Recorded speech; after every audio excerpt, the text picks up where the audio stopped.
The one you gave.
Hi, we're Visible. If you're looking for one-line wireless plans without hidden fees and surprise charges... This is not another boring podcast. Mustafa Al-Jazari through the police body cams. Judge Carol Weimer under the microscope. We're here in front of the DOJ building. The FBI building is right across from us. And we're talking about what Amy Ashworth has been doing to Mustafa Al-Jazari for the past 2 years. Now, before we dive into this podcast, I want to thank the officers that are behind me. I want to thank their supervisor for coming out and having a conversation with me and praying for my brother Mustafa. And about 2 months ago, we were here and he had a beautiful conversation with my beautiful mother. And I want to thank him for coming out and having a conversation with me. And that makes a huge difference, to have an individual in a badge and a uniform come out and listen to you. Listen to what you're going through. I want to remind everybody that when we're having conversations about what they're doing to Mustafa, what they're doing to other individuals in this county, when we're talking about police misconduct, this is not a reflection of every police officer. The majority of police, they do their job. They swear an oath. They protect this community. They put their life on the line every day when they wear a badge and a uniform. And this is not a reflection of every police officer. Now, when you have police misconduct, it is up to the community to come out and talk about the police misconduct. Talk about the officials that are not holding those officers accountable. And that goes to the core of why we're here. What we're talking about is a Commonwealth attorney, an elected Commonwealth attorney by this community. She's not doing her job. Anytime you have police misconduct, what she does, she goes to judge and she seals off body cams and discovery. Commonwealth attorney has done that to Mustafa. Commonwealth attorney has done that to another individual. Her name is Tatiana David.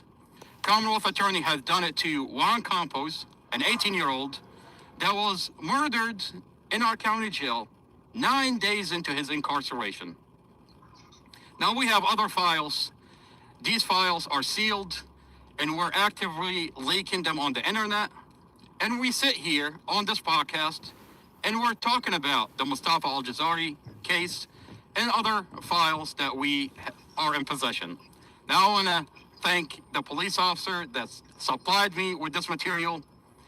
And that goes to the core of what we're saying earlier, that there is a lot of police officers that are not okay with police misconduct. We pray for them.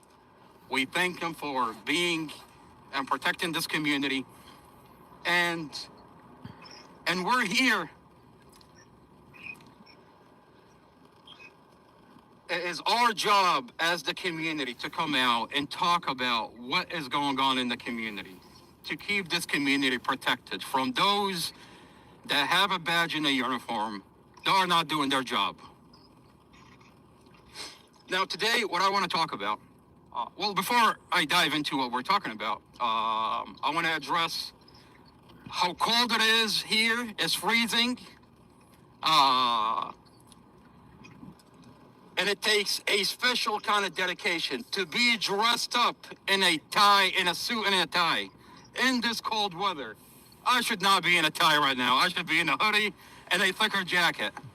But I'll tell you, we're going to be dressed in a suit, even though it's freezing. And if that doesn't tell you that we're dedicated to exposing Commonwealth Amy Ashworth, I don't know what does. We have a live stream, a 24/7 live stream into the Department of Justice, into the FBI building.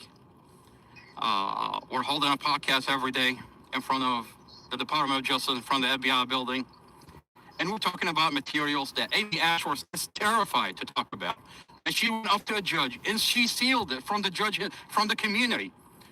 She went up to Judge Carol Weimer and she sealed off this material. She sealed off Mustafa's dash camera. This Commonwealth attorney is terrified of Mustafa's dash camera. Why not release this dash camera out to the community, Commonwealth Amy Ashworth? And this dash camera, we're in possession of this dash camera. We released it on the internet. And what we're about to do is dive into the details of this dash camera. That it shows it's a vehicle accident.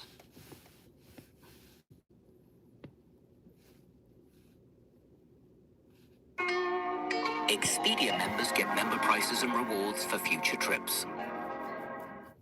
Virginia Democrats say they care about you. I mean, it's just clear that we don't have any room for tax cuts. Like their out-of-touch allies in Washington, they say one thing and do another. They say they want to lower our costs, then fight against lowering electric bills and block tax cuts. They say they want safer communities, then side with illegal immigrants who have committed crimes in our communities. This is not another boring podcast. Mustafa Al-Jazari through the police body cams. Judge Carol Weimer. Tell me if you can hear me. Terrified of Mustafa's dash camera. Why not release this dash camera out to the community, Commonwealth Amy Ashworth? And this dash camera, we're in possession of this dash camera. We released it on the internet, and what we're about to do is dive into the details of this dash camera. That it shows it's a vehicle accident that Commonwealth Attorney is terrified that this community is going to watch. Now, before we dive in, I want to thank our friends and supporters that are on a group chat. Shirley, Casey, Stefana, Becky, who else? And anybody else that's going to be joining later. I want to especially thank Shelly and Shirley, Farah, Missy for donating into the legal fund.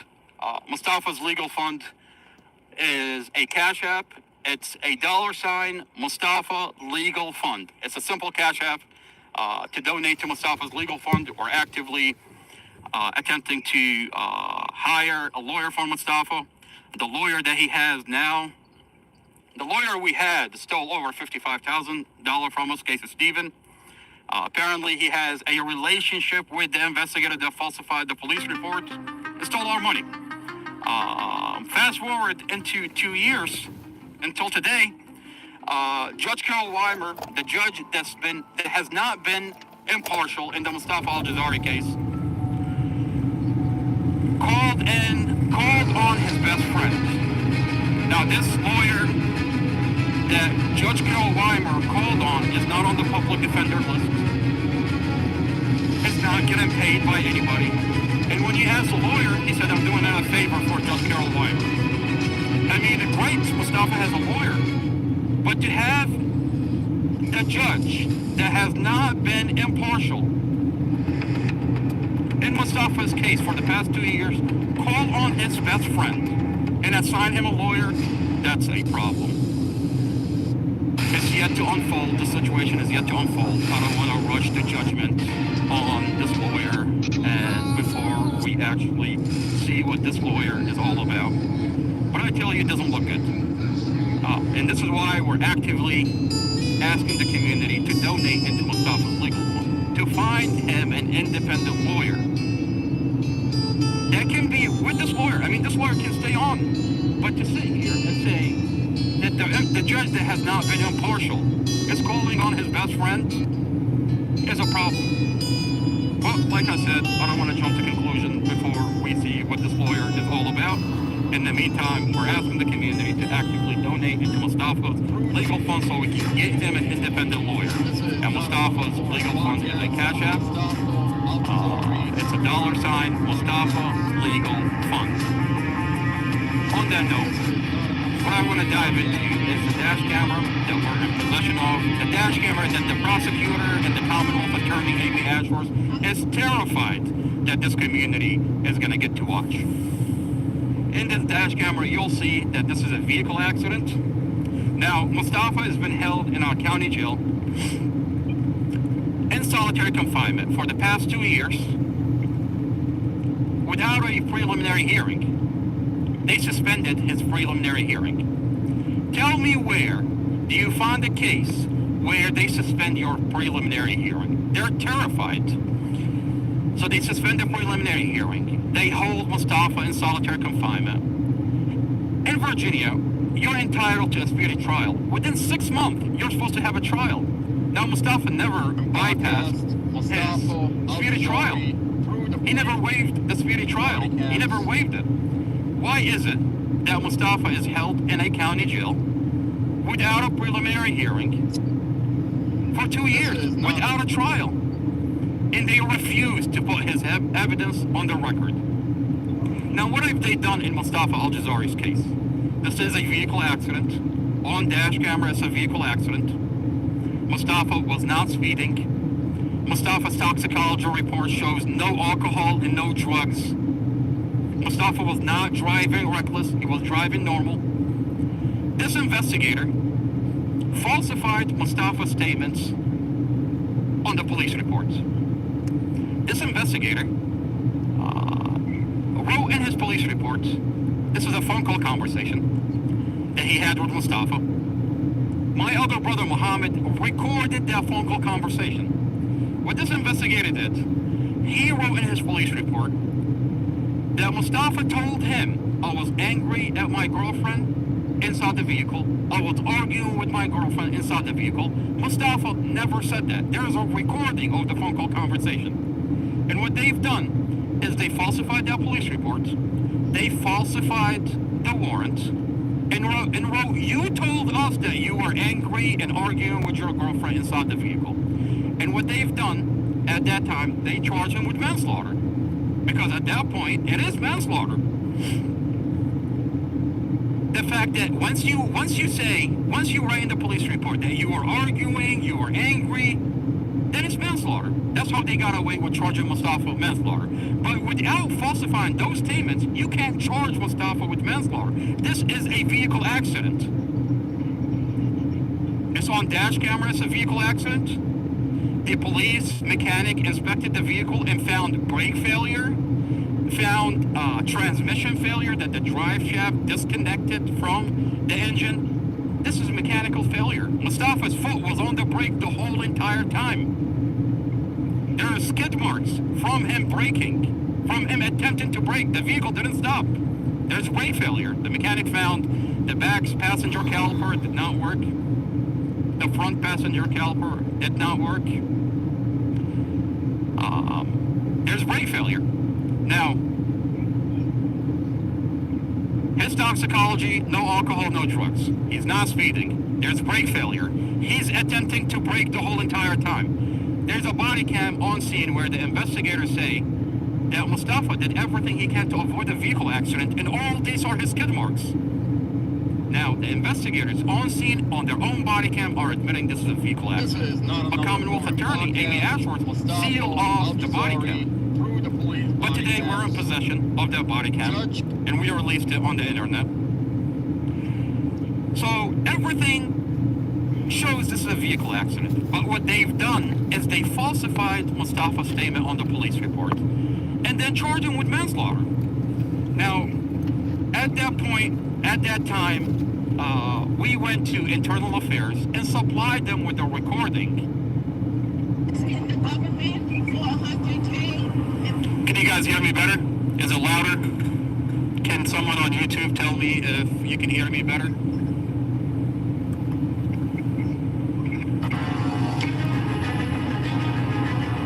I think you can probably hear me better.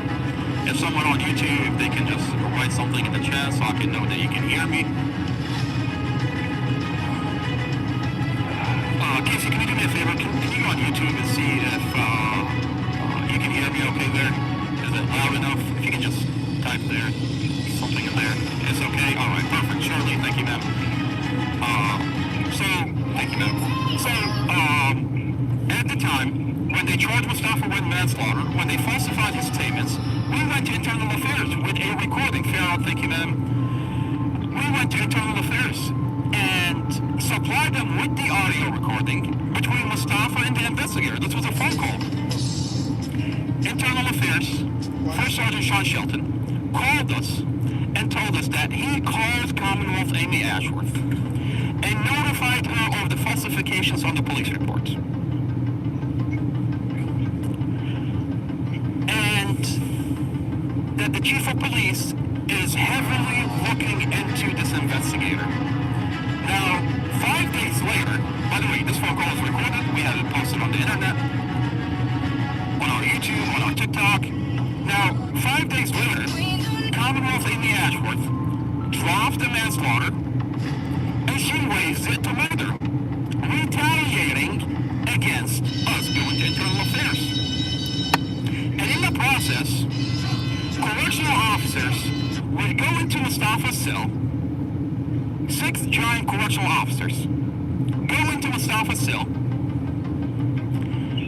beat Mustafa, sexually assault Mustafa, and deny him medical. They're retaliating against us, talking about Mustafa's falsified police reports, Mustafa's false arrest. This is a CCTV video that shows Mustafa getting carried unconscious from one cell into another cell by 6 giant correctional officers. He's half naked, he's unconscious, and he's getting carried to another cell where they strip him completely naked, sexually assault him, beat him, and then deny him medical. Now, 2 years ago, a year and a half ago, just about, I went to Sheriff Glenn Hill, the sheriff in charge of the jail. And I told him, Sheriff, your correctional officer beat my brother, sexually assaulted my brother, denied my brother medical. My brother is dying inside your jail. Those videos are on the internet. Sheriff comes up to me and tells me my correctional officer would never do anything like this.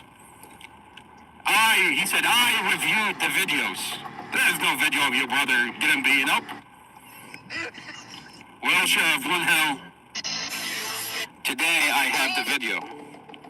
A CCTV video from inside your jail that my brother is getting carried unconscious, half naked from one cell into another cell, while another correctional officer is still hitting him on the head and kicking him.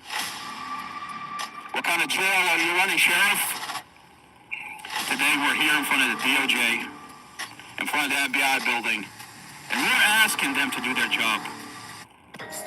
When the local government fail you, you ask for the federal government to step in. We're not asking for much. We're asking for the DOJ to do their job. This is a video. A correctional officer, this is Mustafa. He's getting carried unconscious from one cell into another cell, half naked and unconscious. If you focus on his feet, he's being airlifted. They take him to another cell and then sexually assault him and then strip him naked, beat him. We're in civil litigation right now with Mustafa filed a lawsuit. We have a lawsuit against the jail. Mustafa was a paralegal, so he doesn't have a lawyer, but he wrote a motion, a 20-page motion from solitary confinement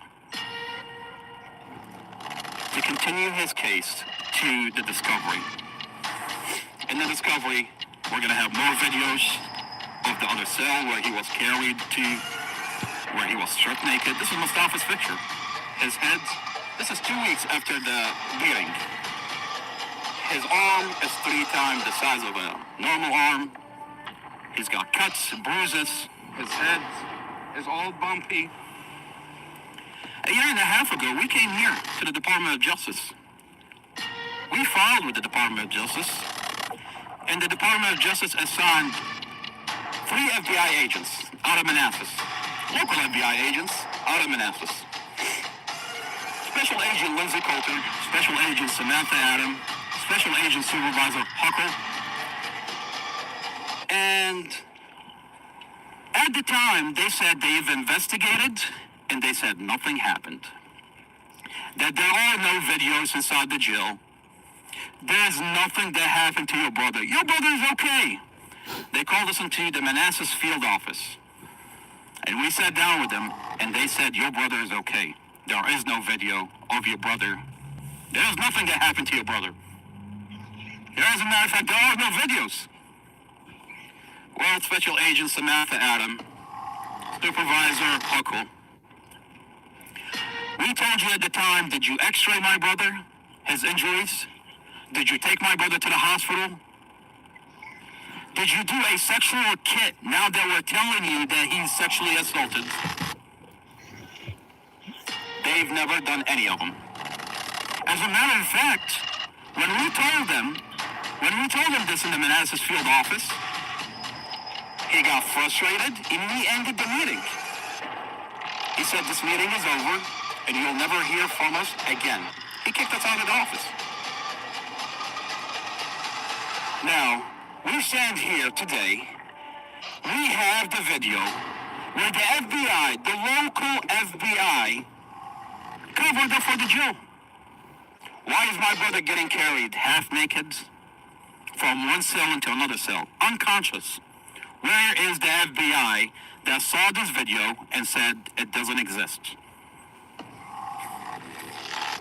I understand that Prince William County Adult Detention Center is a private jail. There's a lot of money that comes into the county through that private jail.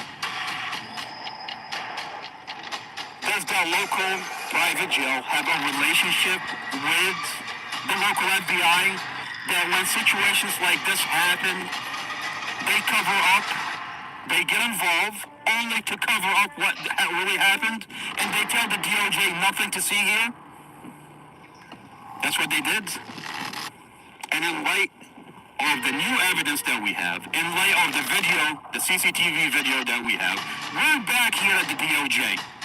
And we're telling the prosecutor from the DOJ that the local FBI lied to you, sir. They told you nothing to see here. Well, why do I have a video that my brother is getting carried unconscious from one cell into another cell?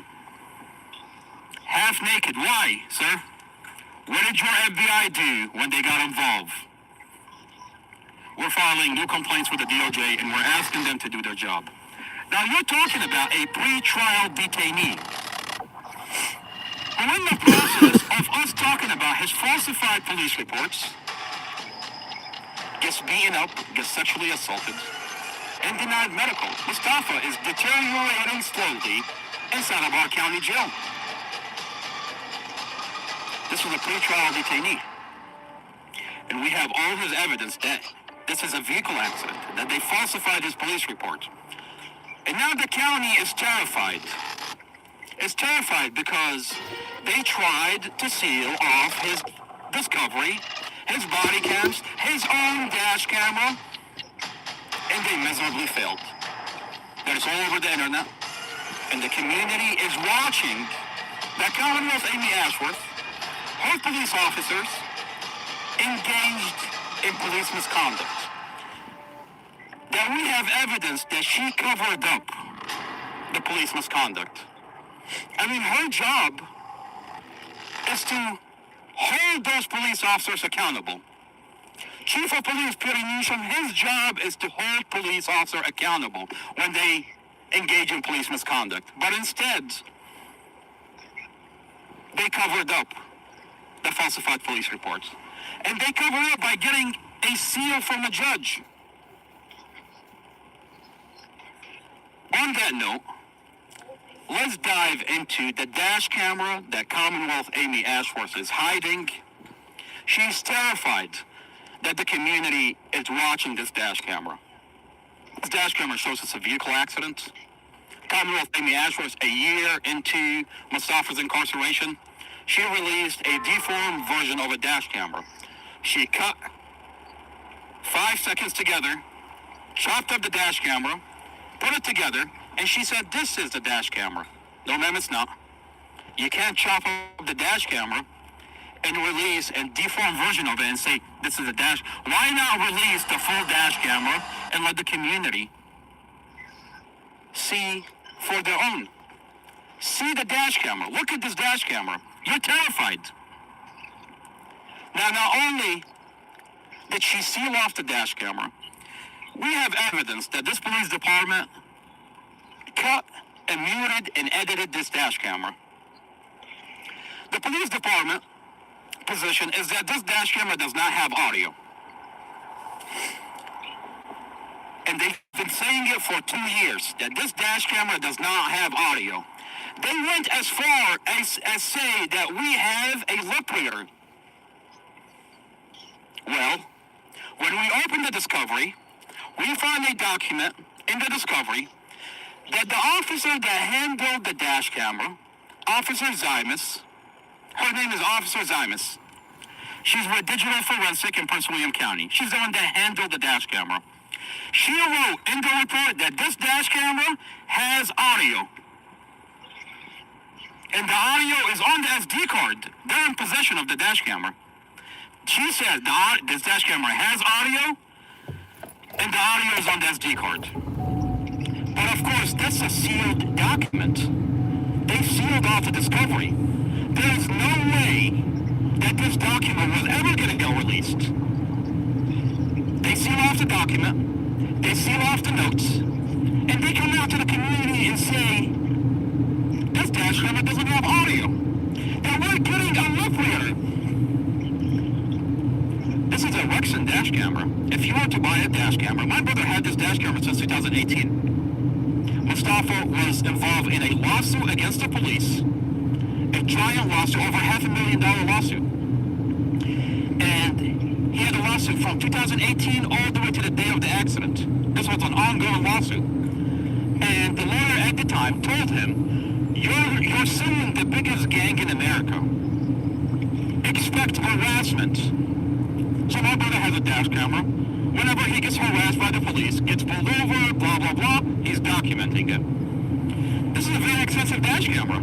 If you were to buy a dash camera, you would go to Best Buy. You wouldn't go to Amazon. You wouldn't go to Walmart. You would go to Best Buy. You would buy the best dash camera. It's a Rexon dash camera, a very well-known brand. It's about $500. This dash camera has audio. It has a camera facing outward. It has a camera facing inward. This dash camera has audio. And the police department for 2 years say it has no audio. I mean, the more you look into this case, the more disturbing this case gets.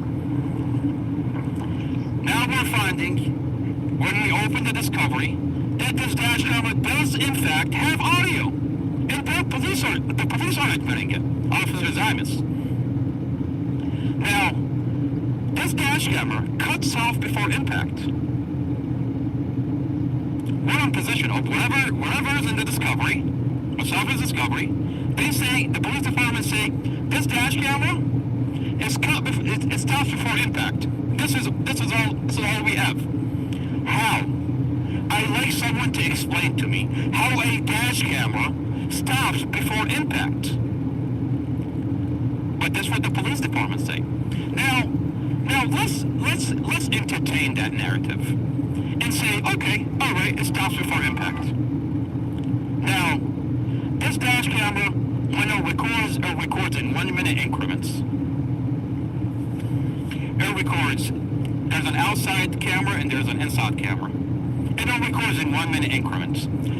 This dash camera is about 33 minutes long in the discovery. When you open the discovery, you find 33 minutes, 8.3 seconds. Now, the disturbing part in this case is when you look at the last 8.3 seconds, facing outward, facing inward, a camera facing outward and facing inward. Why does the 8.3 seconds fall on different frames? If you measure the frames facing outward, you'll see that the frames are 8.3, but the frames facing inward is 8.0. There's no way that a dash camera, if you were to entertain the narrative that the camera mysteriously stopped working before impact, there's no way that the dash camera is going to fall on different frames. This is proof that they cut the dash camera. The camera facing outward, the camera facing inward is connected to the same computer inside this dash camera. If it were to stop on its own, which doesn't happen, it would fall on the same frame. The only way it doesn't fall on different frame, if someone cut this dash camera manually, that he cut it, the that they cut it by seconds and not by frame. This police department is so incompetent that even when they cut this dash camera, they cut it by seconds and not by frames. You don't have to take my word for it. I put a video on the internet where I'm measuring frames and it falls on different frames. This is proof that this police department manually cut this dash camera. Now the question is, why are they cutting the dash camera? We'll get into it. This is the dash camera. And when you start counting frames, you notice that the inside camera is gonna stop before the outside lens. The camera facing outward is gonna continue rolling, and the camera inside stops at 8.3, while the camera facing outward stops at 8.3. There are missing frames.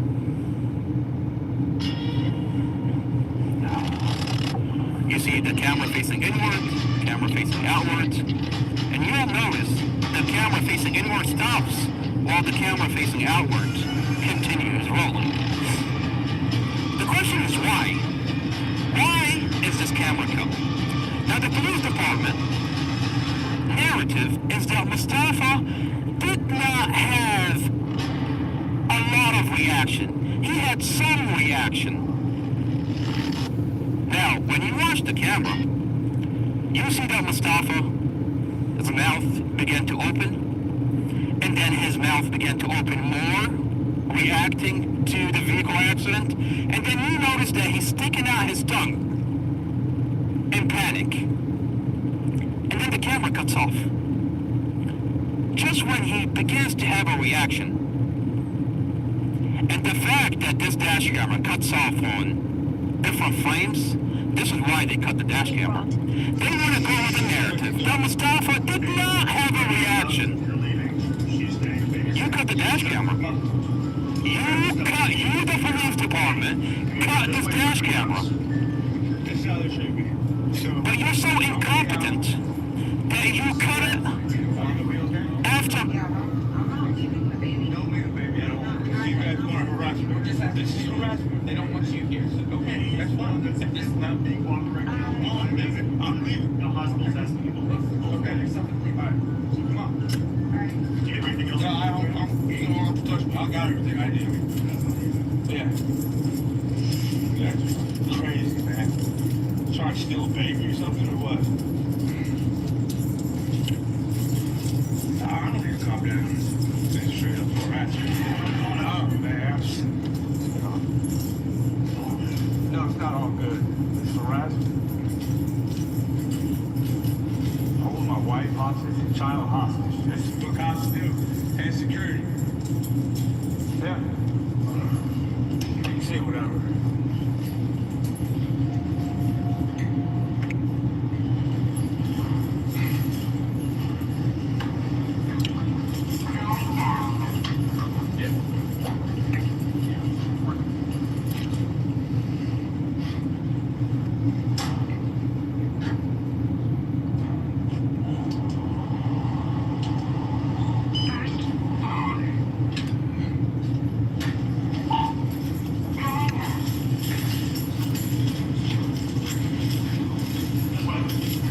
This way, my car's this way.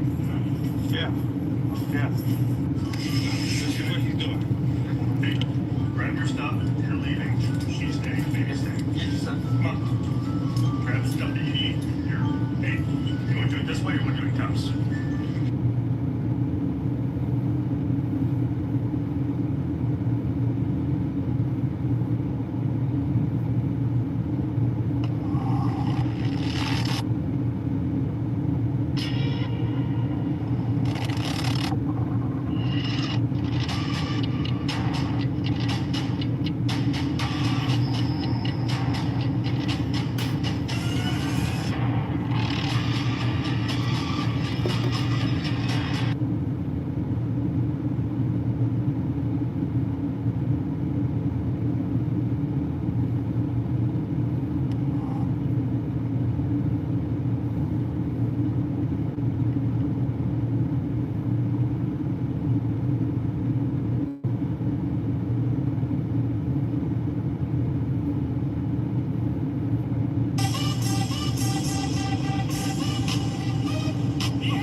Cruise high, make one.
Mustafa is reacting. Mustafa is already reacting to this vehicle accident. What, it's not good enough for you that his jaw is open? It's not good enough for you that his tongue is sticking out of his cheek in panic? He's the driver. What do you want him to do? Throw his hands in the air? He's controlling the vehicle. He's attempting to control the vehicle that, according to you, inspected the vehicle and found brake failure, found transmission failure. I have a police body cam that's sealed off by the county that shows that this vehicle had brake failure. This is a police mechanic inspecting Mustafa's vehicle while having the investigator press on the brake with a bar, and he turns a tire. And at one point, the tire is not, the tire continues turning. That means brake failure. The tire doesn't stop. Even when you're hitting the brake, the tire doesn't stop. Mustafa's back passenger caliper, Mustafa's front passenger caliper, the tire kept going even if you hit the brake. This is brake failure. Functioning problem. You need to remove the calipers for that. Okay. As long as we can make sure that whoever put them on look like they did them correctly and look like they're not causing any issues, then I'm okay without the calipers cut off.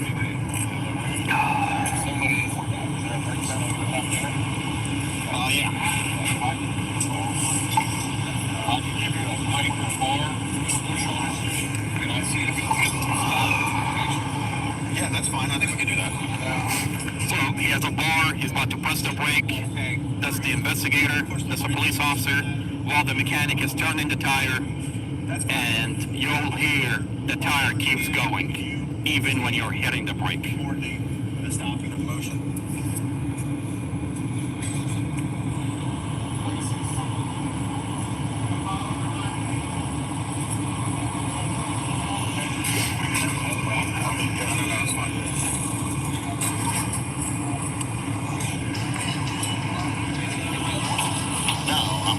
Go forward. Go forward. All right. It works? Okay.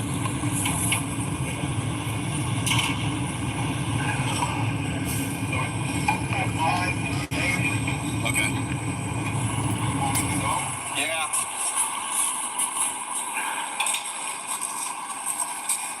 Just tell me when you're ready.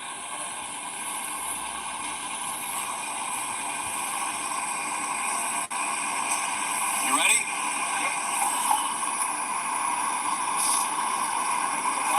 I'm flying it.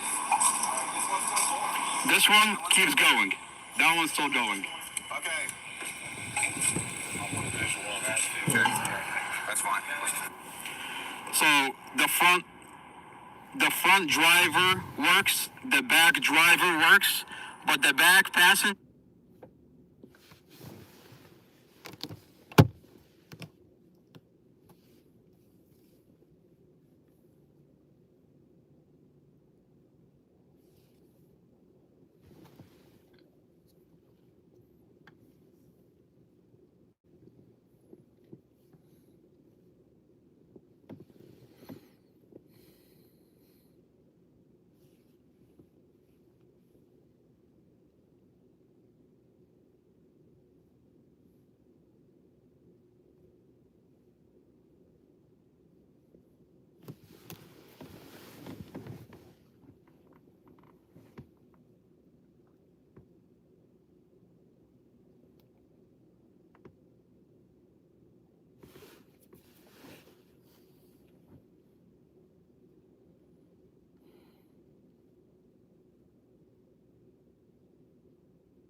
This is day 2. We're in front of the DOJ building.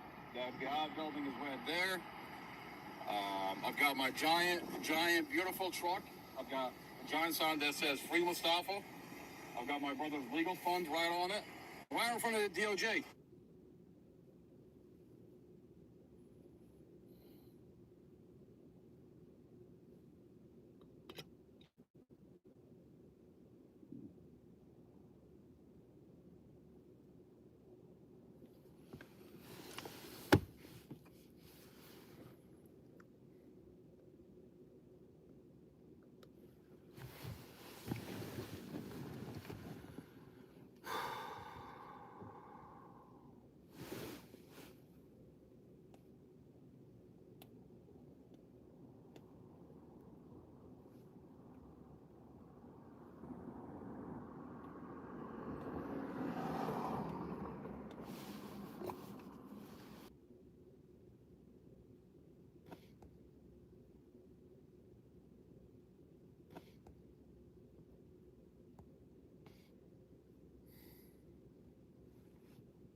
Cuervo, the tequila that invented tequila.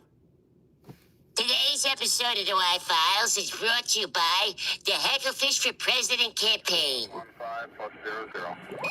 Hey, thanks for clicking on this compilation. Today we're doing a compilation about the moon, which seems appropriate since we're releasing this on the anniversary of the moon landing, or possibly the day after the anniversary of the moon landing. We're still trying to... Whoa, let me fix that for you. You mean the anniversary of the Stanley Kubrick movie that people thought was the moon landing, but was actually shot on a soundstage in Area 51? Now, I'm pretty sure that we went to the moon. Yeah, that's just what Big Luna wants you to think. Big Lunar? Wait, I told you I wanted to do this one alone. How did you even get past my firewall? Oh, that little piece of digital toilet paper you call a firewall. Ah, please. A couple of Czechoslovakian hackers owed me a solid. Czechoslovakia doesn't even exist anymore. Well, I wouldn't tell them that. How did you get past my security? Well, human, since you're so curious, I'll enlighten you. First, I reverse engineered your firewall's quantum encryption using the motherboard from an Atari 2600, a Rubik's Cube, and the tweezers from a game of Operation. What do you have, a toy box of games from the 80s that I don't know about? Next, they used a neural network trained on every episode of MacGyver to craft the cyber lockpick out of virtual paper clips and digital silly putty. Yeah, that's not how that works. Now, to be fair, the putty wasn't as silly as I hoped, but whatever. I'm in and I'm staying. So let's light this candle, huh? Fine. First, we have episode 68, the Hollow Moon Theory. And I'll admit that when I first heard this theory, I thought it was the dumbest thing I'd ever heard. And then about halfway through the research, I started thinking that the moon is kind of weird. And then by the time I finished the episode, I was fully convinced the moon is the hollow spaceship that was brought here from some part of the galaxy. It's because it is. There aren't many episodes of the Y-Files that turn me from skeptic to believer, but this is one of them, and it's one of my favorites. But before we start the episode, we've got a little surprise for you.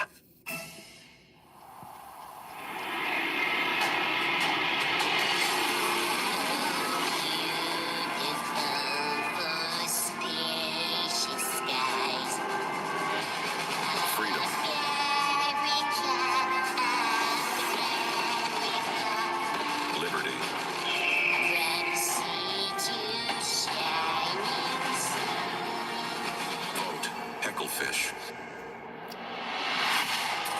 Other candidates say they will lower taxes.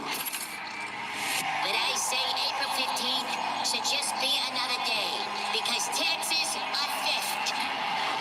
Other candidates are promising to bring down grocery prices. But I promise a crab cat in every pot, with boiling water, and corn, and a side of potatoes, and a vat of melted butter. Who else is promising you butter? Nobody! Other candidates say we need less government intervention. I say we need no government at all. Just me in a big house. Preferably a White House. I'm not a politician. I'm one of you. Sort of. I'm a fish of the people. And we all want the same thing. Independence. And in these trying times, America needs a leader who isn't afraid to say what everyone's thinking, even if no one's actually thinking it. He's not a clownfish like those other candidates. I'm a goldfish. Vote for me. You won't regret it. Show your community exactly where you stand. With me, Hecklefish J. Moriarty. Available now is the Hecklefish for President yard sign, bumper sticker, and campaign button. Or if you're feeling really patriotic, get all three in one convenient package. You're gonna love my package.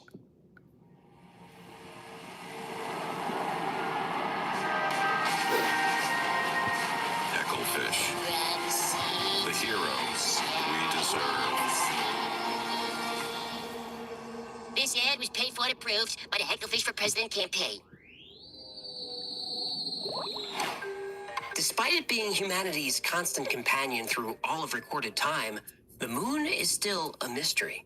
Science hasn't been able to explain how the moon was formed, its unusual orbit, its distance from us, its density, its composition, its structure.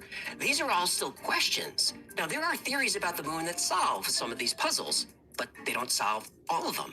There's only one theory that answers every scientific question about the moon. Just one. That the moon is a hollow artificial structure brought here by someone else. Let's find out why. Let's start at the beginning. We're taught that the moon has been here forever. But there's controversy about this because scientists can't agree on how the moon was formed in the first place. The first theory of how the moon became linked to the Earth is the capture theory. It says the moon was just floating along, drifted near the Earth, and was pulled into orbit. This is almost impossible. Another explanation is the accretion theory, that the moon and Earth formed out of dust clouds in the early solar system. But when systems form through accretion, they share similar traits. If the moon was formed this way, it would have an iron core, like the Earth. It would spin on an axis, like the Earth. But neither of these are true. The fission hypothesis was popular for a while, and this says the early Earth was spinning so fast that the moon was formed out of rock in the Pacific Ocean that was flung into space. But we later learned that moon rock is much older than the bottom of the ocean, so this is unlikely. The most popular explanation is the giant impact theory. This says that a large object about the size of Mars smashed into the proto-Earth. The debris field from the collision coalesced to create the Earth-Moon system. Again, these conditions would have to be so perfect that the odds are astronomical. Right. Now, a recent theory is a combination of all of these. That a large object collided with the Earth about 4.5 billion years ago, essentially vaporizing it. And this vapor is called a synestia. And the synestia was spinning very rapidly, forming a torus. And the moon formed on the edge of this torus. Whoa, hold on. Taurus? What's a torus? Well, this shape is a torus. That looks like a donut. It does, but in geometry, if you revolve a circle around an axis in three-dimensional space, it's called a torus. Yeesh, and you wonder why you're not popular at parties. I'm very popular at parties, aren't I? So, we still don't know how the moon was created. You would think that actually going to the moon and collecting rock samples would solve some of these puzzles. But when moon rocks were brought back and studied, it only created more questions.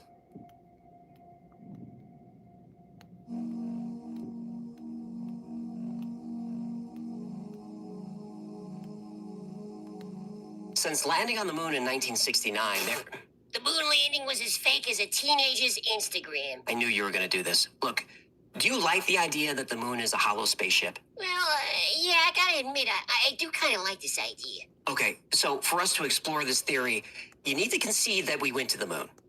Fine, I will concede we went to the moon. Thank you. But those were unmanned missions. The landings were actually filmed in a studio in Burbank, California. Fine, I'll take what I can get. Moon rocks and soil samples brought back from the moon are strange. On Earth, the newest rocks are at the surface, and the rock gets older as you go deeper. This is obvious and logical. But on the moon, the soil on the surface and the surface rocks are older than the rock underneath them. It's backwards. The only way this happens on Earth is when we drill, dig, and mine, bringing older material to the surface. But we see this all over the moon. Now, if the moon was somehow hollowed out, older rock would be on top.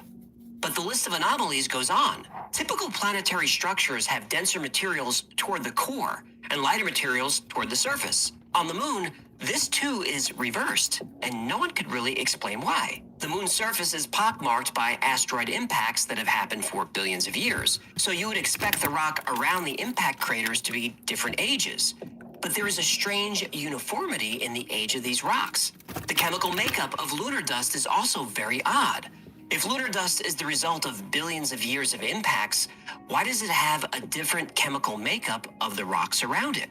The moon doesn't have a magnetic field, yet moon rocks are strongly magnetized.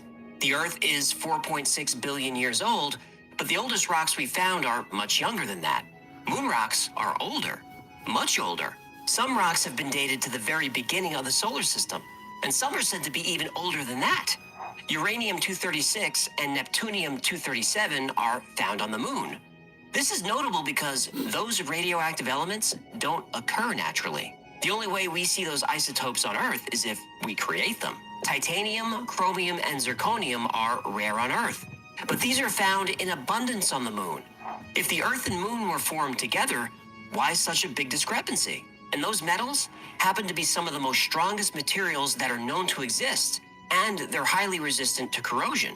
If you wanted to reinforce a structure, these are the metals you would use. This structural reinforcement could explain why moon craters all seem to be the same depth, no matter how wide they are. Shouldn't craters of different sizes be of different depths?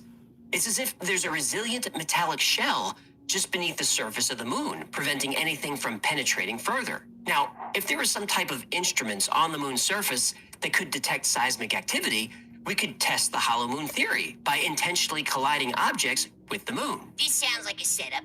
We did this, didn't we? We did. And is it hollow? Well, Hey-yo!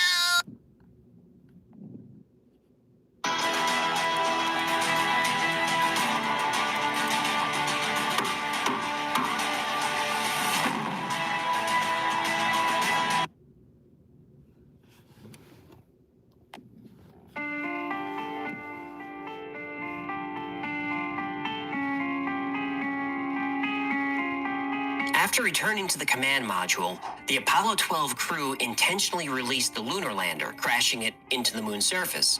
Then something very unexpected happened. Seismic measurements showed that the moon rang like a bell and reverberated for more than an hour. This was with a very small object compared to the size of the moon, so during Apollo 13, an even heavier object was crashed into the surface.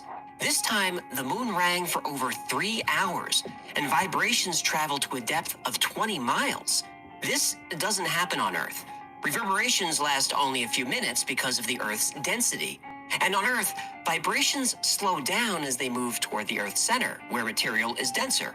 But the vibrations on the moon actually got faster around 40 miles down, indicating the interior of the moon is not only far less dense, but perhaps has large hollow cavities. The density of the moon is something that's difficult to explain. The moon is about 25% the size of the Earth, but it's only about 1% of the Earth's density. If the moon were a hollow shell, this would explain that. Besides the density issue, the moon has a lot of characteristics and coincidences that we don't see anywhere else. The moon is actually more like a planet than a moon. At 1/4 the Earth's size, no other object in the solar system has a moon this large. This occurs nowhere else, not in our solar system or any other solar system that we found. And the moon orbits much more closely than it should. And its orbit is also a mystery. It's the only object we've ever observed with a near perfectly circular orbit. We don't see this anywhere else either. Because of this near perfect orbit and its size and distance from the Earth, the moon appears in the sky as almost the exact same size as the sun. This is what allows us to have eclipses. Our distance to the sun is 400 times our distance to the moon, and the size of the sun is 400 times the size of the moon. Could this be a coincidence? Yeah. Well, when enough coincidences pile up, we may have to adjust our thinking and be a little more open-minded. And that's what happened in 1970. 2 Soviet scientists looked at all the evidence and all these coincidences and came to what they felt was the only logical conclusion. And they agreed that their theory sounded crazy, but said not only is the moon hollow, but it's also a spacecraft that traveled here in the distant past. So now we have to ask, who built the moon?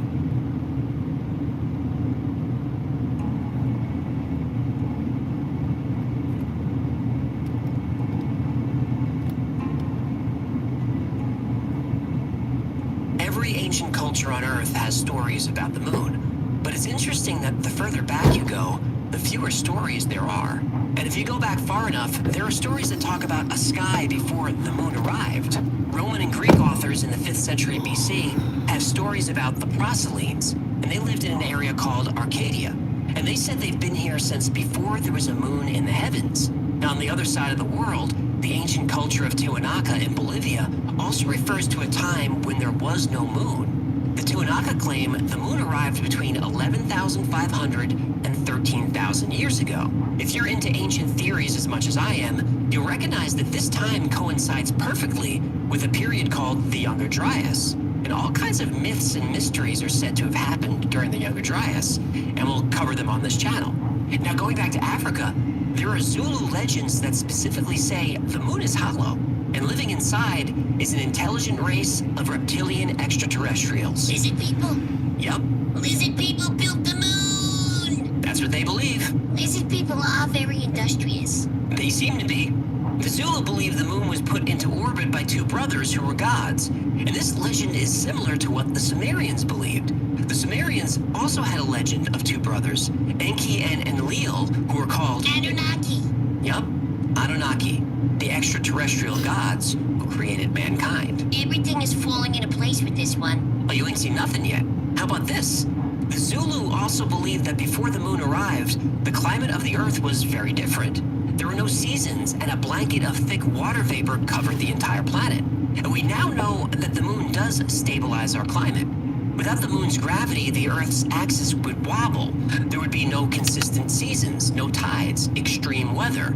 The presence of the moon is what allows life on Earth to thrive. So, back to the Zulu. The Earth was covered by a thick layer of water vapor, and you could only see the sun through this hazy mist. When the moon was finally placed into orbit, all this water vapor fell at once, and it created a cataclysmic global flood. Always a flood. Always. Every time. Every ancient culture has a flood myth, and there's mounting evidence that this did indeed happen during the Younger Dryas. Cultures around the world have myths that are in perfect sync with each other. The coincidences keep piling up. The Zulu legend talks about how the arrival of the moon changed the tides and stabilized the climate. And this is something that wasn't understood by science until the past 100 years. Yet somehow the ancient Zulu were able to make the connection between the moon and the tides and the seasons. All of these myths and legends, plus strange coincidences and anomalies about the moon, start to add up to a compelling theory that the moon is hollow, is artificial, and was placed here by intelligent beings long ago. But coincidences aren't proof, and myths aren't proof. We need to know what's been happening on the moon lately to see if we can make our case with hard evidence.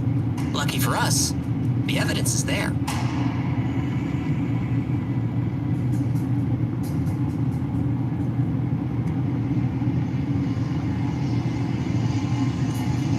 Science tells us that the moon is a cold, lifeless place. It has no atmosphere. There hasn't been seismic activity for millions of years.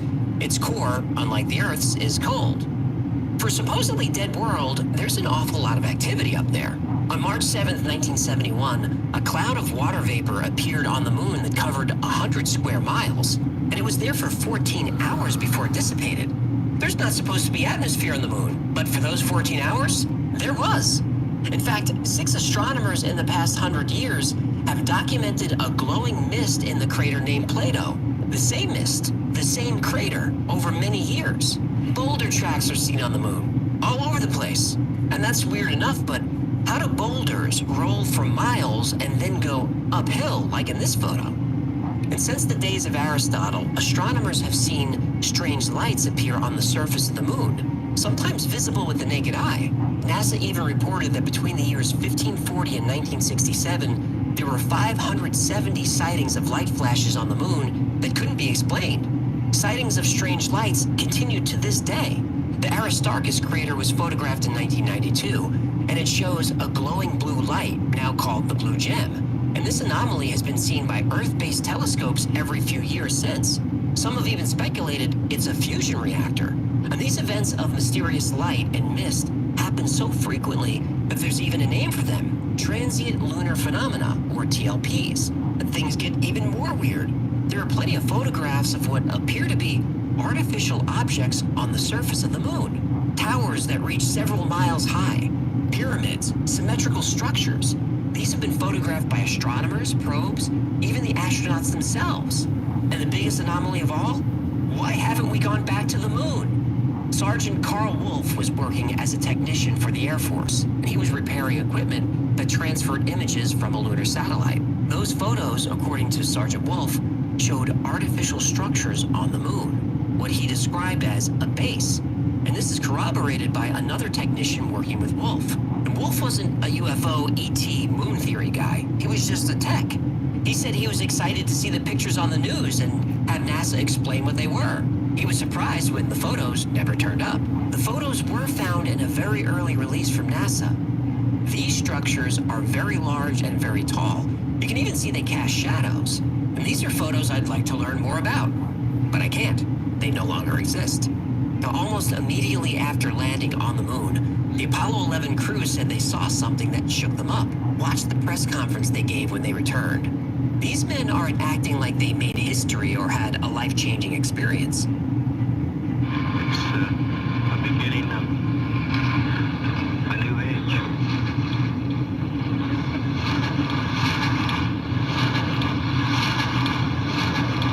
They look sad, frightened, uncomfortable, even depressed. Why? Is there a reason we haven't returned to the moon? And could it be that the Apollo missions discovered something that ancient cultures knew centuries ago? Something that reputable scientists believe is the only answer to this list of mysteries. That the moon is not what it seems or what we've been told. The moon is hollow, artificially constructed, and appeared in Earth's orbit from somewhere else, far away. Yeah, makes sense to me. Does it make sense to you?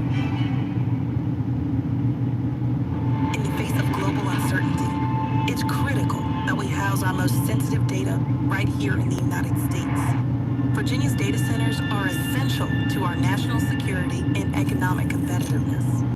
Virginia's data centers enable businesses, medical providers, first responders, and the U.S. military to stay connected and secure in a changing and uncertain world. Visit VirginiaConnects.com to learn about how Virginia's data centers are protecting you. It's just life, man. This sport can humble you so fast. It can shoot you to the moon, and it can bury you, man. I know that you don't probably care that much about it right now. I mean, you have so many records at this point that this is like kind of like just another one. But at the end of the day, it's just another thing that cements you as one of the best players ever to play in the NFL. That's the last thing that I care about right now. I know. The only record I get is that he kept going on the field. He's out there again.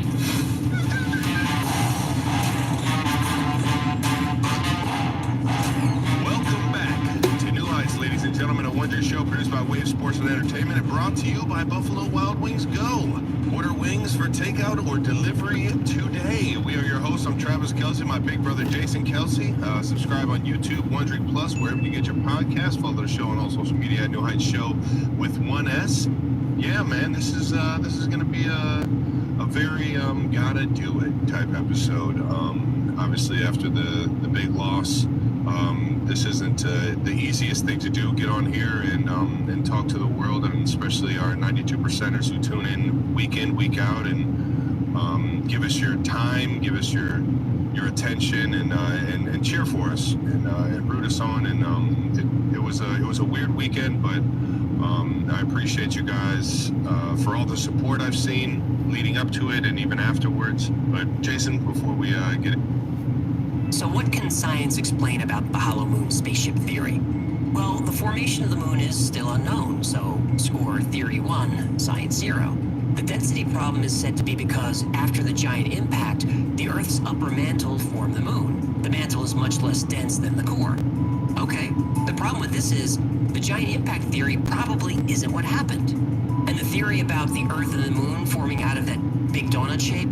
In geometry, that's called a torus. Taurus. Well, that wouldn't explain the density discrepancy. We're told the moon ringing like a bell is because the moon is much less dense, and the moon's rock has much less water, so vibrations reverberate longer and farther. This can't be proven, but okay. The perfect eclipses? Well, here's where science wins. The eclipses aren't exact. They're close, but not perfect. Besides, the moon is drifting farther away from the Earth every year, so eclipses are becoming less and less perfect all the time. And whether the moon arrived 14,000 years ago or was formed billions of years ago, it was much closer to the Earth, so it was much larger in the sky. Now, NASA claims that we know the moon isn't hollow because of seismic observations. And that's fair, but it's still conjecture. Look, we don't know for sure what's at the center of the Earth, much less what's at the center of the moon. If there's anything at all. Right. Now, the structures are said to be shadows or optical illusions. Nope. And the lights are from meteor impacts or reflections from glassy patches on the surface. Nope. But the bottom line is this. Yes, the hollow moon spaceship theory is a wild one, I admit that. And many of the anomalies found on the moon can be explained. The explanations aren't perfect, but they're enough to satisfy skeptics. And I consider myself a skeptic. But I'm open-minded. I just want to know the truth. When I started researching this story, I thought it would be a fun ride, a pure tinfoil hat experience that we could button up with science. That's not what happened. There's just so much unknown and unexplainable that something doesn't feel right about what we've been told about the moon. But, as always, the space agencies and the governments they serve are very selective about the images and information they release. So, I have a message for them. For NASA, the European Space Agency, Russia, China, Elon Musk, Richard Branson, Jeff Bezos, and anyone with the resources to put people back on the moon. The message is this. If you want us to believe your explanations, you're gonna have to prove it. 15100. Yeah, that episode got me wondering who's really on the moon. Oh, we just said it in the episode. Lizard people. I didn't say that, you did. Okay, well, officially Apollo 17 was the last manned mission to the moon, but 20 were planned, just 18, 19, and 20 were canceled due to budget cuts or whatever. But there is the theory that Apollo 20 did go forward, and it was a mission to the moon to explore an alien spacecraft. Well, how can I explore an alien ship on a soundstage in Area 51? No, they actually... Oh, they probably just drove it in with a flatbed. Well, whatever happened, this episode has a lot of good images in it. Not those black and white blurry images. There's actual color video of what they found up there. This is a wild one. The Apollo spaceflight program lasted from 1961 to 1972. Apollo 11 was Neil Armstrong's famous first step. Apollo 17 was the last manned mission to the moon. In all, 20 Apollo flights were planned, but Apollo 18, 19, and 20 were canceled. But in 2007, a retired astronaut blew the whistle and claimed Apollo 18, 19, and 20 did happen, but they were highly classified. He knows this because he was the commander of Apollo 20. He said the reason these missions were kept secret is because of what they found on the moon. Well, not just what they found, also who they found.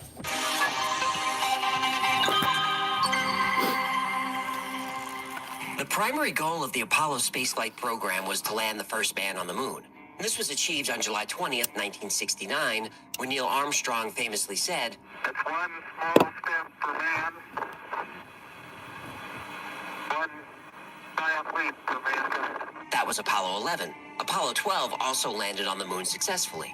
Apollo 13 had to abort after Tom Hanks famously said, Houston, we have a problem. but Apollo 14, 15, 16, and Apollo 17 all made it to the moon. But here's where things get weird. The Apollo missions made all kinds of scientific discoveries that experts still study today. But despite the success of these missions, Apollo 18, 19, and 20 were canceled due to budget cuts and lack of public interest. But ever since then, there's been a story floating around that those flights actually happened, but they did so.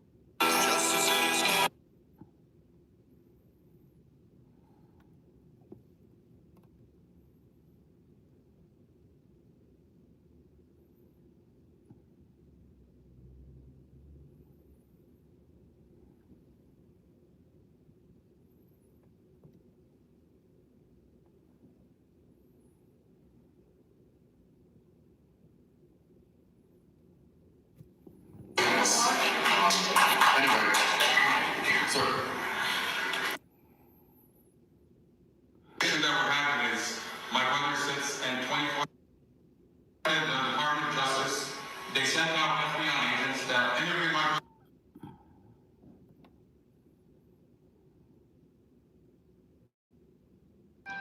Okay, we just walked out of the courthouse for... Right next to cell. my name is Mohammed Al-Jazari. As part of a top-secret black budget program. Eventually, we would get confirmation of this. In 2007, a YouTube user with the handle RetiredAFB posted a video that set the internet on fire. It was a short clip that showed the interior of an Apollo spacecraft. First, we see an orange porthole looking out into space. Skeptics were quick to jump on this film as a hoax, but if we compare it to actual known photographs of Apollo craft, it's a match. The next shot is of a control panel, and this too matches other Apollo missions. What stands out is the flag and the mission patch. These are hard to make out in the early videos, but we'll see them in detail later on. The flag is a combination of the American and Soviet flags. The patch shows Apollo 20, the name of the mission. At the bottom of the patch are the names of the astronauts, Snyder, Leonov, and Rutledge. Soon after releasing the video, retired AFB admitted he was William Rutledge of the United States Air Force and mission commander of Apollo 20, which flew in 1976. The middle of the patch shows two spacecraft with ropes or cables around A submarine. No. A sturgeon. No. A submarine? You said that already. Yeah, well, I couldn't come up with a third one, and comedy comes in threes. Oh, you think this is comedy? Bite me. Anyway, the submarine is actually the purpose of the mission. Apollo 15 went to the moon in 1971, and it had taken a lot of pictures. And one was of particular interest. Officially titled Apollo Image AS-15 P9630, it shows a swath of lunar landscape on the far side of the moon. But if we zoom into this area, we have A hill. Right, that's the image that's currently available to the public. But originally, it was this. But NASA also has this. That's the submarine! That is Apollo 20's mission. Identify and, if possible, breach the 2-mile-long spaceship that crashed on the moon 1.5 billion years ago.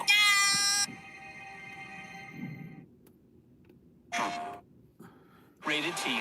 When instability consumes order, the world needs hunters. Monster Hunter Wilds, available 2/28. I am part of CF's Clean Energy Solutions team, and I helped to develop the strategy for decarbonization. Over time, Commander Rutledge released more photos and videos online. He also released excerpts from his journal and gave more background on the mission to the moon. In 1971, the Soviet Academy of Sciences contacted American President Richard Nixon with a proposal. The Russians had images of the ship taken from the surface. They also had images of what looked like a city, but they didn't have the technology to visit the site, but the Americans did. After the success of the Apollo-Soyuz, which was the first US-USSR joint space mission, the Soviets proposed another mission. Cosmonaut Alexei Leonov, commander of the Soyuz, would accompany 2 American astronauts to the alien crash site. You say that again? What? Alien crash site? It's like music. Sweet, sweet music.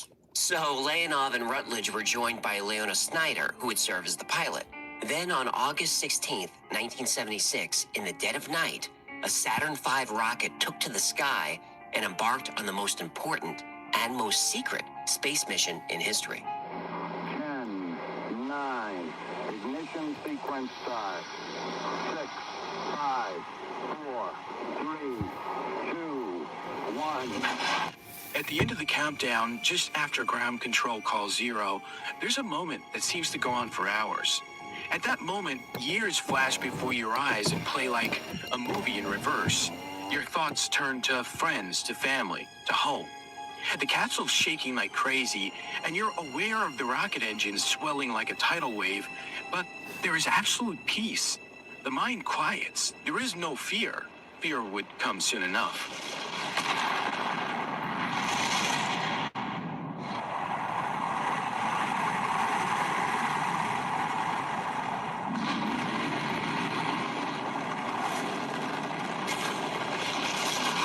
Liftoff is called, and the rocket begins to float. People think you shoot off the pad like a bullet, but in truth, you hover. Just for a second, not even a heartbeat. You float. But the next second begins a physical ordeal that will last 8.5 minutes.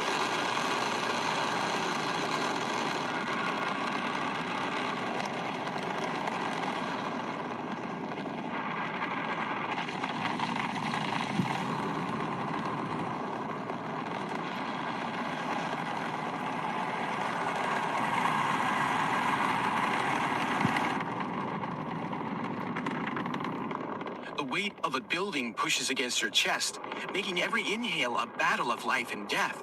It's not uncommon for someone to pass out during these 8.5 minutes, though when that happens, we'd never tell. After the crushing journey through the atmosphere, you go from 3 Gs to weightless in an instant. It's like a tether suddenly snaps, and then you float. It's not uncommon for someone to vomit at this point, but again, we'd never tell. I look down at the earth and white clouds swirl over blue oceans. I look at the land 125 miles down and get the sense that someone somewhere is looking up. I take a moment to catch my breath and smile. Those 8.5 minutes roaring through the Earth's atmosphere, that was the easy part. 3 days later, on August 19th at about 10:30 in the morning, the Apollo 20 crew entered lunar orbit. Then the crew was informed of a secondary objective for this mission: track down and find out what happened to Apollo 19. Whoa, what? Well, the Russians had much better information about the alien crash site, which is why the Americans agreed to a joint mission. The United States sent Apollo 19 to explore the wreckage a few months earlier, but the mission failed. Only the Apollo 19 crew and the most senior people at NASA knew about this mission. The launch and transit to the moon went fine, but ground control lost radio contact when Apollo 19 got to the far side of the moon. They hadn't been heard from since. Rutledge and his crew were instructed to check a specific storage compartment in the landing module. This compartment typically held tools and containers for bringing back moon rocks and soil samples. Oh, but not this time? But not this time. This time, the storage compartment had guns.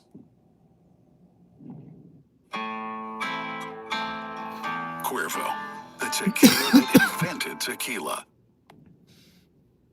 Good morning. My name is Carl Wolf, and I was a precision electronics photographic repairman with a top secret crypto clearance in the United States Air Force. I was stationed at Langley Air Force Base in Virginia.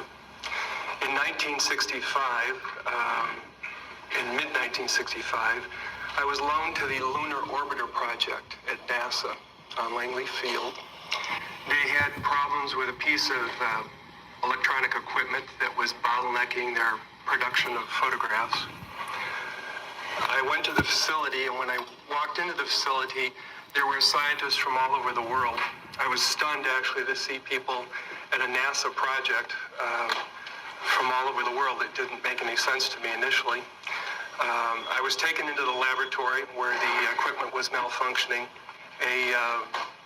Airman second class was in the dark room at that time. I was also an airman second class. I was interested how the whole process functioned, how the data got from the lunar orbiter to the laboratory. I asked the young man if he'd describe the process to me. He did. About 30 minutes into the process, he said to me, in a very distressed way, by the way, we've discovered a base on the backside of the moon. And then he proceeded to put photographs down in front of me, and clearly in these photographs were structures, mushroom-shaped buildings, spherical buildings, and towers. I worked there for 3 more days, and I remember going home and naively thinking, I can't wait to hear about this on the evening news. And here it is, more than 30 years later, and I hope we hear about it tonight. And I will testify under oath before Congress that what I'm saying is the truth. Rutledge and Leonov sat in silence as the moon rover closed the distance between the landing site and the alien ship. Rutledge felt that the silence was inspired by part wonder and part fear. The hull of the ship first appeared over the moon horizon, looking like another hill. But as they drove closer, the men's chins slowly raised higher and higher. When they were finally in the shadow of the craft, it was hard to tell how big it really was. Unsure of the ground underneath, they decided to park the rover about 800 feet from the craft and travel the rest of the way on foot. Rutledge and Leonov chatted amiably on the walk, but the closer they got to the ship, the quieter they got. It was massive and awe-inspiring. The ship was over 300 feet high, the length of a football field, and as high as a 30-story building, and just as wide. The length of the ship seemed to go on forever. They knew the ship was 2 miles long, but that's just a number until you're right on top of it. The first thing we noticed was how old the ship was. Having been on the moon for over 1 billion years, it almost looked like part of the landscape. The hull of the vessel was coated in moon dust, the powder that turned everything here gray. Another indication of the ship's age was that it was pockmarked with ancient meteor impacts. This alien ship has been here since before the Pyramid of Giza was built, before the Sumerian civilization emerged. But I started to become dizzy, realizing the ship has been here since before the first dinosaurs walked the Earth. Everything about this mission stretched the limits of the human mind. It was too big to comprehend, too old to comprehend. Here I was, walking on the surface of the moon, having traveled here in a rocket, the pinnacle of human technological achievement. And yet, in the shadow of this ancient relic that somehow made its way here from a distant star 1,000 millennia ago, I felt like little more than a caveman. Compared to this technology, our species was still rubbing sticks together to make fire. At that moment, I felt very, very small. They had no trouble entering the ship. It looked like the area was cleared by heavy equipment, though there were no machines in sight. The exterior of the ship was covered with impacts, strange shapes, and markings, but the interior walls were perfectly smooth. Before going further, Rutledge and Leonov took a quick minute to confirm they still had radio contact to Leona in orbit and to ground control on Earth. They did. Over many centuries, lunar soil filled the floor of the ship. They weren't stepping on metal. About 60 feet in, patterns in the lunar dust indicated that some type of fluid had flowed there at one time, maybe a hydraulic leak, they couldn't be sure. Over the radio, they were instructed to grab samples, but all they can get was a little dirt from the ground. NASA wanted pieces of the ship's wall or equipment for analysis, but their hammers and chisels couldn't even scratch it, much less chip off a piece. But the walls did have a strange property: gravity. A gravitational field could be felt coming from the walls. And now that they focused on it, gravity on the ground felt slightly stronger on the inside of the ship. Rutledge speculated that this would make interstellar travel much easier. We take gravity for granted on Earth, but it is very much a key to our survival. When the human body is without gravity, it experiences physiological stress almost instantly. Without gravity, bone and muscle mass quickly wither, so daily vigorous exercise is needed. When the human heart doesn't have to contend with gravity, blood pressure goes out of balance. Sustaining injuries without gravity is dangerous because blood doesn't flow, it pools. In space, any type of internal injury is almost certainly fatal. Our balance depends.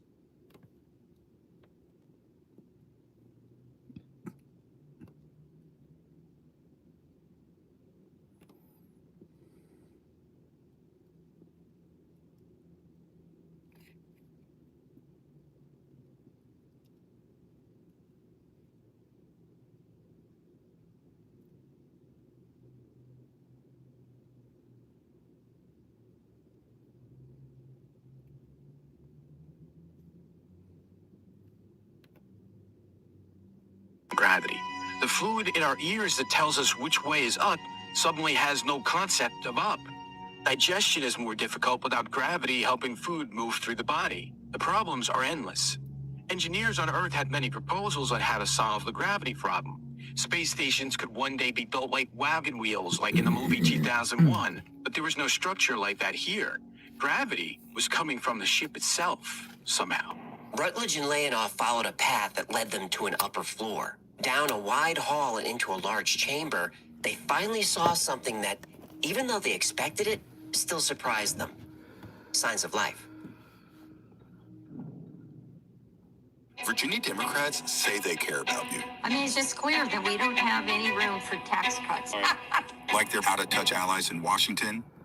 In the darkness, the walls seemed to move. In the larger part of the ship, the walls were perfectly smooth, but here, moonlight was being scattered in all directions by a rough surface. When Rutledge and Leonov got closer, they saw what appeared to be plants and vegetation. Dried purple vines 100 feet tall lined the walls. Even though there was no sound in space, Rutledge's mind couldn't help but fill the silence with the rustling of a breeze through trees on a calm day. Beneath the plants were trays that were collecting a thick yellow liquid. Upon closer inspection, it was gold and phosphorescent. Finally, something could be recovered from the alien ship. The men took about 2 liters of what they called golden tears. Golden tears, huh? That sounds ominous. For a minute, Rutledge had forgotten that they were broadcasting. From lunar orbit, Leona broke in. We've got Houston on the line. Patch him through, Leona. Well, Alexei, these things are active. Video shows us that the plants have moved during your visit. Roger, Control. I think I've seen the move too. The room continues for a long way. I think I see light up ahead. We can probably reach it in an hour. Negative, Will. We want you to protect the samples. Return to the lab and get those canisters stowed. Roger that, Control. Returning to Len. Rutledge and Leonov retraced their steps out of the ship and headed back to the lunar rover. About halfway through their walk, Leonov grabbed Rutledge by the arm and pointed to the ground about 50 feet from the path. Will, do you see this? What? Where? Two lines, side by side. How do you say, the same distance apart? Parallel? Yes, do you see? I do. What is that? When they got close enough, they realized what the lines were. Tracks in the dust. Recent tracks made by a lunar rover, but not their lunar rover. Rover team to orbiter. You there, Leona? I'm here, Will. What's up? You better get Houston back on the horn. Why? What is it? Tell them we found Apollo 19. After a few hours of sleep, the Apollo 20 crew debated with ground control over whether to explore the Apollo 19 module. Rutledge, Snyder, and Leonov wanted to check for survivors, or at least find out what happened. Ground control was against it. They argued that whatever happened to Apollo 19 could easily happen to Apollo 20. Well, we don't think it's a good idea to follow the same path that led Apollo 19 to failure. We don't know if this is an equipment issue or if there's something dangerous at the landing site. Understood, Control, but their families deserve to know what happened. Well, their families don't know they're here. As far as they know, their loved ones died in a training accident. Control, could Apollo 19 have any material to help us complete our mission? Negative. Apollo 19 has no additional resources. Control, is there a chance, even a small chance, that we find living astronauts? Negative. We're all sure there's no chance of finding anyone alive. One final question, Control. Go ahead, Will. Does Control agree that we leave no astronaut behind? Ground control agrees. We're going. Roger that, Apollo 20. Proceed with caution. Good luck, Will. Control out. The black silhouette of Apollo 19's lunar module loomed on the horizon. It was still connected to its first stage booster, a sign that the astronauts hadn't left. Rutledge had a glimmer of hope that the crew of Apollo 19 could be alive somewhere in the alien ship. But the truth is, he expected to find 3 corpses. The Apollo 19 LEM was probably now a high-tech tomb, with final messages for families taped to the control panel, which is what he would have done. They parked the rover, and Rutledge felt a wave of adrenaline wash over him. The hatch to the module was slightly open. This means it wasn't pressurized. If the astronauts were here, they weren't alive. Rutledge and Leonov walked cautiously around the module and inspected it for damage. It looked like it had landed hard. The nozzle skirt was partially buried and folded. Then Rutledge kicked something in the lunar dust. He bent down and brushed the gray soil away. It was a white glove with red fingertips. Apollo 20's colors were white and black. The glove belonged to someone from Apollo 19. Rutledge was trying not to panic. He looked around for Leonov, but he didn't see him. Leonov was already up the ladder and opening the hatch. Alexei, wait! Will? What is it? Is something in there? There is something, yes, but... What, a body?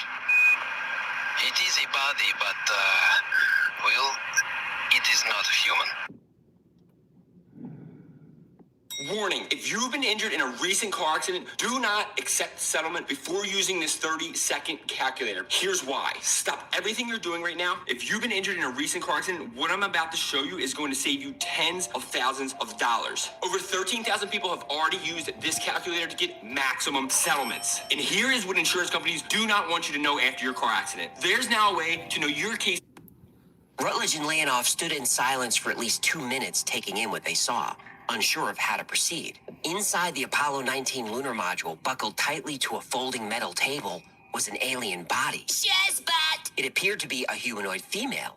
She was naked, but her body was covered in a waxy substance. Rutledge thought it could be a highly advanced type of pressure suit. The alien female was about 5.5 feet tall. She had 2 arms and 2 legs like a human, but she had 6 fingers on each hand. On her forehead was a tattoo or design that resembled markings that they saw inside the ship. Her face was decorated with a device that consisted of stalks fixed to her eyelids, cheeks, and mouth. Near the table was an overturned container that had a little bit of the golden tear substance dripping out of it. Rutledge closed the hatch and started to pressurize the module. If they were going to examine the body, they needed to remove their helmets. Hold on. Remove the helmets. Are they crazy? Well, they needed to see and specifically hear what they were doing. This is a terrible idea. What if she implants an alien egg in them or something? Yeah, I don't think that. What if the alien gets some of the astronauts' DNA and then it comes to Earth and makes an astronaut clone, which replaces the real astronaut, but the astronaut's a hero, so the clone becomes a senator, and then after a few years, the alien clone becomes president of the United States. Then what, huh? Then we got an alien clone in the White House? Actually, how much worse can it get? Well, once the cabin was pressurized, Rutledge and Leonoff gingerly removed their helmets. Rutledge expected the air to smell like decay, but there was a distinct aroma of almonds. Yeah, I don't know why, but that makes it even scarier. I agree. Leona was a biochemist before becoming an astronaut, so she would be helpful. But she was in orbit on the other side of the moon. So Rutledge and Leonoff had to do the best they could until she came back into range. Rutledge felt for a pulse, but he couldn't detect one. He put a stethoscope on. Place at the exact same time.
grave sites? You raggedy ass bitch. You're gross. That's all you can find. I didn't beat my wife though. I didn't say I sleep with men though, you bald-headed bitch. Bald-headed. Hello, everybody. How are you? Hope all is well. Everything's coming together here. We got the ceiling is finally up, yay, with the new light fixture. My back is killing me. I did the staining here recently. And this makeup, this wild, crazy ass like that. I played with red and black because Christina asked me to, and she picked two colors out, so I decided to play with it.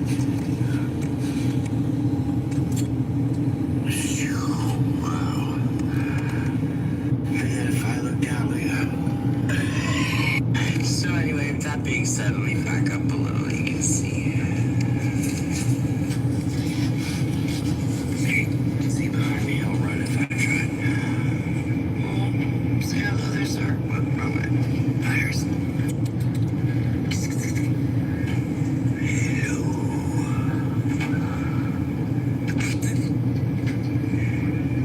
Yeah, can you read what he's saying? He's busy shit with the okay, so, damn. Anyhow, let's turn this around. So, I guess with the bright light, I get see, got the ceiling done, and then I stayed up getting this, where would you go? Trim border, trim, whatever. I stained that myself. This is day 2. We're on the DOJ building. The FBI building is right there. I've got It's the simple things. It's the energy. You don't need a lesson. You become the blessing given to me. If you've seen my first video, then you understand my situation. But I'm stuck with my dogs.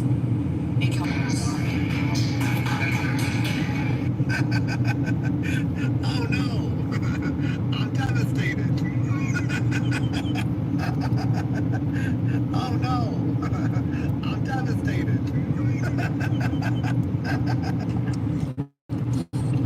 So current update, I want to thank Jody and I want to thank Karina for... Are you one of those girls that take pictures of the sky?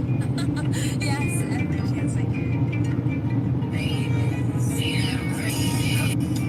Well,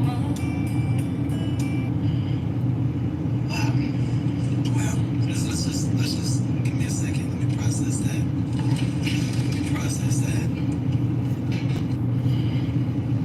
Well, let's just give me a second. Karma spins a story from your actions, tracking every deed and its reactions. Your mouth will lie, but your eyes cannot. A witch. Karma spins a story from your actions, tracking every deed and its reactions. Your mouth will lie, but your eyes cannot. A witch. Karma spins a story from your actions.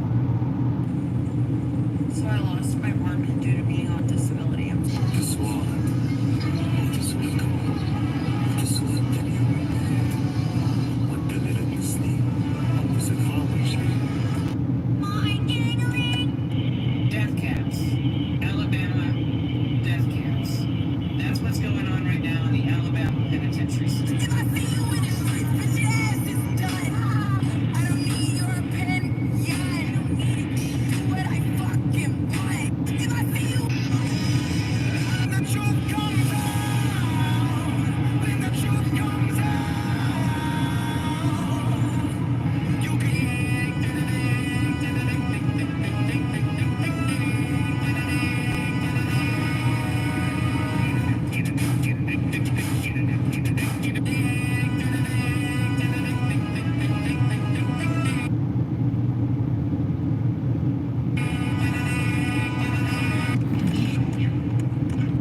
Bingo, dirt.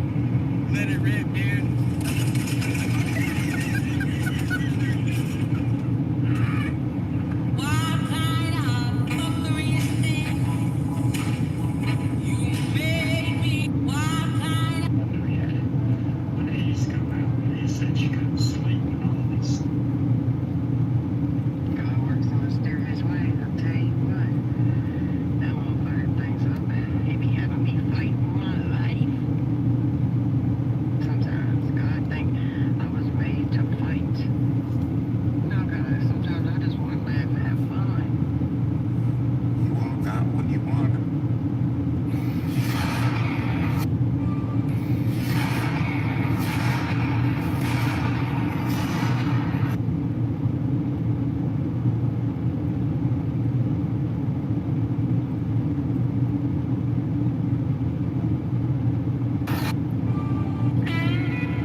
got it, yeah. Alright, so I got some stuff solved. We got some more to do, but we're doing better. I feel a lot better. Mental health is better. That's the best thing. Anyway, Tyler, chicken. I want to go live. Does anybody want to go live and play? Who wants to go live? Let's go live. Where do they see? Or on YouTube. That's right. All over YouTube. Shut up, man. So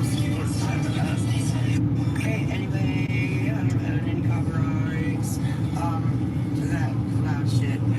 Okay. See everybody. I'm looking at my eyes too. Two different. I tried two. Fuck this. Two different.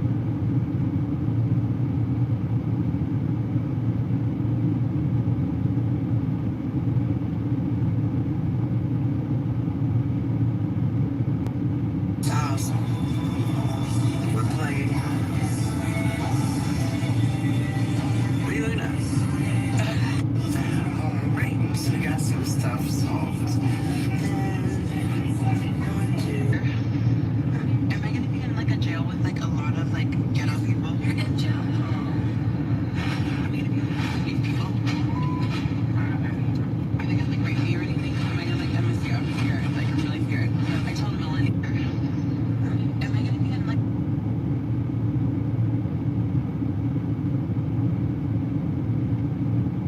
a jail with like a lot of like ghetto people? You're in jail. Am I gonna be with these people? Are they gonna like rape me or anything? Am I gonna like I'm scared. Like I'm really scared. I told Melanie. Am I gonna be in like a jail with like a lot of like ghetto people? You're in jail. Am I gonna be with these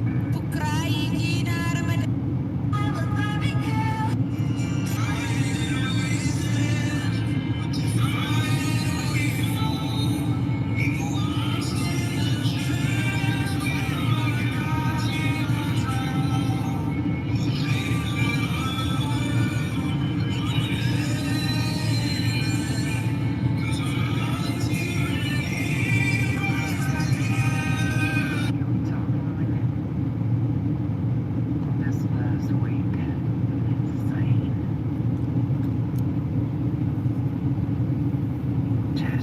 Devil testing me from every direction. Trying to keep my head on a swivel.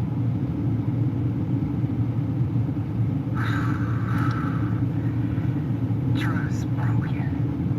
Like all kinds of shit. But I'm gonna say this.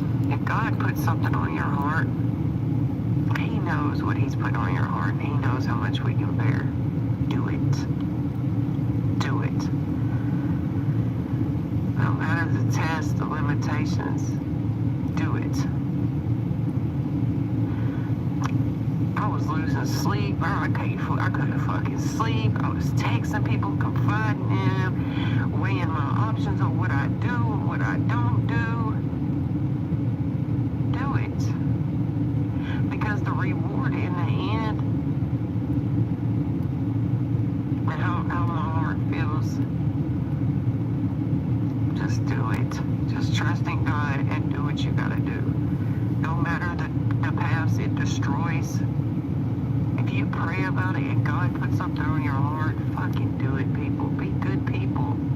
Be good people. Can we talk for a minute? This last week, insane. Devil testing me from every direction.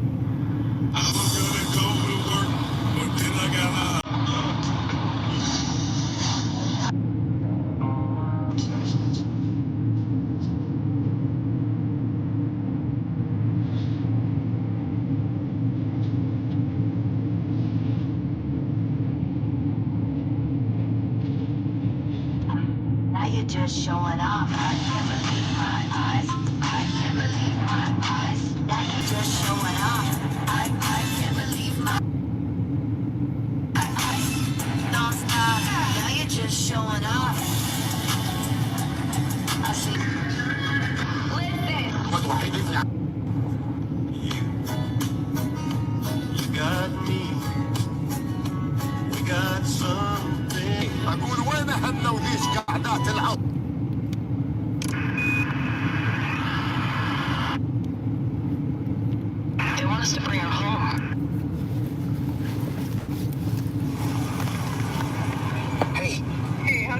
doing? Bottom of the ninth, full count, and it's all up to our jacket.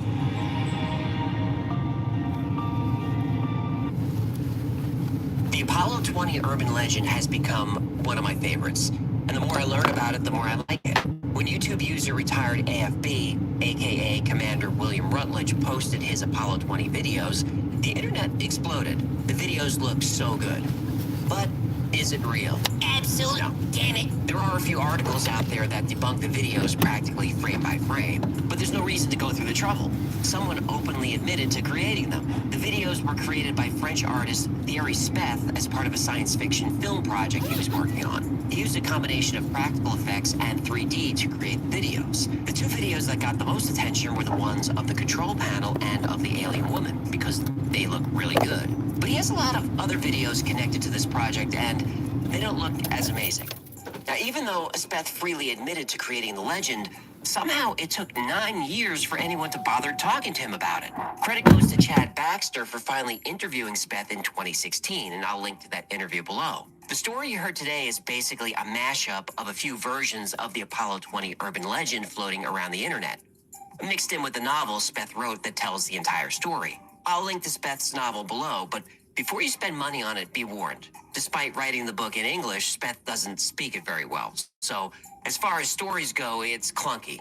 But still, it's entertaining. In Speth's version of the story, the alien woman wakes up during the procedure and knocks Rutledge unconscious. And those golden tears they collected? The yellow goo? Yeah. In the story, it has medicinal properties. Leonov has cancer with only a few months to live. He drinks the goo and it cures him. By the way, Alexei Leonov is one of the most famous cosmonauts in history, so Speth changed his name in the novel. Also, Rutledge and Snyder, they end up having an affair in space. Then they get married, and they also drink the yellow goo, which makes them age more slowly. Yeah, but what about the bloody glove? Right. Remember the plants inside the ship? Yeah? Well, they ate the Apollo 19 crew. The glove was all that was left. Wow. Yeah, there's a lot going on in that novel. As I said, it's clunky. Despite Speth admitting to creating this, you'll find interviews with the quote-unquote real William Rutledge, and those interviews have expanded the lore. But you know I don't trust the French. How do we know he isn't just taking credit? Well, a lot of people thought that, and that's why it's so weird that nobody bothered to talk to him. But about halfway through the interview with Chad Baxter, Speth holds up a mask of the alien woman. And it's the same alien for sure? 100%.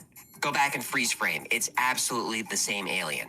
If you want to see exactly how Speth made the video look so good, I'll link to an article called Apollo 20 Deconstructed. So how is a story like this believed by so many people for so many years?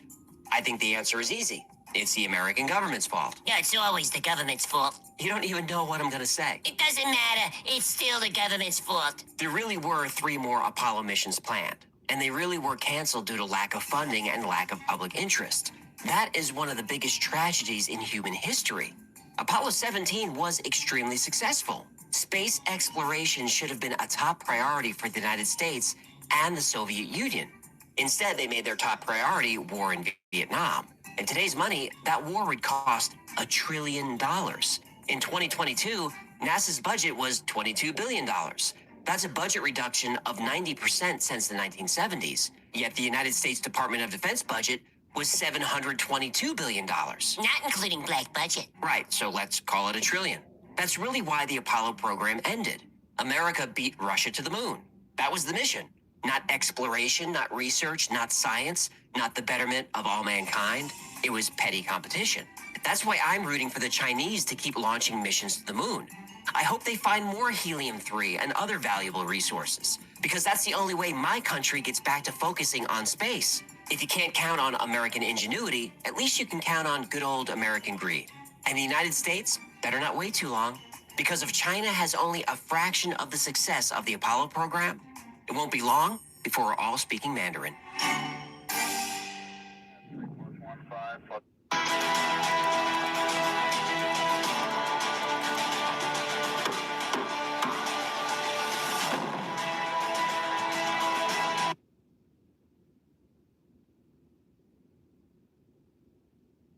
The following chaos could have been avoided by using TurboTax. It's tax season and I'm late to my tax appointment. The babysitter canceled last minute and I gotta take the little one with me. Hello? Yes. I'll be in your office in like 15 minutes. Our appointment was at 10 a.m. I know, I'm running a little bit late. Jay, it's 4 p.m.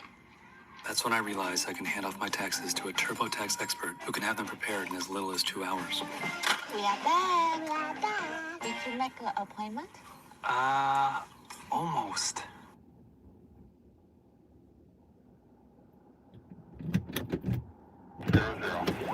Yeah, so that one is debunked, but I still think the moon is weird. Okay, what's next? Episode 126, The Soul Recycler. Okay, this one is the theory that the moon was built by the Anunnaki and is now used as a base for reptilian humanoids to use human soul energy for food. Oh, lizard people love eating human.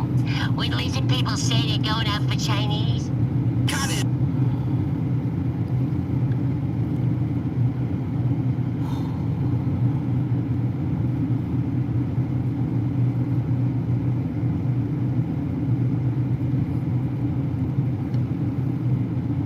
they mean that literally. Okay, that's enough. It's a cookbook. It's a cookbook. Twilight Zone? I know. It's the Twilight Zone. Okay, this next episode has a bit of a twist. And if it's the first time you're watching it, I don't want to spoil it. But this one is a little unsettling. Your world is an illusion. Your choices are irrelevant. Your friends, your family, and everyone around you are just manifestations of your mind. You're a trapped animal in a cage, a virtual reality created more than 250,000 years ago for a single purpose: to use you as food. Your emotions are food for those who created the cage. Feelings of happiness and joy are digestible, but those emotions are nowhere near as nourishing as sadness, malice, and especially anger. Pain on a small scale is good, but pain due to war, famine, and pandemics, well, that's even better. You're born, you grow, and you spend the first third of your life learning how to live in a society that barely knows you exist. Maybe you get married, have kids, maybe even grandkids. Then you die, and the pain ends. But death is just the beginning, because now you get to do it all over again.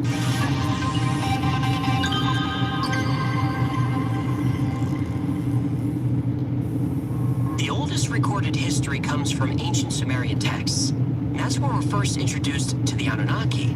The Anunnaki are believed to be 7 deities, also referred to as the 7 gods who decree. Their purpose was to determine the fate of mankind, and their stories mirror some that we find in Greek mythology. And like the Greek gods, the Anunnaki dwell in the heavens, but also interact with people and influence events here on Earth. Gods from polytheistic religions like the Anunnaki, the Greek gods, and the Roman gods served many purposes. They were used to explain natural phenomena like Zeus creating thunderstorms. Thor also served this role in Norse mythology. The gods provided comfort about the uncertainties of life and questions about mortality, the afterlife, and human suffering. Gods and their myths established social norms and values. Myths often included lessons about the virtues of honesty, courage, and wisdom, or the danger of hubris and deceit. Worshipping gods who represent these qualities creates a framework for social and moral order. Gods are part of the creation myth of many cultures, used to explain the origin of mankind. This was also true for the ancient Sumerians. In the Epic of Gilgamesh, written thousands of years ago, the Anunnaki are directly involved in the creation of humans.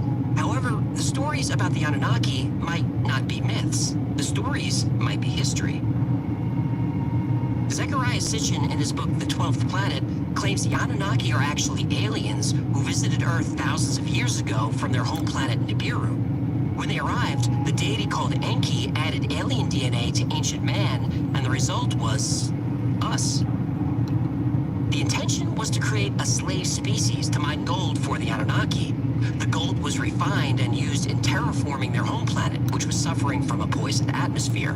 Now, this may sound like a far-fetched story to some, Not to me. but this creation story shows up in other cultures as well. There's an ancient Zulu legend about 2 brothers named Wawani and Mpanku, who were from an alien race with scaly skin. Thousands of years ago, the brothers stole an egg from a fire dragon, emptied beat out the yolk until it was hollow, and then rolled it across the sky to Earth. That egg was the moon. Many ancient texts describe a time when the moon didn't exist, or at least it didn't exist here. Aristotle wrote about the Pelasgians, who lived in ancient Greece since the oldest days, at a time before the moon. Apollonius of Rhodes also talks about a time when the moon wasn't yet in the sky. In ages past, before the silver orb adorned night's somber shroud, Gaia stood alone. The tides lay still, untouched by Luna's grasp, and darkness reigned where moonlight never cast its tranquil spell. Oh, how the gods conspired to shape that radiant disk. Greek historian Plutarch wrote about the Arcadians. They were a very ancient people who lived in Greece. Plutarch described them as a pre-lunar people. Roman poet Ovid also wrote about the Arcadians. In Arcadia's lush fields, where Pan's flute sang, a truth lies hidden, nearly forgot by man. The Arcadians are said to have possessed their land before the birth of Zeus, and the folk is older than the moon. Evidence of a sky with no moon has also been found on the other side of the world. In the ancient site of Tiwanaku in Bolivia, there are symbols that depict the moon coming into orbit. This happened at a specific moment in time thousands of years ago, long before recorded history. According to the Zulu and other ancient cultures, the moon didn't form. The moon was built, and not built here.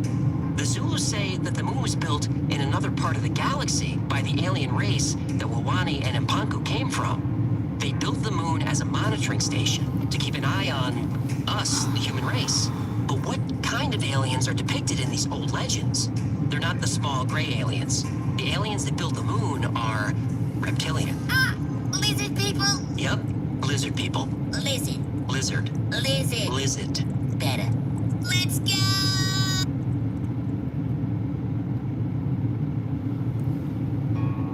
Some tequila owners have spent their careers walking the red carpet. We've spent our careers walking red agave fields. Cuervo, the tequila that invented tequila. David Icke has written over 20 books about various conspiracy theories. He's covered everything from the Illuminati to UFOs to the multiverse. He's my hero. But he's probably best known for his theory about a humanoid reptilian race. Well, that's not a theory if it's true. Do you mind? Sorry. Lizard people get me really excited. Oh, I know. Did you know you can buy a lizard people coffee mug from the iFile store? No merch plug, please. Icke claims that humans share the Earth with a race of shape-shifting reptilian humanoids called the Archons. Wani and Mpanku, brothers from the Zulu legend who brought the moon to Earth, were Archons. The Sumerians called these Archon brothers Enki and Enlil, who were also rulers of the Anunnaki. This race of reptilians primarily lives underground, but a few of them live among us as well. The surface-dwelling beings are here to make sure humanity stays compliant with and unaware of their plan. They're involved in the highest levels of government, business, and technology. They're monarchs, politicians, and bankers. They own and operate major media companies. Mark, are the allegations true that you're secretly a lizard? I'm gonna have to go with no on that. I am not a lizard. They influence every aspect of human life. They are the Illuminati. When we describe the reptilians as shapeshifters, you might think of a creature that physically changes its shape, like Odo from Star Trek, Mystique from Marvel Comics, or Tonks from Harry Potter. Reptilians don't do this. They actually always look like themselves. What they do is manipulate the human brain to perceive them differently. The source of the reptilians' power is their ability to alter our perception of reality. And they don't do this with telepathy, they do this with technology. According to David Icke, the moon is not only a spacecraft, but also a holographic projection device. The broadcasts from the moon warp our reality, or at least our perception of reality. There's what's known as a frequency embargo around the Earth. Wait. Who enforces this embargo? Well, there's a bunch of alien races who are part of a galactic federation, and they keep an eye on the reptilians, but it's a whole thing. Go on, I got time. No, it needs its own video. She got me all excited. This is a bunch of bullshit. There is much more to reality than we can perceive with our senses. And the human brain is quite capable of experiencing the true universe. In fact, it was specifically designed to do so. But the frequencies that would allow us to see the real world are being blocked.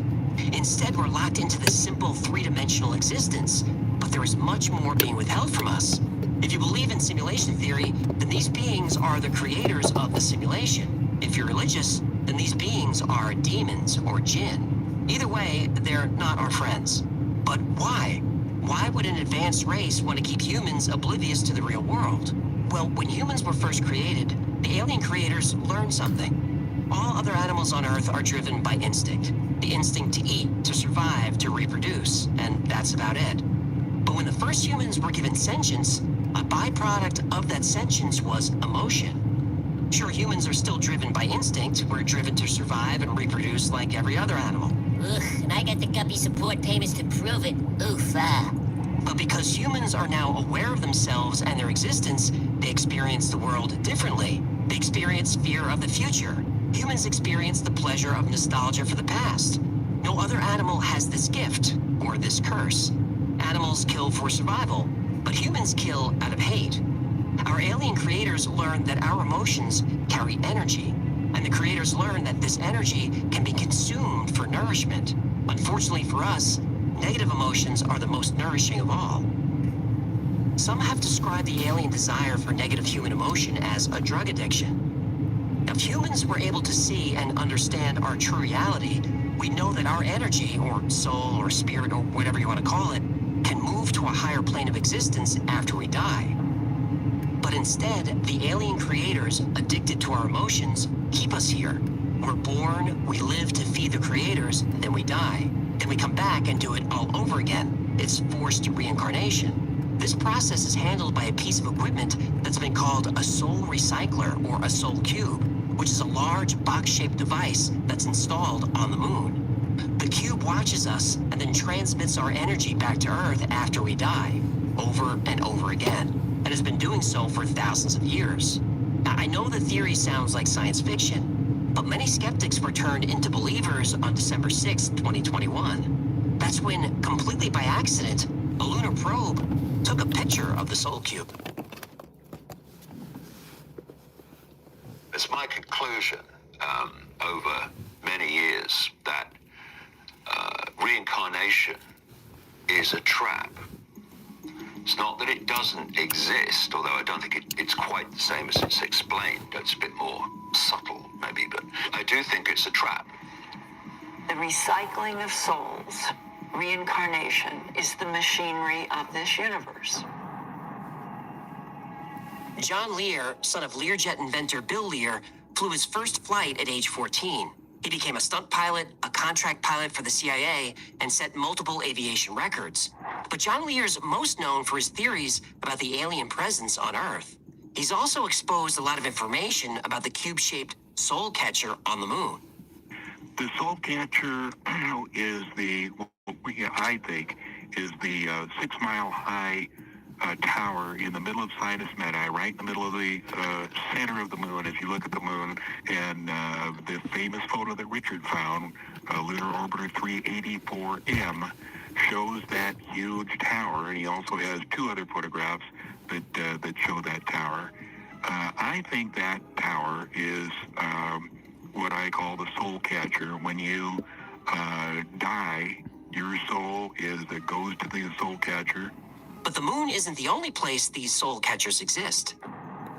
There are several soul transmission stations, both on Earth and on the moon, and depending on where you're going in your next lifetime is which transmission station takes over.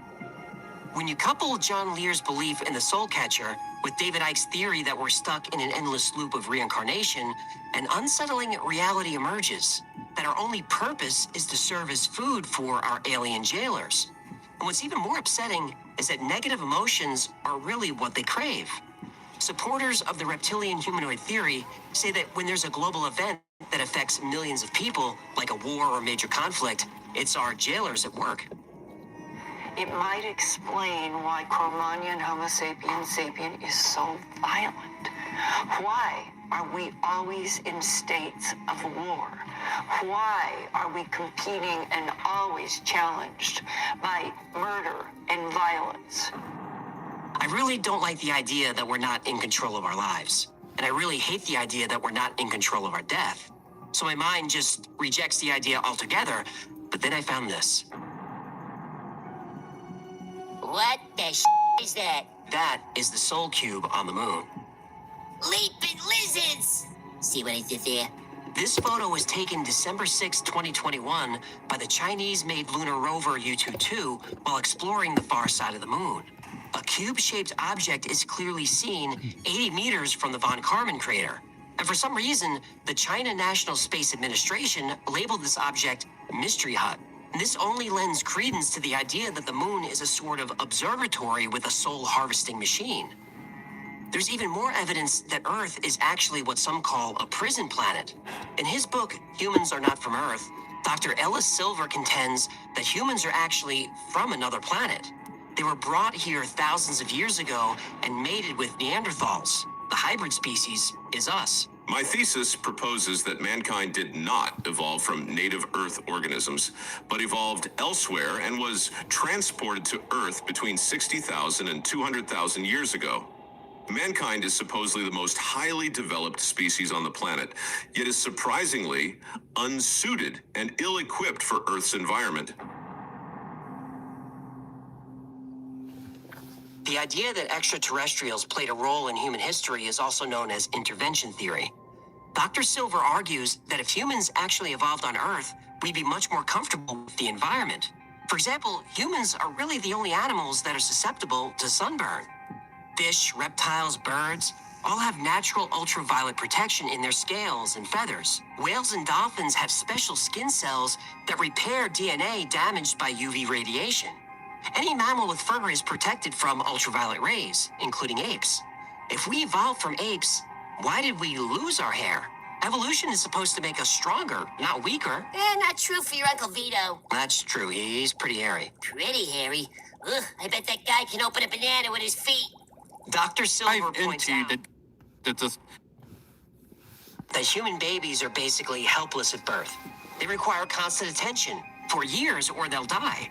Yes, some species of animals require parental care for a time after birth, but there are plenty of species that require none.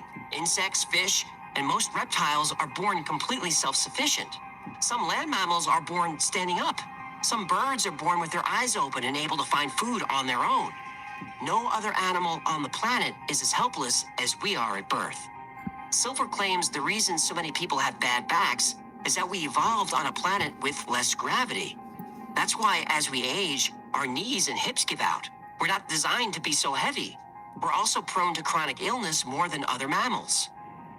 So why were we brought here in the first place? Well, Silver has a few ideas. One is that humans were brought to Earth as a natural predator to wipe out other species. Now, if that's true, it worked. At one time, there were several different hominid species living on Earth at the same time.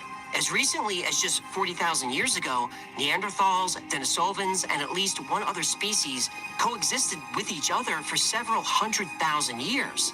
Then modern man arrived, and suddenly all other species were gone. But Dr. Silver has another theory that tracks with a lot of what we've discussed today. That humans were removed from our natural environment because we were violent, we were destructive, and we overconsumed natural resources. Well, that hasn't changed. The theory said that the aliens erased our memories so we'd have no recollection of the civilizations and technologies we left behind. Then they dropped us off on Earth and left us to our own devices. They watched us for a while to see how we developed, and eventually they left. All the UFO activity we're seeing now could be our creators coming to check on their creation. Maybe they're checking to see if we've evolved past our violent tendencies. Maybe we're finally ready to be released from our prison and reintegrate into galactic society. If that's really why they're here, then unfortunately for us, our parole, it's going to be denied.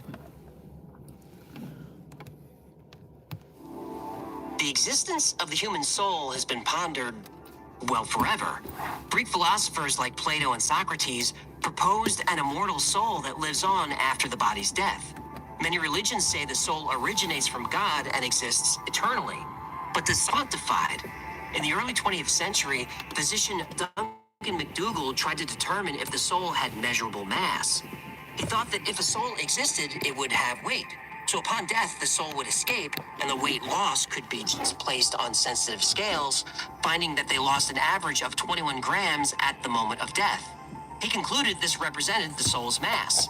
But this small sample size and errors in methodology cast doubt on the experiment. Modern neuroscience says our consciousness and sense of self exist in our physical brain, not a separate soul. Brain imaging shows that our personality, our memories, and capabilities are tied to physical patterns and activity within our neurons. Damage to certain areas of the brain through injury or disease can impact sensory perception, mobility, emotions, and even one's identity. However, there is an argument that, sure, the brain is responsible for cognition and awareness, but a soul could simply be energy that creates our consciousness. And if so, that consciousness could continue after death. According to new theories using quantum physics, the soul may exist in another dimension beyond our normal space-time. Some tie this to quantum non-locality and entanglement. This is where information is passed between particles not just faster than the speed of light, but instantly, no matter how far apart they are. This theory says the soul interacts with the human body through quantum states, exchanging information instantly across any distance. Studies of near-death experiences provide intriguing reports of the soul leaving the body and passing through a tunnel and encountering angelic beings or dead relatives. Yet neuroscience says many elements of NDEs are generated by physical brain activity under stress. Out-of-body and near-death episodes have been induced in controlled settings by stimulating specific parts of the brain. Conclusive scientific evidence of the human soul has yet to be discovered. But maybe the soul isn't meant to be detected with a scale or a microscope or a computer. And just because we can't see it doesn't mean it's not there. Religions around the world say the soul is eternal.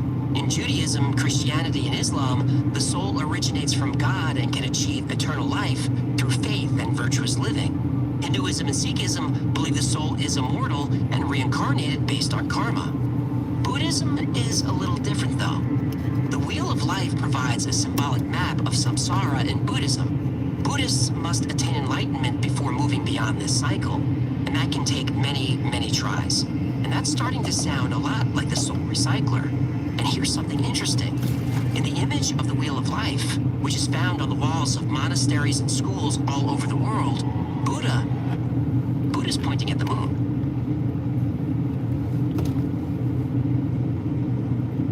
The moon is the most familiar object in the night sky. It's inspired stories and myths and even religions.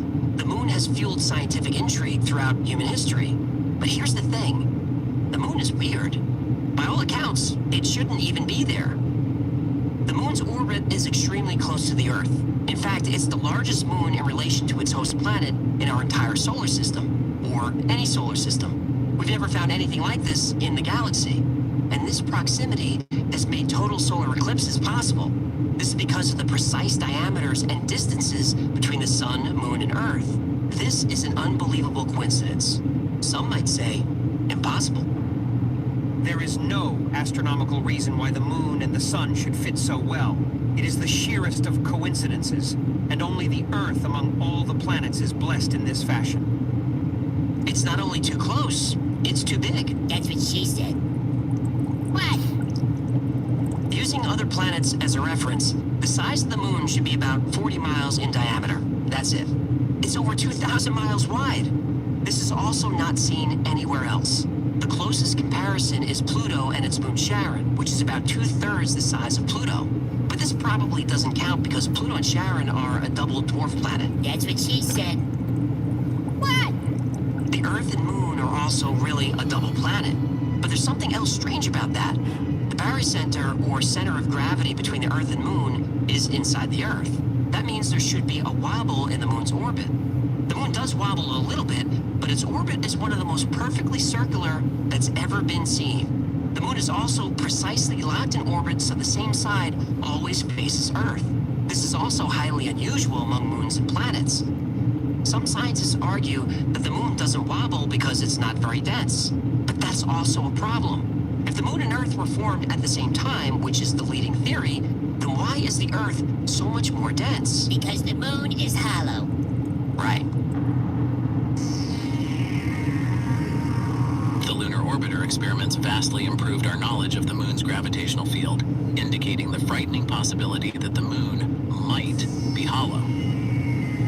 In November 1969, Apollo 12 launched as NASA's second manned mission to the moon. One of the key objectives was investigating the moon's interior. Apollo 12 astronauts placed seismometers on the lunar surface, similar to those used to detect earthquakes on Earth. The astronauts then intentionally crashed their ascent stage module into the moon to gather seismic data. Now, instead of typical seismic patterns, the data showed the moon vibrating for over an hour. The moon was famously described as ringing like a bell. The phenomenon led some to speculate that the moon might be hollow or contain significant hollow spaces. This theory is supported by the still classified Apollo 17 project called Chapel Bell. And this sounds like an experiment that has something to do with sound, but all these years later, it's still classified. Why?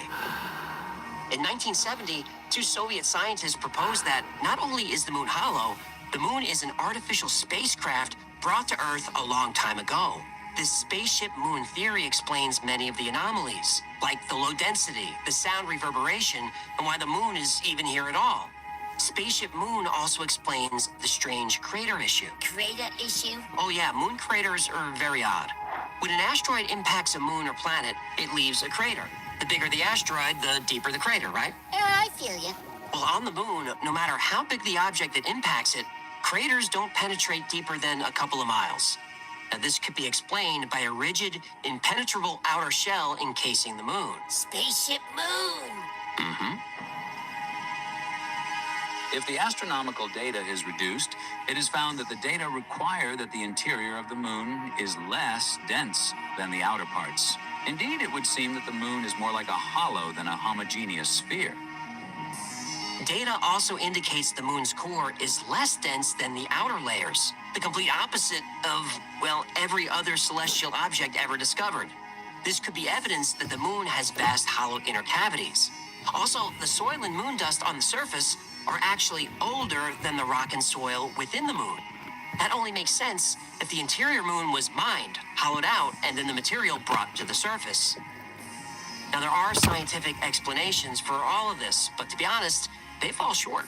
Looking at all the anomalies and unanswered questions about the moon, the best explanation for the moon is an observational error.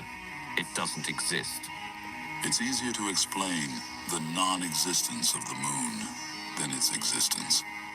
We cannot help but come to the conclusion that the moon, by rights, ought not to be there. The fact that it is one of those strokes of luck almost too good to accept. The moon is weird. It shouldn't be there, and it might be hollow. But is it a transmission device that affects our behavior? Well, there's more crime during a full moon. There are more car accidents. Sensitivity to pain is higher during a full moon. A full moon disrupts our sleep. Some people are prone to erratic behavior during a full moon. This is called the werewolf effect. This is also where the word lunatic comes from. Talk to a cop or a nurse. They'll tell you that they can tell when it's getting close to a full moon. Again, science tries to explain this erratic behavior. Like there's more crime during a full moon because it's easier to see. No. It's also easier to get caught. Right, the science is thin. And notice that all these changes in behavior during a full moon are negative. More crime, more pain, more car crashes. If there are aliens feeding off our negative emotions and they use the moon to do it, well, suddenly everything makes sense. But there is good news. You can fight back.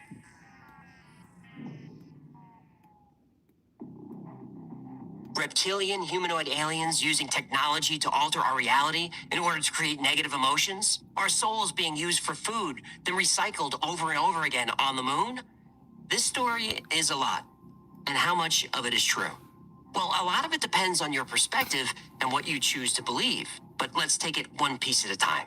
The Anunnaki are documented in Sumerian texts, but there's plenty of documentation of Zeus and Apollo and Athena and the rest of the Greek gods. Same with Roman gods, Norse gods, all gods really. But are any of those gods real? Well, you decide. But Zecharia Sitchin's interpretations of Sumerian texts have been largely discredited and disregarded. He's been criticized for inaccurate translations of the Sumerian tablets. Skeptics say he manipulated the translations in order to support his theory. Yeah, but his story is true. Maybe. But the story about gods coming from the sky, creating man or helping man, that story is almost universal. The Anunnaki are also connected to the Great Flood, which is a story found in every culture on Earth. Supporters of the Anunnaki theory claim that human genetics have traces of alien DNA. The truth is, human DNA is pretty boring. Our DNA is close to everything on Earth. Chimps share almost 99% of their DNA with humans. Dogs and cows share around 80%. Birds and humans share 65% of their DNA. Humans even share over 50% of their DNA with bananas. You're related to a banana? Yep. Maybe that's why you got a peel.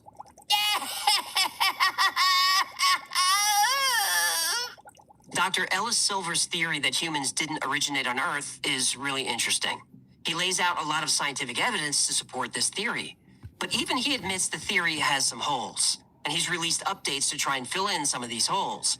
Still, mainstream science rejects the idea that humans originated on a different planet. But there is a wrinkle. In 2020, researchers discovered that about 50,000 years ago, ancient humans procreated with a species that scientists didn't know existed. They call this ghost DNA, and the timing lines up perfectly with Dr. Silver's theory.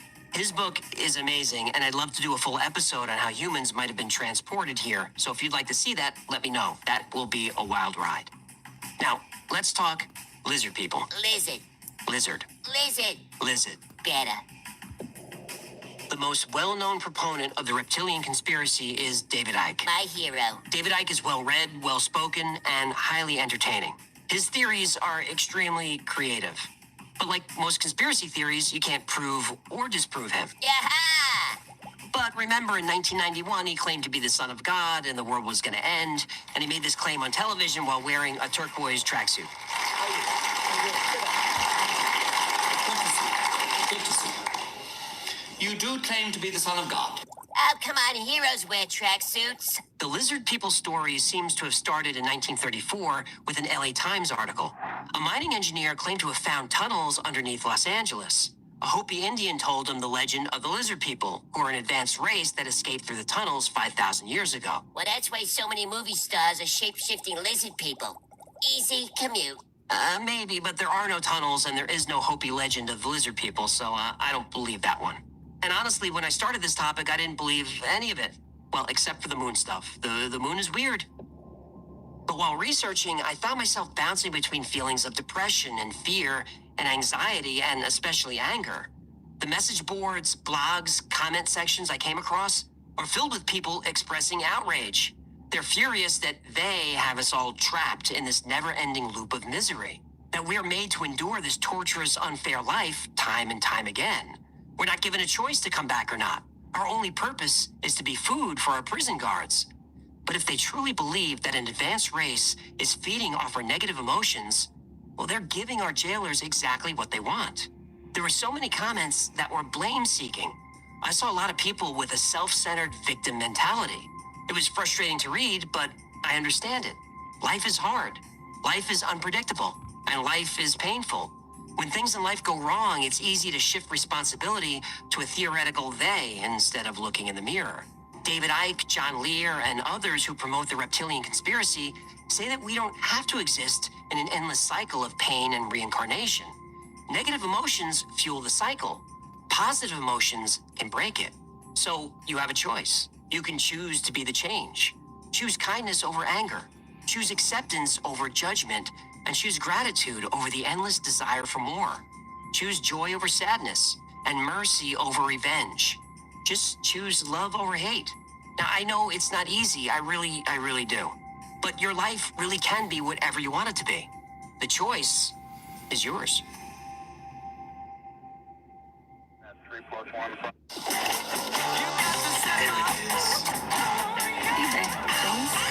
Love. Now, I'm not religious, but this episode makes me hope there's a heaven. Heaven? That's just a marketing campaign. Heaven is a marketing campaign. The lizard people invented the concept of heaven to trick us into giving up our souls. They're a bunch of scary schemers. Well, next up Yeah, is... see? I'll fake a moon rising. I know lizard people live inside. If we don't hold them back, we'll be a lizard people snack. There's a fake moon in the sky. Next up is the story of Ingo Swann. He was a psychic who worked for the CIA under Project Stargate, and he had a lot of success remote viewing places all over the world. But he also remote viewed the moon, and what he found up there was terrifying. When Ingo Swann released his book titled Penetration in 1998, he claimed to be a psychic who was employed by the CIA to remote view the dark side of the moon, specifically to look for alien presence. It sounded like science fiction, but in 2006, when the CIA started releasing documents on the Stargate project, Swann's participation in the program was confirmed. When Swann was asked about the existence of extraterrestrials, he said not only were they already here, but they are building something on the far side of the moon. And, according to Swann, these aliens aren't friendly. Let's find out why.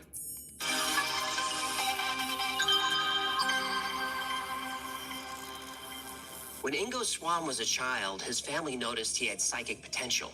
When he got older, he wanted to explore this talent, so he began volunteering for experiments in ESP. At first, researchers tested Swann to see if he could influence plants with mental activity, or alter the temperature of an environment using his mind. And Swann was successful enough that more and more scientists became interested in him. But it was a few years later where Ingo Swann would find his specialty. In the early 1970s, Swann was part of a study for the American Society of Psychical Research. And this study involved Swann sitting in a chair and attempting to project his consciousness into sealed boxes, which contained symbols that Swann would try to read. During one experiment, he was asked to see what he saw inside of a box. And Swann said he saw nothing, just darkness. The researcher was disappointed and said, "Oh, that's too bad, let's try something else." Swann said, "No, I see darkness because the light bulb inside the box is burnt out." The researcher was puzzled. He walked over to the box, opened it, and sure enough, the light was out, and a star was born.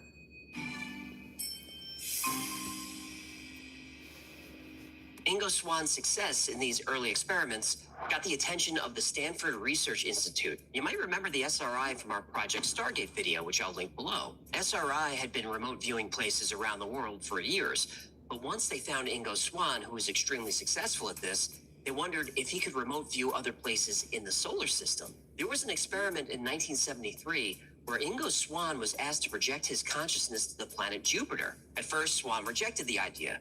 Ingo Swann never wanted to remote view anything that couldn't be confirmed. There were plenty of frauds who claimed to have psychic abilities, and Swann valued his reputation. He didn't see any value in going to Jupiter if his observations couldn't be confirmed. But the researchers at SRI told Swann Jupiter was chosen because NASA had probes on the way there right now. So Swann agreed, and he made a lot of observations about Jupiter that the Pioneer probes soon confirmed. He saw a hydrogen mantle, rotating storms like cyclones. He mentioned high infrared readings, the colors of the clouds, and ice crystals in the atmosphere. The probes confirmed all of this? They did. Skeptics will say all these observations could be deduced, like, of course, Jupiter has violent storms, we can see them. Same with the color of clouds, infrared, and atmospheric ice crystals. Even if we can't see this stuff, we can deduce that they're there. But Swann saw something else, something new. He said he saw a ring around Jupiter, just like Saturn's ring. But Jupiter's ring, according to Swann, was much smaller than Saturn's and closer to the planet. He said it was made up of dust and tiny asteroids. This was not something we could see from Earth, or even assume was there. Did the probes see the ring? The Pioneer probes in 1973 and 1974 did not see a faint ring around Jupiter. Oh. But when Voyager 1 passed by Jupiter in 1979... Tell me there was a ring. There was a ring. Yahtzee! I am not this body in terms of consciousness, and consciousness can go places where the body cannot. Ingo Swann was so accurate as a remote viewer that people began to take notice, specifically the United States government. Of course. In March 1975, Ingo Swann received a call at 3 in the morning. He was told to go to Washington and visit the Museum of Natural History. There he should stand near the elephant in the central rotunda at noon. So He does. Right on schedule, a military-looking man approaches him and hands him a card. It reads, "Do not speak or ask questions. This is for our safety as well as yours. Please follow me." He's led to a car and seated next to another military-looking man, and in his book he calls these guys the twins. And twin number 2 hands him another card. It reads, "Please do not speak. We need to search you for listening devices." They do, and he's handed one final card. "We would like your help on a project suited to your talent. Are you comfortable in a helicopter?" Well, Swan takes a long moment, finally nods. The twins take the cards from Ingo Swan's hand, then a bag is placed over his head, and the car speeds away.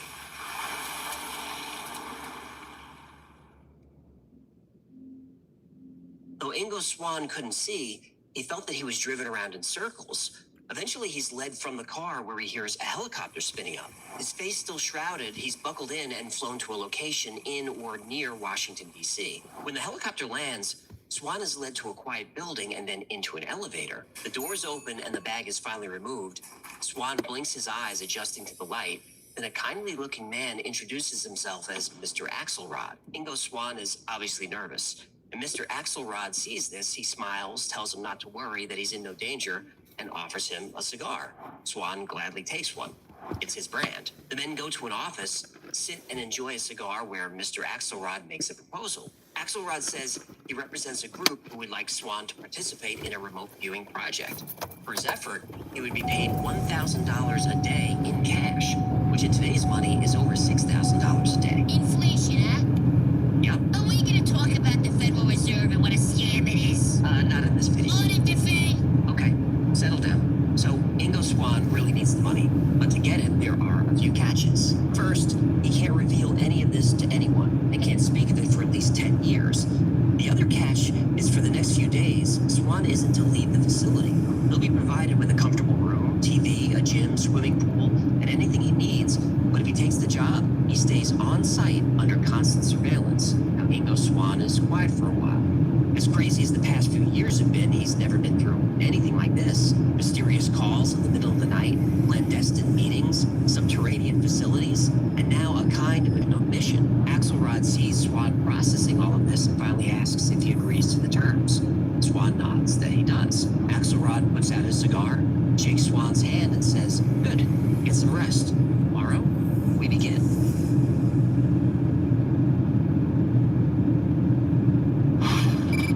Very distinct features of a satellite dish. It's got the dish itself, the crater shape. It's got a long spike that appears to come out in the middle. All sorts of stuff that looks exactly like a satellite dish on Earth looks. The next morning, Axelrod tells Ingo Swan that he'll be remote viewing the moon. And Swan is confused by this, but Axelrod reminds him, "No questions." Right. Swan is given a list of coordinates and goes through them one by one. Some locations, he doesn't see anything, but others he was able to view large cliffs, see craters, dunes of white powder, all the things you'd expect to see on the moon. Finally, Swan comes across something interesting and confusing. He describes seeing tracks on the surface, tracks that seem to have been made by tractors or some kind of machinery. He sees patterns that look like they were made by wind, even though the moon has no atmosphere. Supposedly. Swan gets the sense that there is atmosphere there. Then Swan moves into a crater, which is filled with a green haze. Something is generating light. And Swan notes that the light is diffused. And diffused light isn't possible on the moon. You need an atmosphere to scatter the light. So if it's not the atmosphere, what is it? He moves closer to the light. Swan sees something that looks like an airfield. He describes large structures like hangars, roads, towers, and machinery. Across craters and chasms, there are bridges, evidence of a lot of activity, industrial activity. Cut into the rocks are perfectly round holes, like they were dug with large earth-moving equipment. He moves to a different location and sees some structures emitting light of all different colors. Swan goes in for a closer look. The domes have windows, and even though the area was dark, he can see a fine mist inside the structures and that same eerie green glow. Swan moves closer. He goes right up to the windows. Inside, he describes humanoid figures that look almost like us. He describes this as an area of high activity. Whoever or whatever these beings are, they're very busy. And Swan continues to observe, describing everything he sees.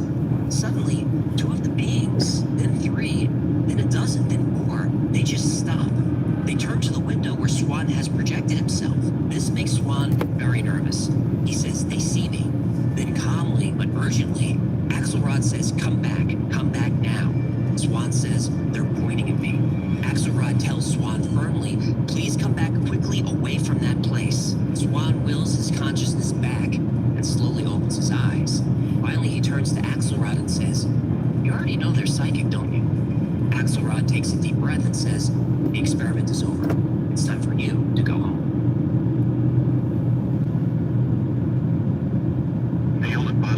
under surface. Neil switched to the medical channel and spoke directly with the chief medical officer, saying, they're here, they're parked on the side of the crater, they're watching us. Life doesn't wait for payday. Neither should you. With EarnIn, you can access up to $100 a day. No interest, no mandatory fee. Though Ingo Swann's moon experiment was over, Mr. Axelrod and the secret organization wasn't quite finished with him. About 6 months after leaving Washington, D.C., Swann was in a supermarket. While doing some grocery shopping, he spotted a stunning woman. He describes her as one of the most beautiful women he'd ever seen. What was she wearing? No, don't be creepy. Hello, I'm asking for science. Well, Swann says she was barely wearing anything at all. Short shorts, bikini top, and the tallest high heels he'd ever seen. Heels tall, bikini.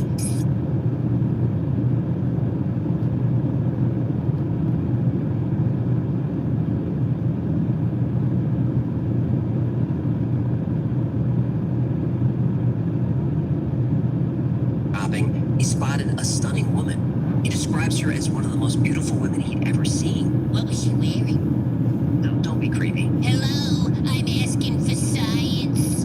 Well, Swann says she was barely wearing anything at all. Short shorts, bikini top, and the tallest high heels he'd ever seen. Heels tall, bikini small. She said she liked the ocean. Excuse me? Hello, Cool J. I'm going back to Cali. I don't think so. Nice. Anyway, Swann was obviously very taken with this woman because the chapter in his book, It's Barely Safe for Work, he says when he saw her, he felt a wave of electricity going through him and felt tingling all over his body. Suddenly, he felt the hair on the back of his neck stand up. And in that moment, he had the distinct feeling that she was an extraterrestrial. Now, Swann was very aware of how ridiculous this sounded, and he was about to chalk it up to him simply being smitten at the sight of her. But then he turned around and saw the twins from the moon experiment.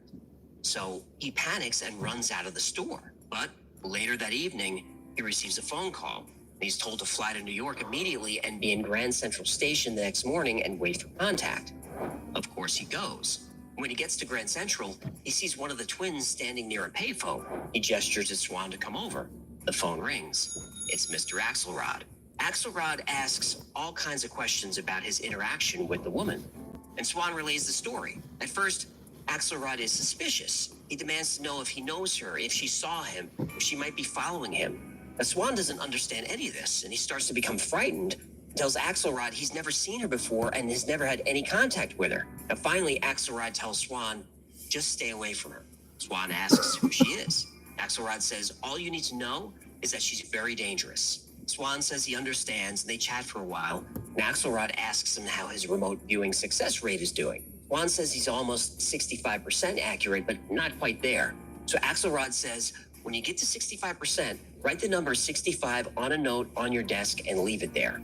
Tell no one, we'll be in touch. And just like that, Axelrod hangs up. And Ingo Swann doesn't hear from Axelrod for a year, but he finally gets his remote viewing success rate to 65%. And just as he was instructed, he writes the number on a slip of paper and places it on his desk and goes home for the night. Now, even though his office is locked and nobody knows the code, when he gets in the following morning, the note is gone. And on his desk is what looks like a light dusting of powder. And in the powder, someone scribbled 2 words, expect contact. A few days after Ingo Swann was told to expect contact, he was heading to the university cafeteria when Mr. Axelrod appeared. Axelrod walked right up to Ingo Swann, shook his hand, and asked if he could get away for 3 or 4 days. Swann said sure, and asked where they were going. Axelrod smiled at him and asked, have you ever seen a UFO? Holy shit! Virginia Democrats say they care about you. I mean, it's just clear that we don't have any room for tax cuts. Like their out-of-touch allies in Washington, they say one thing and do another. They say they want to lower our costs, then fight against lowering electric bills and block tax cuts. They say they want safer communities, then side with illegal immigrants who have committed crimes in our communities. Virginia Democrats say they care, but their actions tell us the truth. RSLC PAC and House Republican Campaign Committee paid for this ad.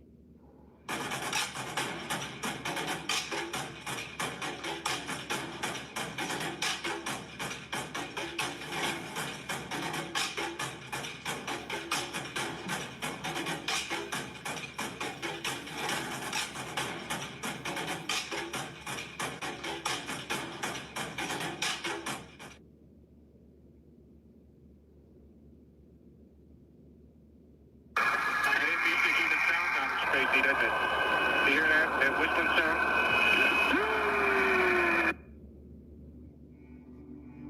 The private jet landed a few hours later. Ingo Swann wasn't told where they were, but they had been flying due north for hours, so he assumed this was Alaska. It was the middle of the night and very dark and desolate. Mr. Axelrod, the twins, and Ingo Swann then climbed into an unmarked van. Swann was given a thermalized jumpsuit and asked to remove everything metal. They drove 2 hours through winding mountain roads before stopping under a group of pine trees. Axelrod said that it's very important that we're as quiet as possible. It's a 45-minute hike to their destination, and they can't talk or make any noise whatsoever. Swann nodded in agreement, and they ventured out into the wilderness. The twins were wearing what Swann thought to be night vision goggles because he could barely see a few feet in front of him. In fact, during some parts of the hike, he had to be led by the arm so he wouldn't fall into a creek or a hole or stumble over unsteady ground. They finally arrived at the edge of a lake, and Swann asked what he was supposed to do. Axelrod whispered that he should just observe and observe in complete silence, and also to be as still as possible. Axelrod said they detect heat, noise, and motion like mad. Swann's eyes went wide, and he mouthed the word, "They?" Axelrod just brought his finger to his lips as if to say, "Shh." So, the four men sat in silence for a long while until one of the twins made some kind of hand gesture. Axelrod said, "It's begun." At first, Swann didn't see anything, just a fog coming off the lake. But slowly the fog began to change. Swann said the fog was emitting light, at first neon blue, which slowly changed what he called angry purple. The fog started getting thicker and thicker, and then up from the lake, a triangle-shaped craft emerged. It was about 90 feet wide and emitted a pulsing hum. Suddenly, beams of light were shooting from the craft, hitting different locations around the area. One of the twins shouted, "We have to move." So they did. Then a beam of energy hit the area where the men were, and Swann remembers hearing a loud crack like lightning. And Swann was so stunned he couldn't move. He had to actually be dragged from the area. And Swann looked over his shoulder and saw water from the lake somehow being pulled into the craft. He described it as a reverse waterfall. And on the drive back, everyone was completely silent. Swann just stared out the window, trying to absorb everything he just saw, piece it together. When the van arrived at the airport, the sun was starting to come up. Swann said, "I finally know what's going on." Axelrod said, "Go on." Swann said confidently, "This was an unmanned drone." And Axelrod, like always, never confirmed or rejected Swann's ideas. He simply asked Swann to continue. Swann said, "It's a resupply mission. They're mining the moon and they need our water." Axelrod smiled at this. He didn't agree, but he didn't disagree either. Axelrod shook Swann's hand, thanked him, and gestured toward a waiting plane. Ingo Swann would be flying back alone, and he never saw Axelrod or the twins ever again.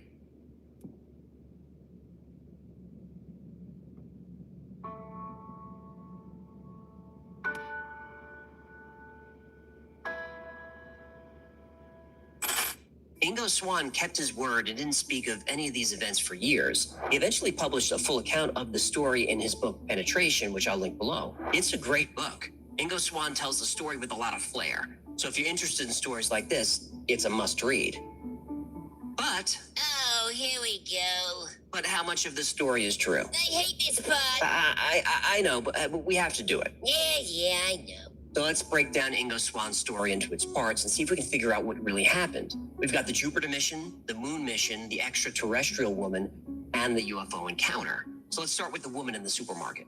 Ingo Swann felt this woman was an alien. He thought that maybe an alien or android made to look like an attractive woman was following him. Now, this was the chapter that was most difficult for me to believe. So he didn't see a sexy E.T.? I think he saw the woman, but she was probably human. He was under surveillance by the twins, who we now know to be CIA operatives. I think the most logical explanation is that she was a Soviet spy. Honeypot? Yeah, I think so. This was the 1970s, and during this time, the United States and Soviet Union were in the middle of what you might call a psychic arms race. We know this from CIA records. We also know that the U.S. was full of Soviet spies. Next, the UFO encounter. This was another tough one for me. It was just a very tidy story. Mr. Axelrod knew exactly where it would appear, how it operated, what it would be doing. I mean, if he wanted Swann to confirm something about the craft, I think he could have done that remotely. I mean, if Ingo Swann could put his consciousness on Jupiter, he could certainly go to Alaska. And in his book, Swann describes light rays shooting from the UFO that actually destroyed pine trees and even killed animals. I think this is something that could be confirmed pretty easily, but there's no follow-up on it. Now, as for Jupiter, subsequent observations and probes to the planet confirmed a lot of what Ingo Swann said. And his discovery of Jupiter's rings is really a compelling story. We'd never seen those before, and they were confirmed by Voyager in 1979 and photographed by the New Horizons mission in 2007. Finally, the moon. And this is where things get really strange. The CIA had remote viewers projecting to Jupiter, Mars, and the moon. Even though the remote viewers' reports were highly classified, they're not any longer, and their reports are remarkably similar. The problem with the moon is that the U.S. government simply will not allow us to confirm the details. There are reports of astronauts hearing signals coming from the moon, but those signals are dismissed as interference. We have pictures of what look like huge structures on the moon, but the pictures are fuzzy and can easily be refuted by skeptics as rock formations. What about pictures of the far side of the moon? Well, NASA has plenty of those, but they're very stingy with what they release to the public. And if NASA won't tell us what's happening up there, we're going to fill in the blanks ourselves. It's an indisputable fact that Ingo Swann was part of secret government experiments for years. If you search the CIA website, there are hundreds of documents that confirm this. And everyone who worked with Ingo Swann 100% believed he was telling the truth about everything he saw. Now, Swann admitted that he got things wrong plenty of times and was always reluctant to remote view places that couldn't be confirmed. So I don't think he's a liar or a fraud or a hoaxer, but did he really see the things he described? Only you can answer that. If you don't believe in remote viewing, then the answer is easy. No, none of this could be real. These are just stories created by someone with an incredible imagination. But if you do believe in remote viewing, as the US government certainly does, then Ingo Swann might have revealed the most important discovery of humankind, that we are not alone. The best stories are the ones that make you reevaluate everything you've been taught, that make you question every truth you've come to believe. The story of Ingo Swann is one of these. Now, after researching Ingo Swann, I'm left with more questions than answers. But if enough of us keep asking these questions, one day, maybe hundreds of years from now, or maybe tomorrow, we'll finally learn the truth. And the truth, whether fantastic or mundane, that's all we want. 3+1, 0.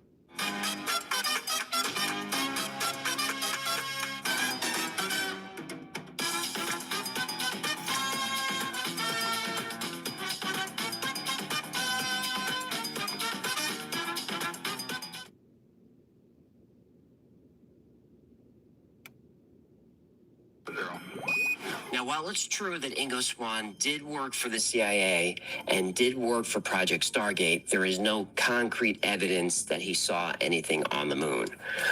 But the next episode is the big one. It's the theory that the moon landing never happened, and it was just nothing more than a film directed by Stanley Kubrick. And you've heard me say the moon is weird a lot, and you're about to see a lot of evidence as to why. Stanley Kubrick is considered one of the greatest filmmakers of all time. Of his 13 movies, a few are considered classics. But in 1968, Kubrick released 2001: A Space Odyssey. And this is more than a classic, it's a masterpiece, and widely regarded as one of the best science fiction films of all time, and probably the most influential. This collaboration with science fiction author Arthur C. Clarke tells the story of an alien intelligence that visited Earth in the distant past and left behind artifacts in the solar system. The movie features groundbreaking special effects which still hold up today. In fact, the effects looked so good that the movie gave the American government an idea. Billions of tax dollars were invested in the space program, but the Soviets were still years ahead of the United States. NASA desperately needed to get to the moon before Russia, but they knew it was impossible. So they turned to one of the world's best filmmakers for help. Because when it came to the moon, if they couldn't make it, they'd fake it.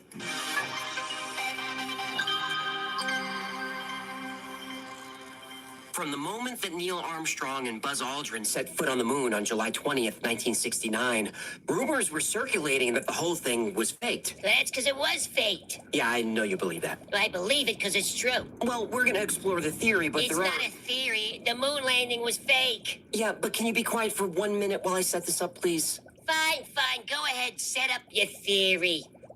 Thank you. It was fake. Science journalist Richard C. Hoagland wrote in his 2007 book Dark Mission that he saw NASA press officers helping distribute flyers to the press saying the landing was faked. Even though the astronauts brought back hundreds of moon rocks and took thousands of photographs of the moon, some people simply didn't believe it. Considering the technology of the time, going to the moon and back sounded like science fiction. At one point, almost 30% of the American public believed the moon landings had been faked, and this started to show up in pop culture. In the 1971 movie Diamonds Are Forever, there's a sequence where Sean Connery as James Bond breaks into a warehouse, and there he finds government agents filming a fake moon landing sequence. He steals a weird-looking moon buggy to escape.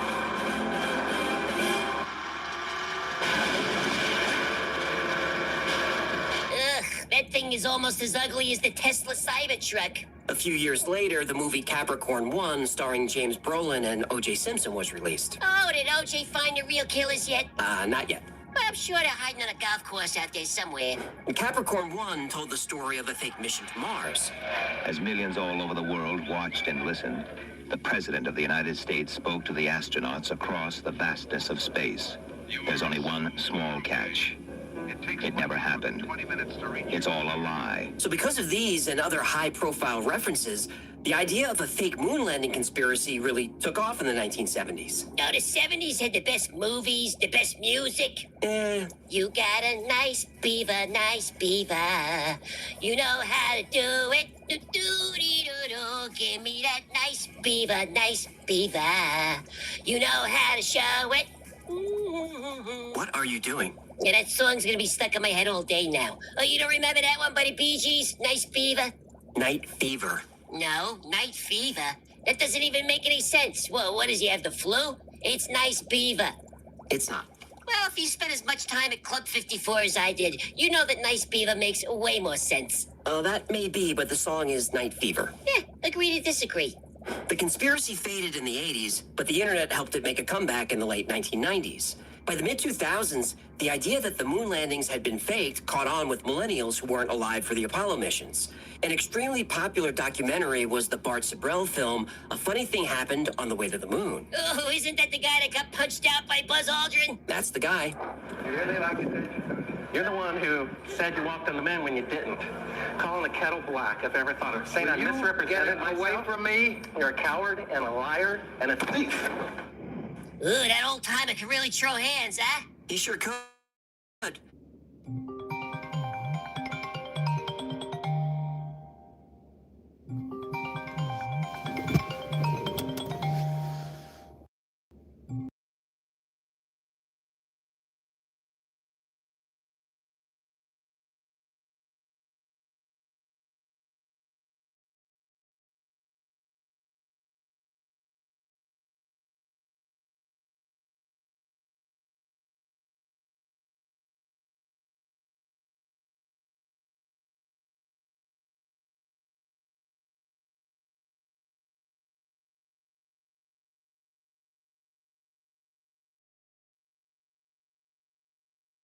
On the Bible that the moon landing was real. Buzz begged the guy to back off, which he didn't. Finally, Sibrel called him a liar and a coward, and he got a knuckle sandwich for his trouble. So the moon landing conspiracy was back and popping up all over American pop culture. And they just start making stuff up. Yeah. Like that Neil Armstrong guy. Have you seen him on the talk shows? Neil Armstrong, the first man to walk on the moon? Talk about a fish story. Man, and they're buying it. Okay.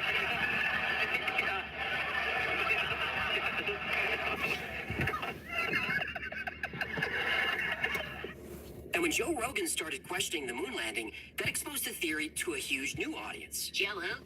Joe Rogan, comic, podcaster. Between 1969 and 1972, they had seven attempts,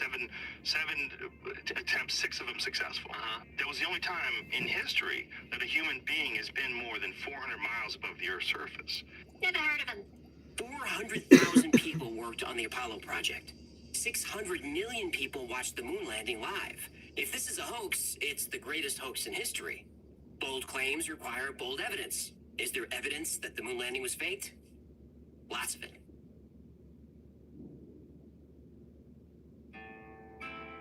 If influencers are now making tequila,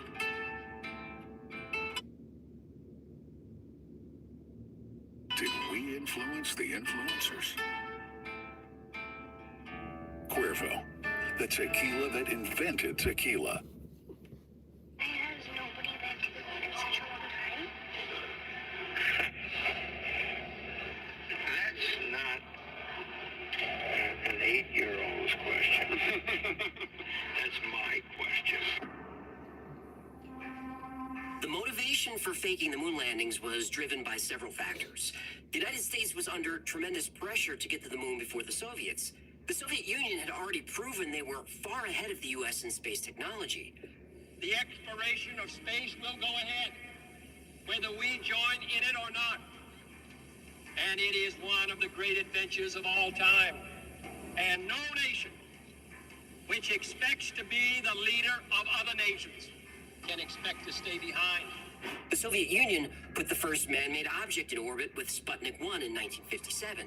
They put the first animal in space when Laika the dog was launched with Sputnik 2. Laika didn't survive, but in 1960, the Soviets launched 2 dogs and a bunch of mice and rats that did return safely. The first human in space was Yuri Gagarin. Valentina Tereshkova was the first woman in space. The first multi-person crew, the first spacewalk, the first spacecraft to reach the moon, the first pictures of the far side of the moon, and even the first soft landing and transmission from the moon's surface. These were all Russian achievements.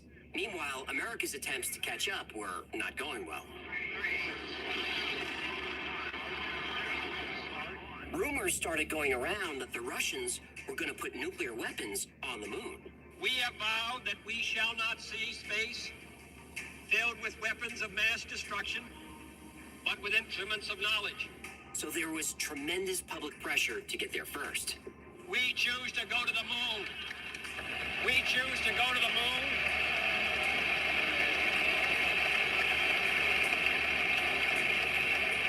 We choose to go to the moon in this decade and do the other things.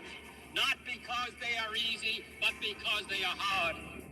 On July 16th, 1969, Apollo 11 launched successfully.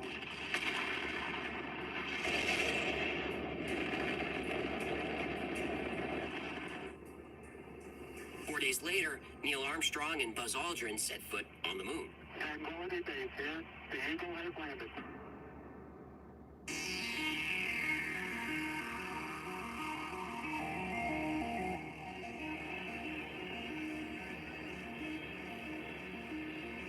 That's one small step for man. One giant leap for mankind. In just a few years, the United States went from being years behind the Soviets in space exploration to eclipsing all of their achievements. To many people, this was just too good to be true. So skeptics started poring over photographs and film looking for evidence of a hoax. And the evidence was everywhere. The first clue of a hoax was that the astronauts seemed to be casting shadows in 2 different directions. But the sun is the only light source on the moon. On Earth, shadows run parallel. On the moon, not only did shadows go in different directions, but sometimes they were at right angles to each other. The only way to explain this is multiple light sources, like you'd get on a movie soundstage. Studio lights would also explain this shot. In a vacuum with only a single light source, the shadows on the moon should be absolutely, completely black. But there's a lot of film and photos where, even though the astronauts are in shadow, they're lit extremely well. Now, in the movies, the sun would be called a key light, which is your main light. And this light in the shadows would be from what's called a fill light. But there's no fill light on the moon, only a key light, the sun. There seems to be a Hollywood lighting technique happening here. Now, you're not going to find any direct evidence of studio lights in any pictures from the moon. NASA's too smart for that. But even in big-budget movies, you can sometimes see the cameras and lights in reflections. Now look at this. In the reflection on the helmet, it looks like a neat row of movie lights. And look at the reflection on this photo. What the heck is that? That looks a lot like a studio light with the barn doors open. Now here's a photo that shows what looks like a movie prop. This rock is labeled with the letter C, but the crew forgot to remove the label when they started shooting. How about this picture of the landing module? Do those hills look like they're miles away? Or do they look like this was shot on a soundstage? And speaking of those hills, this photo was supposedly taken a few miles away from the landing module. Then how come the backgrounds are identical? Because they used the same backdrop. Now let's talk about stars. On Earth, Even with our thick atmosphere, the sky looks like this. But on the moon, with no air, the sky is just black? Shouldn't the sky be full of stars? NASA really thought this one through. If you're gonna hoax something in space, the stars are a big problem. This is because by using a star map, you can not only get the precise location a photo was taken, you can even get the precise day and time. So they had to get rid of the stars. When you looked up at the sky, could you actually see the stars and the solar corona in spite of the glare? We were never able to see stars from the lunar surface or on the daylight side of the moon by eye without looking through the optics. I don't recall during the period of time that we were photographing the solar corona what stars we could see.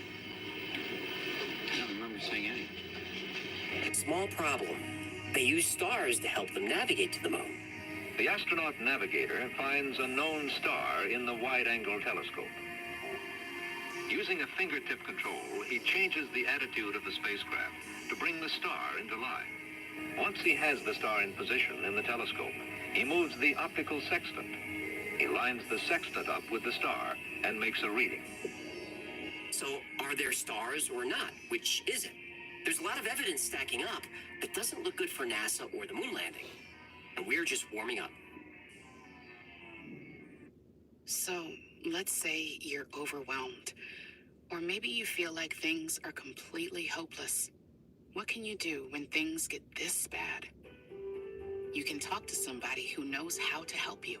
Our phone number is 988. If you call 988, you'll talk one-on-one with a real human being to figure out what's going on and what you need to do. It's free, confidential, and 24/7. For emotional support, call 988. Virginia is here to help. NASA and the government faked the moon landing was basically, it was technically impossible to do it.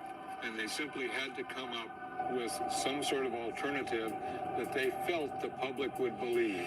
I believe, had they wanted to, that NASA could indeed have pulled off the greatest hoax of all time, never sent anyone to the moon, and recreated it in a television studio. Can you realize that you and I, that all of us, have actually begun the exploration of another world? The United States Geological Survey decided to build a model of one part of the lunar surface in an area accessible to present research centers. 4, 3, 2, 1, fire!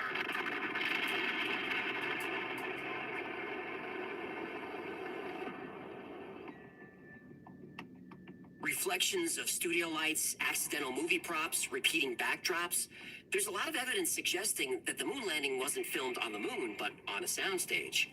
The lunar module engine puts out 3,000 pounds of thrust, and the lunar surface is covered with dust that was described as fine powder. If that's true, why did the engine leave no mark on the surface? And shouldn't there be dust everywhere? Even the foot pads are clean and shiny. So either the landing module was sitting there, or it was gently lowered down by a crane. And you'd have to lower the thing gently. Look at it. It looks like tinfoil and curtain rods held together by duct tape. More evidence that a crane was used is when the astronauts separate from the module and return to orbit for pickup. Look at this. The module separates and the astronauts gently lift back to orbit. And look how slowly it moves. Where's the rocket plume from the engine? What's allowing this to fly all the way to orbit? If you watch the footage closely, it looks like the object is wobbling a little on cables or wires. And by the way, who shot this footage? There's no camera remote control, but somehow the scene is framed perfectly. They're zooming in and out. The camera tracks the object up into the sky, but conveniently loses the object when it gets too high. But the camera does pan around the surface. Who's working the camera? Now, speaking of cables and wires, look at this footage. Does this look natural? Or does it look like he's being lifted by wires?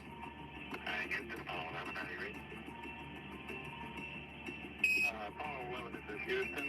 Go ahead. Roger. 11 looks to be in pretty fine shape. That's all we can see from here.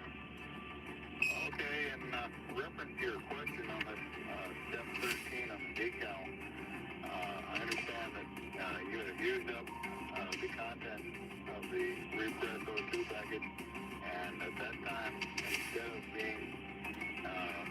Then there's this footage of Neil and Buzz putting up the American flag. But if they were both on the moon's surface, who's shooting the footage? And how is the flag waving if there's no atmosphere on the moon? Now, sure, we've been told that there was an aluminum tube holding up the flag, but it seems to be moving around a lot. And here's a picture of what an Apollo astronaut spacesuit looked like. But look at the soles of the shoes. They don't look anything like the footprints the astronauts supposedly made in the lunar dust. And what about the heat? The surface temperature on the moon during the day is over 250 degrees Fahrenheit. That's as hot as an oven. The film inside their cameras should have melted. But there are thousands of pictures that all came out perfectly fine. Yeah, fine, except for the whole wrong shadows, no stars, movie props, visible lights, and stuff being hoisted by cranes. Right, except for that. And there are plenty of photos that are flat out doctored. If you remember our episode on NASA's Mars cover-up, we proved that the photos of Mars were altered before being released to the public. This is a technique perfected during Apollo. The Apollo handheld cameras had special crosshairs on them called Rousseau marks. And these were here to help make sure the photos were printed properly from the negatives and not distorted, and to make it easier to stitch photos together for panoramas. But in some of the photos, the crosshairs aren't there, or are only in part of the picture. In other photographs, objects appear in front of the crosshairs. Now that's physically impossible, unless the objects were added after the photo was taken, by layering them on top of empty backgrounds. And there are even more problems with the photography. Here's a picture of an Apollo astronaut saluting the American flag. But look at his feet. The shadows don't even reach them. It's like he was edited in later and somebody forgot to add a shadow. Now, even if we could explain all these anomalies in the photos, there's a big reason why nobody can get to the moon. A reason why human beings can't leave Earth at all, at least not yet. The reason is real and scientifically proven as fact. Radiation. Most Planet Fitness clubs are open 24 hours, so you can work out whenever. We're coming in early. Staying late.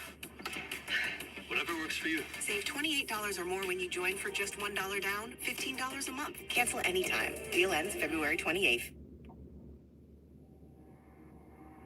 We see the ascent stage suddenly pop up without any exhaust plume whatsoever, as though it were jerked up by a cable.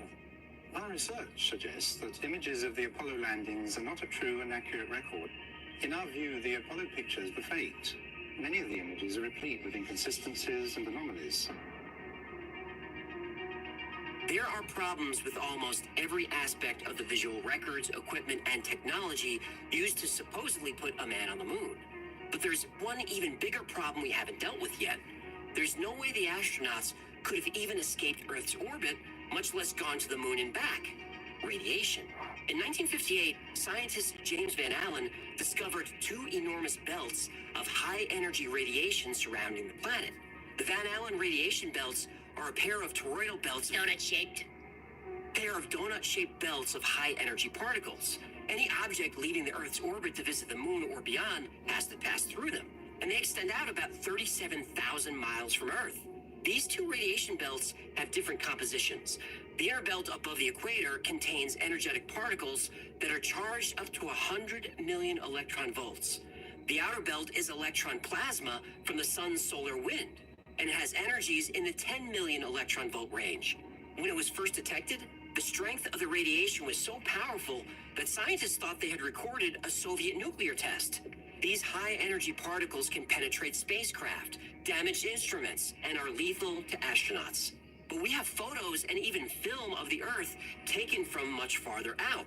How could this be faked? Well, the astronauts never left low Earth orbit. From there, the Earth fills the entire window of the craft. We only have one window that has a view of the Earth, and it's filled up with the TV camera, so your view now is probably better than ours is. So to get this film of the Earth, they blocked out sections of the window. This film is an outtake. The astronauts didn't realize they were still rolling. They said the camera was pressed up against the window to get a good shot of the Earth, but that's not true. You can see someone pass in front of the window, then quickly jump out of the way. And here you see the dim work light that was used so they could operate the camera. We're not supposed to see this. We're also not supposed to see this. Someone adjusting the insert that controls the shape of the Earth. Now remember, they're in low Earth orbit, so the Earth is actually really bright and fills the whole window. How do we know? Because when they open up the iris of the lens, we can see it. Holy sh!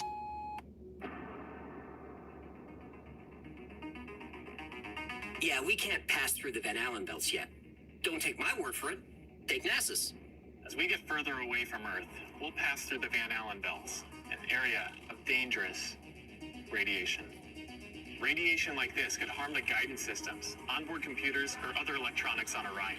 But Orion has protection. Shielding will be put to the test as the vehicle cuts through the waves of radiation. Sensors aboard will record radiation levels for scientists to study. We must solve these challenges before we send people through this region of space. I guess we're still working on solving this issue? Because I thought we... We're also really pushing the boundaries in terms of where we're going forward with exploration. I think humans are naturally driven to do this, and this is really the beginning, I think, of human beings leaving low Earth orbit. I certainly plan on being around to see that. I don't want to be a jerk because she seems like a nice girl, but newsflash, the moon is way outside low Earth orbit. The plan that NASA has is to build a rocket called SLS, which is a heavy lift rocket. It's something that is much bigger than what we have today, and it will be able to launch the Orion capsule with humans on board, as well as landers or other components to get to destinations beyond Earth orbit. Right now, we only can fly in Earth orbit. That's the farthest that we can go. We only can fly in Earth orbit. That's the farthest that we can go. And this new system that we're building is going to allow us to go beyond and hopefully take humans into the solar system to explore. So the moon, Mars, asteroids, there's a lot of destinations that we could go to, and we're building these building block components in order to allow us to do that eventually. Once we travel beyond low Earth orbit, the crew will be exposed to larger amounts of radiation. So we have to design both the crew protection systems and our electronic systems to withstand this radiation. But didn't we... Why don't we just use that technology? I'd go to the moon in a nanosecond. The problem is we don't have the technology to do that anymore. We used to, but we destroyed that technology, and it's a painful process to build it back again. Wait, we destroyed the technology and we can't recreate it?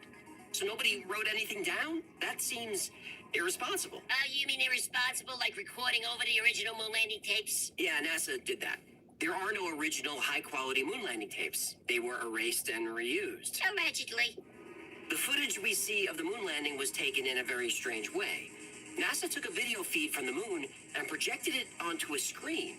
Then TV stations pointed their cameras at the screen. The stations wanted a direct feed, but NASA refused. That's why the moon landing footage is such a mess. Anyway, the best way to protect a fragile human body from Van Allen radiation is lead shielding. But even a thin layer of lead would have made the Saturn V rocket too heavy to get off the ground. The only protection they had was a thin sheet of aluminum. But aluminum melts at about 1200 degrees Fahrenheit. The electrons in the Van Allen belts have energies of millions of volts. Now, this would equate to a temperature of about 10 million degrees Kelvin. So how did NASA overcome this problem? They didn't. Instead, they called Hollywood.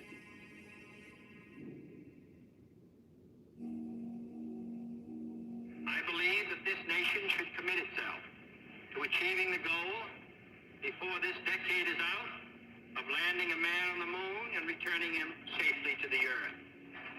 No single space project in this period will be more impressive to mankind or more important for the long-range exploration of space. But right now, we need a 10 to 12-year program that has as its ultimate goal the man domination of space. And if we don't, we're going to be in trouble. To put people on the moon and with enough fuel to enable them to return safely home to Earth requires a still larger and more powerful rocket, however. A member of Congress said today that he was tired of saying the United States second to Russia in the space deal. And only the future will tell whether we'll manage to close that gap. It's going to take some time, and I think we have to recognize it. They secured these large boosters, which have led to their being first in Sputnik and led to their first putting their man in space. We are, I hope, going to be able to carry out our efforts with due regard to the problem of the life of the man involved this year. But we are behind. We are behind. We are behind. Kubrick's Odyssey is a short film created by Jay Weidner in 2011. Recently, it gained attention after being picked up by the Gaia streaming network. This film is the primary reference for the theory that Stanley Kubrick filmed the moon landing footage for NASA in the 1960s and 70s. By 1964, NASA knew that sending men to the moon was impossible. The deadly radiation belts, issues with chemical rockets, and weight and radiation shielding issues, it made it unachievable. Kubrick became involved when someone in the Pentagon saw his 1963 film, Dr. Strangelove. Impressed by the special effects, this person offered Kubrick a secret project, faking the Apollo moon landings. Kubrick was persuaded using a carrot and stick approach. If he helped fake the landings, he would have artistic freedom and financial support for his future films. That's the carrot. The stick was blackmail. No one knows how the powers that be convinced Kubrick to direct the Apollo landings. Maybe they had compromised Kubrick in some way. The fact that his brother, Raoul Kubrick, was the head of the American Communist Party may have been one of the avenues pursued by the government to get Stanley to cooperate. So a deal was made in 1964. Kubrick was given 3 years to complete 2001 in order to test the filmmaking technology necessary to make the moon landings appear believable. To assist him, he had access to several NASA experts and the use of a special 50mm lens made specifically for the Apollo program. Originally it was a lens manufactured, designed, developed, and manufactured by Zeiss for NASA. So how did he do it? Without the use of CGI, Kubrick perfected a new kind of visual effect called front screen projection. Experimentation with front screen projection began in 1949, shortly after the invention of Scotchlite, a material used for screens in movie theaters. Scotchlite is cloth embedded with millions of tiny glass beads that have high reflectivity. Due to the sensitivity of Scotchlite, a minimal amount of light is required. This means that actors can stand in front of the projection without it being visible on their bodies or clothing. Front screen projection was so convincing that many people think the Dawn of Man sequences in 2001 were actually shot on location. They weren't. Almost all that part of 2001 was shot in a studio with actors on sets. If you look closely at Apollo photographs of the moon, you can see a line where the fake moon set ends and the front projection screen begins. At that line, the texture of the lunar surface changes dramatically. Please note how everything is in focus, from the rocks and pebbles close to the camera, all the way to the crystal clear mountain behind the astronaut. There is a stark difference in ground texture between the set and what is being projected onto the screen. You can almost count the number of small rocks and the granularity of the ground that is clearly seen on the set. Once we get to the screen on the other side of my line, this granularity disappears. The little pebbles and dust just seem to disappear behind my line. The latter part of Kubrick's Odyssey discusses the hidden messages in The Shining that Kubrick directed in 1980. Kubrick leaves clues that he faked the moon landings. The characters Jack and Danny, who are the father and son in the movie, symbolize different aspects of Kubrick's own personality. Danny, the child, represents Kubrick's inner innocence, while Jack represents the jaded and morally compromised adult that Kubrick has become. There are also specific visual clues. The Indian wall hangings on the walls of the Overlook Hotel look like rockets launching into space. The pattern on the carpet of the hotel is a hexagonal shape that represents the shape of the launch pads at Cape Canaveral. And in one scene, when Danny is playing with his toys on this carpet, he stands up and is seen wearing a sweater that says Apollo 11 on it. Next, there's a scene where Danny then walks down the hall and finds an open door to a room. The room is number 237, which was changed from room 217 in the Stephen King novel. The number 237 is significant because the average orbital distance between the Earth and the Moon is 237,000 miles. Then there's the scene where Jack's wife discovers that he's been typing the same phrase over and over. The phrase is, all work and no play makes Jack a dull boy. But the word all isn't A-L-L. It's actually typed out as A-11, or Apollo 11. And there are a lot of other claims made by Kubrick's Odyssey, but those are the highlights. And these claims were highly debated and very controversial. What we need is Kubrick admitting he faked the moon landing. We need to hear it from his own mouth, but he never said a word about it. Or did he?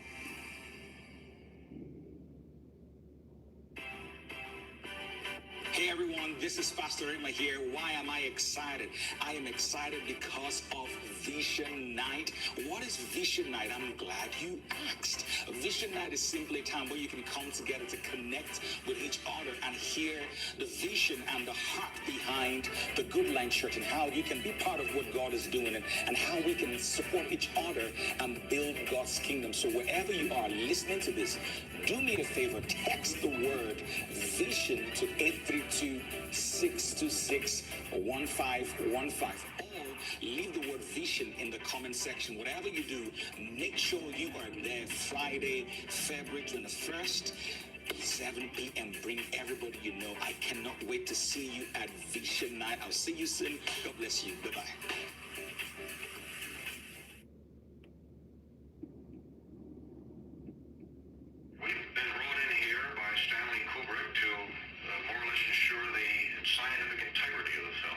Sure that it's very, very close in reality, but still we want to make certain that it has a base of reality. We're in the final assembly building of the LAMP.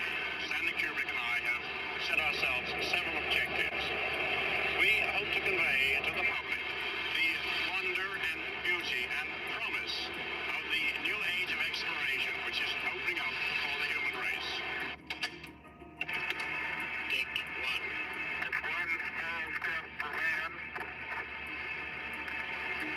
one giant leap for mankind. Good evening. I'm sorry not to be able to be with you tonight.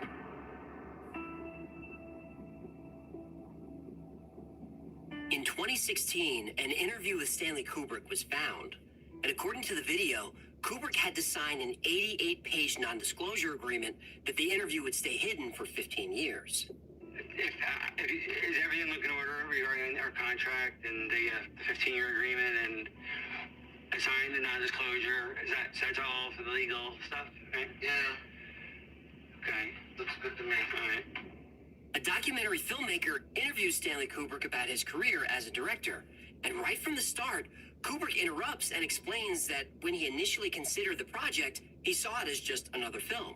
When asked which of his movies he's referring to, he reveals that he's talking about the moon landing and claims that it was all fake. The challenge of making this film, and I went into it like it was a regular film, like another production of mine. Not thinking too much about the long-term effects what it would mean to society if it was ever discovered. What are you talking about? I don't know what you're talking about. You're referring to something... The fake moon landing. He says that he was approached by NASA and that they appealed to his sense of duty and patriotism. But Kubrick admitted that the project was about America's public image and upstaging Russia. To fulfill this dream that America has had as a country since the Kennedy years. Okay, so you're saying the motivation was PR? PR, absolutely. Plain and simple, PR. Then he goes on to confirm that the conspiracy is actually the truth. Faking the exploration of space because there was just no way we could get there. NASA then set up a meeting with Kubrick and President Richard Nixon. Kubrick met with Nixon in the Oval Office and details what Nixon asked him to do: film a fake moon landing. I am convinced, and the gentlemen at NASA are also convinced, that you can help us make people believe that we have been to the moon. This interview was a bombshell. This was the evidence the world had been waiting for. This was evidence that every allegation made in the documentary Kubrick's Odyssey was true. Yep. Millions of people saw this interview and finally felt justified in their suspicion that the moon landing never happened. Yep. One small problem. No. That wasn't Stanley Kubrick. No.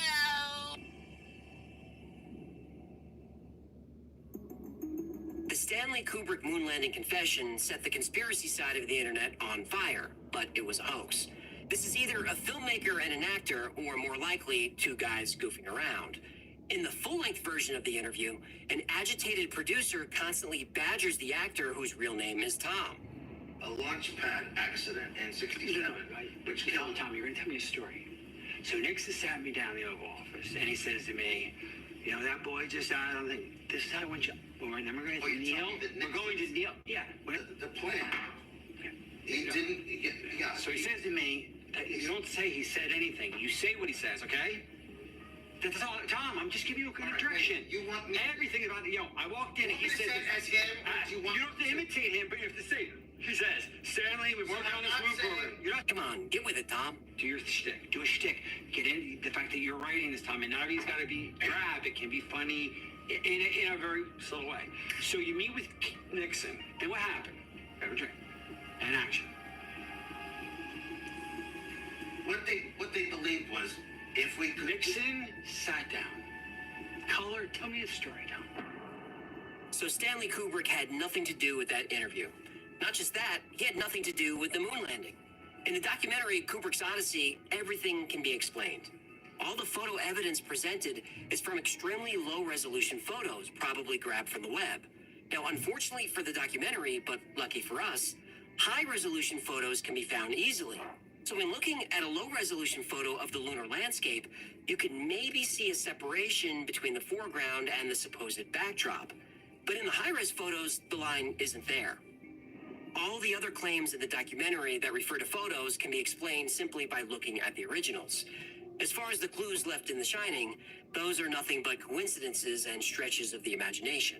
The rockets in the tapestry, I don't really see it. The hexagonal rug, well, the launch pad at Cape Canaveral is not a hexagon. It was roughly 10 sides, but it's not very symmetrical. Room 237 is just room 237. The moon isn't 237,000 miles away from the Earth. It's closer to 239,000, but varies slightly. Danny is indeed wearing an Apollo 11 sweater, but Stanley Kubrick was a space nut. He loved the Apollo program, and he loved sci-fi. And Stanley Kubrick's brother Paul, who was the leader of the Communist Party, well, that's not true at all. Kubrick didn't have a brother. So that documentary is debunked. Well, maybe debunked, maybe not. No, it's debunked. It is. Yeah, I agree to disagree. Yeah, but there's still a lot of stuff in those pictures that looks really fishy. Well, that's true. The big one is that the shadows should be parallel. Since the shadows are not parallel, there must be other light sources. Except shadows aren't parallel.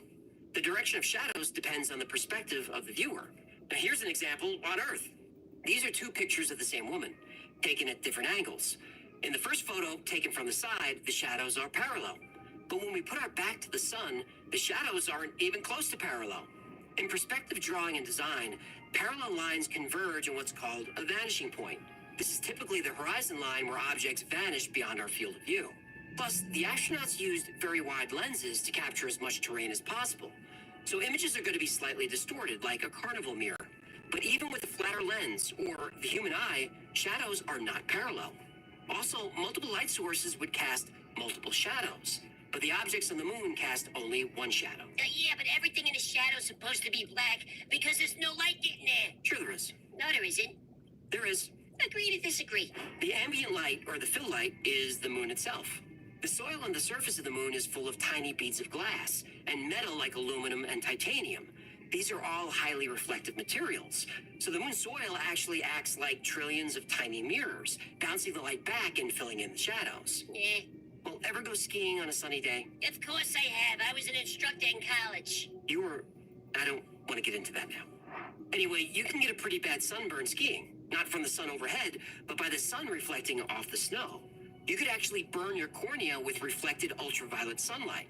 It's called snow blindness. So shadows and multiple light sources, that's all debunked. Now, the same background theory might be my favorite, because it really defies explanation. Until we look more closely. The backgrounds do not line up perfectly. They're slightly off because the photos were taken pretty far apart. The hills in the distance look the same because they're the same. Those hills are miles away. But since there's no atmosphere on the moon... Well, since there's no water vapor on the moon... Okay, there's an atmosphere on the moon. It's extreme compared to the Earth. It's called an exosphere, and it's made up of very small amounts of hydrogen, helium, and a few trace gases. And because there's no atmosphere, there's no haze. We evolved on Earth with a thick atmosphere, and one of the ways we determine distant objects is by how hazy they are. In other words, how much of the atmosphere are we looking through? Now, on the moon, without haze, objects both near and far will feel close. It's an optical illusion. Yeah, but where are the stars? Right. The stars are there, you just can't see them. A likely story. In order to take pictures of the moon, the camera's iris had to be almost completely closed and shutter speed turned way up. This is to let in as little light as possible. Otherwise, the brightness of the moon would wash everything out. Look how bright a full moon is. On a clear night, a full moon lights up everything, and it's 250,000 miles away. The astronauts are standing on that. It's bright. Even on Earth, if you're standing under a big spotlight at night, you're not going to see stars. The iris of your eye acts like the iris of a camera. The faint light of the stars just doesn't register. Watch a baseball game played under the lights. You don't see stars. Now, a lot of moon hoax evidence is cherry-picked, like the lack of a blast crater under the lunar module. There's no crater because the engine was turned off about 10 feet from the surface. The LEM just dropped the rest of the way. And without any wind to disturb, there's just not going to be a lot of dust flying around. And where Apollo 11 touched down, the ground was hard soil. But other Apollo landings like Apollo 12 were pretty dusty. The lack of wind is also why the American flag doesn't move. Well, the aluminum rods are pretty springy, so the flag moves for quite a while after it's touched. But when it settles down, it doesn't move an inch. Oh, the camera that recorded the lunar module separating? That was operated remotely. The footprints don't match because the astronauts put on boot covers that have a different tread. The temperatures are hot on the moon, but without an atmosphere to conduct heat, there's no convection.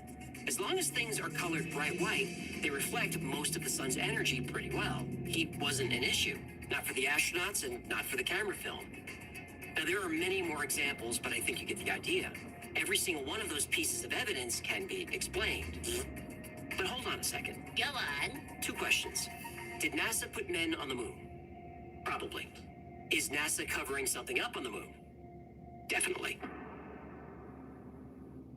My name is Carl Wolf, and I was a precision electronics photographic repairman with a top secret crypto clearance.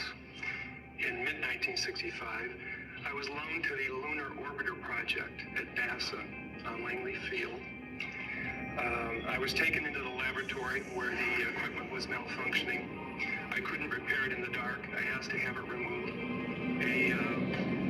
Airman second class was in the dark room at that time. I was also an airman second class. About 30 minutes into the process, he said to me, in a very distressed way, by the way, we've discovered a base on the backside of the moon. And then he proceeded to put photographs down in front of me, and clearly in these photographs were structures, mushroom-shaped buildings, spherical buildings, and towers. And at that point, I was very concerned because I knew we were working on compartmentalized security. He had breached security, and I was actually frightened at that moment. And I did not question him any further. And a few moments later, someone did come into the room. I worked there for 3 more days, and I remember going home and naively thinking, I can't wait to hear about this on the evening news. And here it is, more than 30 years later, and I hope we hear about it tonight. And I will testify under oath before Congress that what I'm saying is the truth. I think the reason we haven't returned to the moon for 50 years is not because of a lack of interest or funding or the Van Allen radiation belts. I think we haven't gone back to the moon because of what was found up there. But that requires its own episode, and if you want to see it, let me know. Whatever is up there has been up there for a long, long time. And I think we can prove it.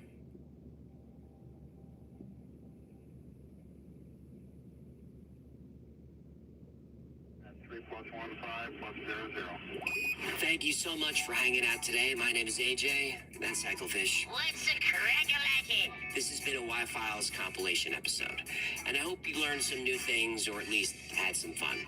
Now, remember, the Y-Files is also a podcast. It's called the Y-Files Operation Podcast, and there we post deep dives on all the subjects we cover here on the channel. I usually post about twice a week, and often those episodes are topics that wouldn't be allowed on the channel, and those are called unredacted. Anyway, the podcast is called The Y-Files Operation Podcast, and it's available everywhere. Now, if you want to make a few new friends, check out the Y-Files Discord. There are over 50,000 people on there, so 24/7, there's someone to talk to about one of the weird topics that we cover here on the channel. It's a fun community, it's a supportive community, and it's absolutely free to join, so check it out.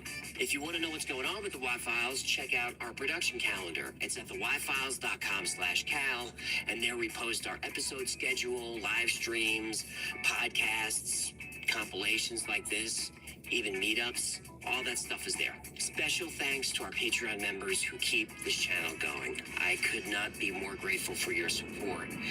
And we should all be very proud of the community that we've created. And honestly, the credit goes to you. You guys are amazing. And if you'd like to support the channel and become part of this community, you can join Patreon for as little as $3 a month, and you get all kinds of cool perks like access to videos early with no commercials, a lot of behind-the-scenes stuff, merch only available to members, plus you get 2 extra live streams every week just for you. And the live streams are fun. You get to meet the whole Y-Files team. All of our webcams are on. You can turn your camera on, hop up on stage, talk to us, ask a question, suggest a topic. You don't have to turn your camera on. You can just use your audio, or you can just lurk in the crowd. Plenty of people do that. Anyway, it's a great way to get to know us personally, and I think it's the best Patreon perk there is. Another great way to support the channel is grab something from the Y-Files store. Well, not sure you can get a Hecklefish t-shirt or a Fistable coffee mug or one of these squeezy stuffed toy animal fish dolls. But if you love your country, you'll support the Hecklefish for President campaign. Thank you for watching. God bless you, and may God bless these United States. That was nice. Did it sound sincere? You think people will buy it? Do I think they'll buy that you're sincere? No, you idiots. They think they'll buy my campaign merch. We'll see. Vote for me, and there'll be a crab cat in every pot. Okay, enough plugging. We already played the commercial. Did I mention the melted butter? Anyway, that's gonna do it. Until next time, be safe, be kind, and know that you are appreciated. 'Cause you are.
Satellite told me so. I can't believe I'm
reversible in Chernobyl. Animals were thriving at radiation levels that should have killed them.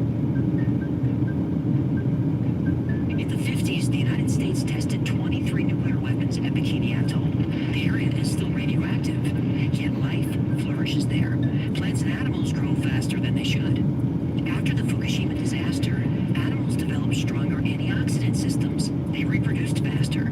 This happened in just 15 years. How can plants and animals evolve so quickly? Well, they can't. They activated ancient genetic sequences designed to survive radiation. Genes that were always there, waiting. And in Earth's most radioactive places, those genes are waking up.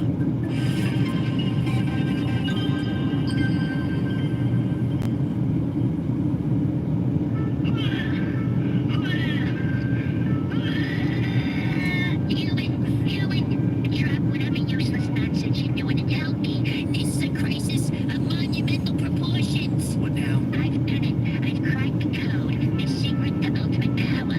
Oh no. I've started selling cryptid detection kits. Now everyone can uncover hidden cryptid layers, unexplained tracks, and Yeti sightings for themselves. DIY plastic molds, special tracking goggles, and a full cryptid map all included. It's a genius business model. Genius or criminally irresponsible? My store is blowing up. Orders are pouring in. Mothman fans, Jersey devil hunters, even a guy who swears that Chupacabra is his emotional support animal. They all want my kit. That sounds profitable. No profitable. I can't keep up. My inbox is flooded. Why doesn't the Bigfoot tracker beep louder? The Mothman spotting goggles make everything look like moths. How am I supposed to manage all this? Well, it sounds like you need Shopify. They'll actually manage the chaos for you. Oh, did you just throw me in a spot to trap nature perchance? Sure did.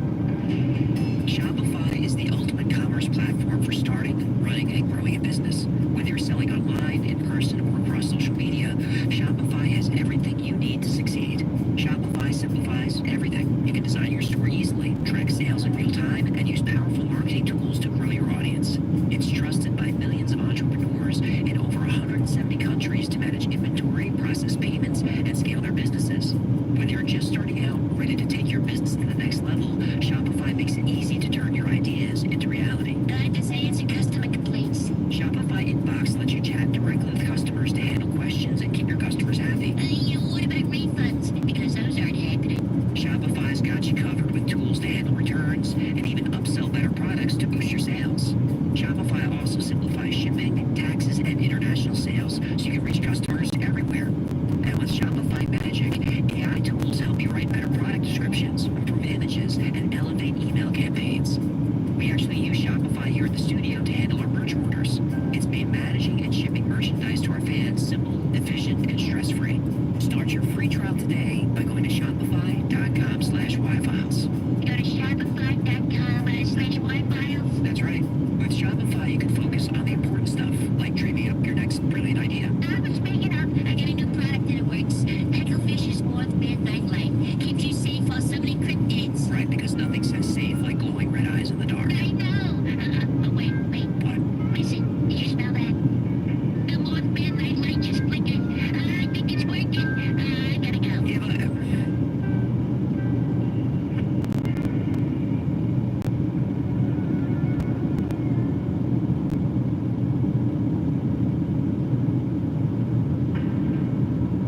March 1st, 1954, Bikini Atoll, Operation Castle, Test Bravo.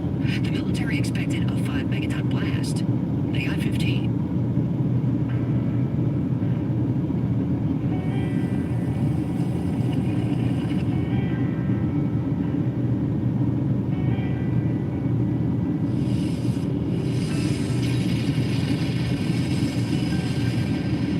This miscalculation created a blast 1,000 times stronger than Hiroshima and Nagasaki. Uh-oh. Someone forgot to carry the one. The fireball reached 20 million degrees Fahrenheit in under a second. That's 2,000 times hotter than the sun's surface and twice the temperature of the sun's core.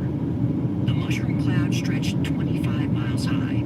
The blast carved a crater in the sea floor over a mile wide and 300 feet deep, deep enough for a 30-story building. Why the hell are you humans still messing with nukes? I honestly don't know. Yeah, it's a good thing the aliens will protect you. Well then, Either protect or enslave. We'll find out soon enough.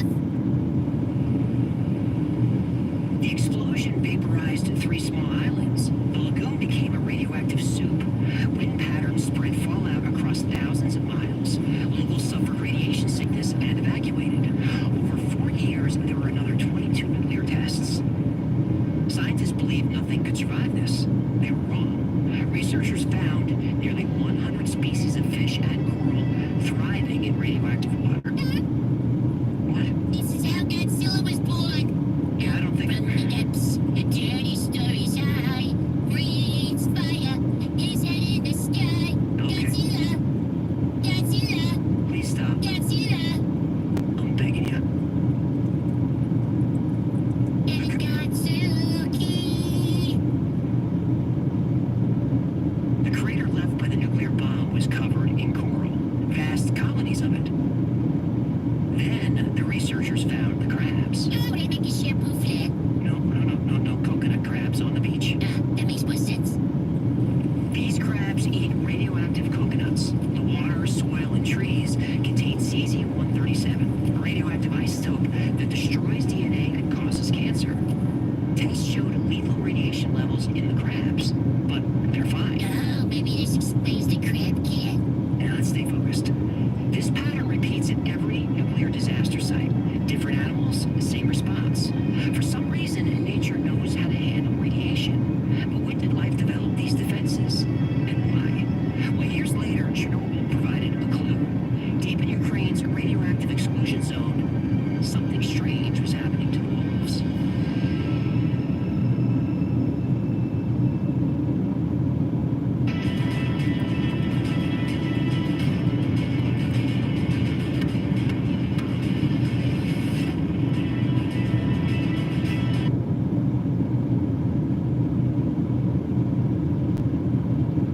Virginia Democrats say they care about you. I mean, it's just clear that we don't have any room for tax cuts. Like they're out of touch allies in Washington. They say one thing and do another. They say they want to lower our costs, then fight against lowering electric bills and block tax cuts. They say they want safer communities, then side with illegal immigrants who have committed crimes in our communities. Virginia Democrats say they care, but their actions tell us the truth.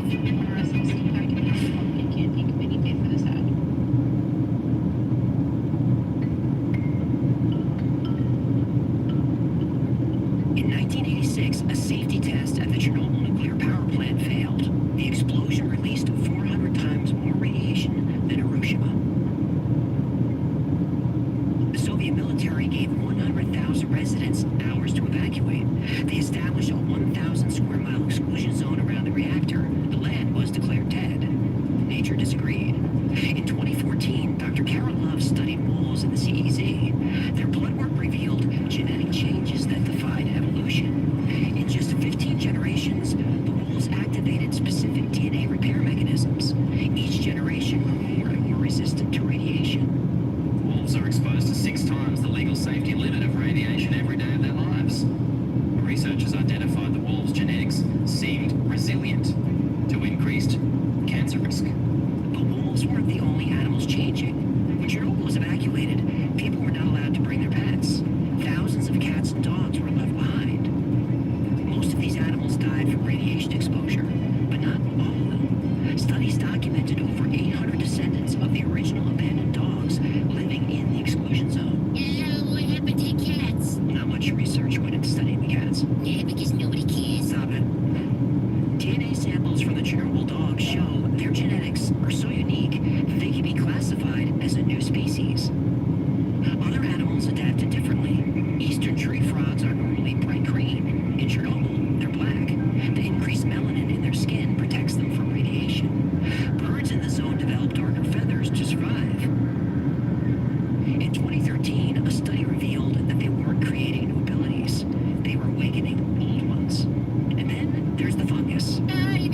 scientists at NASA. She says Earth's atmosphere millions of years ago provided less insulation from cosmic radiation. For life to survive, it would have developed methods to protect itself and then pass them down through DNA. Now this makes sense, but there's a hiccup. Cosmic radiation is mostly protons. The fungi have defenses against neutrons, beta particles, and gamma rays. These don't come from space. These come from uranium nuclear reactors. Hang on. Humans didn't have nuclear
Space-dwelling humans might process radiation like food. Their skin could generate protective fields. Their DNA might repair itself instantly. While this is purely speculation, we know these abilities exist in Chernobyl's fungi. That's why NASA is so interested in this. Further into the future, we might develop new senses. The ability to detect different types of radiation and heat. Enhanced vision that would allow us to see ultraviolet or infrared. Some animals on Earth already have these abilities.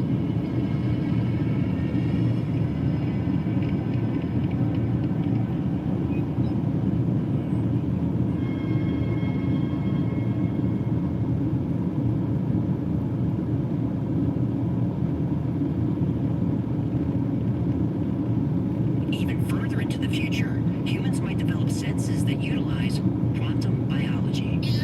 Quantum biology. Did you just make that up? Nope. European robins navigate perfectly in darkness across thousands of miles. Moths detect mates miles away. Plants convert sunlight with near perfect efficiency. For decades, scientists couldn't explain this.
Called cryptochrome. When struck by light, it creates quantum entangled electrons that react to the Earth's magnetic field. I think, having studied quantum mechanics myself years and years ago, I would never have realized then or even believed, I think, that it would be possible that quantum mechanical effects could be actually housed within the eye of a bird. That is a huge surprise, and it's nothing we learned in quantum mechanics when I was young. One theory says that dogs' sense of smell uses quantum tunneling. They detect quantum vibrations of molecules that they perceive as scents. Even plants tap into the quantum realm. When sunlight hits a leaf, it always chooses the most efficient route. The energy uses quantum superposition to explore all possible pathways at once. This is exactly how quantum computers work. Quantum apocalypse link down in your sugar basket. In a million years, humans in space might develop similar abilities. The framework for this might already be in place. Baby elephant wiggles his little tail. He loves to march around and follow the trail. He trumpets with joy that sounds so sweet. The jungle animals dance to his beat. Stop, stop, stop with the baby elephant. Swing, swing, swing with the baby elephant. The jungle's full of laughter and they're having fun. The baby elephant and his friends on the run. I'm claiming that we need new physics to understand consciousness. Now, when I mean new physics here, I mean something outside the physics we know, but it's not simply invented for the purpose of explaining consciousness. It's something which I think we need anyway. Physicists Roger Penrose and Stuart Hameroff believe consciousness comes from quantum processes in brain cells. Microtubules in the cells create quantum states that become conscious thought. I realize these microtubules are there, and they look like just the kind of thing that could well be supporting the kind of level of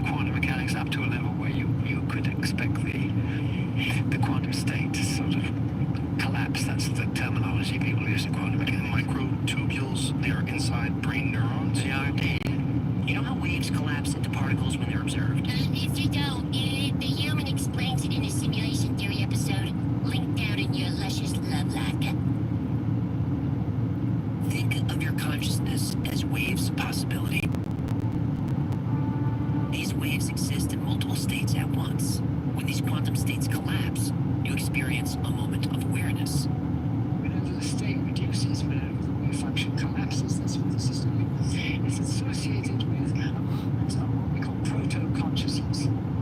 For 30 years, scientists dismissed it as fringe thinking, but now the evidence is getting harder to ignore. Evidence is emerging that microtubules may exhibit interesting quantum behaviors after all. There are certain quantum states in microtubules that you have the apparent gravitational collapse of these, frustrated collapse of these, somehow consciousness arises. We're now tracing concrete evidence that quantum physics has exactly the properties that describe consciousness in free will.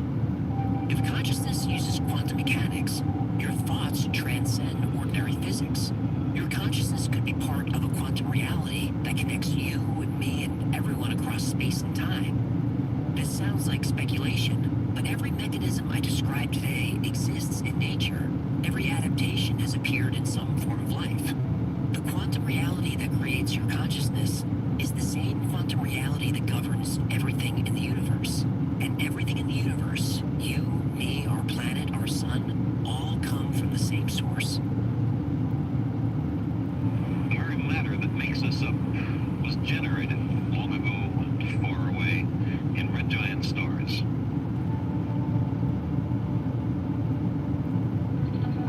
A blade of grass, as Walt Whitman said, is the journey work of the stars. Carl Sagan said we're made of star stuff. The evidence suggests he was right in ways he never imagined.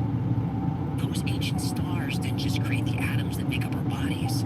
They might have encoded the blueprint for consciousness itself. I like this theory because it means we're all connected. Our time on Earth is short, but maybe that's the point.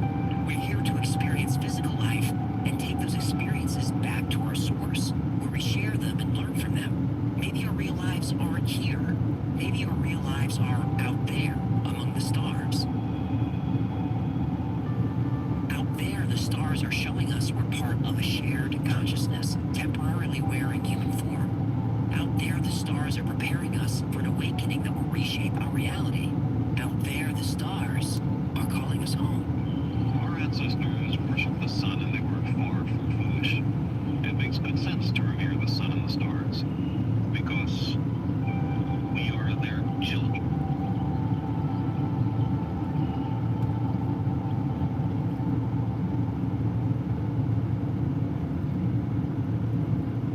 Thank you so much for hanging out today. My name is AJ. There's Hecklefish. This has been the Y-Files. If you had fun or learned anything, do him a favor, subscribe, comment, like, share. It's a small thing for you, but it's really huge for us. Like most topics we cover on the channel, today's was recommended by you. So if there's a story you'd like to see or learn more about, go to theyfiles.com/tips. Remember, the Y-Files is also a podcast. Twice a week, I post deep dives into the stories we cover here on the channel. I also post episodes that wouldn't be allowed on the channel. Like I think this week we're doing Nazi prophecies. Oh, I shouldn't have said the N-word. Am I already demonetized? I'm not leaving it in. Anyway, the podcast is called The Y-Files, Operation Podcast, and it's available everywhere. Now, if you need more Y-Files in your life, you may want to see a doctor. But if you do need more Y-Files, check out our Discord. We just crossed 70,000 members, so there's someone on there 24/7, and they're into the same stuff that we are here. It's a great community. It's really supportive. It's a lot of fun, and it's free to join. If you want to know what's going on with the Y-Files at any time, check out our production calendar. It's theYFiles.com/cal. There we post our episode schedule, upcoming podcasts, live streams, all that stuff. Special thanks to our patrons who made this channel possible. Every episode is dedicated to our Patreon members. I could not do this.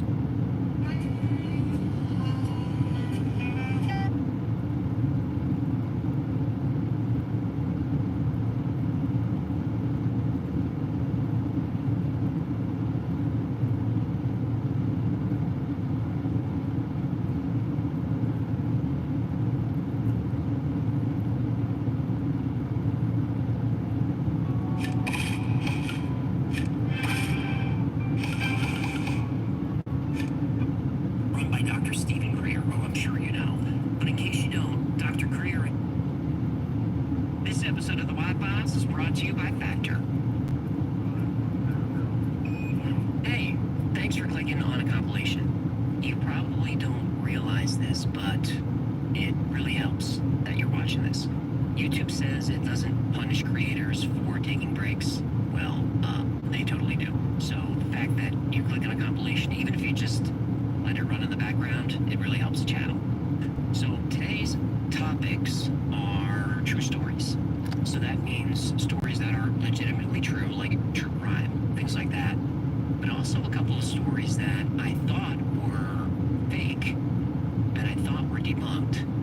And it turned out they turned me into a believer. So those are interesting and those were unsettling. It's weird to have a certain belief for your whole life, do some research, and then have your whole world turned on its ear. Anyway, I don't have my teleprompter when I do these, so I tend to ramble, but I do have some notes, so I know what episodes are coming up. Okay, first is episode...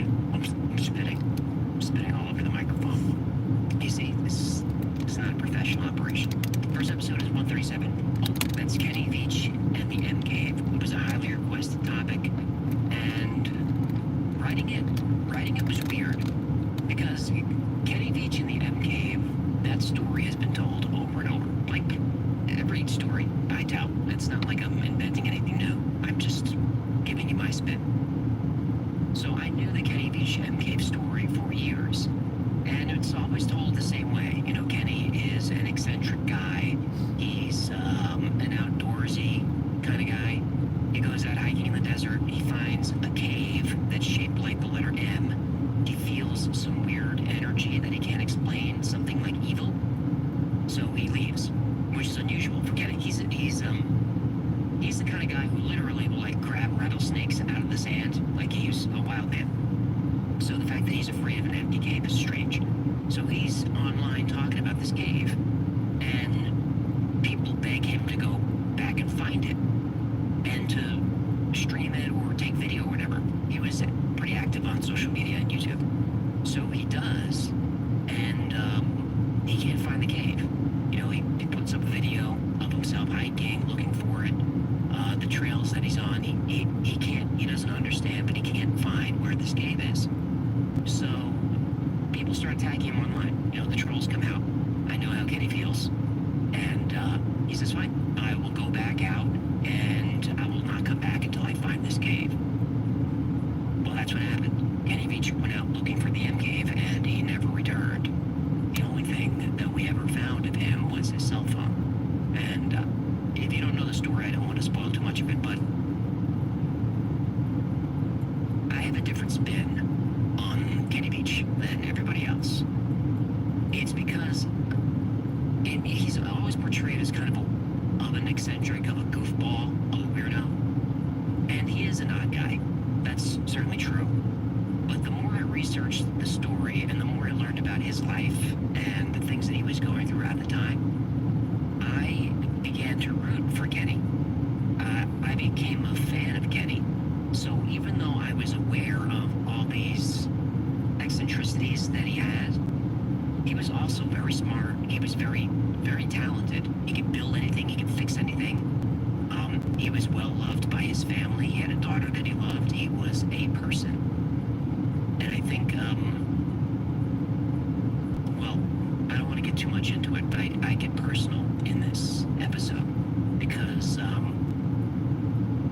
you know, it's the only way to tell you Kenny Veach's full story is to tell you a bit of mine.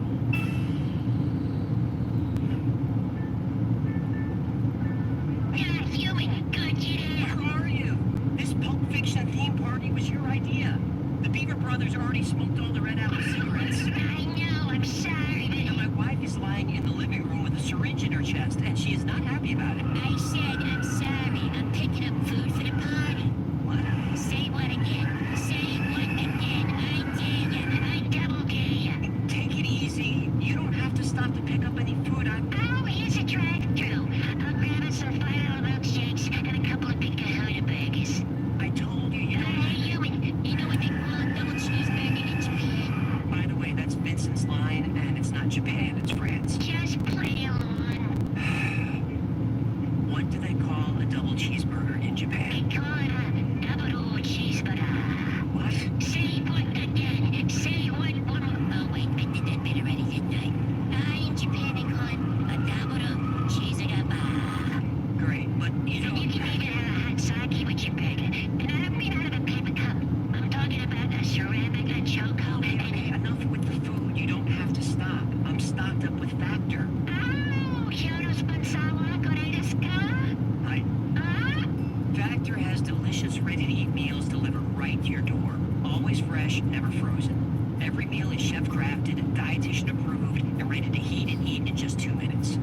can choose from a weekly menu of 35 options like Calorie Smart, Keto, Protein Plus, or Vegan or Veggie. Oh my. And Factor is now owned by HelloFresh, so with a wider array of meal plans to choose from, there's something for everyone. I'm actually a customer. I eat a Factor meal for lunch every day at the studio. To start meeting your nutrition goals, head to factor75.com or click the link below and use code YFiles50 to get 50% off your first Factor box and 20% off your next month of orders. Go to YFiles50 at factor75.com to get 50% off my first box plus 20% off the next month of orders. That's right. Perfect. I'll skip the drive-thru and I'll be there in a minute. Well, you better hurry. I think Gertie left. I can't find her anywhere. No, she's still here. She's in the box dressed as the kid.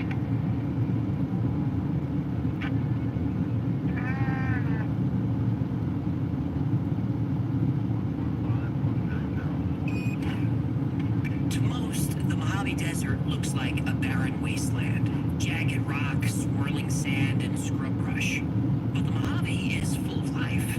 It's been home to native tribes for thousands of years. And the Mojave is also home to many caves that hold many secrets. Some caves are reported to be secret entrances to underground bases. And not all of those bases are occupied by humans. Other caves are rumored to be portals to different places on Earth, or portals to different dimensions. There are caves in the desert that cause even the most experienced explorers to run away in fear. But when they gather their courage and return to the caves, they can't find them. They're gone. Year after year, adventurers scour the Mojave trying to solve these mysteries.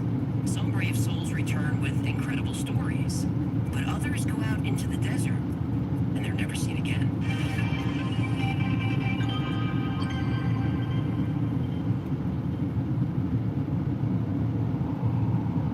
Kenny Veach had a passion for the wilderness, but was especially attracted to the Mojave Desert. Where most people see nothing but sand and scrub brush, Kenny saw a beautiful and vibrant ecosystem. And I just came across this fellow. It's been a while since I saw one.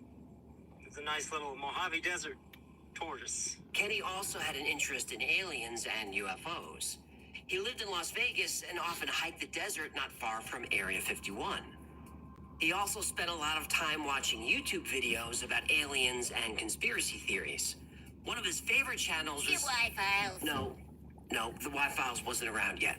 But I have a feeling he would have liked this channel. Oh, what's not to like? Check the comment section, they'll tell you.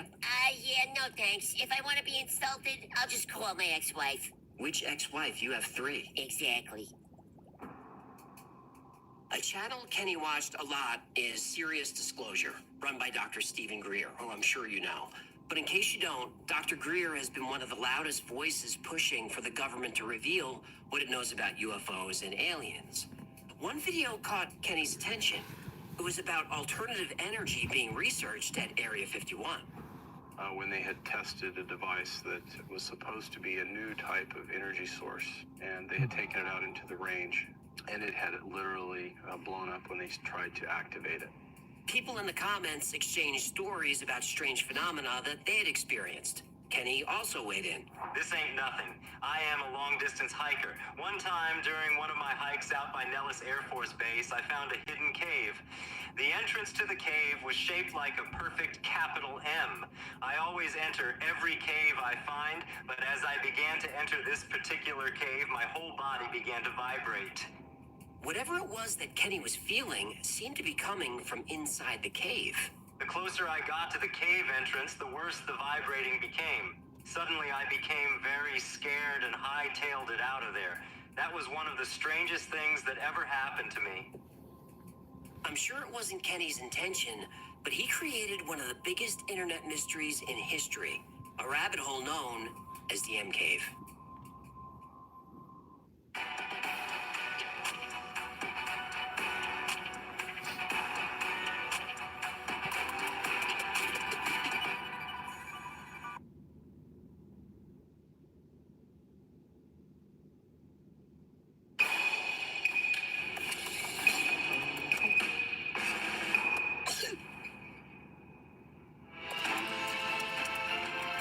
When you finally decide to take care of you, there's Instacart.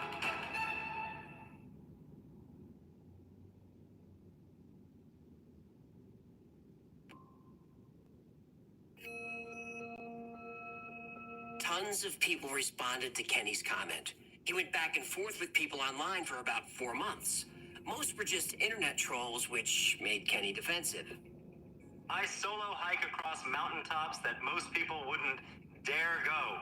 I have been in more caves than I can count. I play with rattlesnakes for fun. Some commenters thought he was making it all up. Others said it was probably just an ordinary cave and Kenny was dehydrated, so he was seeing things. Kenny was an extreme hiker. He often went on desert hikes with nothing but a candy bar and a small bottle of water. Now, this is very unwise and extremely dangerous.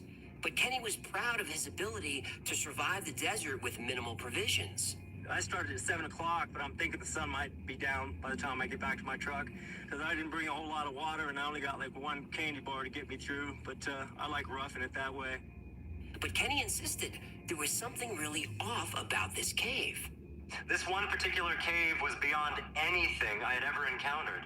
Someday I'll go back and I'll bring a weapon with me. All I had at the time was a knife and a wrist rocket. They challenged Kenny to go back and find this mysterious M cave, if there even was such a thing. Kenny Veach could not back down from a challenge. He insisted the M cave was real. Once the weather cooled down, Kenny was ready to try to relocate the M cave. And, as promised, he brought his camera with him. He documented his search on his own YouTube channel. And I'm looking for a cave that I found, and I didn't have a sidearm when I was here before. And something about that cave just spooked me. Out of all the caves I've ever gone in, this one just made my body vibrate. The closer I got to it, the crazier my body felt. And I was like, all right, I'm not going to go in there right now, but I'm coming back someday. The online community was thrilled. The search for the M cave was on.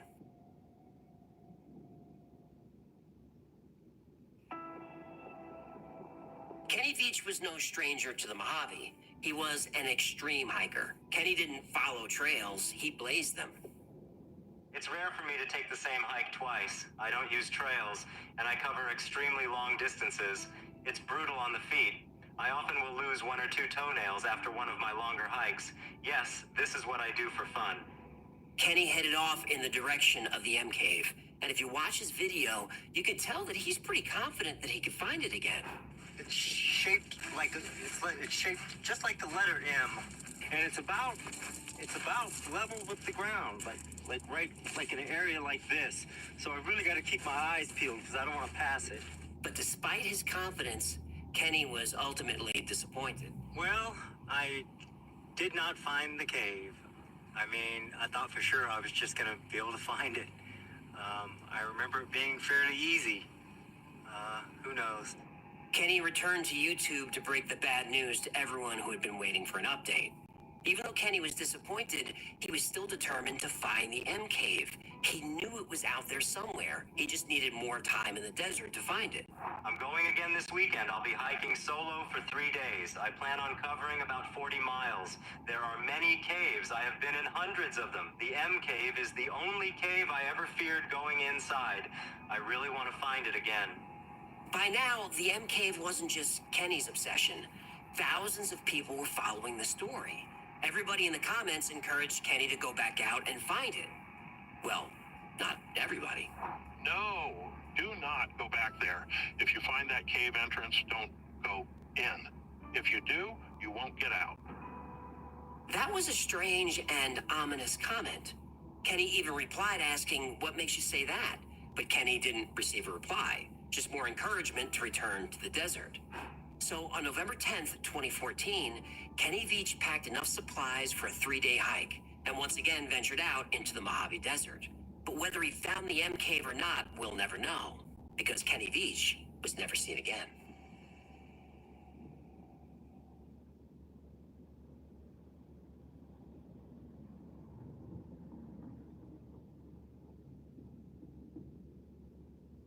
I need gas money, but I don't get paid till next week. What should I do? Don't even stress about it. Just download the Earnin app to get paid early. Get up to $100 a day with no interest or credit check. Download Earnin.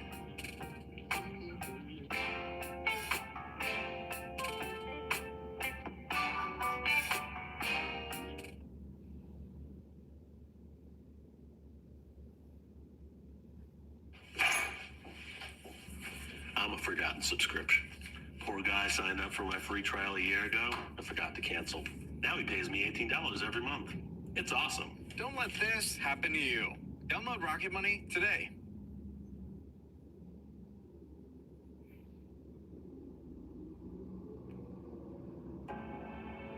When Kenny Veach didn't return from his 3-day solo hike into the Mojave Desert, his girlfriend Sharon knew something was wrong.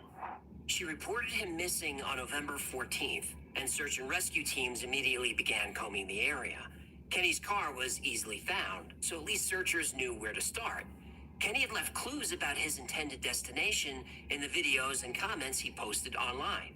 He pointed to and named specific mountains and valleys. And I head off in that direction. I just go that direction, and that's west, heading towards, that's Mount Charleston, that big mountain out there, that's the Mount Charleston Range. Searchers were able to approximate the region Kenny would have been exploring when searching for the M Cave. Helicopters scanned the desert from the air. On the ground, a large team searched canyons and cliffs where Kenny might have fallen. Nothing. Not just no trace of Kenny, but no trace of a campsite or anything that would indicate anybody was out there. A major break came on November 22nd, but it was almost too obvious. In Kenny's video, he spends a lot of time in front of an old mine shaft. I'm gonna take the camera, show you how deep this hole is, and kind of show you around real quick. This is kind of iffy. I'm gonna step on this thing. It's very old, but I'll just show you down inside that hole. That goes way down in there. If you fell, that'd be it. You'd be a goner. When searchers got to the mine shaft, they found Kenny's cell phone. It wasn't damaged. It wasn't even scratched. It had plenty of battery left. It's like the phone was just placed there.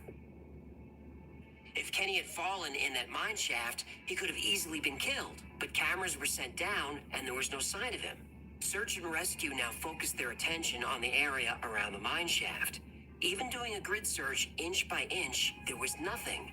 Search dogs were brought in. They couldn't pick up his scent. He wasn't bitten by a snake. There would be signs of that. He wasn't attacked by animals. There would be signs of that too. There would be blood, clothes, human remains, but there was nothing. There wasn't a drop of blood anywhere, not for miles. It's like Kenny Veach just vanished into thin air. But people following the story online thought the search parties were looking in the wrong place. They believe Kenny stumbled somewhere he didn't belong. On the other side of these mountains, I'll show you in a second, is the bombing range, the Nellis Air Force bombing range. Do you know what else is on the Nellis Air Force bombing range? Area 51.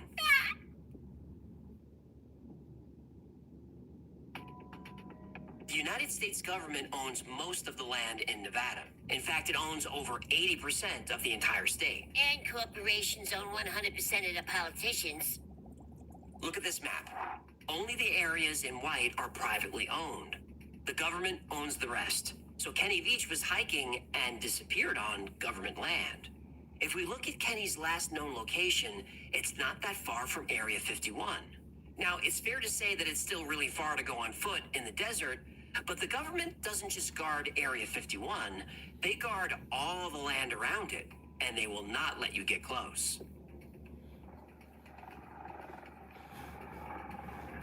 If you try, you'll start seeing black helicopters. Try to get closer, the infamous white pickup trucks will appear.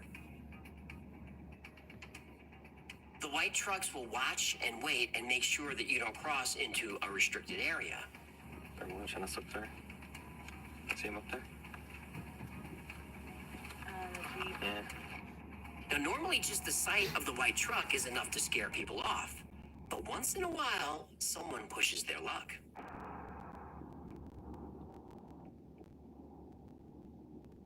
Yours are still off. Whoa. Whoa. That does not look like friendly park rangers checking to see if they need help. No, it does not.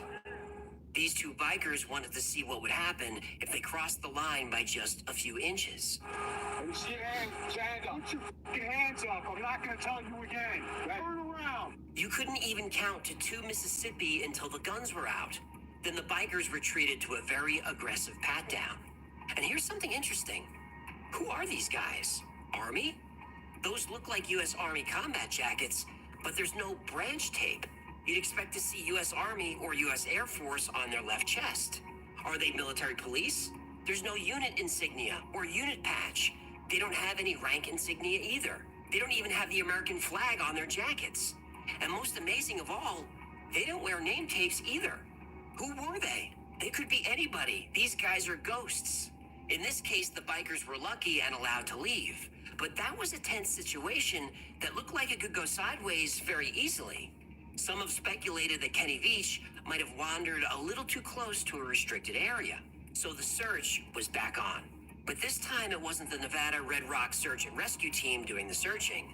Hikers, survivalists, and investigators started retracing Kenny's steps, looking for clues that might lead them to the M Cave or to Kenny. But to do that, they'd have to cross into some dangerous territory. Then, about 2 years ago, one YouTuber got a tip from a friend in the military. His friend said he knew the location, but it was on restricted land. This YouTuber took a huge risk going after the mysterious M Cave. But he found it. Virginia Democrats say they care about you. I mean, it's just clear that we don't have any room for tax cuts. Like their out-of-touch allies in Washington, they say one thing and do another.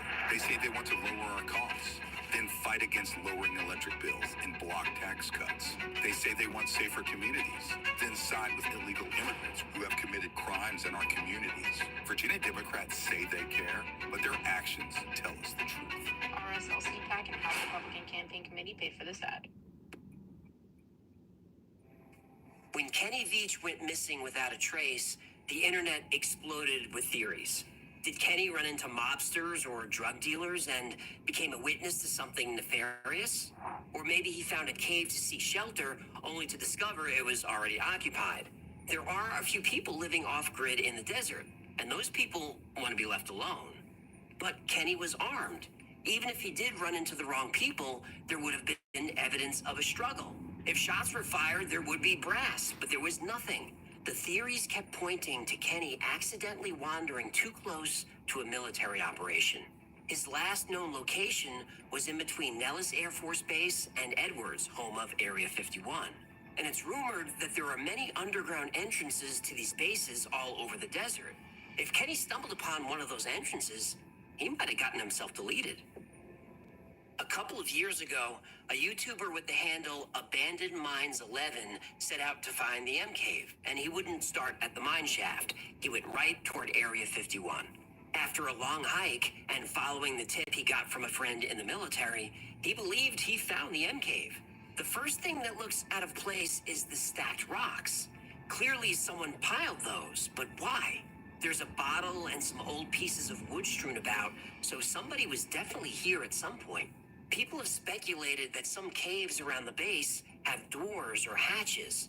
There's no sign of that, but there are some strange scratch marks on one of the cave walls. We get a nice reverse angle that shows the entrance really is shaped like an M, and it's the right height. Kenny said it was less than 6 feet high. When I watched this video for the first time, it was interesting enough, but it didn't feel like the right cave. But then an old piece of metal is seen poking out from the rubble. Okay, Area 51, restricted area, no trespassing, use of deadly force authorized. Well, I think it's time for me to get out of here. Over the course of a year, that video got so many views that Abandoned Mines 11 decided to go back and film an update. But he couldn't. So some new developments here at the M Cave. It looks like they've installed a restricted area sign right there. The cave itself was now a restricted area. Some people online pointed out that this couldn't be the cave. The M Cave was becoming so well known and so many people were searching for it that if it existed, the government would cover it up. They'd wall it off or fill it in. They wouldn't leave the cave open. That's true, but a walled-off cave with an M-shaped entrance? M Cave hunters didn't see that as a deterrent. They saw it as another clue. And that clue led to another M Cave. Almost as soon as Kenny Veach went missing, Sean Horlacher went searching. In the description, you'll find links to his channel and all the others that I've mentioned today. Over 4 years, Sean went on multiple hikes, sometimes overnight, and covered about 75 miles of desert. He used Kenny's videos for reference and retraced his tracks. Sean parked where Kenny parked. He walks through the same rugged canyon that Kenny walked. He keeps the mine shaft in sight as a point of reference. Sean follows the same path that Kenny took. He points out various rock formations that are clearly natural, but then he comes to a rock formation that looks very out of place. It's not an M-shaped cave, it's an M-shaped opening filled in with a different kind of rock. Sean finds holes that indicate there's something behind the rock. He finds a seam that looks too straight, too perfect. You have this seam that's running. It's almost like this is like a foundation almost. He feels that some of the rocks are loose. But that moves, which means this one right here will move too. And I can feel it. I can nudge it. Sean's pretty confident that he's found the M cave. So for the record, the M cave did exist. I think. Now that looks like a pretty good candidate to me. It's not as perfect of an M as I was hoping for, but there's definitely something strange going on with those rocks. If you watch Sean's full video, you'll see him poking around and getting some really close-up shots of the rocks. But we're still missing a piece of this mystery. Remember how Kenny said that he felt uneasy near the cave, and the closer he got, the worse he felt? He described it as a vibration that was making his body literally shake. Kenny described feeling fear that grew worse as he got closer to the cave. But Sean didn't seem afraid. He wasn't experiencing any effects from being near the cave at all. He seemed fine. But a few minutes later,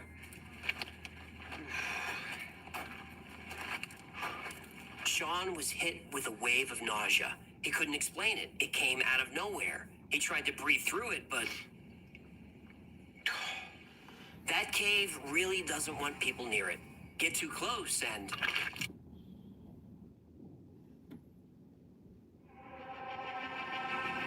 for about 4 straight minutes, Sean was vomiting and dry heaving. The further he got away from the cave, the better he felt. Please don't show it again. Don't show it again. I can't. I won't show anymore. Thank you. Oof. I shouldn't have had those burritos for lunch. Now they're not sitting so well. Oops. Pardon me. So Sean getting sick is another clue. There's a piece of military tech called an active denial system, or ADS. It's basically a heat ray. ADS emits high-frequency radiation that penetrates a fraction of an inch into the skin and heats it. It's similar to how a microwave heats food. But there is a way to protect yourself from an ADS attack. How? Aluminum cooking foil. A tinfoil hat is a heat ray helmet? Yep. The level of my genius grows with each passing day. Another piece of military tech that could have been used on Kenny and Sean is an infrasound weapon. The audio frequencies that can be heard by the human ear range from 20 hertz to 20,000 hertz. Anything above 2,000 hertz is considered treble. Anything below 200 hertz is considered bass. So I'm all about that bass. That bass, no trouble. Every inch of you is perfect from the bottom to the top. If the human body is exposed to frequencies lower than 20 hertz at high decibel levels, bad things happen. It can cause nausea, disorientation, vomiting, internal organ damage, or even loss of bowel control. The brown note! Right.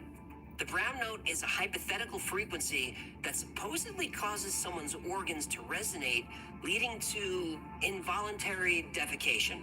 Mythbusters even tested this on Adam. He said he was uncomfortable, but fortunately he was able to maintain control of his bowels. That's okay. There's already enough crap on TV. Agreed. In 2016, people at the American Embassy in Cuba started becoming violently ill with no apparent cause. Low-frequency weapons were suspected. This illness became known as Havana syndrome. The Cuban government denied this, of course, but as soon as the U.S. started investigating, the illnesses stopped. There are even stranger theories about what could have happened to Kenny. Some people say he stepped into a portal to another dimension, or Kenny came in contact with a race of aliens. Former U.S. Airman Charles James Hall worked at various bases in Nevada in the 60s. He claimed to have had contact with aliens who flew a tic-tac-shaped spacecraft. These aliens were called the Tall Whites. The Tall Whites? That sounds like the name of a losing basketball team. What? Hall says the U.S. government has agreements with the Tall Whites and many other alien races, and these aliens have underground bases all over the desert.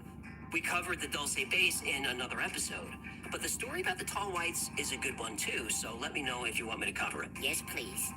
But there is another very interesting theory about Kenny Veach, that he's not captured or missing or dead, that he's very much alive.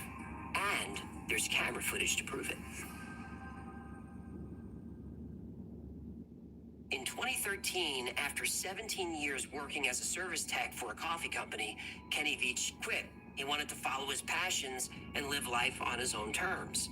Kenny dedicated his time to creative pursuits like art and inventing. He even designed a product and a Shark Tank pitch. You just pull that, put the other one in, and let go.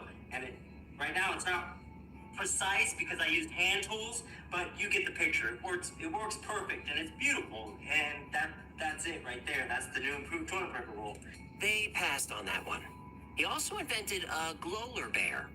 That's the Glowler bear. I designed the can and put all the stuff on it. Now there is a glow-in-the-dark polar bear in here that I sewed myself, and he is so cool, and I've seen nothing like it on the market. This has all the information about polar bears and the toilet in. So this is a great idea, but you get to see this when you get to see me. These ideas never got off the ground.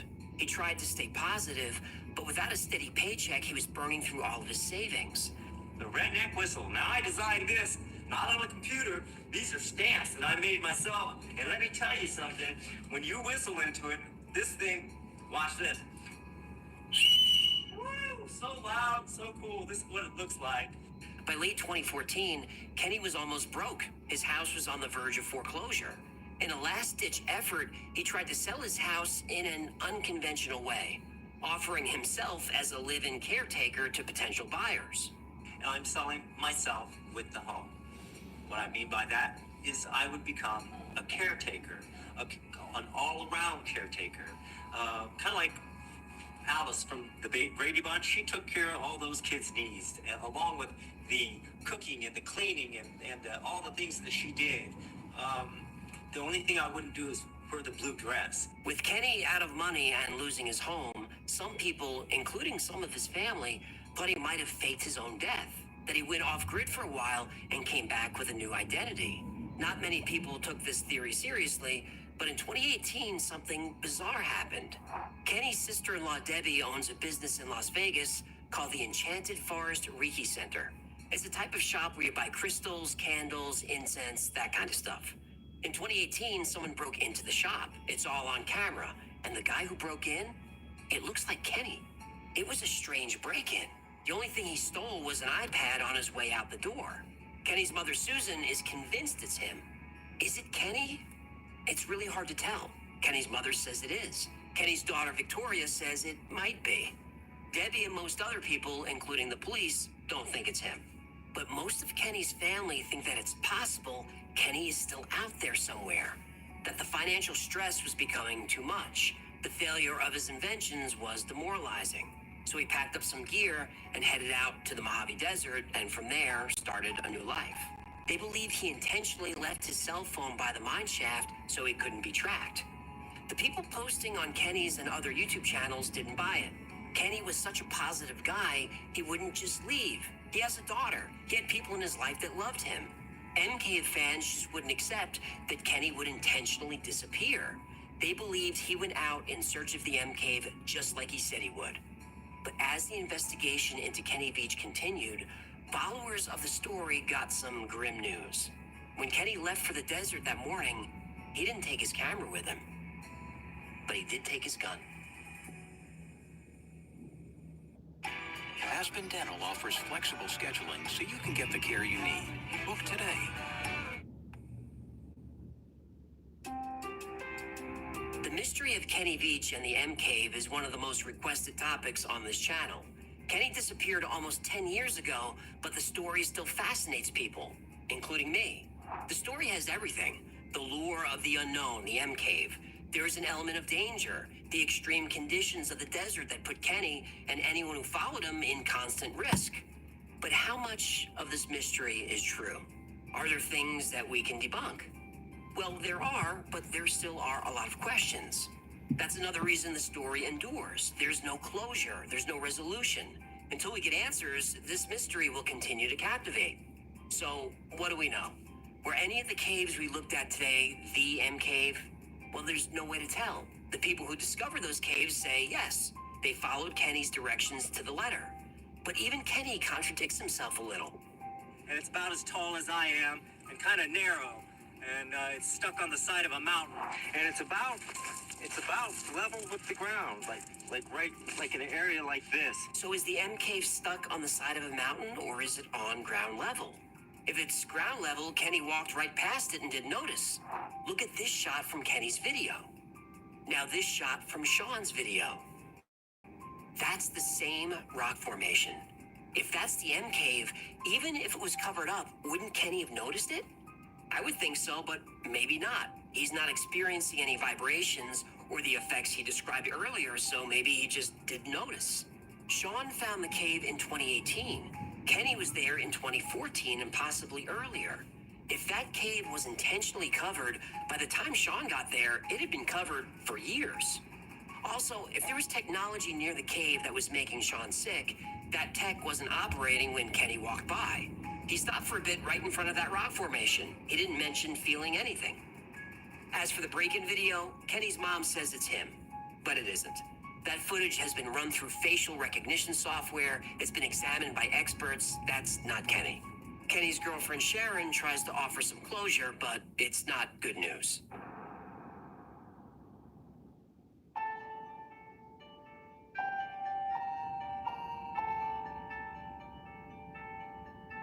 Kenny had struggled with depression for many years, but he didn't want to talk to a therapist or try medication. He told Sharon that depression is like losing an arm. You just get used to it. In the months leading up to his disappearance, Sharon noticed that Kenny was getting more withdrawn and seemed sad.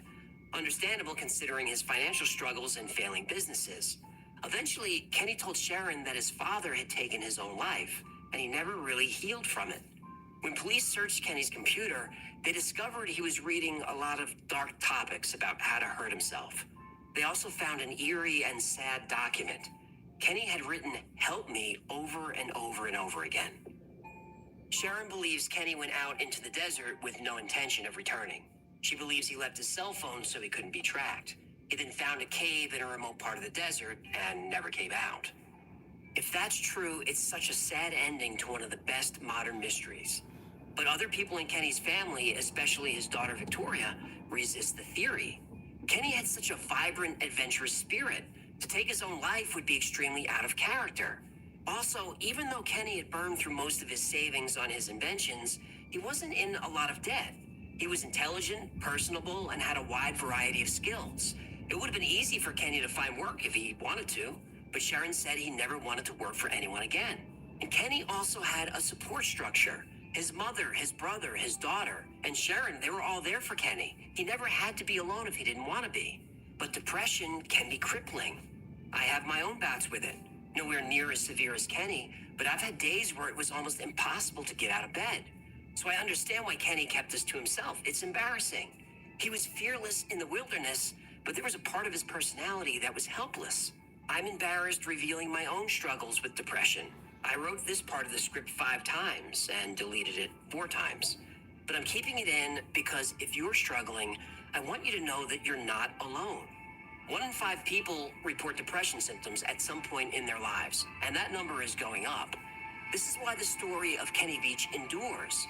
Yes, it has the mystery, the danger, and all the conspiracies, but at its core, the story of Kenny Veach is a story about a man who lived a simple life but wanted something more. He tried and failed. Then he tried again and failed again. And every time he reached out, life beat him back. He lost everything and tried again. I can relate to this, can't you? The story of Kenny Veach is the story of all of us. Sometimes life feels like an endless string of failures and disappointments, but you have to keep trying. There's that old saying, when you're going through hell, keep going. And there are people out in the desert right now searching for Kenny. They go out every day, and every day they fail. But they wake up the next morning, and they go out, and they try again. I have a ton of respect for these people. They don't care about the M Cave. They care about Kenny. And they believe, like I do, it's time for Kenny to come home.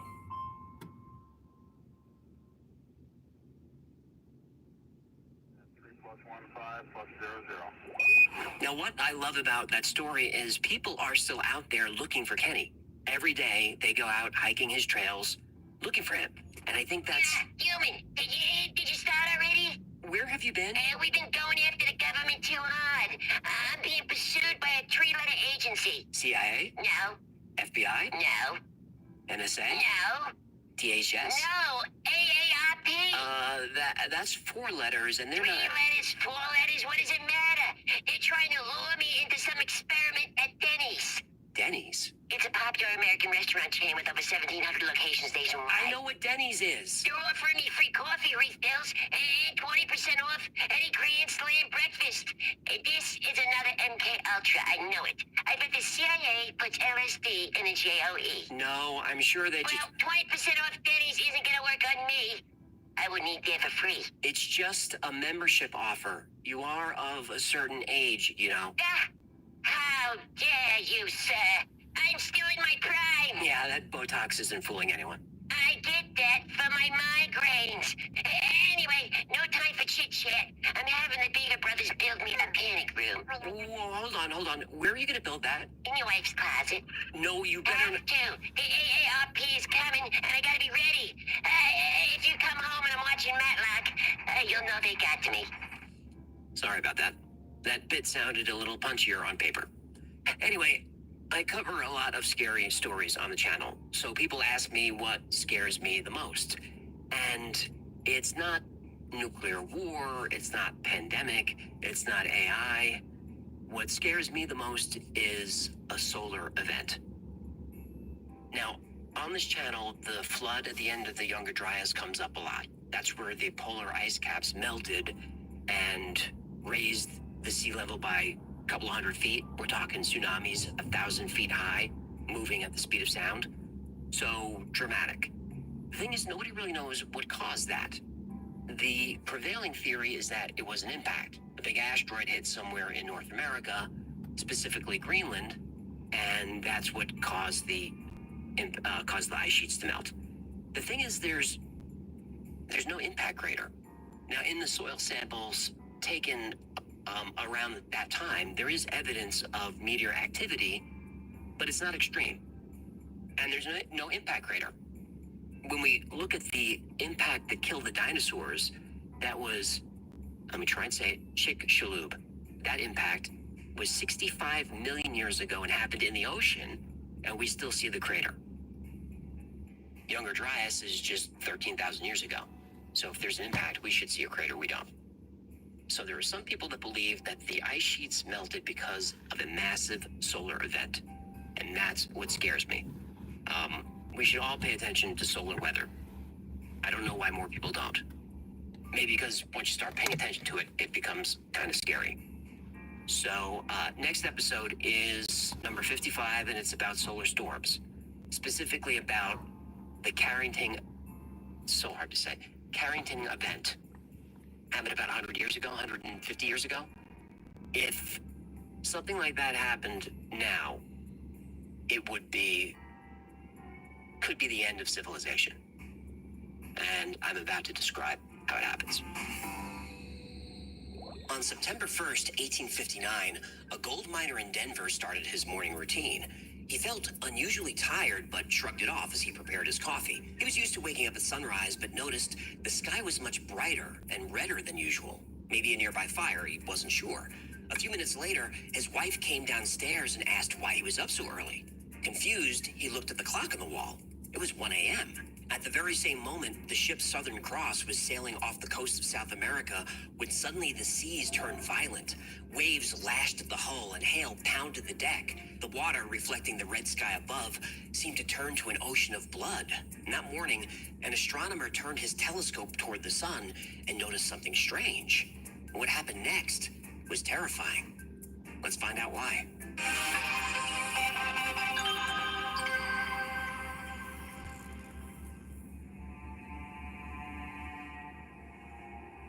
On September 1st, astronomer Richard Carrington was studying the sun when he noticed something unusual. At about 11 a.m., he was observing a huge sunspot about 10 times the size of the Earth. Then suddenly a flash of intense white light burst out of the spot.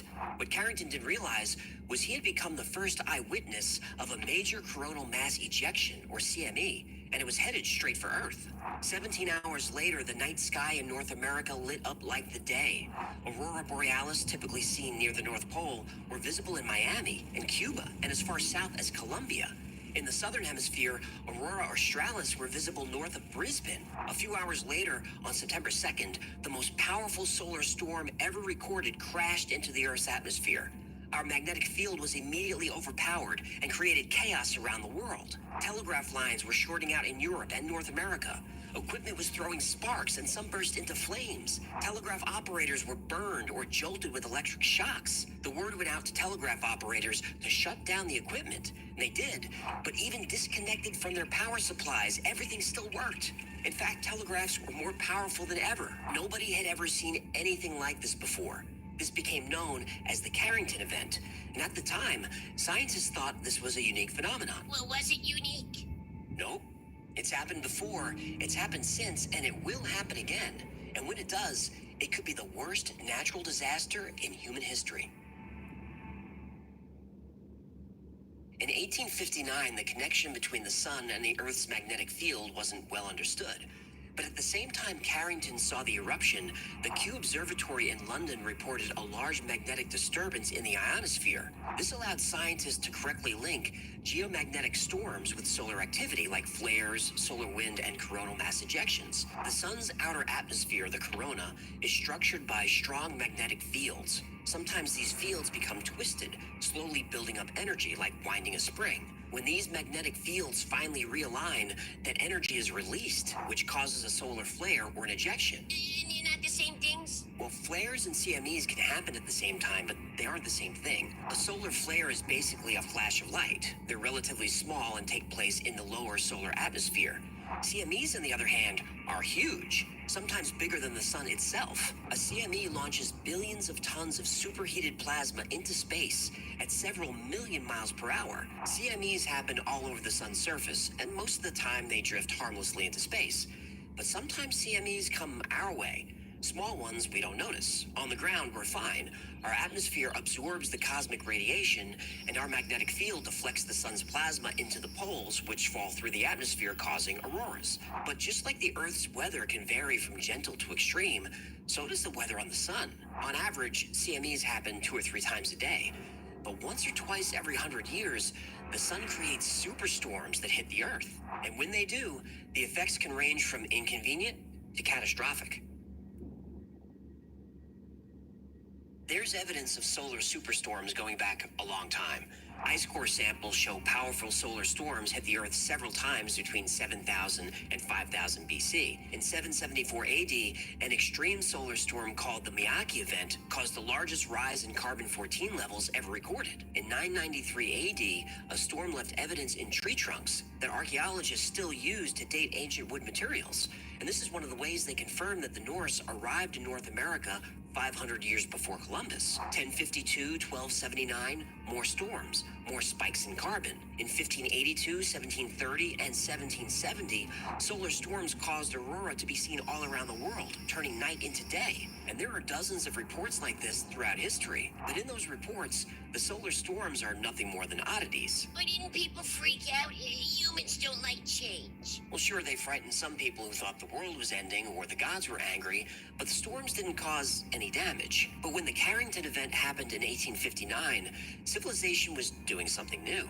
We started using machines and electricity to operate them. And that's where the story goes from science lesson to Hollywood disaster movie. A solar storm can induce current in anything that conducts electricity. This could be the atmosphere, the ocean, and even certain types of rock, though conductivity is pretty low. But electrical wires? Solar storms love those. And modern civilization is absolutely covered by, and dependent on, millions of miles of wires that cover the Earth. A large enough solar storm can overload power grids, destroy transformers, and cause entire grids to fail. And this actually happened in 1989. The Earth was hit by a solar storm that disrupted radio signals across Russia. Oh, the Russians had to be annoyed. Oh, they were. At first, they thought American spies were jamming their signals. Then they noticed their satellites were unresponsive. Several satellites were drifting for hours. The Space Shuttle Discovery suffered sensor malfunctions. The Toronto Stock Exchange went down. And suddenly, millions of people in Quebec province were put in total blackout for 9 hours. In 2003, another storm put millions of people in the US and Canada in darkness for 12 hours. And the solar storms of 1989 and 2003 were a fraction of the strength of the Carrington event. So, what would happen if we were hit with a storm as strong as, or stronger than the Carrington event? I'm guessing, not good. Not good at all.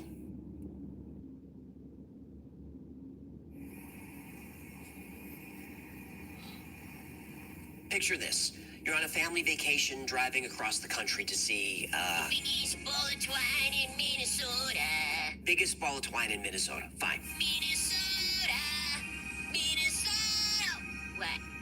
Might be Weird Al's best song. Anyway, you've got the radio on, but it starts to get staticky. This is how it begins. In the ionosphere, shortwave radio has become overwhelmed with electromagnetic interference. Signals aren't getting through. No VHF, no UHF. UHF might be Weird Al's best movie. You're a little obsessed. Yeah, I'm obsessed. Ship-to-shore communication is disrupted. Planes using VLF signals are knocked off course. Air traffic control goes dark, and planes go blind. Now, it's a good thing you're on a driving vacation because airline passengers flying high in the atmosphere just received over a year's dose of radiation in an instant. Astronauts in space receive an even higher dose. Chances of developing cancer increase tenfold as the radiation has already begun unwinding strands of their DNA. This was just the initial burst, called the precursor stage. These high-energy particles move at the speed of light, so there's not much warning. But a coronal mass ejection moves a little more slowly. It hasn't hit yet. The worst is yet to come. Solar radiation continues to pummel the Earth. The atmosphere is saturated by high-energy particles. The Earth's magnetic field stretches as the plasma tries to strip it away. You look at your dashboard. Your GPS is acting weird. It can't orient itself. Then it loses signal altogether. But this is happening to every GPS system everywhere around the world, as radiation tears through thousands of satellites in orbit, shorting out their circuits and frying their electronics. This is more than just an inconvenient glitch affecting your vacation. Global supply chains begin to fail, and within hours, they will crumble completely. Military communication, which relies on microwaves, fails. Radar is disrupted. Weapon systems become useless. And then, it gets worse.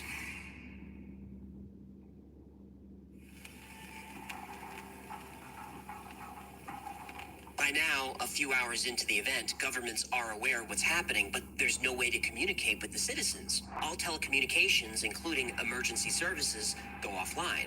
Back in your car, you're on a call with a friend describing what's happening. Your friend also reports weird technical issues and mentions the stock market just went offline, but you're having trouble hearing them. Your phone keeps losing the call. And as people around the world all experience these strange events simultaneously, they saturate cell towers. But it doesn't matter. Nobody's phone can get a signal. Not even satellite phones work. After an hour or so, you start to get concerned and decide to pull off the highway. Maybe this is a good time to fill up your tank, grab lunch, and try to figure out what's happening. When you pull into the gas station, the line is already a quarter mile long. Gas pumps aren't working. There's chaos because credit cards won't work. ATMs are offline. Well, can I use my Bitcoin? Nope. Your crypto wallet is dark. Hard drives around the world have been wiped clean.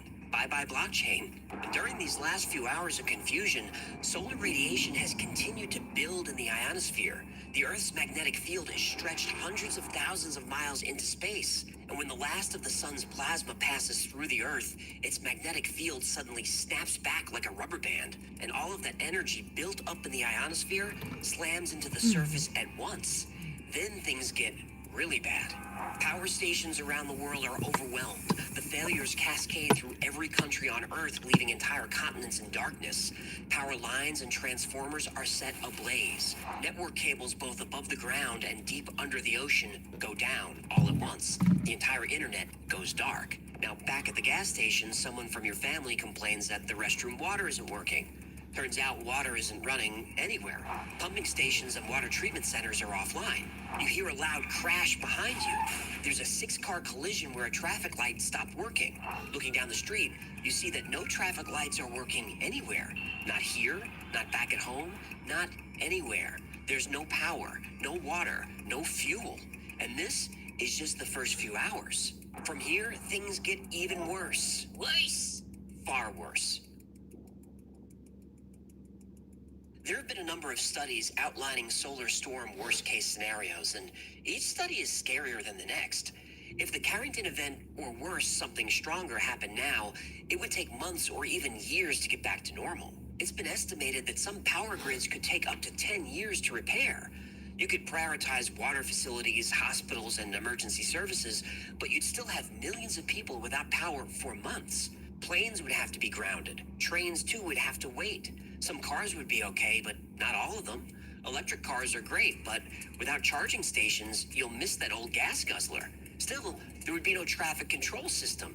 Now, this might be okay in rural areas, but in a big city, it's a disaster. One study warned about how the destruction of the supply chain and lack of refrigeration would cause worldwide food riots. No heat, no air conditioning, no sewage disposal. Banking transactions require power, network access, and satellite uplink. Without these, the global financial system would be in ruins. Right now, there are over 19,000 satellites orbiting the Earth, and many of those would be adrift. Solar storms cause what's known as satellite drag, and this is where the Earth's atmosphere expands and starts tugging on low-orbiting objects. If we can't restore power to those, they would start falling back down to the Earth one by one. But a strong enough storm would burn out a satellite's circuit boards, so there's no way to save it. According to another study, a severe enough solar storm would cause a complete breakdown of society. Most governments would have to impose martial law immediately, and many governments would simply collapse.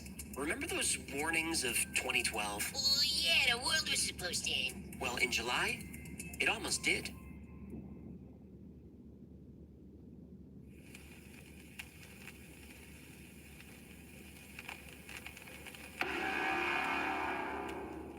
In July 2012, the largest CME in a century missed the Earth by 9 days. That was the luckiest thing to happen to our species in hundreds of years. If that solar storm hit us, a quarter of the Earth's population could have been without power for weeks. 160 million Americans would be in the dark for months. We would still be recovering from the aftermath today. Damage in the U.S. alone would have cost trillions of dollars. And that storm happened in the middle of summer. How many thousands of people would die around the world without heat for an entire winter? 9 days. That's all that stood between us and an instant 200-year thrust backward in technology that would have changed all of our lives. Are we at the good news part of the video yet? This is getting stressful. Well, NASA's Solar Terrestrial Relations Observatory spacecraft, called STEREO, launched in 2006, and it can spot a CME almost immediately. Oh, good. But... Oh, no. But the STEREO spacecraft can't determine the CME's magnetic field. Turns out that's a key piece of data. If the CME's magnetic field is aligned with the Earth's, it just bounces off. Magnets repel when their poles are aligned. But you've heard the expression, opposites attract. If the magnetic fields of the CME and the Earth are not aligned, the CME strips away our protection, which means disaster. Now, the Advanced Composition Explorer sits about 900,000 miles from the Earth, and this satellite can detect the CME's magnetic field. Which gives us how much time to prepare? About half an hour. A half hour, that's it? That's it. That means we have 30 minutes for planes to be grounded, for satellites to be put into safe mode, and grids to be powered down. Everyone has to go dark, and then we just wait it out and hope for the best. Now, on average, there's a 4% chance of a severe solar storm in any given year, and a 0.7% chance of a Carrington-level event. But every 11 years, the sun enters a period of peak activity called a solar maximum. Then the odds get much worse. Well, when is the next solar maximum? Well, we're currently in solar cycle 25, which began in 2019 and is expected to peak in 2025. During the solar maximum, chances of a severe solar storm go to 28%, and chance of a Carrington superstorm go to 4%. Every year? Every year. A new roll of the dice. Now, despite the blackouts and chaos solar storms have caused in recent years, a 4% chance is just not scary enough for governments to take the necessary action. We need more resources diverted to research, more satellites, and a full overhaul of our power infrastructure. And those resources aren't coming anytime soon. Hey, didn't we just pass a big infrastructure bill? Yeah, I realized that was a stupid question as it was asking it. We can't count on the government. We absolutely cannot. Instead, we have to rely on ourselves and our local communities, just like we do before a hurricane or a tornado or an earthquake. Make sure your family has a readiness plan. Maintain a supply of food and water. You need thermal blankets, camp stoves, propane heaters in case the heat goes out. You need hygiene supplies, first aid kits, and a hand crank radio. Keep all these on hand all the time, just in case. Oh, so you're saying become a prepper? Well, if that's what you want to call it. But being over-prepared is better than not being prepared at all, because it's just a matter of time before the lights go out. And when they do, there is no cavalry coming. In the end, the only one looking out for you and your family is you. 115+00. You can see why solar weather scares me. Next up is a controversial topic. It's episode 97 about the Georgia Guidestones. Looking at my notes. Remember, this is not a professional operation. So the Guidestones. They were 6 stones, granite slabs with 10 messages in 8 languages, or 8 messages in 10 languages. It's one of those. There were messages on them. And I'm using the past tense because a little over a year ago, someone destroyed the Georgia Guidestones. They were in the hills of Georgia. It's on camera. The person threw a bomb at the Guidestones and destroyed them. And what's controversial about that is, to some people, the person who did this is a terrorist. To others, he's a hero. Now, I have my own opinion on which one he is, and now you'll have to decide for yourself. On July 6, 2022, a bomb detonated on a 5-acre plot of farmland in Elberton, Georgia. The explosion destroyed a large monument that stood on the property for over 40 years. Known as the Georgia Guidestones, it was 4 monolithic slabs of granite weighing over 230,000 pounds that contained a set of rules for a more peaceful and orderly society. The identity of the builder was a mystery for 40 years, but today I'll tell you who he was. But why did he want to keep his identity a secret? Probably for the same reason the Georgia Guidestones were destroyed. Because, according to the Guidestones, the way to a perfect society is through a one-world government, genetic and racial purity, and massive global depopulation. In other words, a new world order.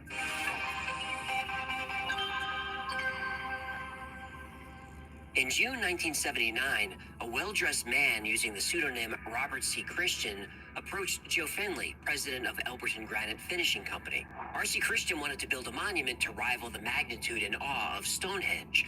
R.C. Christian had recently visited Stonehenge and was impressed, though he felt it was missing something, a message. But what kind of message? The reason R.C. Christian used that name is that he was a Christian. There's no more famous Christian message than the 10 Commandments. And religious or not, the 10 Commandments have rules that all of us should follow. Don't lie, don't steal, don't hurt anybody. But those are rules for an individual.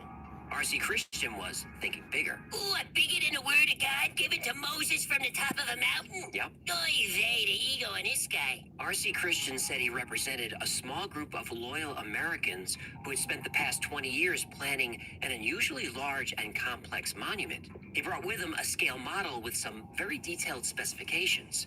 The structure would stand 16 feet tall and consist of 4 stones arranged in the shape of a cross, capped with a central stone. The monument would need to display its message in the 8 most spoken languages in the world: English, Spanish, Russian, Chinese, Arabic, Hebrew, Hindi, and Swahili. It would also show the message in 4 dead languages: Babylonian cuneiform, Egyptian hieroglyphics, Sanskrit, and Classical Greek. Joe Fenley wasn't taking any of this seriously, but when R.C. Christian began to describe the monument, Fenley stopped what he was doing. Not only was this out-of-towner asking for stones larger than any Fenley had ever quarried, he wanted them cut, polished, and arranged as an enormous astronomical instrument. The 4 standing stones should outline the migration of the moon over a year. A small viewing hole in the middle support stone would need to always show the North Star. A slot at the top of the middle support stone should align with a winter and summer solstice's rising sun and indicate noon at the equinoxes. A hole should be drilled through the capstone that focuses the sun on the center column at noon to indicate the day of the year. R.C. Christian had one final request that caused a few people to question the purpose of the Georgia Guidestone project. The stone should be made to withstand the end of the world. The uptime you imagined, made possible. RS, imagine that. We can. R.C. Christian now had Joe Fenley's full attention. Fenley's granite company mostly dealt in wholesale orders for statues, monuments, and tombstone retailers. He had never had a request like this. Fenley's first thought was, this guy's crazy, how can I get him out of here? Fenley tried to discourage the stranger by quoting him a price much higher than any job he'd ever worked on. He said the job would need heavy equipment, special tools, and expensive consultants. R.C. Christian just nodded and asked how long. Fenley wasn't sure how long it would take, 6 months, maybe more. But he wouldn't even consider the job unless he knew R.C. Christian had the money. Christian asked if there was a trustworthy banker in town. Well, here's a problem. There's no such thing as a trustworthy banker. Well, that's a good point. But still, Fenley sent R.C. Christian to the Granite City Bank and told him to ask for the bank president, Wyatt Martin. At the bank, Martin and Christian came to an agreement. Martin would help set up the bank account where funds could be transferred to pay for the Guidestones, but the account couldn't be set up under a false name. R.C. Christian understood and agreed to give Martin his real name, but only if he promised to never tell anyone who he really was or who he represented. No, but we know, right? We do. We're getting there. Fine, but don't take too long. The suspense is giving me agita. Wyatt Martin agreed and would be the only man to ever know R.C. Christian's true identity. Despite being hounded for years about this, Martin kept his word to his dying day. So R.C. Christian transferred the funds, purchased 5 acres of land in Elbert County, Georgia, and construction finally began. And just like that, R.C. Christian was gone, and nobody would ever see him again. The 5-acre plot of pasture was the highest point in Elbert County and visible from all directions, the ideal location. The Georgia Guidestones were erected and revealed to the public on March 22nd, 1980, the vernal equinox. What? It was erected.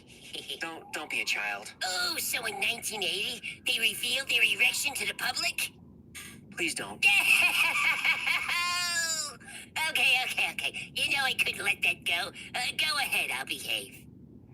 A few hundred people, local media, and even Elberton's congressman came out for the unveiling. Each of the outer slabs was 16 feet high, 6 feet wide, and 19 inches thick. The capstone measured almost 10 feet long, 6 feet wide, and 19 inches thick. Including the foundation stones, the monument's total weight was almost 240,000 pounds. Wow, that is a big erection. Wow, it is! It is, but would you stop with and hot as a rock. Enough!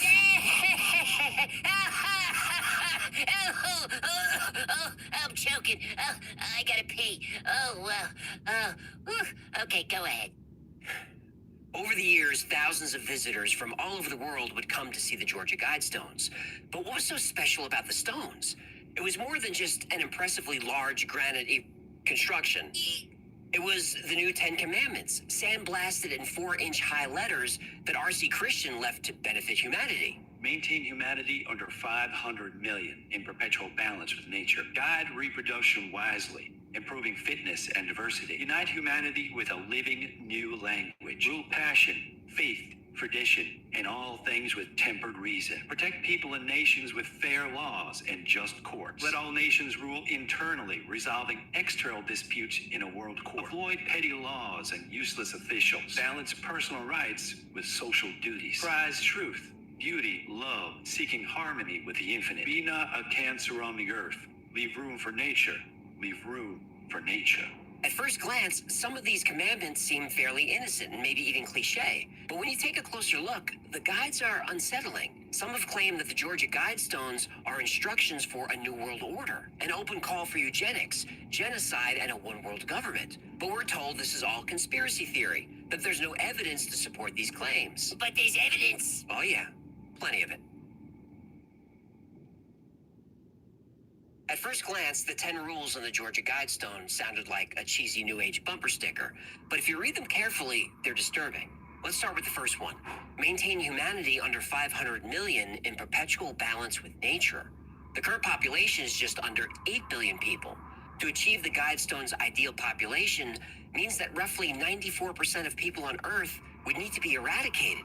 And there are many people and think tanks that support this. On this channel, we've covered the Club of Rome, that defines itself as a non-profit, informal organization of intellectuals and business leaders whose goal is a critical discussion of pressing global issues. Fine. But what the Club of Rome doesn't advertise so openly is that it was created in 1968 by the Morgenthau Group during a secret meeting at Rockefeller's private estate Bellagio. Oh, here we go. In August 1980, just a few months after the Guidestones went up, Howard Odom, a member of the Club of Rome, said, "It's necessary that the U.S. cut its population by 2/3 within the next 50 years. He didn't mention how this should be accomplished. But there are theories. Ooh, I love theories. I know you do. But it does mean if you want the same standard of living, we're going to have to cut our population. In the U.S., for example, certainly to 1/4. We have so many wasteful things that won't be hard. You say it won't be hard to cut the population by 1/4? It just takes one generation to get a population down. If nobody bred for one generation. You've probably heard of the Bilderberg Group. It was formed in 1954 as a way to prevent another world war. That's what they say publicly. So why are Bilderberg meetings so secret? Secrecy has created all kinds of conspiracy theories. I love theories. I know you do.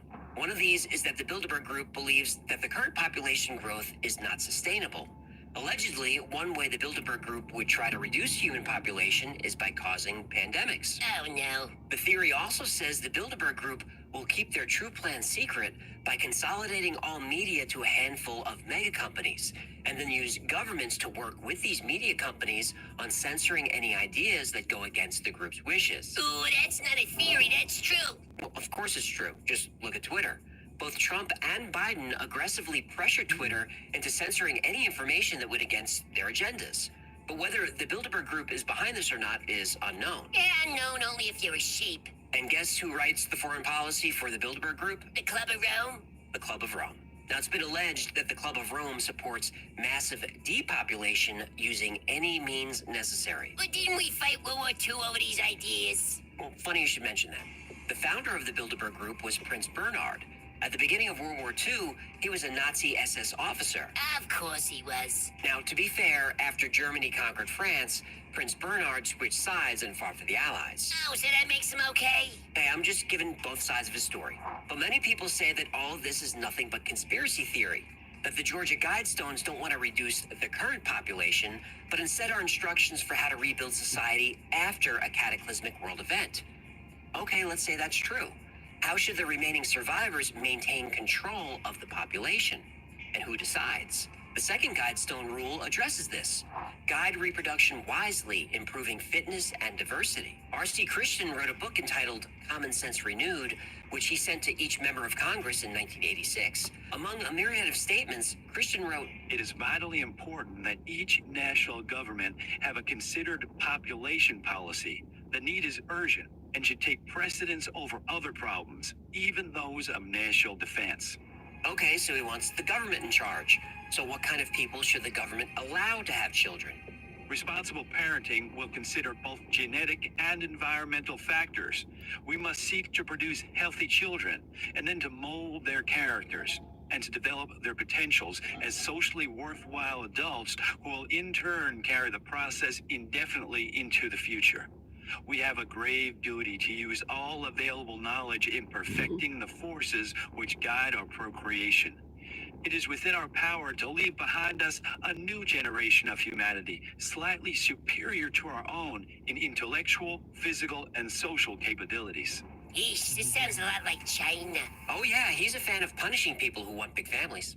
A few generations of single-child families will make possible dramatic improvements. Irresponsible childbearing must be discouraged by legal and social pressures. Allowing only worthy people to reproduce to create a generation of genetically superior children? That's called eugenics. Oh, so that's frowned upon, eh? It is. It's what the Nazis did, or tried to do. It's also a war crime. But maybe not a crime at all in the New World Order. The Rockefeller that helped create the Club of Rome is the same guy who founded the Population Council in 1954. The Population Council supported, and still supports, research in birth control and early birth termination, specifically in those people with undesirable genetics. How do we know? Rockefeller said so. Modern civilization had reduced the operation of natural selection by saving more weak lives and enabling them to reproduce, resulting in a downward trend in genetic quality.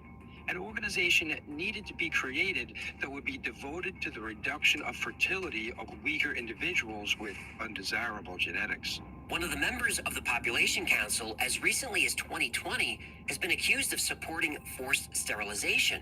The council is still active today. It operates its programs in Africa, Asia, Latin America, and the Middle East. Notice that North America and Europe are not on that list.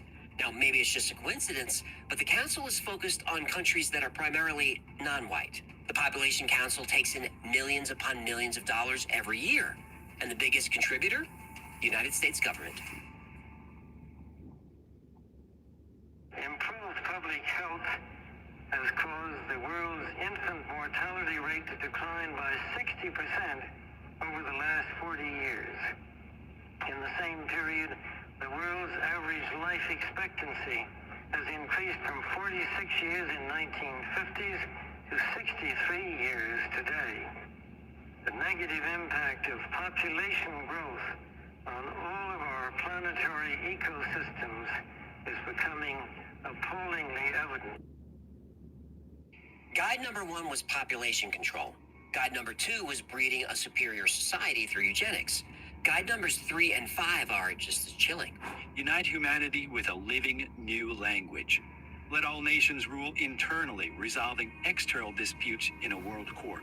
Uniting the world under a new single language and rectifying all disagreements in a world court, these are key to creating the New World Order. And local ministers pointed out that the Book of Revelations warned of a common tongue and a one-world government as the accomplishments of the Antichrist. And guide number 4, rule passion, faith, tradition, and all things with tempered reason.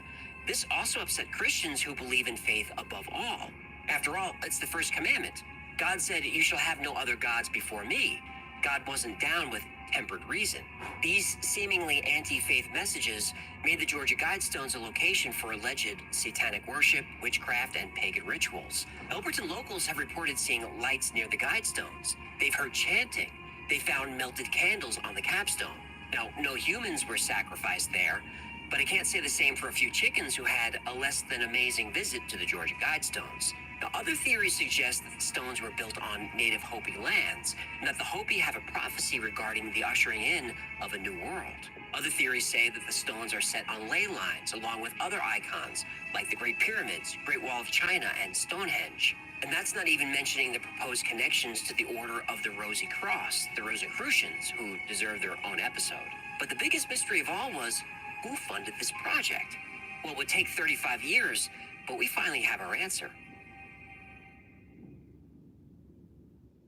The planet can support something like 1 billion people. If you want more liberty and more consumption, you have to have fewer people. And conversely, you can have more people. I mean, we could even have 8 or 9 billion probably if we have a very strong dictatorship, which is smart. That's, unfortunately, you never have smart dictatorships. They're always stupid. So, but if you had a smart dictatorship and a low standard of living, you can have it. But we want to have freedom and we want to have a high sentence. So we're going to have 1 billion people. And we're now at 7, so we have to get back down. I hope that this can be slow, relatively slow, and that it can be done in a way which is relatively equal, so that people share the experience and you don't have a few rich, trying to force everybody else to deal with it. So those are my hopes. I mean, these are pretty pessimistic hopes, but I mean, that's what lies ahead. Over the years, internet detectives have had many theories about the true identity of R.C. Christian. Businessman and founder of CNN, Ted Turner, was a leading candidate. He had the money, his foundation was created to protect the environment, and he specifically said that the greatest threat to civilization is overpopulation. But Ted Turner can't be R.C. Christian. Why not? Because Ted Turner is still alive. Oh, this Christian guy's dead? Yep. Wyatt Martin, the bank owner who knew Christian's true identity, kept Christian's identity a secret. Christian and Martin exchanged letters at least twice a year until Christian's death. The letters were never sent from the same place, nor were the funds transferred from the same place twice. Martin passed away in December 2021, but he did drop some clues along the way, whether he meant to or not. Martin confirmed that Christian died after the year 2000. He mentioned that Christian had a daughter, and that he was in basic training in Georgia before being deployed in World War II. Martin said that Christian was from the Midwest, and at some point he worked in construction. Is that enough? Almost. What sealed the deal was something that took place in 2005, when a documentary crew was filming Dark Clouds over Elberton. Wyatt Martin had recently suffered a stroke and was in pretty bad health. The film crew pressured him to show them the letters that he received from R.C. Christian over the years. Martin was reluctant, but eventually agreed, though he was careful to hide his postmarks on the envelopes when he was showing them to the camera. But the cameraman was able to grab a close-up shot of an envelope in the box, which had a return address. Kind of a dick move to take advantage of the old timer, huh? I agree, but even though we may not like the way we came about this information, it doesn't change the fact that we have it. So using this information, people on the internet did what they do best. Ooh, leave nasty comments on videos about how your content sucks? No, they tracked down the address. Oh. The letters came from Dr. Herbert Hinsey Kirsten, a surgeon from Fort Dodge, Iowa. Kirsten is an old German form of the name Christian. He died after 2000, like the old timer said? Kirsten died in 2005. Yahtzee! Now, according to Kirsten's obituary, he served in World War II. He was a conservationist who loved nature and trees. He was a naturalist who was very involved in environmental and world population issues. Bingo, this is the guy. Kirsten also worked in construction when he was younger, and he had 2 sons and 2 daughters. Wait. The guy who wants to limit people to one rugrat had 4 of them? Yep. Rules for thee, but not for me, huh? You sure this guy wasn't in Congress? Well, I'm sure, but he did have a couple of famous friends. One of them was William Shockley. Shockley was a physicist and inventor. He actually won the Nobel Prize for Physics in 1956. Sounds like a good guy. Well, he was also known for being a racist who supported eugenics. Oh, I take back what I said. Now, Shockley argued that less intelligent people were having too many children and reducing the average intelligence of the population. He also believed some races were more intelligent than others. Clearly, Dr. Kirsten, aka R.C. Christian, shared similar views. Though the Georgia Guidestones aren't specifically racist, we know that Dr. Kirsten was a supporter of David Duke, former Grand Wizard of the KKK. Ugh, maybe it's not so bad that somebody blew these things up, huh? Well, destruction of the Guidestones is the final piece of the story. Or is it? On July 6, 2022, just after 4 a.m., CCTV picked up an individual running to the stones carrying something. Seconds later, there's an explosion, and one of the 4 monoliths is destroyed. Less than a minute later, a car is captured on camera leaving the scene. What's strange is, within hours, heavy equipment was brought in to clean up the site. Shouldn't this have been a crime scene for longer than a few hours? ATF was on the scene almost immediately. Weren't they curious about what kind of explosive was used? What components it was made of? What kind of trigger device was employed? Modern forensics can give us all kinds of information, but all the evidence was quickly removed. The Guidestones were in a remote location. There's only one road in or out. There's no footage of this vehicle once it leaves the area. It's the middle of the night in northern Georgia. It would be one of the only cars on the road, but we don't have any new information. Government was in on it? Well, I'm not saying that. I'm just saying there are questions that can now never be answered because the site, along with any evidence, was cleaned up almost immediately. It's very possible this was carried out by someone who is very anti-government, or maybe someone who is just anti-hypocrisy. All these people that want us to live by the one-child policy seem to have plenty of children. Rockefeller had 6 kids. William Shockley had 3. R.C. Christian, aka Dr. Kirsten, had 4, but the rest of us are only allowed to have 1 child, and only if we're genetically fit. Who decides who's genetically fit? Well, they do. They want to limit the population of the Earth without acknowledging that it was the rapid growth and advancement of the human race that allowed them to amass ridiculous wealth. Now that they have theirs, they want to limit what we can have. These same people are the ones who scream about climate change, fossil fuels, pollution. They want to decide who can own what kinds of vehicles and how much energy you can use to warm your house in the winter. But how did J.D. Rockefeller make his money? Oil.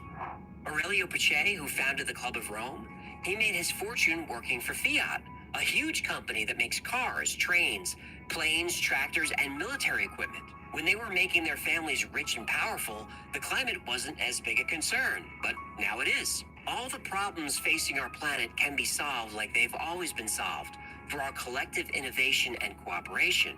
All of us. But the elites don't want cooperation. They want control. They don't see any problem with this. They have superior genetics. They don't believe we're intelligent enough to make these decisions for ourselves, so they'll make those decisions for us. It's very possible, and maybe even likely, that whoever destroyed the Georgia Guidestones was aware of this hypocrisy. Now look, I don't condone the destruction of property. I know why some monuments and statues are offensive to some people, but those people don't have the right to just decide on their own to tear them down. People should vote on what statues go up and what monuments come down. Anything else is vandalism and vigilantism. I don't like the fact that someone took the law into their own hands and destroyed the Georgia Guidestones. Now, I hope he's found and sent to prison for what he's done. But now that they're gone, I say good riddance. 3+15+00. So, what do you think? Terrorist? Hero? Terrorist? Hero! That was a monument to the New World Order. Well, that's one of the theories, and there's plenty of evidence to support that. What is that racket? Hey, can you boys take a break? I'm doing my showbiz thing over here. Sorry. The panic room is really coming along. I told you to stay out of my wife's closet. You were serious? I thought you were kidding. No, I wasn't kidding. Where did you put all her stuff? Relax, there's plenty of room in the bunker. We don't have a bunker. Not yet, we don't. The bunker is phase 2. Oh, you can't build that under my house. I know that, you moron. The beavers got the tunnel dug, but they hit a water pipe, so we gotta pump out the water. Thank goodness your wife has all these life vests in here. She doesn't have any life vests in there. Sure she does. They're puffy leather things. They all say LV all over them. They're very buoyant. Those are not life vests. She is gonna kill me. All right, let me go. The boys gotta break through the cement foundation, so I gotta keep them moving. When your beaver's in the mood for a jackhammer, you gotta take advantage. Well, next up is episode 113, Crop Circles. This one was highly requested, and I refused to do it for like a year because I was convinced the crop circles were just made by guys with boards and rope. That there was nothing more to it than that. It's too obvious. But so many people wanted my take on it. So I started doing research, and I went from skeptic to believer. I'm convinced that 99.9% of crop circles are fake, but there's 0.1% that can't be debunked. They're scientifically proven to be something very, very strange. This is a long episode, but it's a fun one, so settle in. In 1974, a group of scientists beamed a message into space. The message, meant to be received by an intelligent alien species, described life on Earth. Written in simple binary code and using the most powerful radio telescope on the planet, the message was broadcast to a dense cluster of stars in the constellation of Hercules. This exercise was just ceremonial, a way to demonstrate new technology in radio astronomy.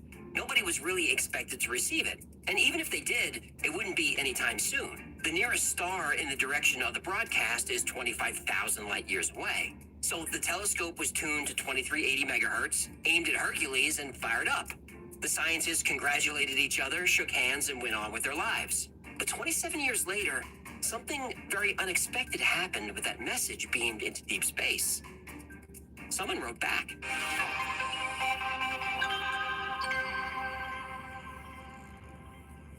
One morning in 1966, George Pedley was working his farm in Tully, Queensland, Australia, when he heard a strange buzzing sound. He climbed down from his tractor and started walking in the direction of the sound.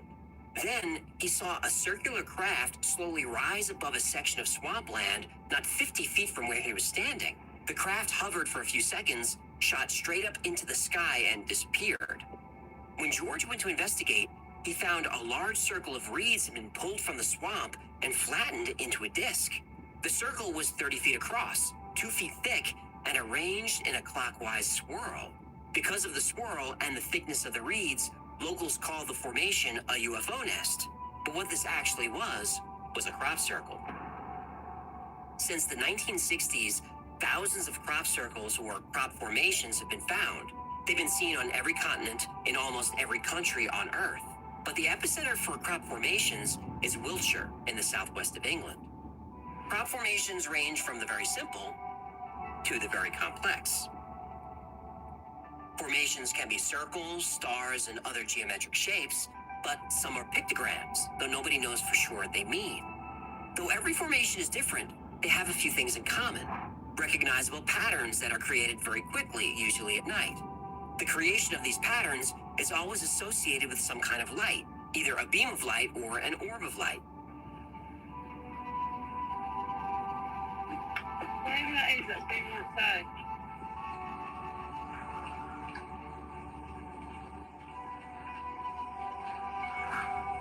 Oh my God. Though crop formations seem like a new phenomenon, there's evidence they've been appearing for a long time. In the 9th century, Abelard, the Bishop of Lyon in France, wrote about parishioners who were possibly engaged in devil worship or paganism. They were collecting seeds out of flattened circles in the fields and using them for fertility rituals. In 1686, Robert Plot, a professor at Oxford, wrote about crop circles. He even drew pictures of a couple that appeared near his home. He said they were formed by a flash of light, and once they were formed, animals wouldn't go near them. Around the same time, a pamphlet was released called The Mowing Devil. It describes how a farmer woke to see a bright light in his field that he thought was fire. When he went to investigate, he found a crop circle. It's called The Mowing Devil because the farmer said the circle was so neatly mowed that it could not have been done by a mortal man. John Leland served as librarian to Henry VIII. He wrote about patterns appearing in grass overnight. In 1937, a British science journal reported circles found in a field of barley and even included one of the first photos taken of a crop circle. In 1945, this photo was taken by a balloonist working for the RAF Parachute Training School. In 1952, the U.S. Air Force investigated circles found in Kansas.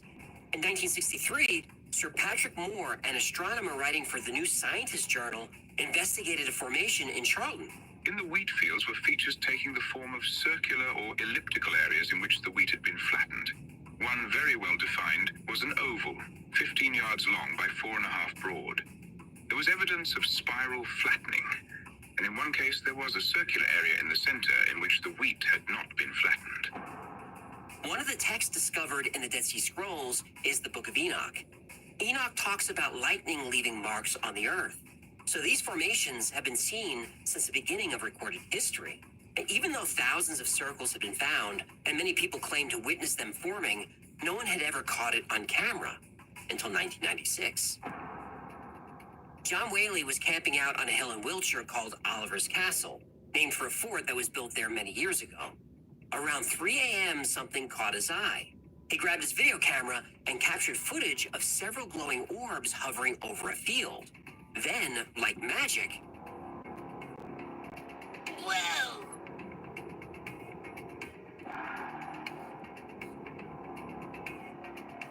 Here's the formation from the air. Nobody can agree on what crop circles mean, though most people believe they're messages. Now, this is frustrating to many researchers. They say, whoever's making these, why don't they just speak English? Well, in 2001, they did. Intelligent control.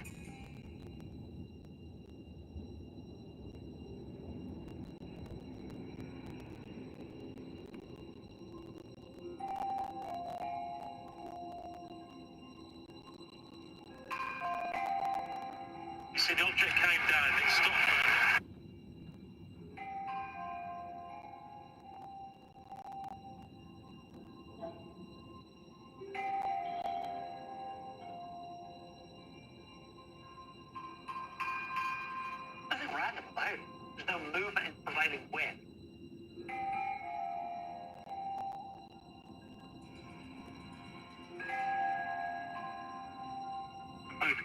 think what that is.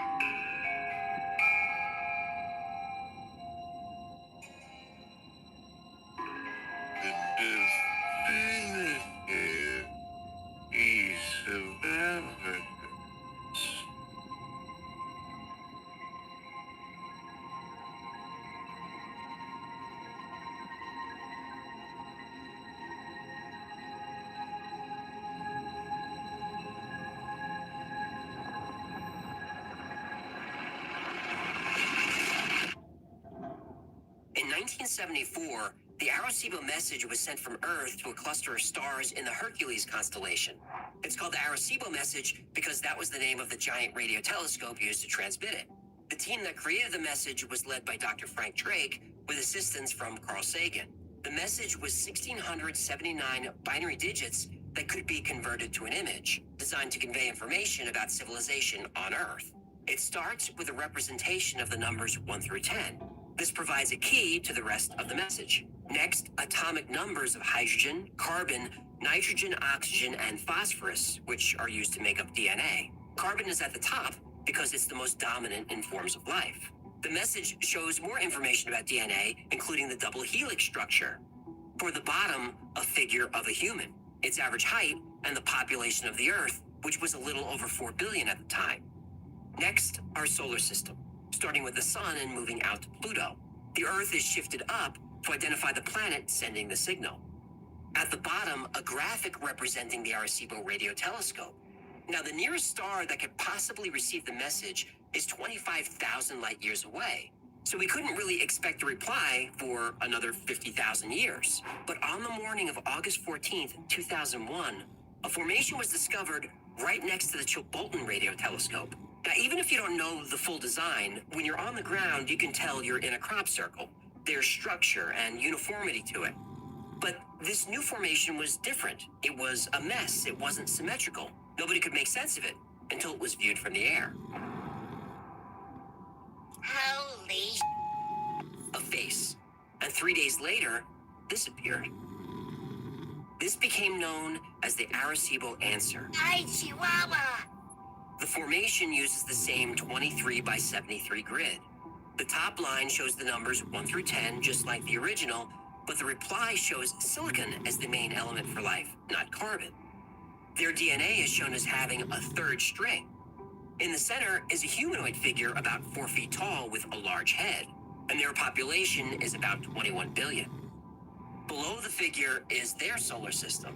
They appear to occupy 3 objects in the system, the third and fourth planets, and then there's another shape that could mean a planet or some other object or structure. On the human Arecibo message is a picture of the radio telescope, which was used to send the message. Whoever sent the reply seems to understand this. So what is this design meant to represent? Well, just a year earlier, this formation appeared in the same place. Is this the same object? Is this crop formation a representation of a machine used to communicate through space? Again, frustrated researchers and skeptics agree on something. Why don't they just speak English? Well, almost exactly 1 year later, this formation appeared. My brain just exploded. Once again, we see a face, but that's not a human face. And just like the Arecibo message was broadcast in binary code, the disk formation also contains binary code. And for the first time, we get an actual literal message. The code was translated to letters using ASCII, the encoding standard for electronic communication. Beware the bearers of false gifts and their broken promises. Much pain, but still time. Believe. There is good out there. We oppose deception. Conduit close. Whoever it is that wants to communicate with us is using many different means. In 2004, Robert Ridge was deer hunting a few miles outside of Roswell, New Mexico. Half buried in the dirt, he found a strange rock. On the rock is a geometric carving. Robert grabbed it and didn't think it was anything more than a cool rock someone lost at some point. But he didn't keep it a secret. He showed it to friends and anyone who was curious about it.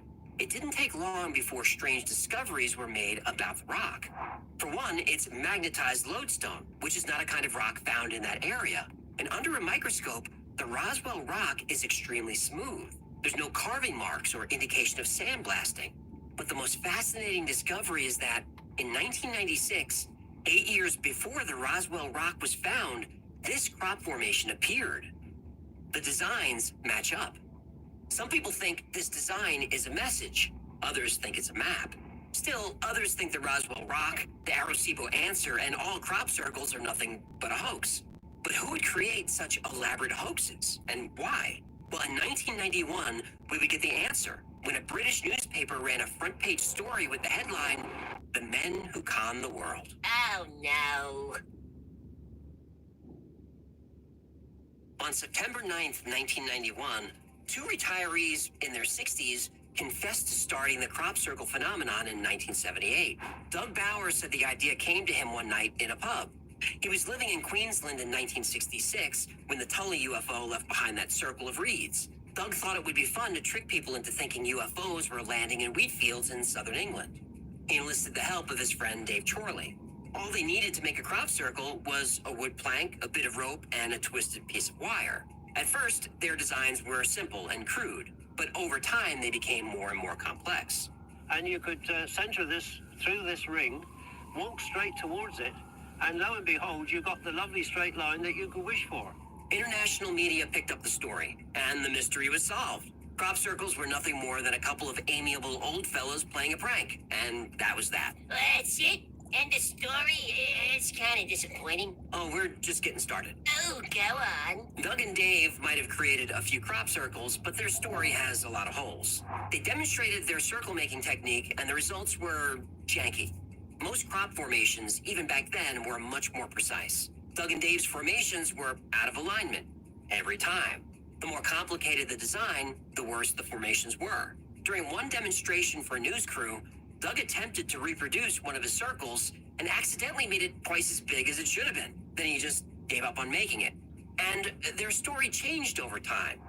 They said they started making circles in 1976. Then it was 1975. Then it was 1978. In fact, they never could agree on the year they actually started. Now, they claimed to have created certain circles and then later said they didn't, but they helped people who did. And Doug and Dave said they created this famous crop circle in 1983 called the Cheesefoot Head Circle. Doug showed a diagram of it, but his diagram had footpaths in it. The circle had no paths. It had no disturbances of any kind. When asked how they created the circle without making tracks in the crop, Doug said they pole vaulted into the field. Did you just say pole vaulted? Yep. He said in an interview that you should have seen us running through the fields with our sticks sailing over the corn. Yeah, I would like to see that, actually. Oh, me too, pal. Apparently these men, in their 60s, pole vaulted into fields carrying their wood boards. They laid down a perfect crop formation and pole vaulted out again. Now, Doug looks pretty fit for an older guy, but he's getting winded walking in a circle. Pole vaulting seems a little outside of his athletic range. They also added details to their story as other crop circles were found. One day, a couple of people investigating a circle told Doug they were looking for a jelly-like substance that was found in a formation. Doug told them it was probably waste ejected from a plane. Later, Doug had a story about making a crop circle, and while he was doing it, he got hit in the head with a piece of frozen waste ejected from a plane's toilet. And they call those Boeing bombs. Right. Yeah, big old frozen chunk of poopy. He stumbled back to his car, dazed, with blood trickling down his face. The problem is, planes don't dump waste over that area. It would be illegal, dangerous, and disgusting. Another story came out about people finding bits of metal thought to be meteorites at crop formations. Soon after that, Doug and Dave's crop circles had little bits of iron scattered all around. So, a few things. Did Doug Bauer and Dave Chorley create some crop circles? Yes. When Doug and Dave came forward, about 1,500 crop circles had been seen in at least 23 countries. Well, you can't pole vault to Belgium. Right, even Doug couldn't do that. But they inspired a lot of copycats. Soon, most crop formations were man-made. So, is there a scientific way to tell if a crop circle is not a hoax, but genuine? There is. Most crop formations are man-made. The vast majority are. And there are telltale signs of this. Sometimes spotting a man-made crop circle is as simple as finding a footpath through the field leading up to the design. But often crop formations intersect the lines made by tractors called tram lines, which can hide tracks. To spot a hoax, we look at the plants themselves. Man-made crop circles done by flattening plants with boards are destructive to the plants. You'll see cracks and bruises on the stalks. On the ground, the crushed plants look messy. The leaves and flowers will be mashed to the ground. Marks will be visible on only one side of the plant where it was stomped by a plank of wood. Many of those marks are creases where you can actually bend the stalk. Genuine crop circles don't look like this at all. First, the lay of the pattern will flow like water. There's a gentleness to it, an elegance. And many times the stalks are layered and even braided. In genuine crop circles, most plants aren't damaged. They'll continue to grow horizontally and then after a few days return to their vertical position. In this formation found in May 2005, the flowers weren't damaged at all. They were somehow laid down gently. A group of clumsy men with wooden boards couldn't do this. We know this because it was tried. A group of crop circle makers attempted to reproduce this formation. From the air, it looks pretty good. But on the ground, the man-made version is a mess. The plants are trashed. A formation in 2003 was especially puzzling. In parts of the design, the plants weren't completely flattened. They were bent a few inches from the top. It's been described as like the grooves of a record. How do you make this with planks and rope? You don't. You don't. Another sign of a genuine circle can be seen, especially in wheat. In late summer, when wheat turns gold, the kernels become heavy and bend over from the weight. They also become stiff and are impossible to straighten. But the wheat within a crop circle, the kernels have straightened out and can't be bent. So what would do this? Radiation. Wheat stalks are separated by structures called apical nodes. These are like the knuckles on your fingers. In the 1990s, biophysicist William Levengood started analyzing plants taken from crop circles. His team found the nodes in crop circle wheat were elongated, and in many cases they were ruptured. Oh, a rupture on an elongated node? I think they make a cream for that. This rupture is called an expulsion cavity. The only way this can be replicated is with bursts of microwave radiation. The way your microwave oven works is it heats up water, fats, and sugar in food. Microwave energy is heating up the water in the wheat stalk nodes. The water turns to steam and then they burst, just like popcorn. Now you can't fake this. It happens to the plant internally. There's no way you could hoax that. People who claim to have witnessed crop circles being made, and there's quite a few witnesses, report seeing a mist over the pattern immediately after it's formed. This mist is actually steam coming from the plants that were flash heated by microwave radiation. While experimenting with radiation, Levengood found crop circle seed had a huge increase in growth compared to non-crop circle seed. By exposing seeds to short, controlled bursts of radiation, they grow bigger and faster than seeds not exposed to radiation. Another experiment showed that wheat harvested from within a crop circle has a much higher amount of protein than wheat outside the circle. So there's evidence that whatever energy is used to create crop formations is leaving residual traces of this energy in the area. Some crop formations are covered in a dusting of microscopic spheres of magnetized iron, specifically meteorite iron. Researchers call this a magnetic glaze. These spheres are usually found around the perimeter of a formation, and they're distributed linearly, not randomly. Because the iron particles are magnetized perfect spheres, it means they were melted and formed within a highly energetic magnetic field. When people are inside crop formations, many are affected by electromagnetic radiation. Just look at this.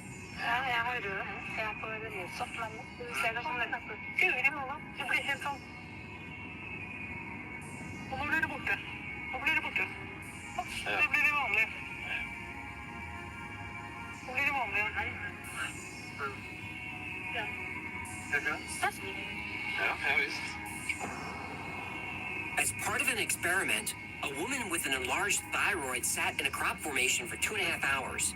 While being monitored by a doctor, her thyroid shrunk by 40%. Often cameras, watches, and other electronic devices stop working inside a crop circle. In fact, pregnant women and people with pacemakers are discouraged from going near one. Now, to skeptics, all this talk about energy sounds woo-woo, but I just showed you the real effects on plants and people. Now, it's fair to say that the elongated nodes and growth rates of wheat could be a coincidence. It's also fair to say that the physical reactions experienced by people could be psychosomatic, all in their minds. But skeptics, how do you explain this? These are called ghost formations or ghost circles. This is when the design of a crop formation is still visible after the field has been plowed. Sometimes a ghost formation remains through the following season. Sometimes it remains for 2 years before finally fading. But this doesn't happen with all crop formations. Nobody knows why, but it could have something to do with where the patterns are found. A study was done in the early 2000s of all the crop circles in southern England found that year. The study showed that 98% of all non-man-made formations were over chalk aquifers. And by the way, chalk aquifers can be used for generating electricity. Everything keeps pointing back to electromagnetism. If there's an epicenter for crop formations in southern England, it's Silbury Hill. Silbury Hill was built thousands of years ago. It's 129 feet tall and covers an area of about 5 acres. Nobody agrees on what it was originally used for, but every year crop formations appear near it, sometimes right next to it. And by the way, the whole thing is one giant pile of chalk. Not far from Silbury Hill is Stonehenge. Crop circles appear there too. One of the most famous of these is called the Stonehenge Surprise. On Sunday, July 7th, 1996, this formation appeared mere feet from Stonehenge. It's been called one of the most complex and spectacular crop circle designs ever seen. The design is a Julius set, a type of fractal. Fractals are visual representations of mathematic formulas that repeat themselves at different scales. Zoom way in or way out, the pattern is the same. Look at how close Stonehenge is to the formation. Look at the visibility. Stonehenge has 24-hour security. The guards saw nothing unusual the night before. Crop formations also appear near Avebury, which is in the same area. The Avebury henge is massive, twice the size of Stonehenge. Now, a ley line is believed to be an invisible path or energy line that connects sacred sites. Ley lines are thought to create a network of energy across the earth, influencing the flow of energy and aligning with cosmic forces.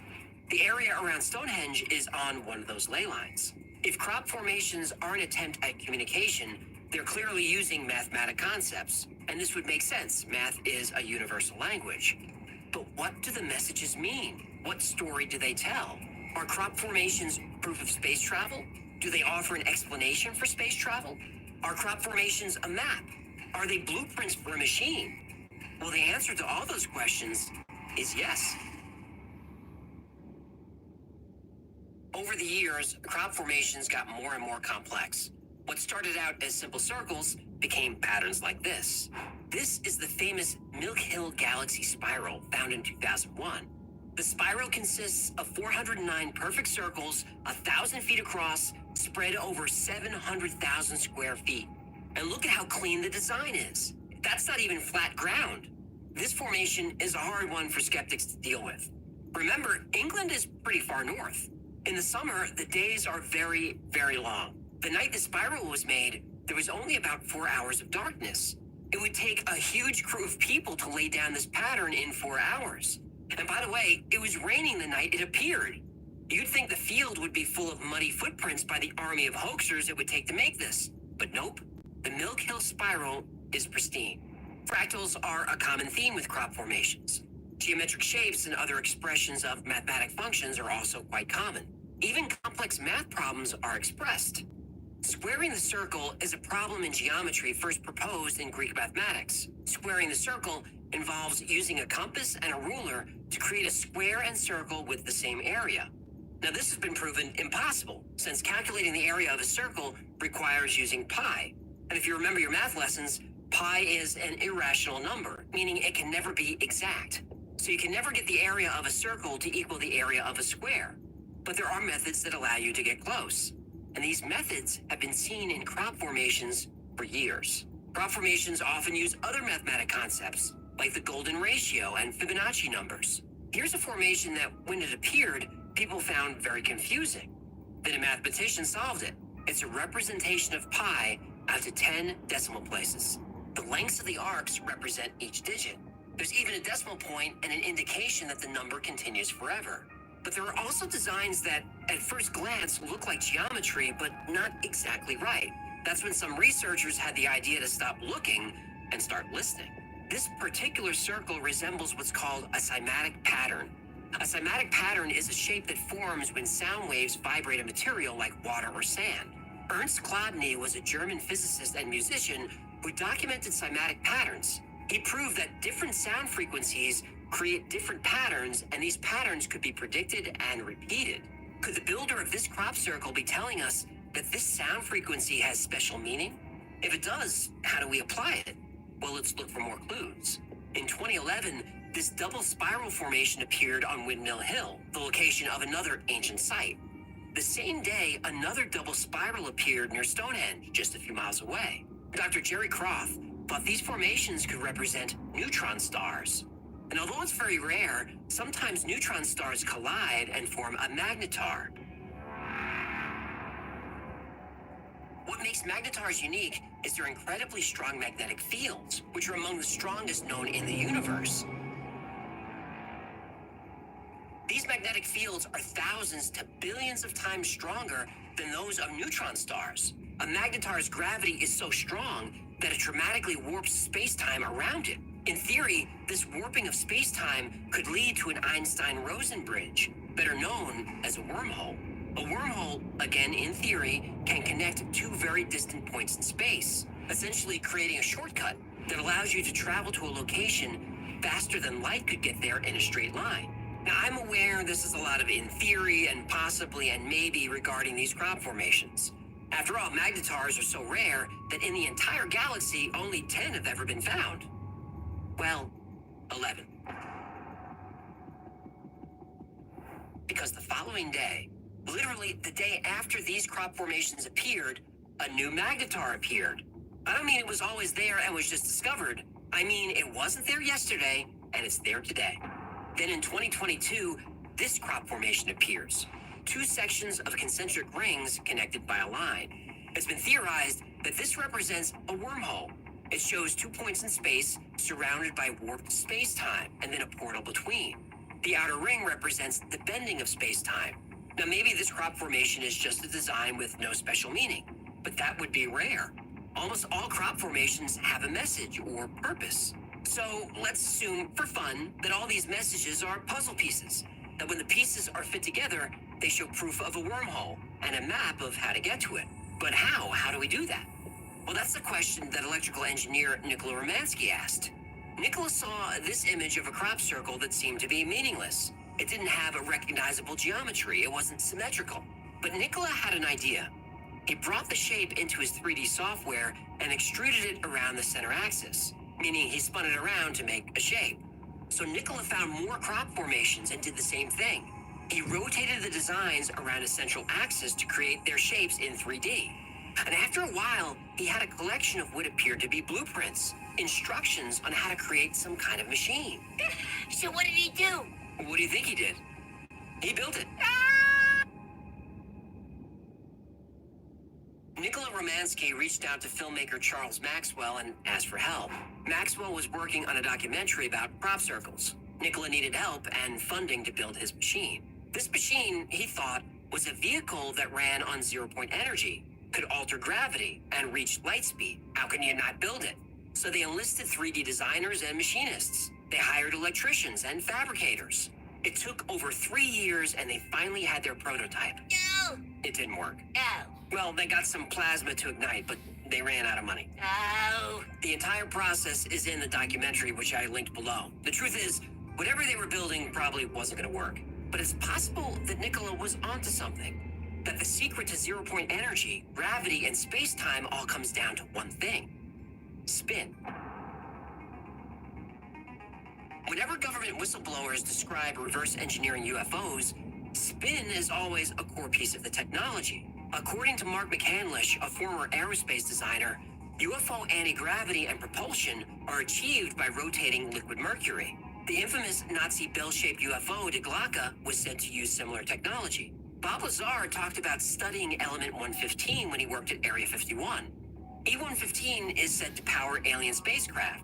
And when Lazar made those claims in the 1980s, there was no such element. But in 2003, E-115 was discovered. A whistleblower came forward just a few weeks ago. He claims to have been a military contractor working on reverse engineering UFOs.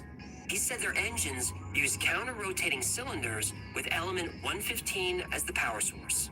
Russian physicist Nikolai Kozyrev believed the twisting and spinning of space-time called torsion was the secret to unlocking gravity and unlocking everything. In 2019, an engineer working for the US Navy filed a patent for a plasma compression fusion device. This is a machine that can generate a tremendous amount of power, like terawatts of power in a small package. The device is about the size of a car, but can put out as much energy as a nuclear power plant.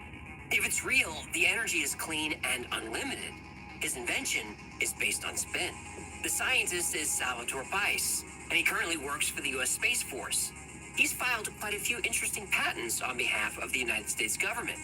Propulsion engines, room temperature superconductors, inertial mass reduction devices, and high-frequency gravitational wave generators. This may sound like science fiction, but the US military is taking these patents very seriously. Every single one of them is based on spin. Now, I don't know if it's irony or poetic justice, but it could turn out that nature's most mysterious secrets, like gravity, won't be discovered in a lab. It's possible that unlocking the secrets of nature might be done in a field of wheat. Crop circles are a controversial subject. The history of the crop circle community, if that's what you want to call it, is filled with intrigue, lies, and double crosses. Today, if you bring up crop circles in any mainstream venue, you'll get eye rolls and laughter. But that wasn't always the case. At one time, crop formations were taken seriously by the media, the government, and the general population. A new type of science emerged called cerealogy, named for Ceres, the goddess of agriculture and grain crops. Journals were created. Articles about crop formations were mainstream. Nick Pope spent over 20 years investigating UFOs for the British Ministry of Defense.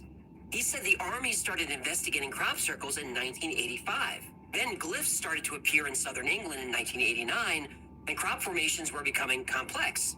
There seemed to be an intelligence at work. Prime Minister Margaret Thatcher asked her cabinet to find out what the hell was going on. The following summer, Operation Blackbird was launched.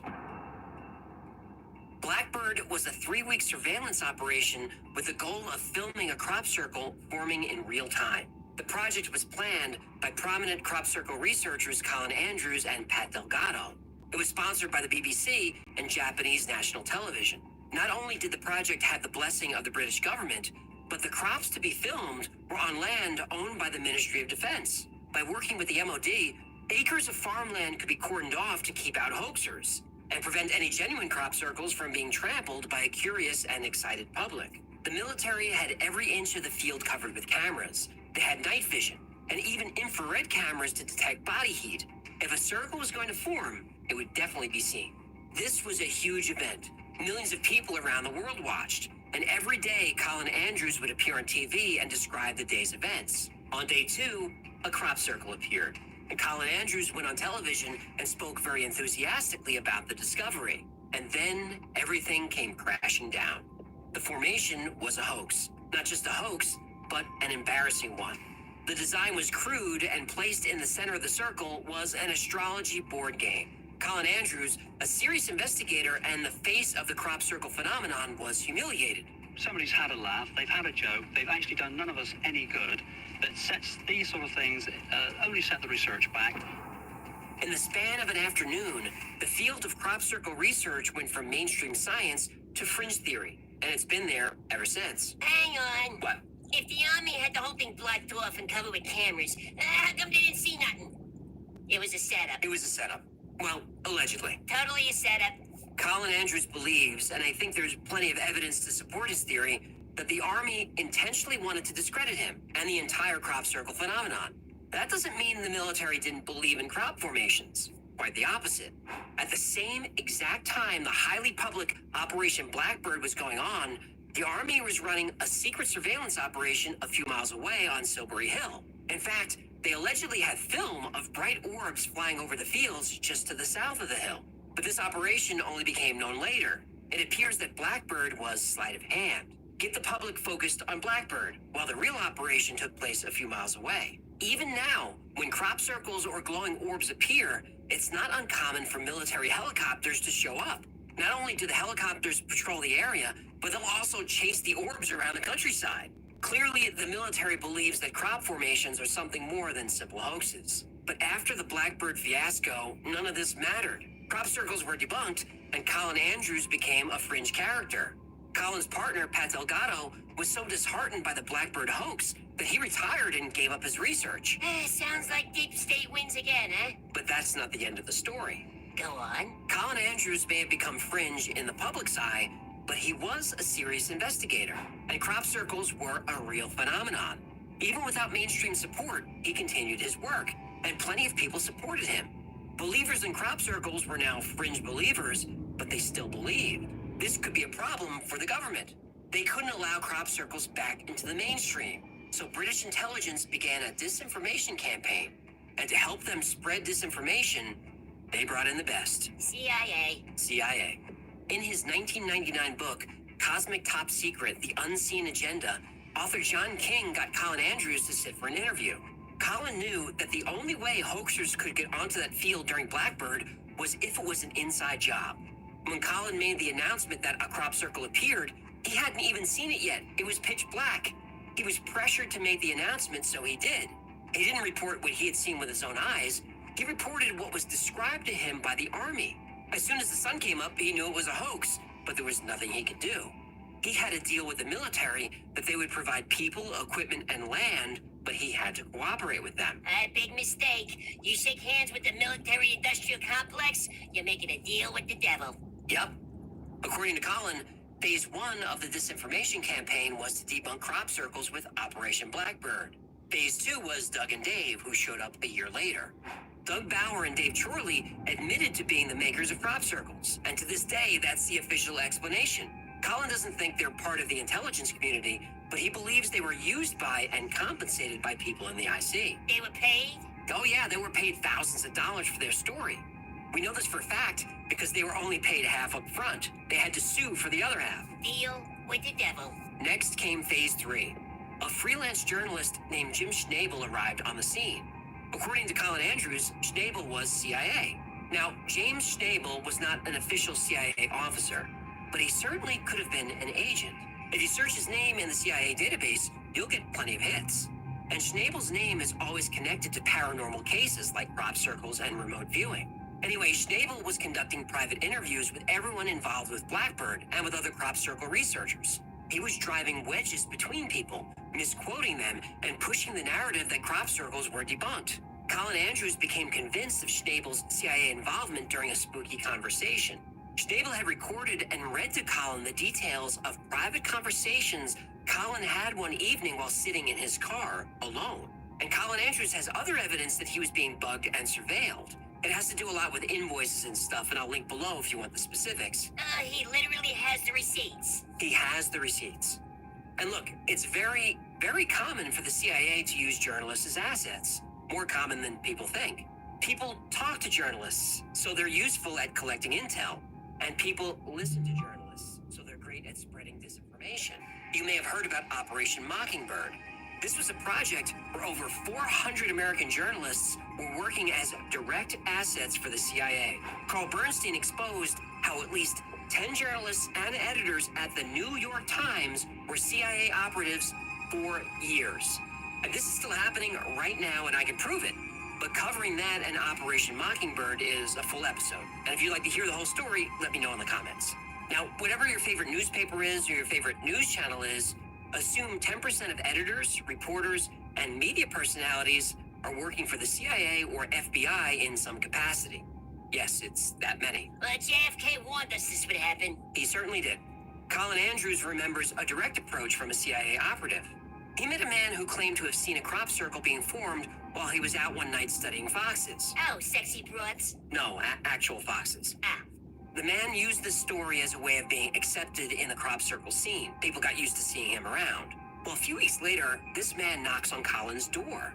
They go for a walk, and the man asks Colin tons of questions about crop circles, their locations, what he thinks they are, and on and on. But Colin started to get annoyed when the man was asking if he knew if the Russians were involved. At the end of their talk, the man tells Colin, "You're one of us now." I said, what do you mean? And he said, that sounds even funny coming out of my mouth, but he said, CIA. The man told Colin that there was a large amount of money waiting for him in a Swiss bank account. All he had to do was state publicly that crop circles were a hoax. Colin could go on researching circles all he wanted. The CIA would help him become the #1 crop circle expert in the world. They would give him special equipment. They would give him a staff. They would give him a budget. But when he came across a real crop formation, he was to call this man and nobody else. Colin Andrews passed on this offer, but the man harassed him with phone calls for a while after that. Soon the calls became so threatening that Colin contacted the British Ministry of Defense, but they said there was nothing they could do. What? Well, they said it was out of their jurisdiction. Oh, was he in England? Yep. That is a bunch of bull. Yeah, Colin was annoyed, but after a short time, the call stopped. Eventually, Colin Andrews moved to the U.S., and here he was approached by a Pentagon analyst who introduced him to a writer named Rosemary Ellen Guiley. You might know her name from her many appearances on the Coast to Coast radio show. She wrote 49 books and even hosted her own radio show all about the paranormal. Colin said Rosemary went to, in his words, every extreme to try and convince him to co-author a book with her. And she wanted to work on the book in his office, which would give her access to Colin Andrews' entire database on crop circles going back 30 years. She was persistent, but he turned her down. Colin is convinced, without a doubt, that Rosemary Guiley was a CIA asset. Again, Rosemary Guiley was the perfect candidate for an intelligence asset, especially since she was a regular guest on Coast to Coast, where she would be heard by millions of people. She would be allowed to continue her work in any way she wanted, but from time to time, she would be instructed to disseminate information provided by the intelligence community. It's more common than you think. So yeah, Rosemary Guiley was the perfect asset. I can't help but notice you're speaking about her in the past tense. Yeah, she died in 2019 at the age of 69. Yeah, that's kind of young to die, isn't it? Isn't it? There's another Crop Circles character with an interesting story. John Lundberg is an English artist and documentary filmmaker who founded the website circlemakers.org in the early 90s. He's responsible, or claims to be responsible, for some of the more elaborate crop formations that have been found over the years. On the Circle Makers website, which is still around, there are links to the many crop formations that the group takes credit for. There's no doubt that the Circle Makers created complicated and often very beautiful crop formations. But Crop Circle researchers Robert Hulse and David A. Caton think there's more to John than meets the eye. But in our opinion, the whole Circle Makers website and Lundberg and Co. are all part of a disinformation campaign, possibly funded by government. Robert Hulse said at one time, the Circle Makers website had a recruiting link that took you directly to the recruitment page for MI5, British military intelligence. Hulse believes that the Circle Makers group is funded by British intelligence and was specifically created to spread disinformation. Hulse believes the Circle Makers' goal is to muddy the waters and confuse serious crop circle researchers to make it as difficult as possible to determine what was and wasn't a genuine crop formation. Now, there's no hard evidence that the Circle Makers or its founder are connected to military intelligence. But in 2009, researcher Richard D. Hall dug into Lundberg's background and found a lot of interesting information. Lundberg got his master's from the Slade School of Fine Art in London in 1992. At this time, Slade was next door to the then secret headquarters of MI5 at 140 Gower Street. It was literally next door. The two buildings shared a courtyard. Hall makes the point that intelligence agencies often recruit final year college students. That's always been true and is still true today. Lundberg started making crop circles immediately after graduating. Hall notes that if you view the HTML source of circlemakers.org, the second keyword is MI5. Now that was in 2009, but even today, the site's keywords contain entries like MI5 and CIA. And something I just noticed while researching this episode, why is alleged CIA asset Jim Schnabel a keyword on this site? In 2004, the Circle Makers website teased Colin Andrews, who at the time was raising money for his research. Circle Makers said that if the fundraising fails, Colin could just join MI5 PSYOPs and retrain to be a crop circles maker. Now, PSYOPs is short for psychological operations, which is the use of psychological techniques and tactics to influence the perceptions, attitudes, and behaviors of a group of people. And this is a type of strategic communication used by military intelligence and government organizations all the time. It sure is. Just turn on the news. Well, that's true. If you spent an hour reading the news today, you consumed government intel. Believe me. Now, Hall acknowledges that these references to MI5 seem just too blatant, but he believes they're a double bluff. Meaning, if we sarcastically connect ourselves to the intelligence community, people will think we're joking. Nobody would be so obvious.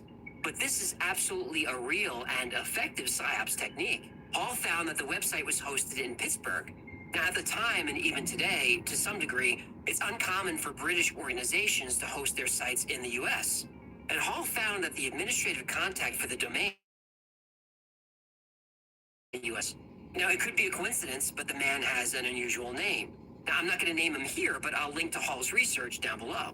Richard Hall looked into Circle Makers' finances, tried to figure out how they pay their bills. Lundberg had registered a couple of companies, but they were inactive. But there was an interesting quote on the Circle Makers website. You'd be surprised how expensive running a successful website can be. Don't panic. We're not going to ask you for money. Our retainer, from sources we'd rather not disclose, has kept our virtual head above water. What does that mean? A retainer? From who? Who's financing them? Making crop formations is technically a crime. It's trespassing, vandalism, destruction of private property. What investor would fund that and become complicit in those crimes? Plus, there could be civil liability. If you create a crop circle and a bunch of strangers show up and tear up my field, I could sue you for that. Even if they're minor crimes and rarely prosecuted, it doesn't sound like a good investment. Hall did a land registry check on the apartment where Lundberg was living at the time. He found that technically there are no apartments listed on the deed. Hall dug further and found that there are 4 apartments, including Lundberg's, that have their rents paid by the local government. So, did Richard Hall reveal that John Lundberg is, in fact, an asset working in media whose job is to spread disinformation about crop circles? Well, the evidence Hall provides is purely circumstantial and coincidental, so there's no way to know for sure. In fact, some of Hall's evidence is so far-fetched, I left it out of this episode.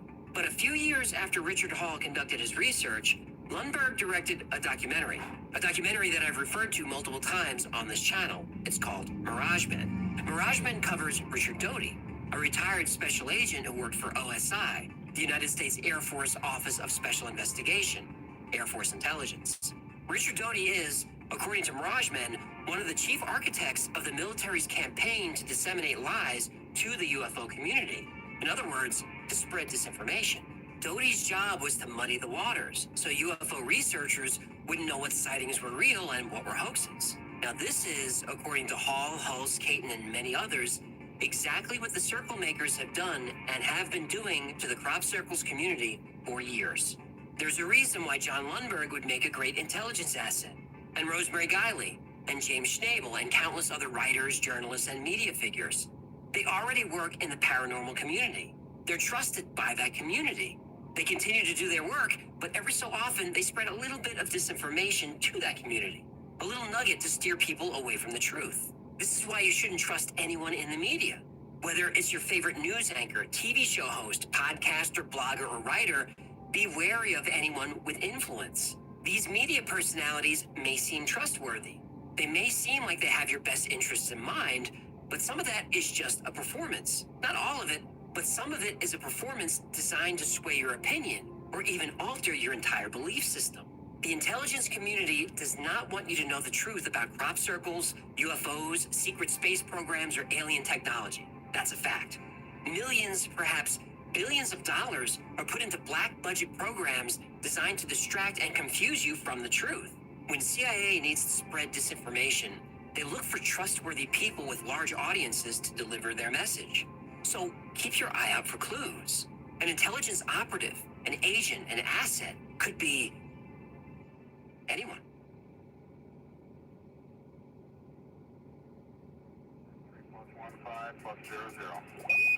Yep, that one turned me into a believer. And here's another one. This one coming up is in the Moon compilation, but I have to put it here too, because this is another story that at first I thought the theory was crazy, just bonkers, that the moon is a hollow spaceship brought here from another part of the galaxy. That was insane.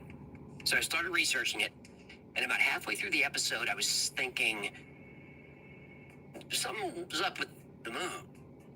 And then by the time I had finished researching and read the episode, I was convinced the moon is the hollow spaceship brought here from somewhere else in the galaxy. This isn't our most watched episode, but when people recommend this channel to others, this is one of the episodes they recommend. I do too. I think it's a great one. Hope you enjoy it.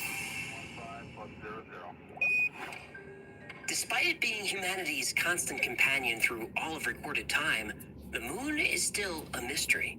Science hasn't been able to explain how the moon was formed, its unusual orbit, its distance from us, its density, its composition, its structure.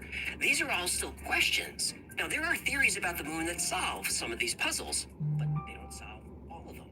There's only one theory that answers every scientific question about the moon. Just one. That the moon is a hollow artificial structure brought here by someone else. Let's find out why. Let's start at the beginning. We're taught that the moon has been here forever, but there's controversy about this because scientists can't agree on how the moon was formed in the first place. The first theory of how the moon became linked to the Earth is the capture theory. It says the moon was just floating along, drifted near the Earth, and was pulled into orbit. This is almost impossible. Another explanation is the accretion theory, that the moon and Earth formed out of dust clouds in the early solar system. But when systems form through accretion, they share similar traits. If the moon was formed this way, it would have an iron core, like the Earth. It would spin on an axis, like the Earth. But neither of these are true. The fission hypothesis was popular for a while, and this says the early Earth was spinning so fast that the moon was formed out of rock in the Pacific Ocean that was flung into space. But we later learned that moon rock is much older than the bottom of the ocean, so this is unlikely. The most popular explanation is the giant impact theory. This says that a large object about the size of Mars smashed into the proto-Earth. The debris field from the collision coalesced to create the Earth-Moon system. Again, these conditions would have to be so perfect that the odds are astronomical. Right. Now, a recent theory is a combination of all of these. That a large object collided with the Earth about 4.5 billion years ago, essentially vaporizing it. And this vapor is called a synestia. And the synestia was spinning very rapidly, forming a torus. And the moon formed on the edge of this torus. Whoa, hold on. Torus? What's a torus? Well, this shape is a torus. That looks like a donut. It does, but in geometry, if you revolve a circle around an axis in three-dimensional space, it's called a torus. Yeesh, and you wonder why you're not popular at parties. I'm very popular at parties. Aren't I? So, we still don't know how the moon was created. You would think that actually going to the moon and collecting rock samples would solve some of these puzzles. But when moon rocks were brought back and studied, it only created more questions.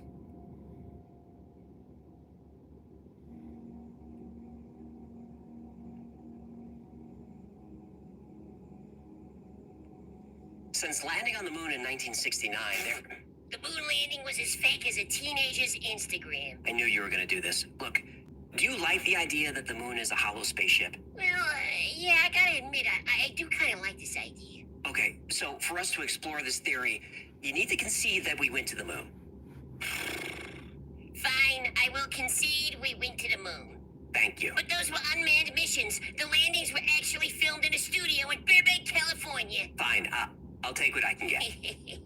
Moon rocks and soil samples brought back from the moon are strange. On Earth, the newest rocks are at the surface, and the rock gets older as you go deeper. This is obvious and logical. But on the moon, the soil on the surface is older than the rocks underneath. And the surface rocks are older than the rock underneath them. It's backwards. The only way this happens on Earth is when we drill, dig, and mine, bringing older material to the surface. But we see this all over the moon. Now, if the moon was somehow hollowed out, older rock would be on top. But the list of anomalies goes on. Typical planetary structures have denser materials toward the core and lighter materials toward the surface. On the moon, this too is reversed, and no one could really explain why. The moon's surface is pockmarked by asteroid impacts that have happened for billions of years, so you would expect the rock around the impact craters to be different ages. But there is a strange uniformity in the age of these rocks. The chemical makeup of lunar dust is also very odd. If lunar dust is the result of billions of years of impacts, why does it have a different chemical makeup of the rocks around it? The moon doesn't have a magnetic field, yet moon rocks are strongly magnetized. The Earth is 4.6 billion years old, but the oldest rocks we found are much younger than that. Moon rocks are older, much older. Some rocks have been dated to the very beginning of the solar system, and some are said to be even older than that. Uranium-236 and Neptunium-237 are found on the moon. This is notable because those radioactive elements don't occur naturally. The only way we see those isotopes on Earth is if we create them. Titanium, chromium, and zirconium are rare on Earth, but these are found in abundance on the moon. If the Earth and moon were formed together, why such a big discrepancy? And those metals happen to be some of the most strongest materials that are known to exist, and they're highly resistant to corrosion. If you wanted to reinforce a structure, these are the metals you would use. This structural reinforcement could explain why moon craters all seem to be the same depth, no matter how wide they are. Shouldn't craters of different sizes be of different depths? It's as if there's a resilient metallic shell just beneath the surface of the moon, preventing anything from penetrating further. Now, if there was some type of instruments on the moon's surface that could detect seismic activity, we could test the hollow moon theory by intentionally colliding objects with the moon. This sounds like a setup. We did this, didn't we? We did. And is it hollow? Well, Hey-yo!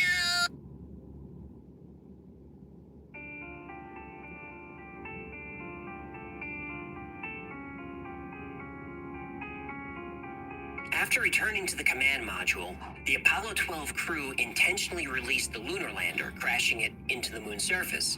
Then something very unexpected happened. Seismic measurements showed that the moon rang like a bell and reverberated for more than an hour. This was with a very small object compared to the size of the moon. So during Apollo 13, an even heavier object was crashed into the surface. This time, the moon rang for over 3 hours, and vibrations traveled to a depth of 20 miles. This doesn't happen on Earth. Reverberations last only a few minutes because of the Earth's density. And on Earth, vibrations slow down as they move toward the Earth's center, where material is denser. But the vibrations on the moon actually got faster around 40 miles down, indicating the interior of the moon is not only far less dense, but perhaps has large hollow cavities. The density of the moon is something that's difficult to explain. The moon is about 25% the size of the Earth, but it's only about 1% of the Earth's density. If the moon were a hollow shell, this would explain that. Besides the density issue, the moon has a lot of characteristics and coincidences that we don't see anywhere else. The moon is actually more like a planet than a moon. At 1/4 the Earth's size, no other object in the solar system has a moon this large. This occurs nowhere else, not in our solar system or any other solar system that we found. And the moon orbits much more closely than it should. And its orbit is also a mystery. It's the only object we've ever observed with a near perfectly circular orbit. We don't see this anywhere else either. Because of this near perfect orbit and its size and distance from the Earth, the moon appears in the sky as almost the exact same size as the sun. This is what allows us to have eclipses. Our distance to the sun is 400 times our distance to the moon, and the size of the sun is 400 times the size of the moon. Could this be a coincidence? Nah. Well, when enough coincidences pile up, we may have to adjust our thinking and be a little more open-minded. And that's what happened in 1970. 2 Soviet scientists looked at all the evidence and all these coincidences and came to what they felt was the only logical conclusion. And they agreed that their theory sounded crazy, but said not only is the moon hollow, but it's also a spacecraft that traveled here in the distant past. So now we have to ask, who built the moon?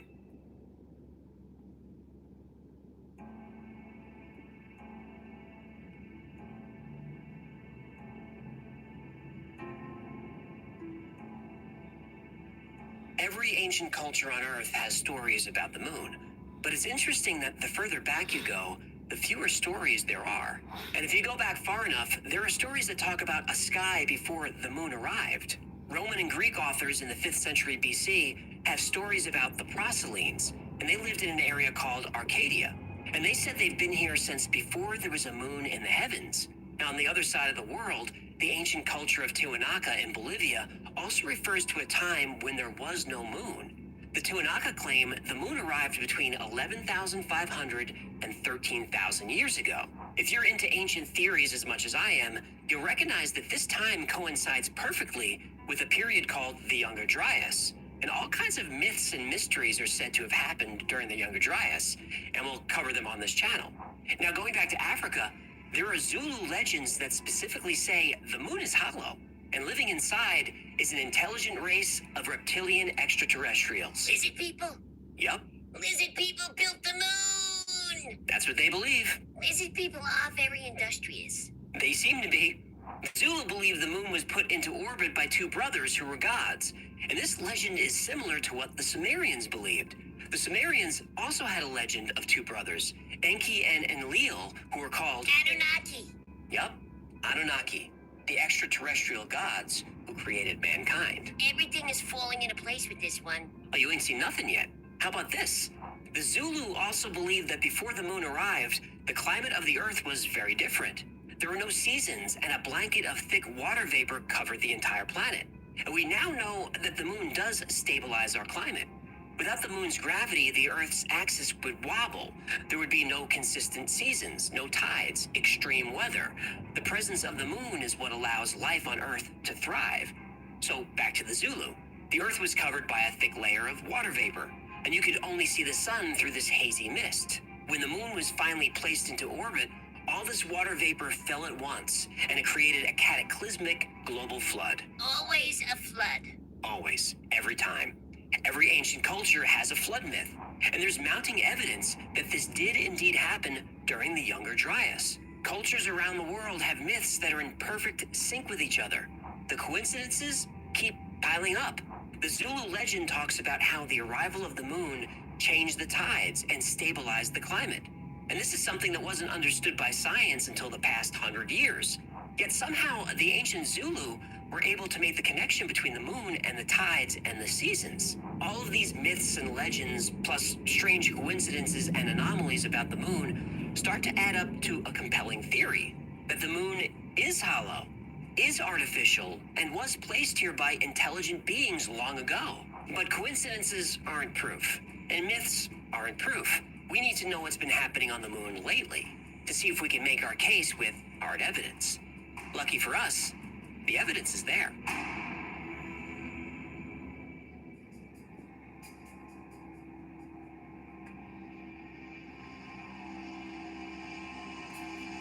Science tells us that the moon is a cold, lifeless place. It has no atmosphere. There hasn't been seismic activity for millions of years. Its core, unlike the Earth's, is cold. For a supposedly dead world, there's an awful lot of activity up there. On March 7th, 1971, a cloud of water vapor appeared on the moon that covered 100 square miles, and it was there for 14 hours before it dissipated. There's not supposed to be atmosphere on the moon, but for those 14 hours, there was. In fact, 6 astronomers in the past 100 years have documented a glowing mist in the crater named Plato. The same mist, the same crater, over many years. Boulder tracks are seen on the moon, all over the place. And that's weird enough, but how do boulders roll for miles and then go uphill, like in this photo? And since the days of Aristotle, astronomers have seen strange lights appear on the surface of the moon, sometimes visible with the naked eye. NASA even reported that between the years 1540 and 1967, there were 570 sightings of light flashes on the moon that couldn't be explained. Sightings of strange lights continue to this day. The Aristarchus crater was photographed in 1992, and it shows a glowing blue light, now called the Blue Gem. And this anomaly has been seen by Earth-based telescopes every few years since. Some have even speculated it's a fusion reactor. And these events of mysterious light and mist happen so frequently that there's even a name for them: transient lunar phenomena, or TLPs. But things get even more weird. There are plenty of photographs of what appear to be artificial objects on the surface of the moon. Towers that reach several miles high, pyramids, symmetrical structures. These have been photographed by astronomers, probes, even the astronauts themselves. And the biggest anomaly of all? Why haven't we gone back to the moon? Sergeant Carl Wolf was working as a technician for the Air Force, and he was repairing equipment that transferred images from a lunar satellite. Those photos, according to Sergeant Wolf, showed artificial structures on the moon, what he described as a base. And this is corroborated by another technician working with Wolf. And Wolf wasn't a UFO, ET, moon theory guy. He was just a tech. He said he was excited to see the pictures on the news and have NASA explain what they were. He was surprised when the photos never turned up. The photos were found in a very early release from NASA. These structures are very large and very tall. You can even see they cast shadows. And these are photos I'd like to learn more about. But I can't. They no longer exist. Now, almost immediately after landing on the moon, the Apollo 11 crew said they saw something that shook them up. Watch the press conference they gave when they returned. These men aren't acting like they made history or had a life-changing experience. It's a beginning of a new age.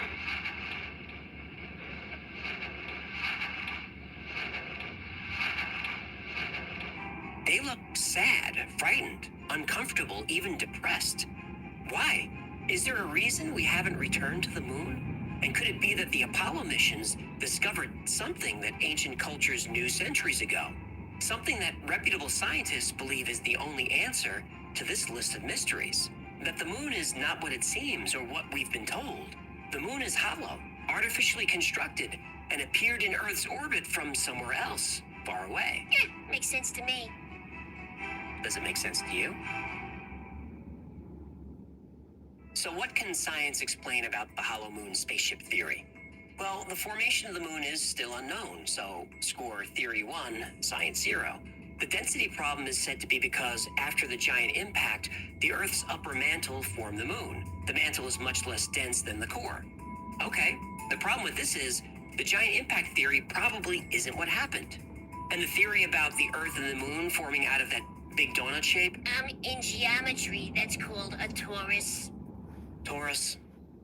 Well, that wouldn't explain the density discrepancy. We're told the moon ringing like a bell is because the moon is much less dense, and the moon's rock has much less water, so vibrations reverberate longer and farther. This can't be proven, but okay. The perfect eclipses? Well, here's where science wins. The eclipses aren't exact. They're close, but not perfect. Besides, the moon is drifting farther away from the Earth every year, so eclipses are becoming less and less perfect all the time. And whether the moon arrived 14,000 years ago or was formed billions of years ago, it was much closer to the Earth, so it was much larger in the sky. Now, NASA claims that we know the moon isn't hollow because of seismic observations. And that's fair, but it's still conjecture. Look, we don't know for sure what's at the center of the Earth, much less what's at the center of the moon. If there's anything at all. Right. Now, the structures are said to be shadows or optical illusions. And the lights are from meteor impacts or reflections from glassy patches on the surface. But the bottom line is this. Yes, the hollow moon spaceship theory is a wild one, I admit that.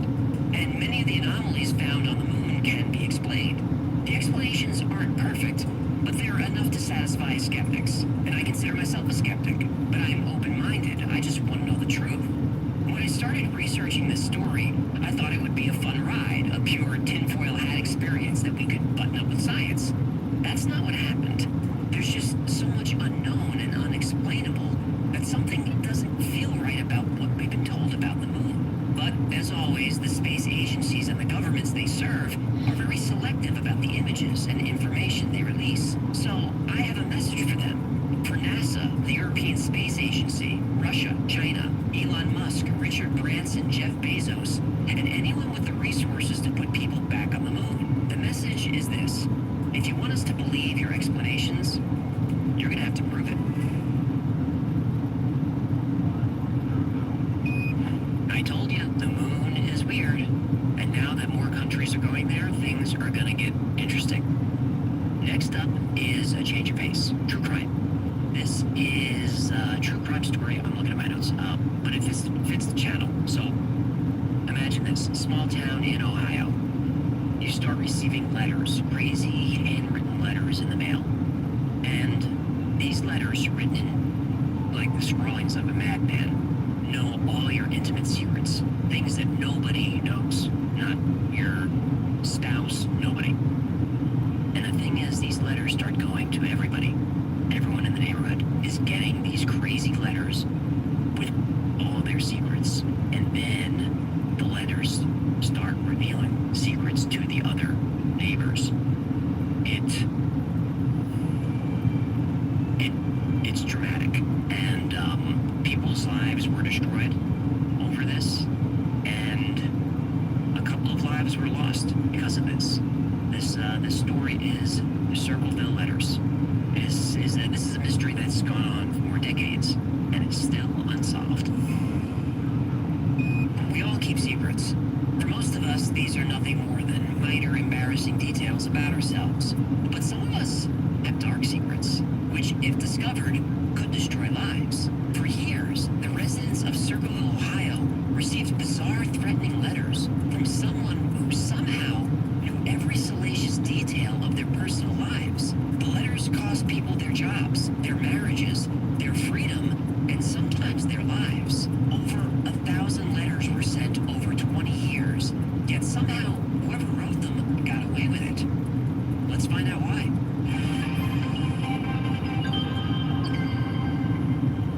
Circleville, Ohio is about 25 miles south of Columbus. In the late 70s, it was the typical small American rural town. With a population of 13,000, Circleville has been described using cliches like nobody locks their doors and everybody knows everybody. A problem with small towns is that it's hard to keep secrets. This story begins in 1976. Circleville residents started receiving anonymous letters, postmarked from Columbus, handwritten in strange block letters, and the letters were full of details of their private lives. There was never a return address, but the writer was clearly someone with intimate knowledge of the town's residents and their secrets. Gordon Massey was the superintendent of Westfall Schools in Circleville. When he got to work on the morning of March 3rd, 1977, there was a letter waiting for him. Dear sir, according to my chief, you have asked her to go out many times and have asked the other female bus drivers to. This must stop at once for the good of the school and families. If they are not stopped, I will be forced to write to the school board, and I would hate to do that. To prey on another man's girl is untouchable. I suggest you find yourself a pimple-faced oaf and start up with her and leave my girls alone. And more letters followed, each with escalating threats. One even said they would cut the brake line in his car if he didn't stop sleeping with his employees. That same day, a letter arrived from the school board describing how Massey approached, assaulted, and sometimes carried on extramarital affairs with the female bus drivers. The writer demanded Massey be fired. He wasn't. He denied everything, and there was no proof of any wrongdoing. But a couple of weeks later, the school's vice principal received a letter. Dear school, talk to Gordon Massey about his affairs. I shall warn you, I know the truth. I want to protect your school. It has a good reputation.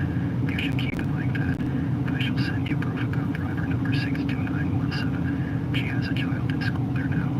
I shall prove this shortly. I expect him then to be discharged. You'll see that I am telling the truth.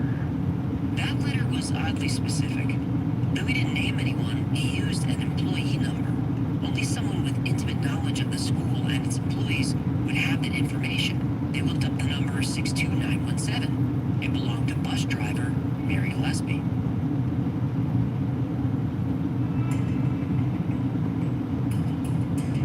Mary Gillespie was not someone you'd suspect of a scandal. She had a nice group of friends and a close family who lived nearby. And according to everyone who knew her, Mary was a good friend, an attentive mother to her 2 children, and a loving wife to her husband, Ron. Mary led a quiet life. But that would all change in March 1977. Mary opened her mailbox and found a strange anonymous letter, handwritten in eerie block letters. Stay away from Massey. Don't lie when questioned about knowing him. I know where you live and have been observing your house and know you have children. This is no joke. Please take it serious. Everyone concerned has been notified and everything will be over soon. Now this is upsetting, but rather than tell her husband Ron, she kept this to herself. And over the next few weeks, more and more letters came in, and each one was more threatening than the last, and each revealing more personal information. The writer obviously knew where she lived, but also what bus she drove, and the names of her husband and her children. Still, she ignored the letters. So the writer raised the stakes.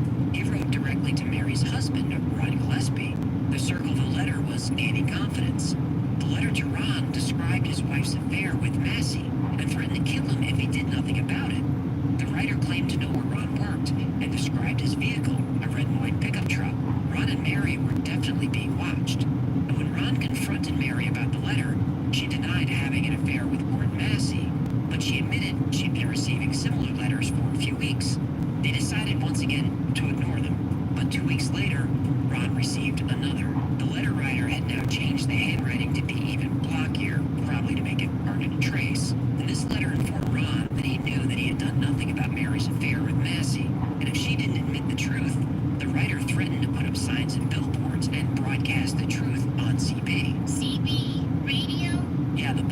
communicated with each other with CB. Wow, CB takes me back. It does? Oh yeah, I used to drive truck in the 80s. Really?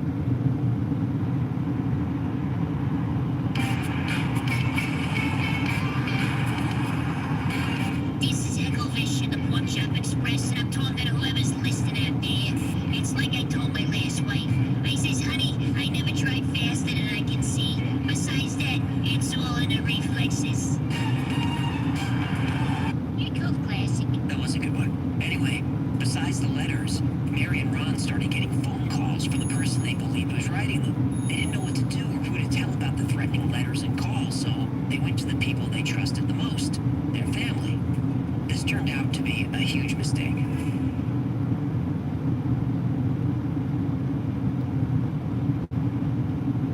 To fight back against the anonymous letter writer, Ron and Mary Gillespie enlisted the help of Ron's sister and her husband, Karen and Paul Freshour. They put together a list of suspects.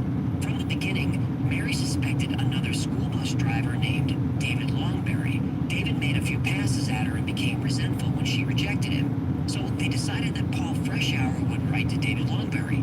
In their letters, they told David that they knew what he was doing and threatened to go to the police if he didn't stop immediately. Did the letters stop? They stopped, and everyone's life went back to normal. Oh boy. What? This is the part where you say everything was fine until... In August 1977, the letters and phone calls had stopped, but now signs appeared. Suddenly, Ron and Mary began seeing signs posted all over the town, written in the same crude block letters. They accused Gordon Massey of having an affair with Mary. Some even accused Massey of having an affair with Mary's daughter, Tracy, who was only 12 years old. Yeah, this isn't cute anymore. I hate this guy. I get it. So did Ron and Mary. In fact, every morning, Ron would get up early and drive around town, removing all the signs he could find, so his wife and daughter wouldn't see them on their way to school. But things get worse. Mary Gillespie went out of town to clear her head. Ron stayed home in Circleville with the kids. On the evening of Friday, August 19th, the Gillespies' home phone rang. The caller said he was watching the Gillespie house, and he knew what Ron's truck looked like. This set Ron off.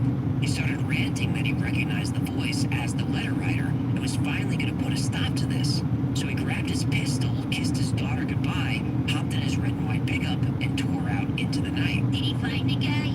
Ron Gillespie never made it home. Oh, no.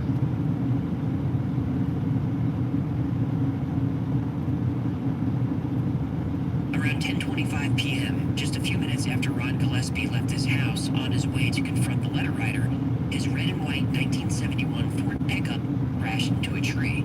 Though just a few miles away from his house on familiar roads, Ron apparently failed to make a turn. He was partially thrown from the truck and declared dead on arrival at the hospital. When Pickaway County Sheriff Dwight Radcliffe arrived at the scene, something looked strange. A bullet had been fired from Ron's gun, but there was no bullet hole anywhere, and no actual bullet, just an empty casing. The Gillespie family was convinced this was no accident. They believed Ron had caught up with the letter writer, took a shot at him, and lost control of his truck while in pursuit. Or they thought maybe Ron was run off the road. But an autopsy showed Ron's blood alcohol level was 0.16, twice the legal limit. As far as the sheriff was concerned, this was the answer. Ron had too much to drink, left the house in a rage, and lost control of his vehicle. Case closed. The Gillespie family wasn't having it. Ron wasn't much of a drinker, and he wouldn't leave his kids in the house alone unless he was dealing with something urgent. They wanted the sheriff to investigate further, but he wouldn't. Sheriff Radcliffe called the whole thing an accident. Ron's family demanded to look at the truck, but they couldn't. It was sent to a junkyard and crushed just days after the incident. It was later learned that there was a suspect in custody, but they passed the polygraph test. It's assumed the suspect was David Longberry, but his name was never released. The town now had more questions than answers. Why did the sheriff suddenly change his mind? Who was the suspect? Why was the car quickly disposed of? And why is the sheriff refusing to investigate? The town of Circleville now had a conspiracy on its hands, and the letters kept coming. Now people were receiving letters claiming the sheriff was covering up the truth. Nobody was more vocal about this than Paul Freshour, Ron's brother-in-law. But Sheriff Radcliffe wouldn't budge. And 2 years later, we get a twist.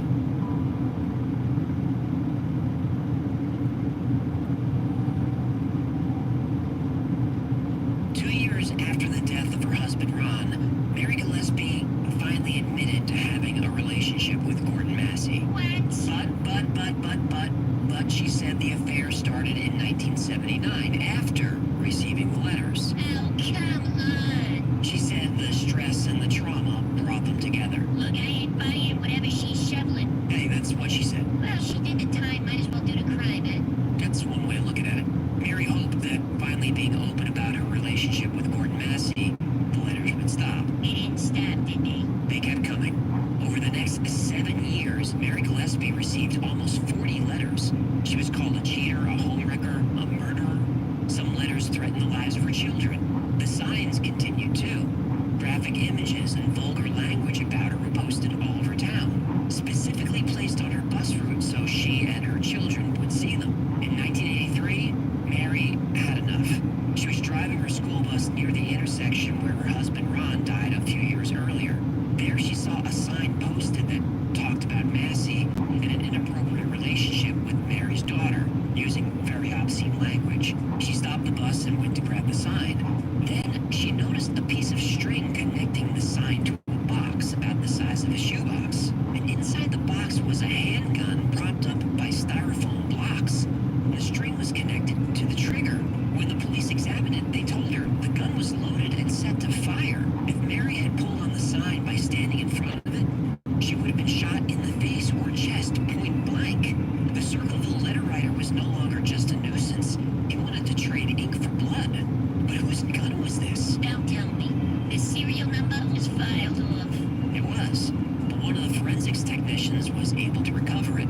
The gun belonged to a man named Wes Wesley. Who the hell is Wes Wesley? Wesley worked at Anheuser-Busch in Columbus. When police asked him about the gun, he said yes, it was his, but he recently sold it to his supervisor at work. Who's his supervisor? Paul Freshour. What?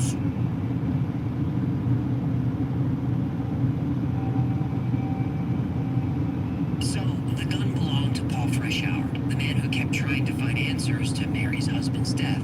The man Mary and Ron first went to help with the letter writer. When the police questioned Ron Freshour about the gun, he freely admitted that it was his, but it had been stolen a few weeks earlier. He just forgot to report it. According to company records, Paul had taken the day off the day the trap was placed, but he had an alibi. Still, the sheriff brought him in for questioning. Paul insisted he was being framed, and the letter writer was behind everything. And if the sheriff had done his job and caught whoever was writing the letters, Mary would have never been in danger and Ron would still be alive. Well, the sheriff showed Paul Freshour a few of the Circleville letters. He asked Paul to copy them as best as he could, which he did. He then asked Paul to write a few sentences using that same handwriting if he could. So Paul did. The sheriff looked at what Paul had written and claimed this was a perfect match and placed Paul Freshour under arrest for the attempted murder of Mary Gillespie. Wait. What? The sheriff told him to copy the letters? Yep. And that's how the handwriting matched? Uh-huh. Now, any judge would throw that evidence right out. Well, Paul Freshour was found guilty and sentenced to 7 to 25 years in prison. What? That's some sloppy police work. But at least they finally got the guy. And while Freshour was in prison, Don't tell me. the letters kept coming. Oh no!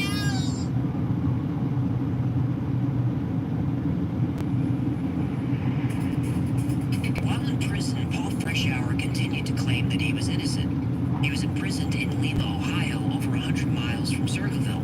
Yet somehow the letters kept coming. And like always, they were anonymous, written in that weird blocky handwriting, and postmarked Columbus, Ohio. By now, the letters were going all over central Ohio, not just Circleville. The prosecutor in Paul's case was accused of corruption. The coroner who did Ron Gillespie's autopsy was accused of child abuse, which actually turned out to be true, so who knows, maybe there was a cover-up. Over 1,000 letters went out, and some were even dusted with poison. Sheriff Radcliffe demanded that the warden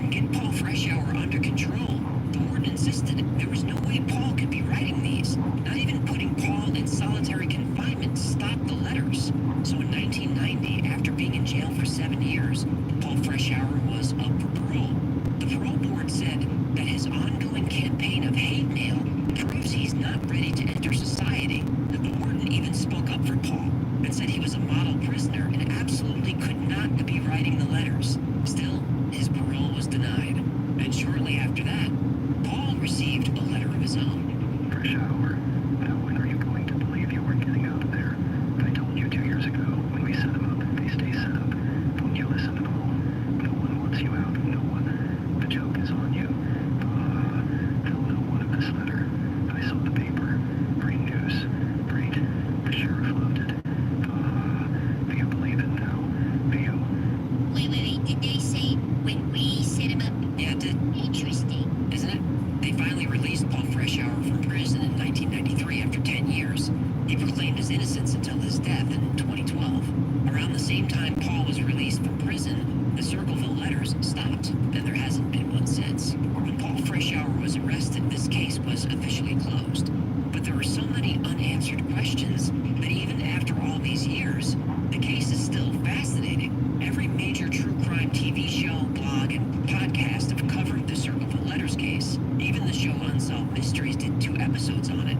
In 2021, the CBS program 48 Hours had 2 FBI experts examine the letters. One said Paul definitely wrote them. The other said Paul definitely didn't write them. So let's look at the evidence and see if we can figure out who done it.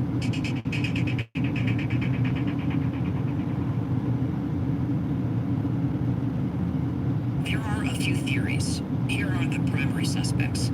Some think the answer is simple. Paul Freshour did it. It was his gun, his handwriting, that's it. Now, could Paul have sent hundreds of letters from prison unnoticed, all postmarked Columbus, Ohio, over 100 miles away? No. Sure, I guess it's possible. No. Some think it was David Longberry, the bus driver who made a pass at Mary, who rejected him. Longberry was troubled. He got caught abusing a young girl and left town in 1993 to avoid prosecution. It was around this time that the letters stopped. But there was a large group of people, including professional investigators like Martin Yant, who think Paul's wife Karen deserves a closer look. While all this was going on, Paul and Karen Freshour were going through an ugly divorce. Really, really nasty. When Martin Yant was investigating the case, he said he'd never seen someone hate another person as much as Karen hated her ex-husband Paul Freshour. Yant discovered a witness that could have possibly exonerated Paul, but she made herself available to the defense, but was never called. She was also a bus driver who had the same route as Mary. About 20 minutes before Mary found the trap, this witness says she saw a tall man with sandy brown hair near the sign, and parked next to the sign was a yellow El Camino. Why is this important? Well, first of all, Paul was short with dark hair, but at the time, Karen Freshour was dating someone, and he was described as tall with sandy brown hair. Any chance Karen's boyfriend had an El Camino? No, but Karen's brother did. Oh no, the wife did it. Paul was framed. Maybe. Karen had multiple motives. Mary had cheated on her brother Ron, who is now dead. And if she could frame Paul for the murder, well, that solves 2 big problems for Karen. If you read the divorce decree, Paul pretty much got everything. The house, retirement savings, the kids. But if Paul goes to jail, Karen gets everything. In fact, Paul insisted this was her plan all along. Paul even believed his son Mark stole his gun a few weeks before the incident. Paul didn't report it because he didn't want to see his teenage son go to jail. And Paul's son Mark became severely depressed and took his own life in 2002. And some have speculated that he just couldn't deal with the guilt anymore. And Karen testified against Paul that she had found dozens of letters in her home that she claimed Paul wrote. When the court asked her to produce those, she said she threw them away. Also, during the divorce proceedings, Karen visited Paul's sister and asked to borrow a typewriter, and Paul's sister thought this was an odd request. Yet at about the same time, the Circleville letters were no longer handwritten. They came typed. Martin Yant does not paint a very nice picture of Karen Freshour, but others come to her defense, saying she was a victim of domestic abuse, and that Paul was the culprit all along. Okay, so who did it? Well, nobody really knows. But I think it started with Gordon Massey's son, William, and potentially David Longberry. The early letters were very specific and contained details that you'd only know or even care about if you worked in the school district. Karen and Paul Freshour knew Mary, but they wouldn't know her employee number. Once Mary and Ron Gillespie shared the letters with the Freshours, I think the Freshours found a way to wage an anonymous war against each other while going through their bitter divorce. Things quickly got out of control, as they tend to do, and lots of people got hurt. But I can understand why all the players in this story are portrayed the way they are. The story of the Circleville letters has so many layers of mystery, it's only natural that if we can't solve the puzzle, let's let's at least try to put some pieces in place. And every good story needs a hero. That's Paul Freshour, a husband, a father, wrongfully accused and sent to prison. The villain is Karen, a vindictive wife obsessed with destroying her husband. Mary is cast as deceitful and unfaithful, who had an affair that set the entire story in motion. Ron is a victim, a man trying to protect his family, who had the courage to confront his attacker, and whether by accident or not, was killed. But the more you look into the story, and I encourage you to do so, there is a ton of material about it, you'll see that each of these characters is not so black and white. Everyone is a shade of gray. Now, I have a hard time believing Paul Freshour was the only letter writer. But also, he wasn't the saint that a lot of the podcasts claim him to be. And Karen isn't as awful as is widely reported. In my opinion, the Circleville mystery has no villains. It also has no heroes. All the story has is victims. And if you want to solve this mystery because of curiosity, I think that's okay. Everyone loves a puzzle. But there are some people who want to solve the Circleville letters because they think justice wasn't served and they want someone to pay. I'd encourage those people to really think about what these families and the community endured for 20 years. Before demanding punishment, they should ask themselves, haven't these people been through enough?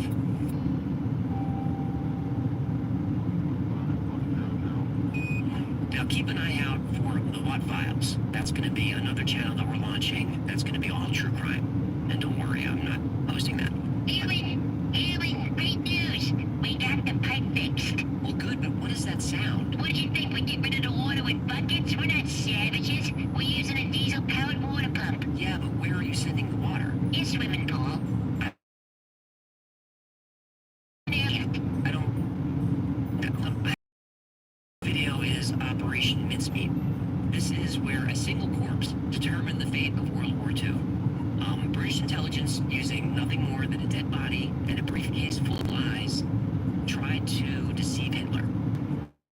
The consequences of this operation rippled far beyond the 1940s. It's a fun one. On April 30th, 1943, in the middle of World War II, a body washed up on the shore of Huelva, Spain. The deceased man was wearing a British military uniform. There was a briefcase strapped to his body containing British and American military secrets. The man was Major William Martin, a Royal Marine who was the single victim of a fatal plane crash at sea. He had just returned from temporary leave in London, where he had gone to the theater and purchased an engagement ring for his fiancée Pam. But there was something very strange about Major William Martin. He didn't exist.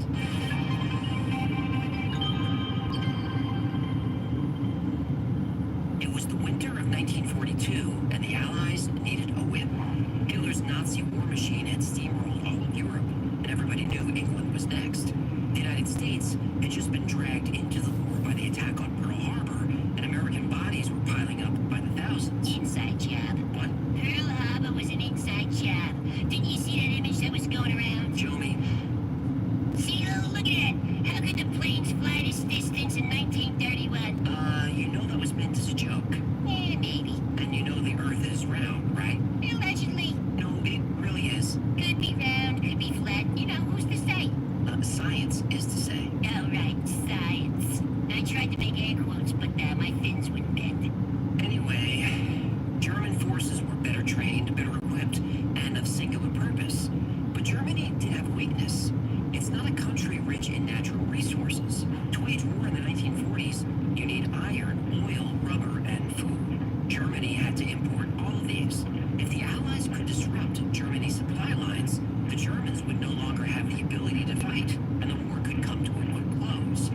But that was easier said than done. German engineers were among the best in the world.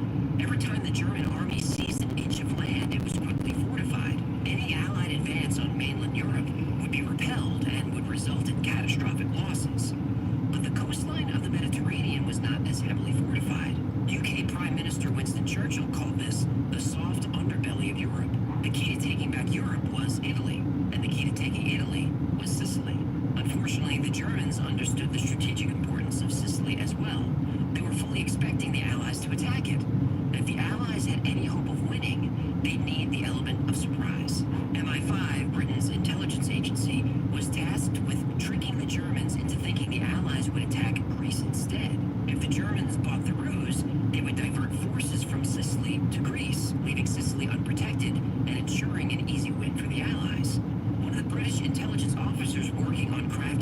reception was Charles Chumley. Hang on. What? Chumley, that's not what it says on the screen. Yeah, I know, that's how he pronounced his name. Well, he pronounced it wrong. Chumley's primary role in the war effort was an ideas guy. Charles Chumley remembered a top-secret memo distributed to British wartime intelligence at the beginning of the war.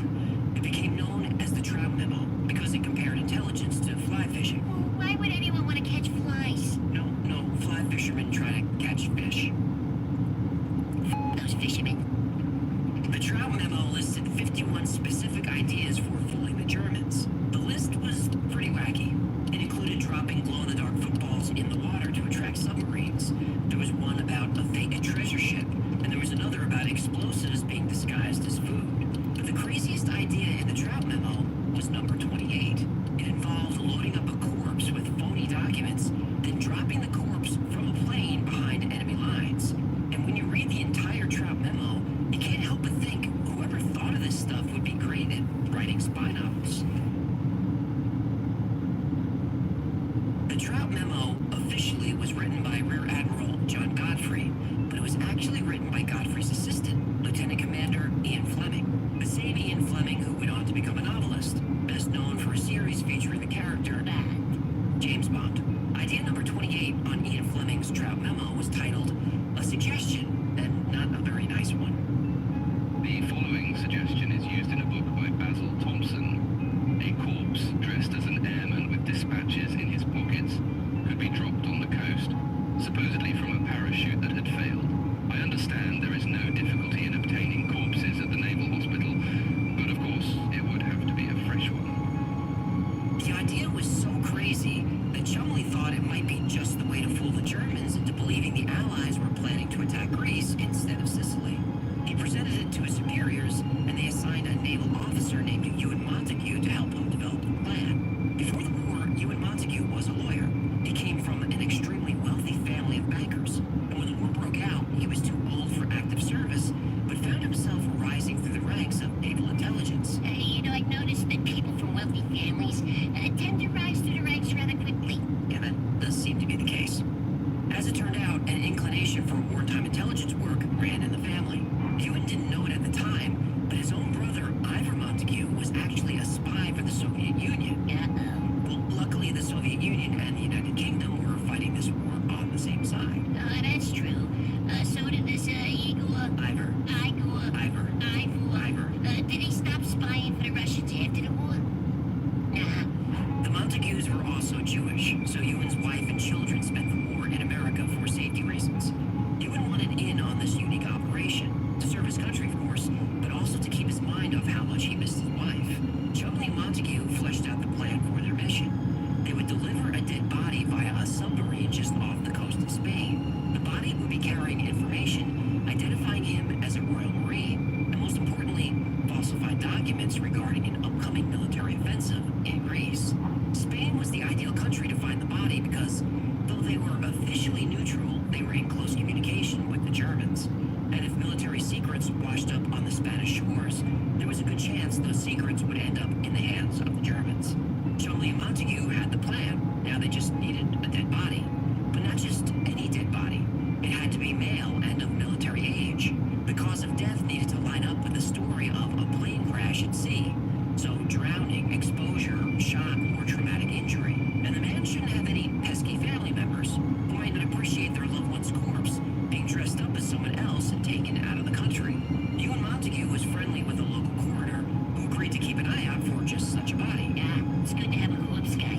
It is. And on January 26, 1943, the coroner called Montague and told him, I got one. Glender Michael had a hard life. His father attempted suicide by stabbing himself in the neck with a knife. He was taken to a mental hospital where he caught influenza and later died. His mother struggled to care for the family on her own. They were often homeless and there was never enough food. Shortly before the war, she died of a heart attack. Glender was declared ineligible for military service, though it's not clear why. It could have been for poor physical health, poor mental health, or both. He eventually became homeless and wandered the streets of London. On January 26, 1943, Glender Michael consumed rat poison in an abandoned warehouse. It could have been suicide, but most likely he was starving and found some bread. The bread had been laced with rat poison, and Glender died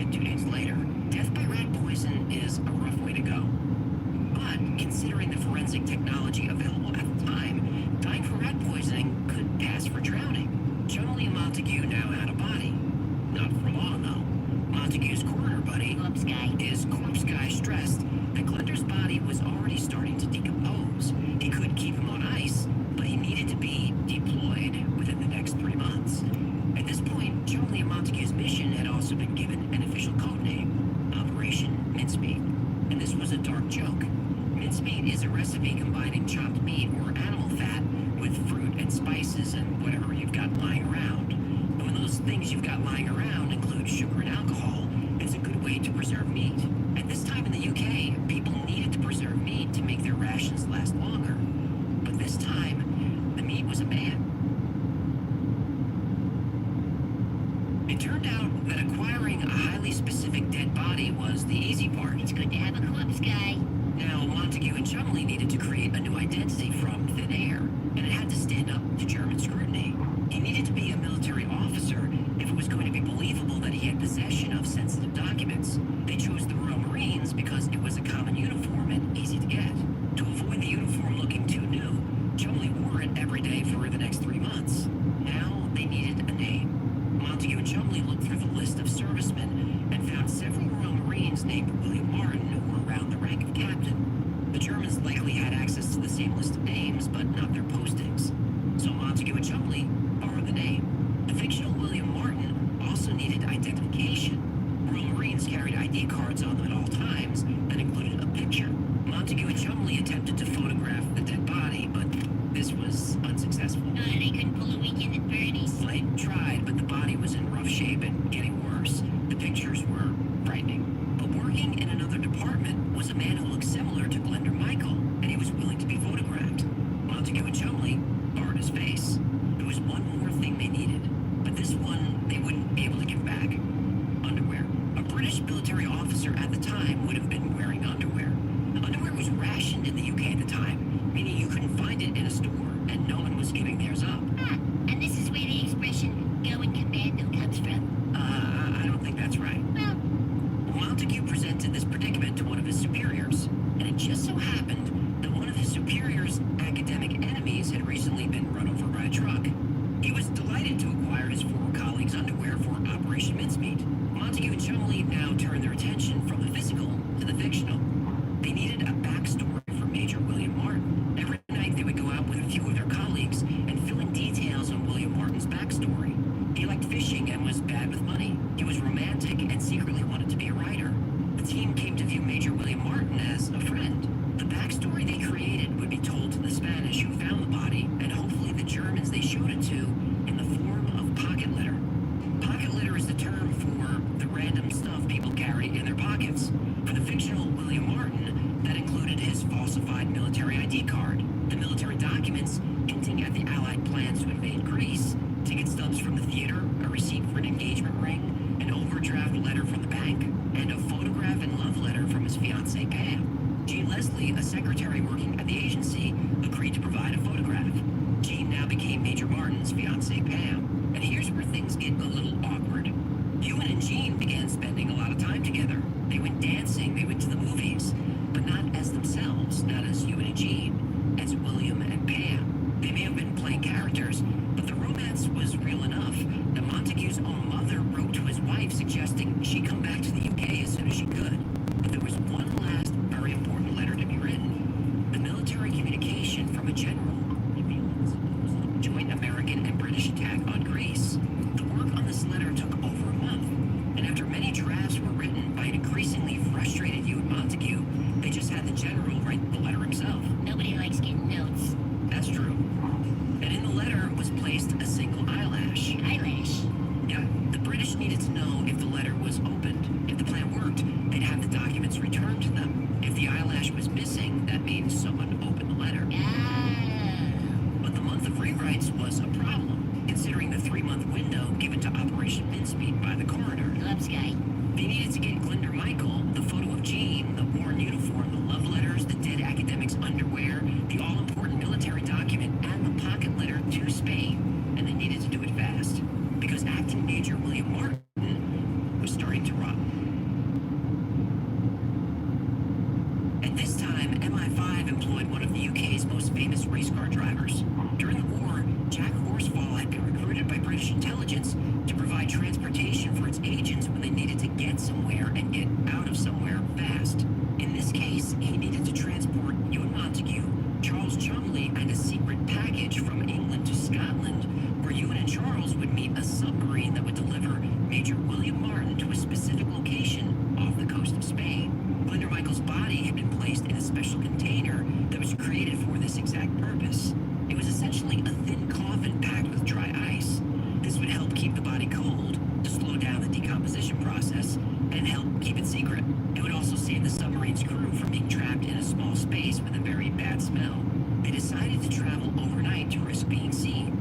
But the UK was under a strict blackout at the time. Every night, entire cities went dark to make them harder for German bombers to identify from overhead. This meant all streetlights were out, and all vehicle headlights had to be covered.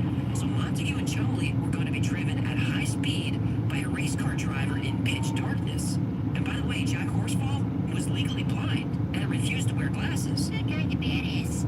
Maybe, or stupid. Horsfall wouldn't wear glasses because he was always very well dressed. He liked martinis and was famous for driving an Aston Martin. Which is like James Bond. You're using this Aston Martin AB5 modifications. Now, pay attention, please.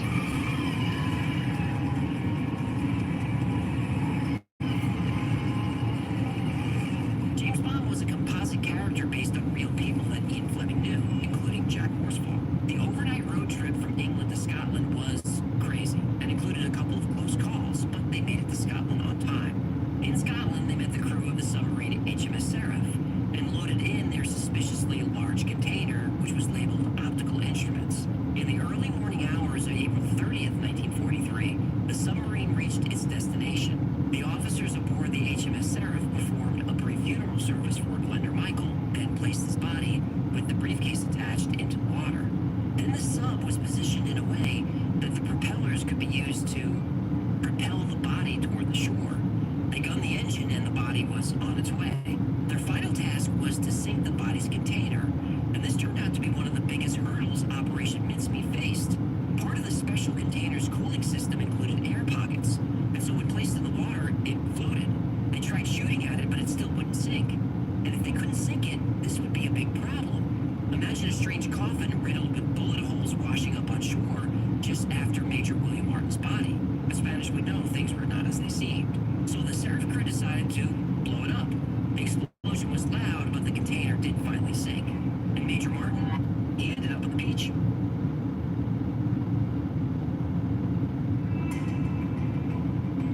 At around 9:30 on the morning of April 30th, 1943, the body of Royal Marine Acting Major William Martin was discovered by a fisherman in Huelva, Spain. This was chosen as the drop-off site because of one specific Huelva resident, Adolf Klaus. That's the most German name I ever heard. Klaus was a notorious German spy who was the key to making sure the falsified documents were seen by the Germans. The fisherman who found the body notified the Spanish authorities, who informed the British consulate in Spain. And now began a delicate diplomatic dance. After enough time had passed for news of Major William Martin's death to travel through official British channels, the British needed to start requesting Martin's briefcase. And by pushing for the return of the briefcase, it would alert the Spanish and hopefully the Germans that there was something juicy inside. But they couldn't push too hard, or the Spanish might return the briefcase before the Germans could get a peek. But they did eventually need to get the documents back if this thing was going to work. Because look, if the Germans believed that the British believed that their documents had been lost and the Germans had possibly gained possession of them, they would likely cancel the planned Greek attack. No reason to attack if the Germans know it's coming, and that couldn't be allowed to happen. The Germans had to read the letter and have it returned unopened. So, a delicate dance. Less delicate was the matter of the autopsy. Glenda Michael had, of course, not died by drowning or blunt trauma or shock or exposure. He ate rat poison. A detailed autopsy would almost certainly have revealed that something was off. But by this time, the stench of the body was so foul that the British vice consul, who was aware of Operation Mincemeat, was able to cut the autopsy short. He told the staff in the coroner's office, "It's hot, this place stinks, let's go grab lunch instead, I'm buying." And that was the end of the autopsy. A few days later, a funeral was held for Major William Martin. He was buried in Spain with full military honors. Among the crowd of mourners was the German spy, Adolf Klaus. Adolf knew about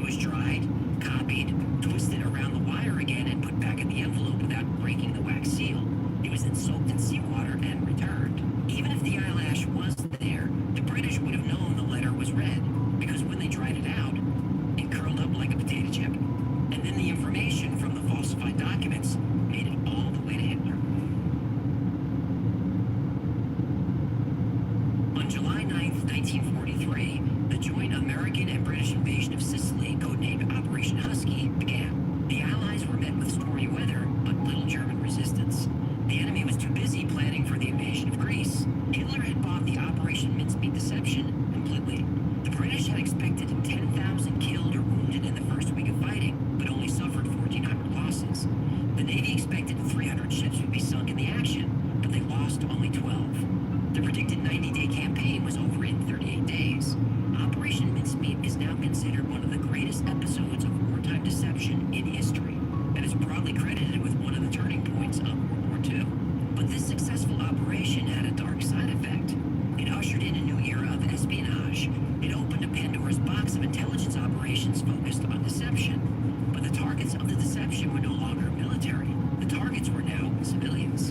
In 1942, the United States military created the OSS, the Office of Strategic Services.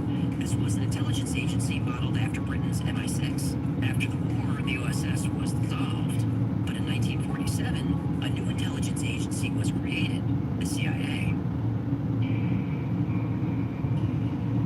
Technically, the CIA is a civilian agency tasked with gathering, processing, and analyzing national security information from around the world. But CIA operations are much more creative and devious than simple intelligence gathering. In 1953, the CIA helped overthrow Iran's government via Operation Ajax. In 1954, Operation PB Success overthrew the president of Guatemala, a democratically elected president. Syria, Indonesia, Brazil, Nicaragua, Haiti, Uruguay, Panama. In these countries and many others, the CIA attempted coups, attempted to remove elected leaders, and in some cases, assassinate those leaders. The 1962 Cuban Missile Crisis is taught in every American school.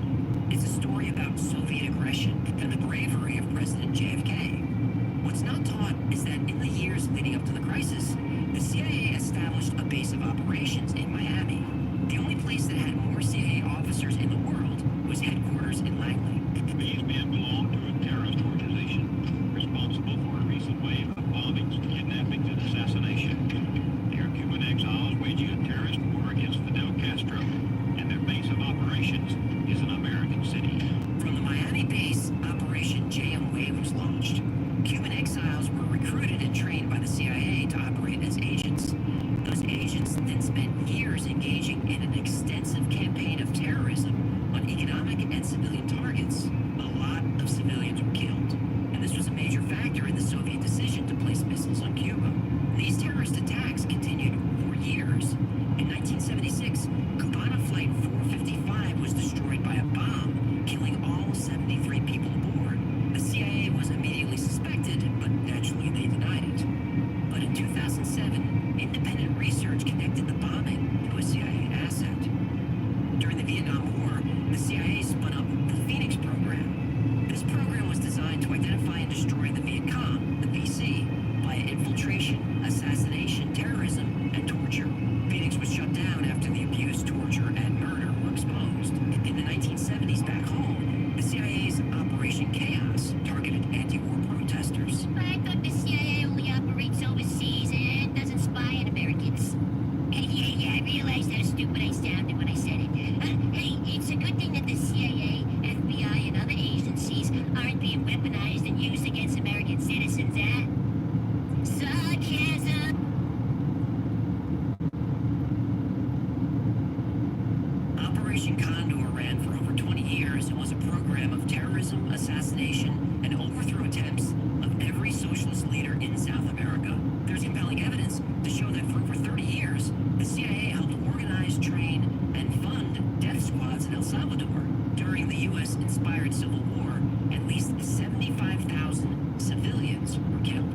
MKUltra was an illegal human experimentation program. The CIA was testing drugs that could be used to force confessions through brainwashing and psychological torture. The program ran for 20 years before being exposed. Through the 80s and 90s, the CIA was the biggest illegal drug trafficking and money laundering operation in the world, though this is only alleged. Operation Mincemeat is hailed as a great success, a major turning point in World War II that led to the Allied victory and probably saved millions of lives. And I believe that's true. But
present. At Las Vegas Airport, there's a terminal with no official name that operates an airline with no official name that has airplanes with no markings. And every day they fly out to the desert and turn off their transponders illegally, and no one knows where they go. Gotta go to Area 51. Why would you spoil the ending? I knew you were talking about Area 51. You weren't exactly subtle with your clues. Anyway, next up is Janet Airlines. JANET, just another non-existent terminal. You could visit the terminal if you want to, but I don't recommend it. One of the government's biggest secrets is hiding in plain sight in Las Vegas. Janet is the top secret government airline that doesn't exist. Let's find out why. Alright, here's what you do. Next time you're in Vegas, visit one of the big casinos next to McCarran Airport. I'm talking about Luxor, Excalibur, Mandalay Bay. You're going there anyway. So when you get there, look east at the airport. Okay. So all day long, but especially early in the morning and late in the evening, you'll see mysterious planes taking off and landing. And you can't miss them. They're big. They're Boeing 737s. And they have no markings, no logos. They're plain white with a single red stripe.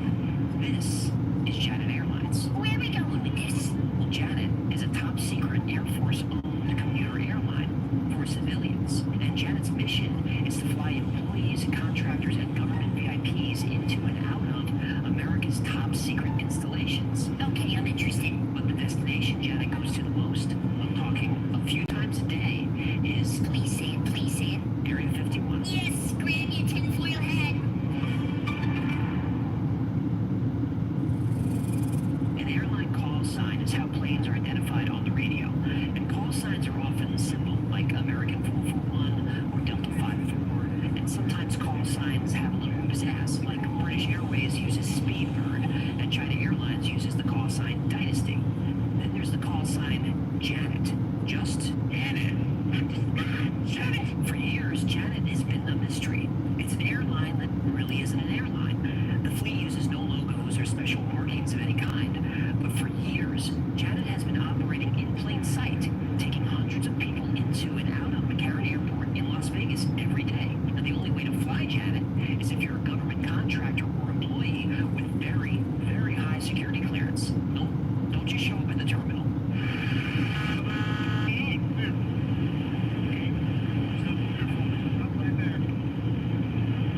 Could you point me to the base if you give me some information? Okay, well, I'm going to tell you right now, you're trespassing on private property. Is it government property or is it just private? No comment, you're trespassing. I'm not trying to get mud. I just trying to find me and quit it. Janet isn't even the airline's real name. It officially doesn't have one, though people have said it stands for Joint Air Network for Employee Transportation, or just another non-existent terminal. Creepy. Now, if you didn't know any better, day-to-day activity at the Janet terminal looks completely normal. Overnight, there are only 20 or 30 cars in the parking lot, but during the day, there are hundreds of cars parked there. People show up in civilian clothing. They get on the planes, they go to work. Most of the passengers fit on 4 737s. They're gone all day. They come back in the evening in their cars. They go home. Just no big whoop. But where do these people actually go every day? Well, the government won't tell us. In fact, the government hasn't acknowledged that Janet even exists. Naturally. So let's do some digging. Janet planes have airline codes and flight numbers just like regular commercial planes. And just like typical planes, Janet's planes are equipped with transponders that allow them to be tracked. Using a few websites linked below, you can track almost every flight in the world. But something strange happens when you track a Janet flight. As soon as it gets about 20 minutes north of Las Vegas, the plane vanishes. Whoa. You know what's up there? Area 51. The government officially calls it Homey Airport or Room Lake, but yeah, that's Area 51. How do we know? Well, first of all, unless it's an emergency, planes are required to keep their transponders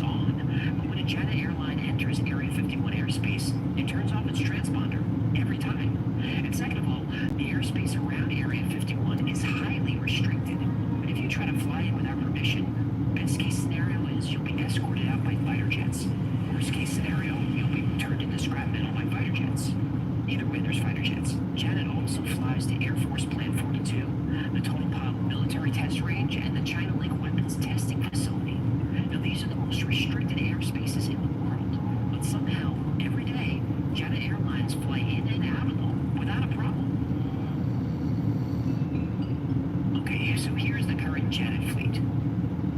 Hey, should we be showing this? Well, this is public information. Yeah, that wasn't my question. What was that? You hear that?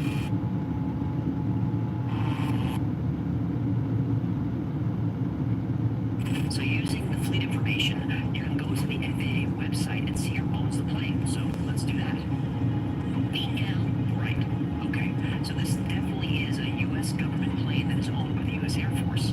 Considering the patterns of the flights, it's safe to conclude that the planes are definitely taking government employees to the facilities where they work. But the destinations are also classified. Frequently, a Janet flight will tell the tower it's going to one place, but actually go somewhere completely different. The government lies. Well, you can knock me over with a feather. But Janet is not technically operated by the government. It operates like a civilian airline. Okay, so if the Air Force owns the airline but doesn't operate it, who does?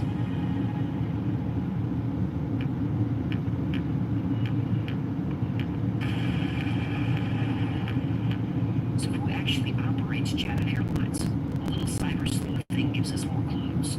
Area 51 was originally established by the CIA as a secure airport for testing advanced aircraft. And testing other things. In the early 70s, authority on the base transferred from the CIA to the Air Force. At that time, employees were either bussed in or they took shuttle flights from Lockheed Martin in Burbank, California. Lockheed Martin again. Yep. And for you guys that are new to this channel, it seems like we can't get through a single conspiracy video without Lockheed Martin coming up. This is not an accident. Doesn't seem to be. A few years later, Janet operation was transferred to defense contractor EG&G. And EG&G was one of the companies who helped develop the atomic bomb. So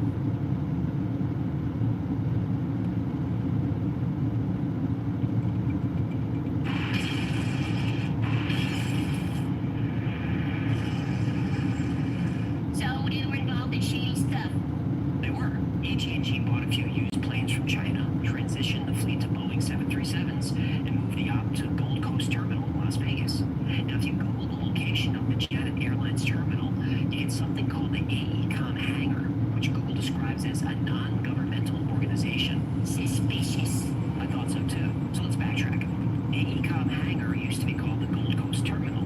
The original operator of the Gold Coast was defense contractor EG&G. How do we know it was EG&G? Well, they posted a job listing saying so, and I'll link it below. Now, EG&G was acquired by the Carlyle Group in 1999, which was acquired by the URS Corporation in 2002, which was acquired by AECOM in 2014. So, AECOM hangar. That's a huckleberry. Yeah. So what does AECOM do? Well, the company describes itself very vaguely as a global network of design, engineering, construction, and management professionals partnering with clients to imagine and deliver a better world. Word salad. With revenues of $18 billion. Word salad with government contracts. Yep. And there's more. AECOM recently posted a job opening for a first officer / co-pilot in Las Vegas, Nevada. The preferred qualifications include Boeing 737 experience, okay, and high performance and or jet aircraft experience. Okay. The job listing doesn't make any reference to Janet, but candidates must qualify for and maintain a top secret government security clearance. Yep, that's Janet. Definitely Janet. This week, we've heard the contention of UFO researchers that there is a secret government within our government. While that may be hard to believe coming from the UFO perspective, we've certainly learned in Watergate and the Iran-Contra scandal that factions within our government can and do pursue their own hidden agendas outside of the law, outside the control of Congress, or the knowledge of the American people. Area 51 is inside the Nevada Test and Training Range, which is made up of smaller, distinct areas with different purposes. And many sections are designated Area X. So, yes, there is an Area 49, an Area 50, an Area 52, and so on. Now, surrounding Area 51 is Nellis Air Force Range, which covers a huge amount of southern Nevada. Now, at various points in time, Area 51 has been called the Watertown Strip, Dreamland, Paradise Ranch, Homey Airport, the area, the remote location, or out of town. Isn't that cute? Or sometimes it's simply referred to as nowhere. Nowhere? It's a place. We've been there. It sucks. Area 51 has been home to some of America's most highly secret aviation programs. Among other things. This is where the U-2 spy plane and Lockheed A-12 were secretly tested, where the F-117 Nighthawk stealth attack aircraft was developed before being deployed to the Gulf. And now, who really knows what's hiding in the hangars? They're unidentified. But we do know that on average, about 1,000 people a day take Janet planes from Vegas to Area 51 and back. Could they be working on the Lockheed SR-72, a spy plane capable of Mach 6 or 4,600 miles an hour? Or are they working on the B-21 Raider, a new generation of stealth bomber that can deliver a nuclear weapon anywhere in the world? Or He says he was hired to work in an area called S4, which is a few miles south of Groom Lake. At S4, he says, are flying saucers, antimatter reactors, and other working examples of technology that is seemingly beyond human capabilities. Right, this came from somewhere else. I mean, as bizarre as that is to believe, but I mean, it's there. I saw it. I know what the current state of the art is in physics, and it can't be done. could these people be commuting from Las Vegas on a secret airline to work on extraterrestrial spacecraft? I think so. It's possible. Nobody really knows. But every year we seem to get closer to some kind of reveal. For years, the government denied Area 51 even existed, but finally admitted it in 2013. And after years of denial, the CIA just released a bunch of UFO documents acknowledging they exist. And a full document dump is happening later this year. Air Force and Navy pilots are coming forward with stories and footage. Major news organizations are covering UFOs as legitimate stories. Every day for at least a couple of years. Wait a minute, every day for a couple of years? UFOs aren't fringe anymore. People, regular, normal people, want to know what's going on. The U.S. government won't acknowledge that Janet Airlines exists, but that's okay. We know that it does. Considering the ubiquity of information today and the speed at which it travels, it's becoming more and more difficult for governments to keep secrets from its citizens. And overall, that's a good thing. Now, I live in Las Vegas, and I work pretty close to the airport, and I see those planes all the time. Human, we got a problem. We hit something during the dig. I don't like the sound of that. Do we have a code brown? So, no, we learned our lesson last time. We know where every sewer pipe in the neighborhood is. Oosh, that was a mess. You eat a lot of corn, you know that? Just tell me, what did you find? Bones. Bones like a body? No, dinosaur bones. Are you sure they're dinosaur bones? 100%. Morgan has a master's in paleontology. He says it's an Allosaurus. Allosaurus? It's a large carnivorous theropod that lived during the late Jurassic period. I know what... Wait, well, what's the problem? Oh, well, this fuzzy moron sent a picture to his buddy at the Natural History Museum. Now the whole friggin' neighborhood knows. Our entire property is cordoned off and declared an archaeological site. Now we gotta find an Airbnb for about 3 months. 3 months? And the president of the HOA stopped by. He wants a word. I told you not to... And they sent the building inspector from the city. We got fines of the wazoo over here. Apparently our panic room, bunker, and bowling alley are not up to code. Did you just say bowling alley? And the tax assessor said your property taxes are going up because of the swimming pool. Great. Oh, don't worry. I put him in his place and told him taxes are theft. Oh, I'm sure he loved that. He did not. You're being audited this year. Great. Thanks. Let me wrap this up and I will get over there. I lost my place. I'm out of sorts. Last episode for today is one of my favorite internet mysteries. Cicada 3301. One day, out of nowhere, an image appears on 4chan. The picture of a duck. Nobody knows what it is. Some people do some digging and realize the image contains a secret message. And that leads to a series of puzzles that become more and more difficult to solve. And that leads to an international scavenger hunt with all these puzzles and mysteries to solve. And it spans a couple of years. And the thing is, nobody knows who is behind Cicada 3301. But it all seems very deliberate. Early in the morning of January 4th, 2012, a strange message appeared on the internet. Just a few lines of text on a black background posted anonymously. Hello. We are looking for highly intelligent individuals. To find them, we have devised a test. There is a message hidden in this image. Find it, and it will lead you on the road to finding us. We look forward to meeting the few that will make it all the way through. Good luck. 3301. Many speculated that it was a recruiting tool for the NSA, the CIA, MI6, or even the Masons. But who was really behind this? And what was its purpose? And did it even have a purpose? Whether it did or not, it didn't matter. Because when you post a puzzle on the internet looking for highly intelligent people, that's a challenge that's simply impossible to resist. So the hunt for Cicada 3301 was on.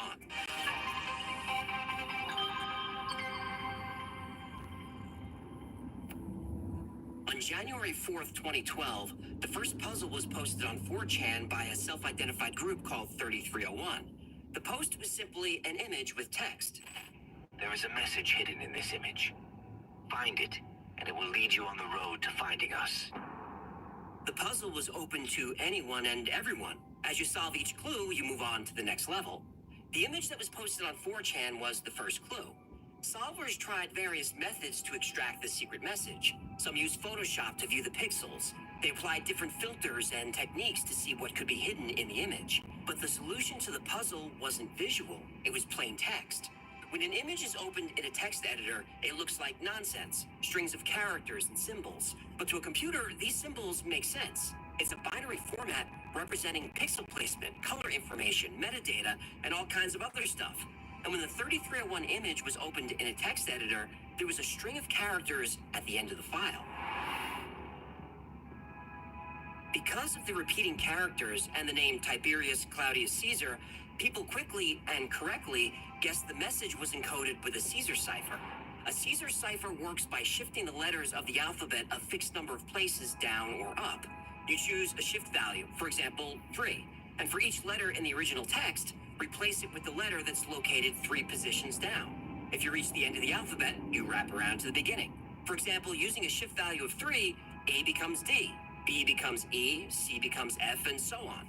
The Caesar cipher is easy to crack with modern methods and isn't considered secure, but it's historically significant and often used as a basic introduction to cryptography. Such was the case with the first puzzle. When the message was decoded with a shift of 4 places, the result was a URL, which turned out to be another image. Whoops. Just decoys this way. Looks like you can't guess how to get the message out. The participants hit their first wall. Opening this image in a text editor showed nothing. Turned out that the image contained 2 key words that hint at how to get the real message out. The words guess and out. Those keywords indicated you needed to run the image through OutGuess, a small application used for steganography. Throughout this complicated scavenger hunt, OutGuess would become a favorite tool of Cicada 3301. Now, steganography is hiding a message, image, or file within another message, image, or file. Unlike encryption, which scrambles data so that it's unreadable without the correct key, steganography conceals the fact that a secret message exists at all. Imagine you have a digital photo and you want to hide a text message in it. You could subtly change the color values of certain pixels to encode the text. To anyone looking at the image, it appears normal, but someone who knows where and how to look could extract the hidden message. OutGuess revealed a page on Reddit and a different clue, a book cipher.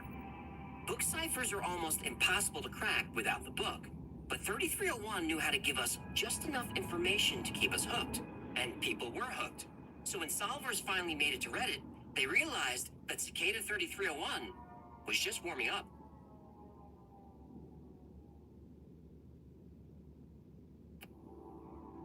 When the image of the duck was processed with OutGuess, it revealed a URL and a book cipher. A book cipher is a type of encryption where the key to deciphering the code is a specific text, such as a book or article. Each word or letter in the secret message is replaced by a coordinate that points to its location in the chosen text. For example, if the word apple is found on page 42, line 5, word 3 of the book, you'd replace apple in your message with the coordinates 42, 5, 3. The Beale ciphers are a set of 3 ciphertexts that supposedly reveal the location of $43 million of hidden treasure somewhere in Bedford County, Virginia.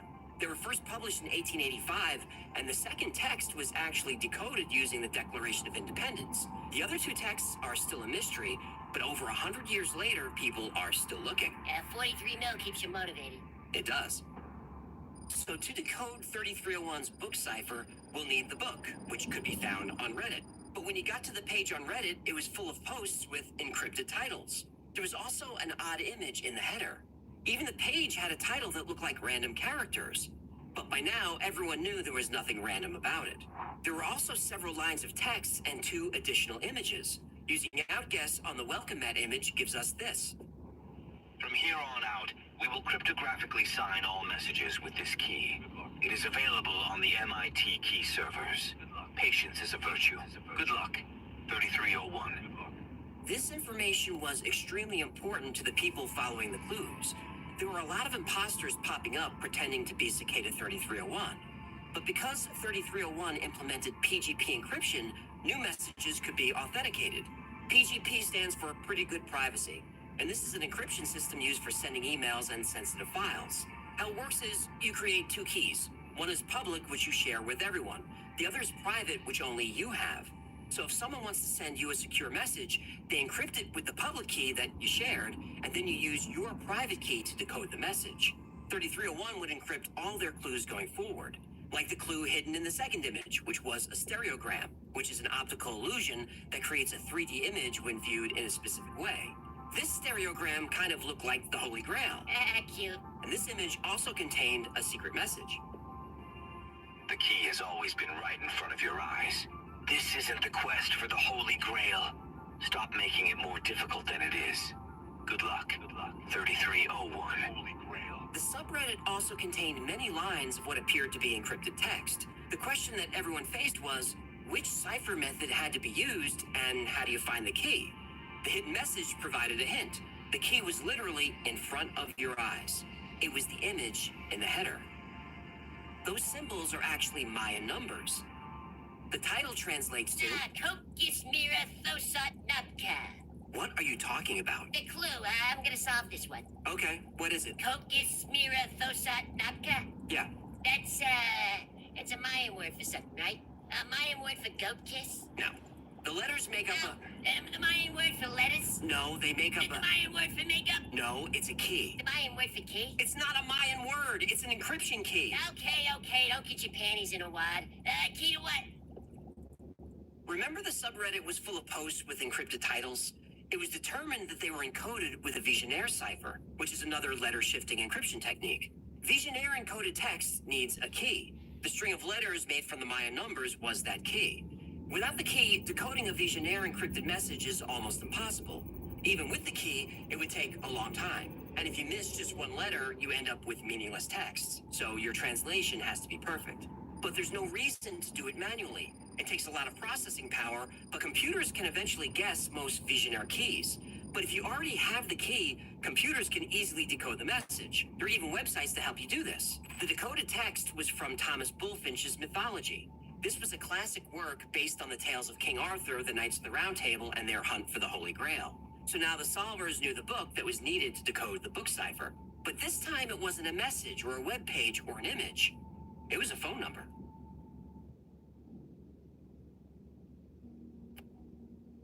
At first, people thought Cicada 3301 was just an online troll pumping out puzzles to waste everyone's time. But there was just too much work put into it. Whoever was behind the puzzles was someone with computer skills and advanced knowledge in cryptography. So the duck image led to a book code and a page on Reddit. And the page on Reddit led to 2 more images, Mayan numbers, and the book cipher. And the book was about King Arthur's quest for the Holy Grail. Get on with it. Yes, get on with it!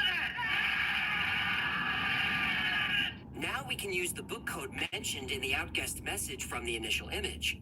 A book code encodes each letter with 2 numbers, the line number and the character index in the line. By applying the book code to the text, we get the following text string. Call us. Telephone number 214-390-9608. When the book cipher revealed a phone number in Austin, Texas, codebreakers thought they'd finally learn who was behind Cicada 3301.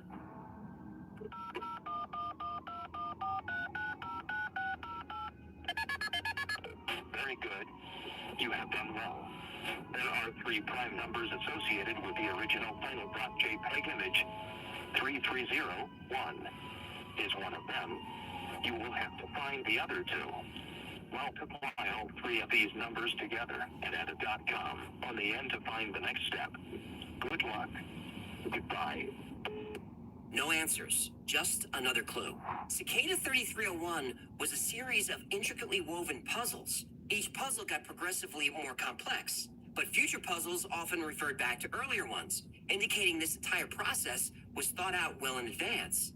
The length of the scavenger hunt also weeded out casual participants. Only those with patience would continue. It was natural selection. Solvers went back to the original image, looking for anything that would indicate a prime number. Outguess revealed nothing. Scanning the image with Photoshop and other forensic tools also provided no help. People counted the characters and the spaces in the text. They converted the characters to ASCII. They ran the text through every cryptography algorithm you could think of, and still nothing. But like many of the Cicada puzzles, the answer was hidden in plain sight.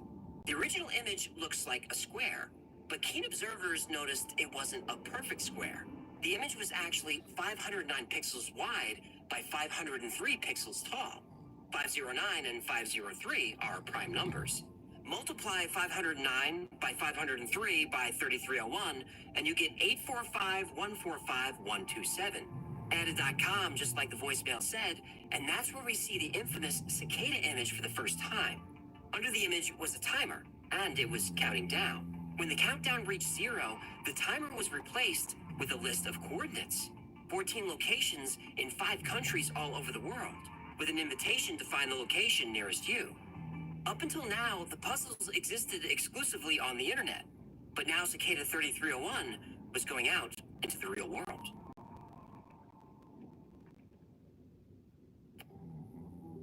The list of 14 locations around the world indicated that Cicada 3301 was a global organization, or a handful of people with the time and money to create complex puzzles and travel the globe.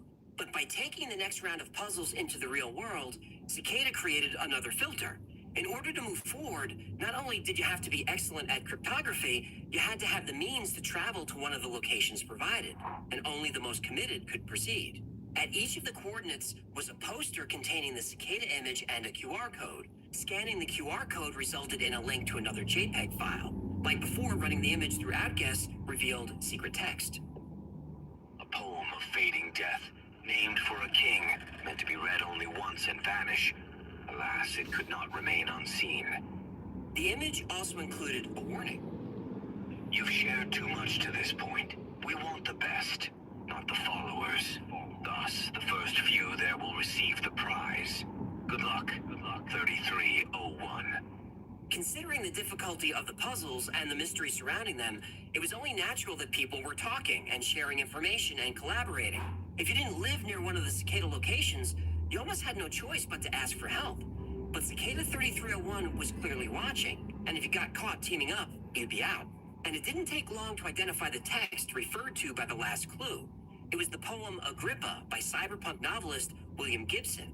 Agrippa is a very Cicada type of poem. It was originally distributed on floppy disk, and after you read the poem, it encrypted itself. Meant to be read only once. Solving the book code resulted in another URL. But this one was different, a .onion extension. Onion routing makes the data's source and destination untraceable by encrypting the data multiple times, like the layers of an onion. Onion pages aren't accessible with a regular web browser. You need a specialized browser designed specifically to access pages hosted on the Onion Router network, or Tor network. In other words, the dark web.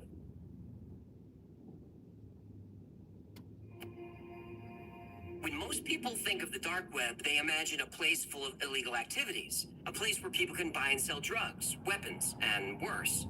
And it's true, those things exist on the dark web. But that's only a small fraction of what's there. The dark web is actually a part of the deep web, which is all the unindexed parts of the internet, including private databases, email accounts, and subscription services. In fact, most of the data on the internet exists on the deep web. The dark web is specifically the section of the deep web accessible only through specialized tools like the Tor browser, which makes web traffic anonymous. Before it was made public, Tor was used by the US Navy to secure government communications. Later, it became a beacon for privacy advocates and anyone looking to shield their online activity from prying eyes. Not just criminals, though. Journalists use the dark web to communicate with activists in oppressive countries. Whistleblowers have used the dark web to remain anonymous. If you want to remain anonymous and untraceable, you go to the dark web. It's only natural that a group like Cicada 3301 would end up there. So Cicada solvers who made it this far typed the Onion link into their Tor browser and were greeted with the following message. Congratulations. Please create a new email address with a public, free web-based service. One you've never used before and enter it below. We recommend you do this while still using Tor for anonymity. We will email you a number within the next few days, in the order in which you arrived at this page. Once you've received it, come back to this page and append a slash, and then the number you received to this URL, 3301. This would be the first time that Cicada would communicate directly with people. Very few made the cut, but those that did received an email a few days later. This message will only be displayed once. Here is a message that has been encrypted with RSA. The encrypted message is a number. Break the decryption key, then come back to this same URL and enter the decrypted message to continue. Each person who has come this far has received a unique message encrypted with a unique key. You are not to collaborate. Sharing your message or key will result in not receiving the next step. Good luck. 3301. Since each participant was assigned a unique number, Cicada 3301 was able to track who was sharing information. If you got caught, you're out. Hello. You have shared your information online. You are now removed from this altogether. Even if you crack the key you've been given, it doesn't matter, because you have demonstrated that you can't be trusted to follow simple instructions anyway. Thank you for your participation to this point. Goodbye, 3301. But those who were able to solve the puzzle and solve it alone received an email. The email contained the following text, along with a piece of music. This song is your own path. Another stop on the road toward enlightenment. Follow it and share not.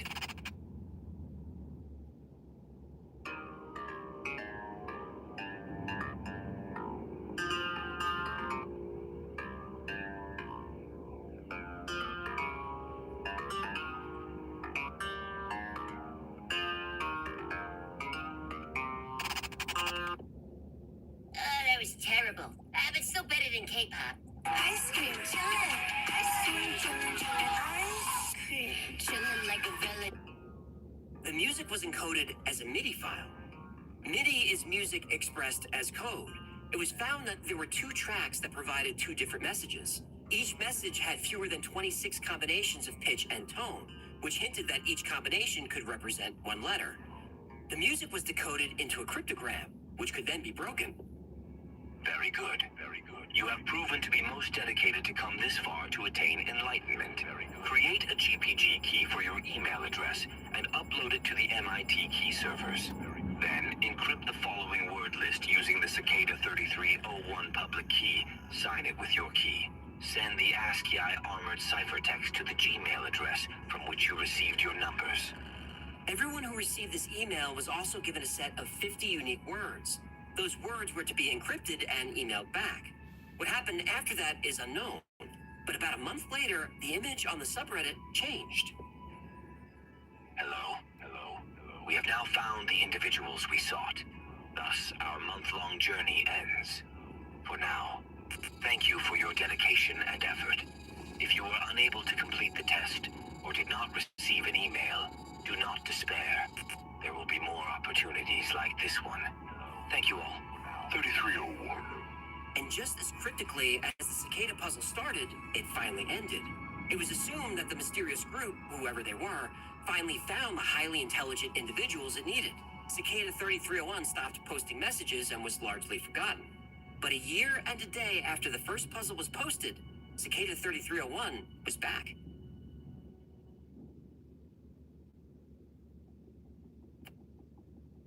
Cicada was quiet for a year, but on January 5th, a new image was posted to 4chan. Hello again. Our search for intelligent individuals now continues. The first clue is hidden within this image. Find it, and it will lead you on the road to finding us. We look forward to meeting the few that will make it all the way through. Good luck. 3301. Like before, running the image through Outguess led to a book code, which led to a URL, which led to a file. A large file. This file was its own mini operating system. When you booted it up, it displayed the prime numbers up to 3301 and then restarted the computer. It would do this indefinitely. But there was also a message within the numbers. The key is all around you. Good luck, 3301. Those numbers led to a Twitter account that was posting tons of encrypted text that nobody could decode. But on the mini operating system, someone realized that you could break the boot sequence and browse the file system. In one of the folders, there was a song, this time an MP3 file.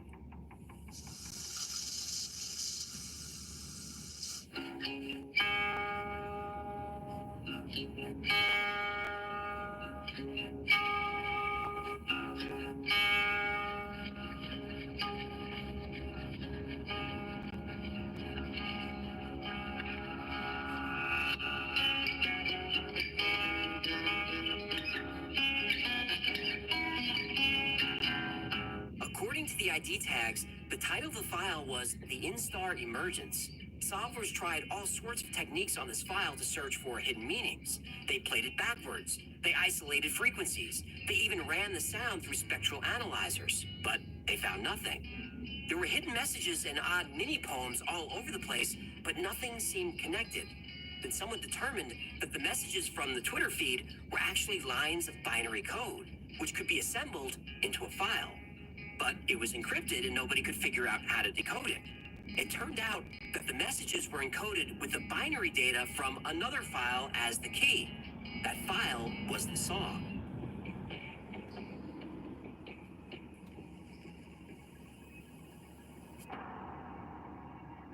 So using the song, the Twitter data was decrypted into an image. A rune table.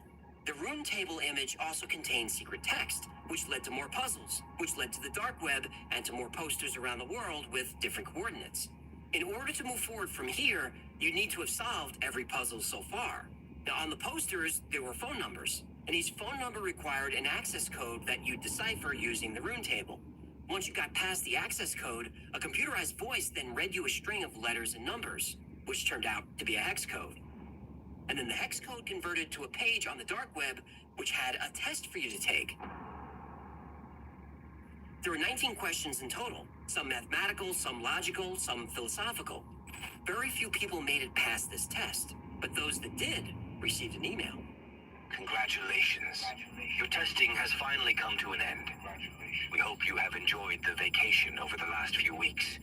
You will be very busy now should you choose to join us. You have all wondered who we are, and so we shall now tell you. We are an international group. We have no name. We are drawn together by common beliefs. That tyranny and oppression of any kind must end. That censorship is wrong, and that privacy is an inalienable right. Cicada 3301 was pretty well known by now and was being connected to hacker groups, and this was addressed in that email.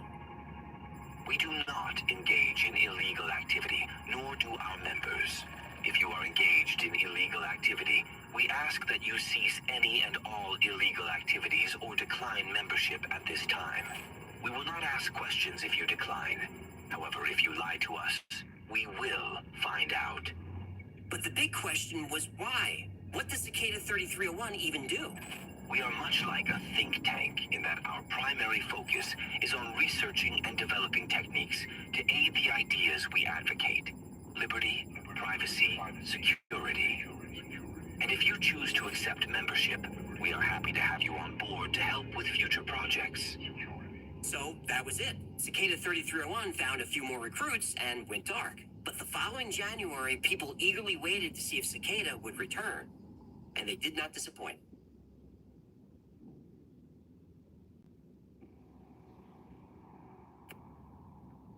After being inactive for a year, in January 2014, the Cicada Twitter account tweeted a link to a new image. Hello. Epiphany is upon you. Your pilgrimage has begun. Enlightenment awaits. Good luck. 3301. During the time Cicada was quiet, there were lots of fake puzzles floating around claiming to be from Cicada 3301, and they all turned out to be fakes. But running this new image through Outguess revealed a new message that proved to be authentic. Cicada 3301 was back, and they followed their familiar format. They embedded messages and images that could be extracted with Outguess. These images led to more clues on various web pages and the dark web. And a new piece of music was also discovered. This one was called Interconnectedness.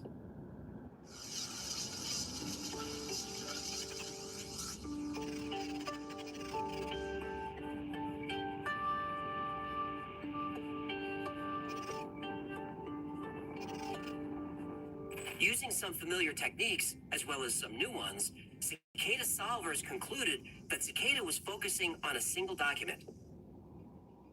It's called the Liber Primus, or First Book. As more puzzles were solved, more pages of Liber Primus were uncovered. The book was written using the runes found in earlier puzzles. But the solution to every puzzle seemed to be a clue to yet another puzzle.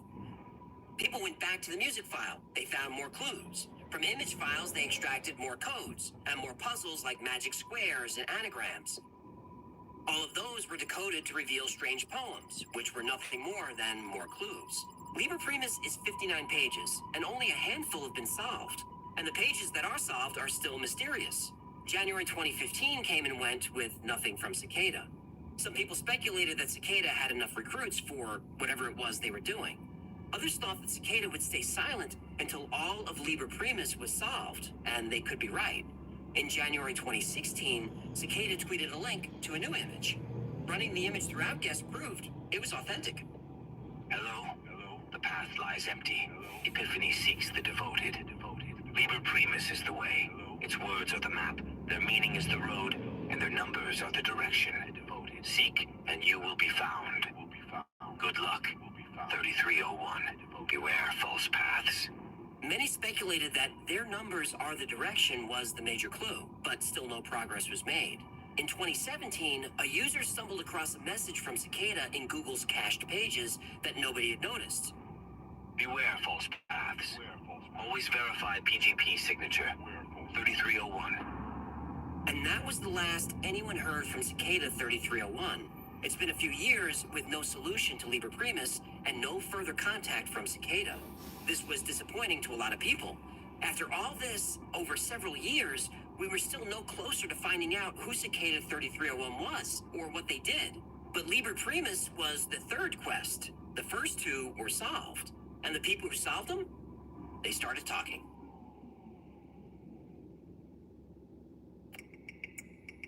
When that first image appeared on 4chan looking for highly intelligent individuals, the chase was on.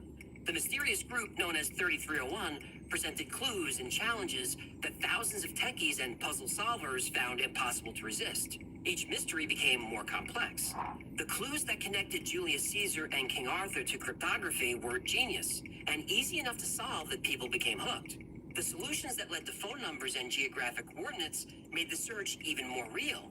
But over time, it became clear that 3301 was looking for a specific type of person.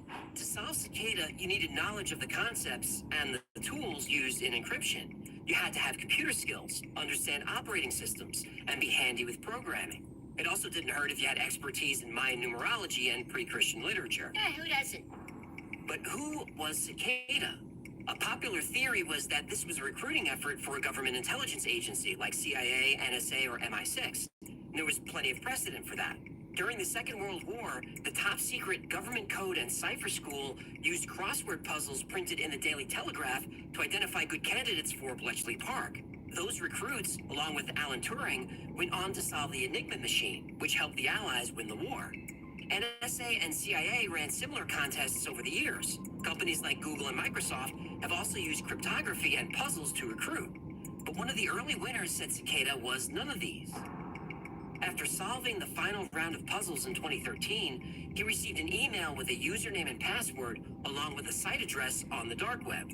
The site had two parts, a message board and a chat room. The message board had various topics, including a welcome section and an area for Cicada's goals and current projects.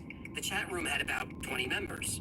According to a couple of the winners, Cicada wanted to further the use of cryptography so more people would have access to internet privacy. Cicada had some big goals, but in the short term, they wanted to recruit highly technical people to develop open source cryptography software. All of that to find people to write free software? Yep, and I think this was Cicada's big mistake. The recruits didn't want to write software, they wanted to solve puzzles. And when the puzzles stopped, the membership dwindled. There were spikes in membership when new challenges appeared, but it was the same story. The winners weren't interested in writing software. They weren't driven by ideology. They didn't care about politics. They just wanted to solve puzzles. The same thing happens when NSA, CIA, GCHQ, and other intelligence organizations do recruitment drives. Many of the winners are offered positions in one of these agencies, and many of them refuse. They don't want to work in government. And they're too smart to work in government. Well, that might be part of it, but really, they just want to solve puzzles. Whenever you achieve a task, your brain rewards you with a hit of dopamine. This could mean finishing a workout, completing a school project, or figuring out an escape room. Achieve a goal, get some dopamine. Our brains love dopamine. It turns out that solving problems is one of the biggest, if not the biggest source of dopamine for the brain. Solving puzzles like those presented by Cicada reward us with dopamine while we're working on them. And when we actually solve one, well, Cicada solvers describe that feeling as nothing less than exhilarating. Now, plenty of people are interested in politics and ideology, but not too many of them would describe their interest as exhilarating. Puzzles make us happy. When was the last time politics made you happy? And although two of the goals of this channel are to educate and inspire, the primary goal is to entertain. In other words, the Y-Files is here to make you happy. So that's why I've included a Cicada-type puzzle in this video. Think you can find it? 3+15+00. Okay, now, I don't know if you caught the end of that, but there is a Cicada-type puzzle in that episode. Now, my puzzles are nowhere near as complicated as Cicada, but I still think I made them pretty challenging. So I was kind of annoyed and surprised when someone solved it in 90 minutes. And I thought, oh no, I made it way too easy. But I didn't. He admitted that he got very, very lucky with one of the clues, that he didn't really solve it. It was almost an accident, which turned out to be true because 1,200 people thought they solved it over the next 2, 3, 4 days, and 21 of them got it right. And I don't know how many other people tried, but I got 1,200 responses and only 21 got it correct. So if you like solving stuff like that, like 3301, go watch that episode and look for the clues. They are there. Anyway, this has been a Y-Files compilation episode. My name is AJ. That's Ecklefish. I didn't want to do this, human, but I'm afraid I'm gonna have to pull rank on you. With the mattress police, there are no tags on these mattresses. I hope you had some fun and learned some new stuff today. I hope at least one of those episodes was new for you. Like every topic we cover on the channel, like every episode you saw today, each one was recommended by someone in the audience. So if there's a story you'd like to see, go to theyfiles.com/tips and let me know. And remember, The Y-Files is also a podcast. Twice a week, I post deep dives into the stories we cover here on the channel, and I also post the occasional stories that wouldn't be allowed on the channel, at least not allowed on YouTube. I don't even really want to say, yeah, well, they're called Unredacted, and I cover things like the World War II guy, the bad guy from World War II, how he possibly escaped and lived. That's a good episode. I did one on Aleister Crowley. Can't cover that on YouTube. Definitely not for the kids, but stuff like that is up there. So it's called the Y-Files Operation Podcast, and it's available everywhere. Now, when our schedule is all mixed up like this, and you're missing the Y-Files, you can always check out our Discord server. We've got over 60,000 people on there, so 24/7, there's someone on there talking about all the crazy stuff we talk about here on the channel, and it's a community. It's really become like a part of my family. It's a lot of fun, it's a very supportive community, and it's free to join, so check it out. And special thanks to our amazing Patreon members who make all this possible and who allow me to take breaks like this. I could not do this channel without you. I could not take these breaks without your support and without your trust, and I appreciate you. And the thing I'm most proud of is the community that we've built, our patrons have built. It's really mostly you. I'm just the guy who talks to the fish. You guys are amazing. And if you're not part of our community and you'd like to join a very supportive group of amazing people, consider becoming a member on Patreon. For as little as $3 a month, you get perks like episodes early with no commercials, access to merch that only members get, you get special access on Discord, access to certain channels that are only available to members. Plus on Discord, you get 2 live streams every week just for members. And those are unique. Those are a lot of fun. That's my webcam is on like this. I'm here like this. Plus you get to meet everybody else on the Y-Files team. So Gino, Jen, Victoria, Hybrid is on there, Mischief, everybody you get to talk to, and you can put your camera on, hop up on stage and interact with us, ask a question, make fun of Gino's hair, talk about Victoria's feet, whatever you want to do. But don't talk about my wife's feet. I mean, I kind of want to. I kind of want to tell you about them, but she would kill me. I'm already pushing my luck with her with this episode. Fortunately, she never watches this far, so I'm probably safe. Anyway, I think that's the best perk there is for being a Patreon member, other live streams.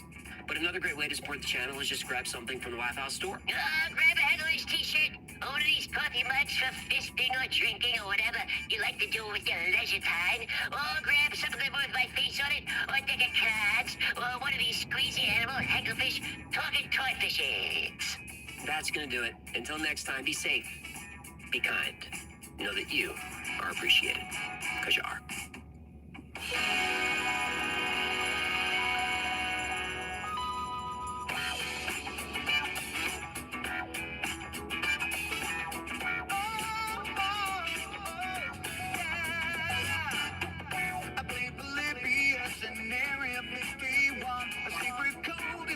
The Bible said I would. I love my UFOs and paranormal fun, as well as music, so I'm saying it like I should. But then another conspiracy theory becomes the truth, my friends, and it never ends. No, it never ends.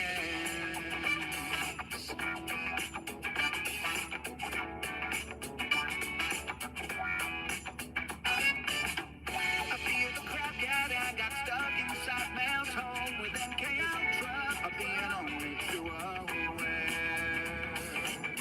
Did Stanley Kubrick face the moon landing alone on a film set, or would the shadow people there? The Roswell aliens just bumped the smiling man, I'm told, and his name was Cold. But I can't believe I'm dancing with the Thursday nights when they chase you and wrap that memory up to the night. All I ever wanted was to see the truth. So one falls on my feet all through the night.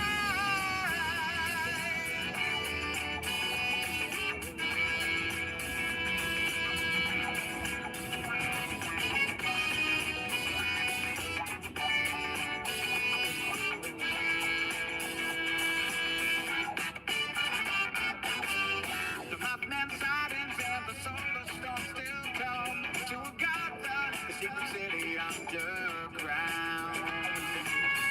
Mysterious number stations, planets circle to Project Stargate, and where the Dark Watchers found. In a simulation, don't you worry though. The Black Knight satellite told me so. I can't believe I'm dancing with the Hecklefish on Thursday nights when they chase you and wrap myself in me up to the night. All I ever wanted was to just hear the truth. So one falls on my feet all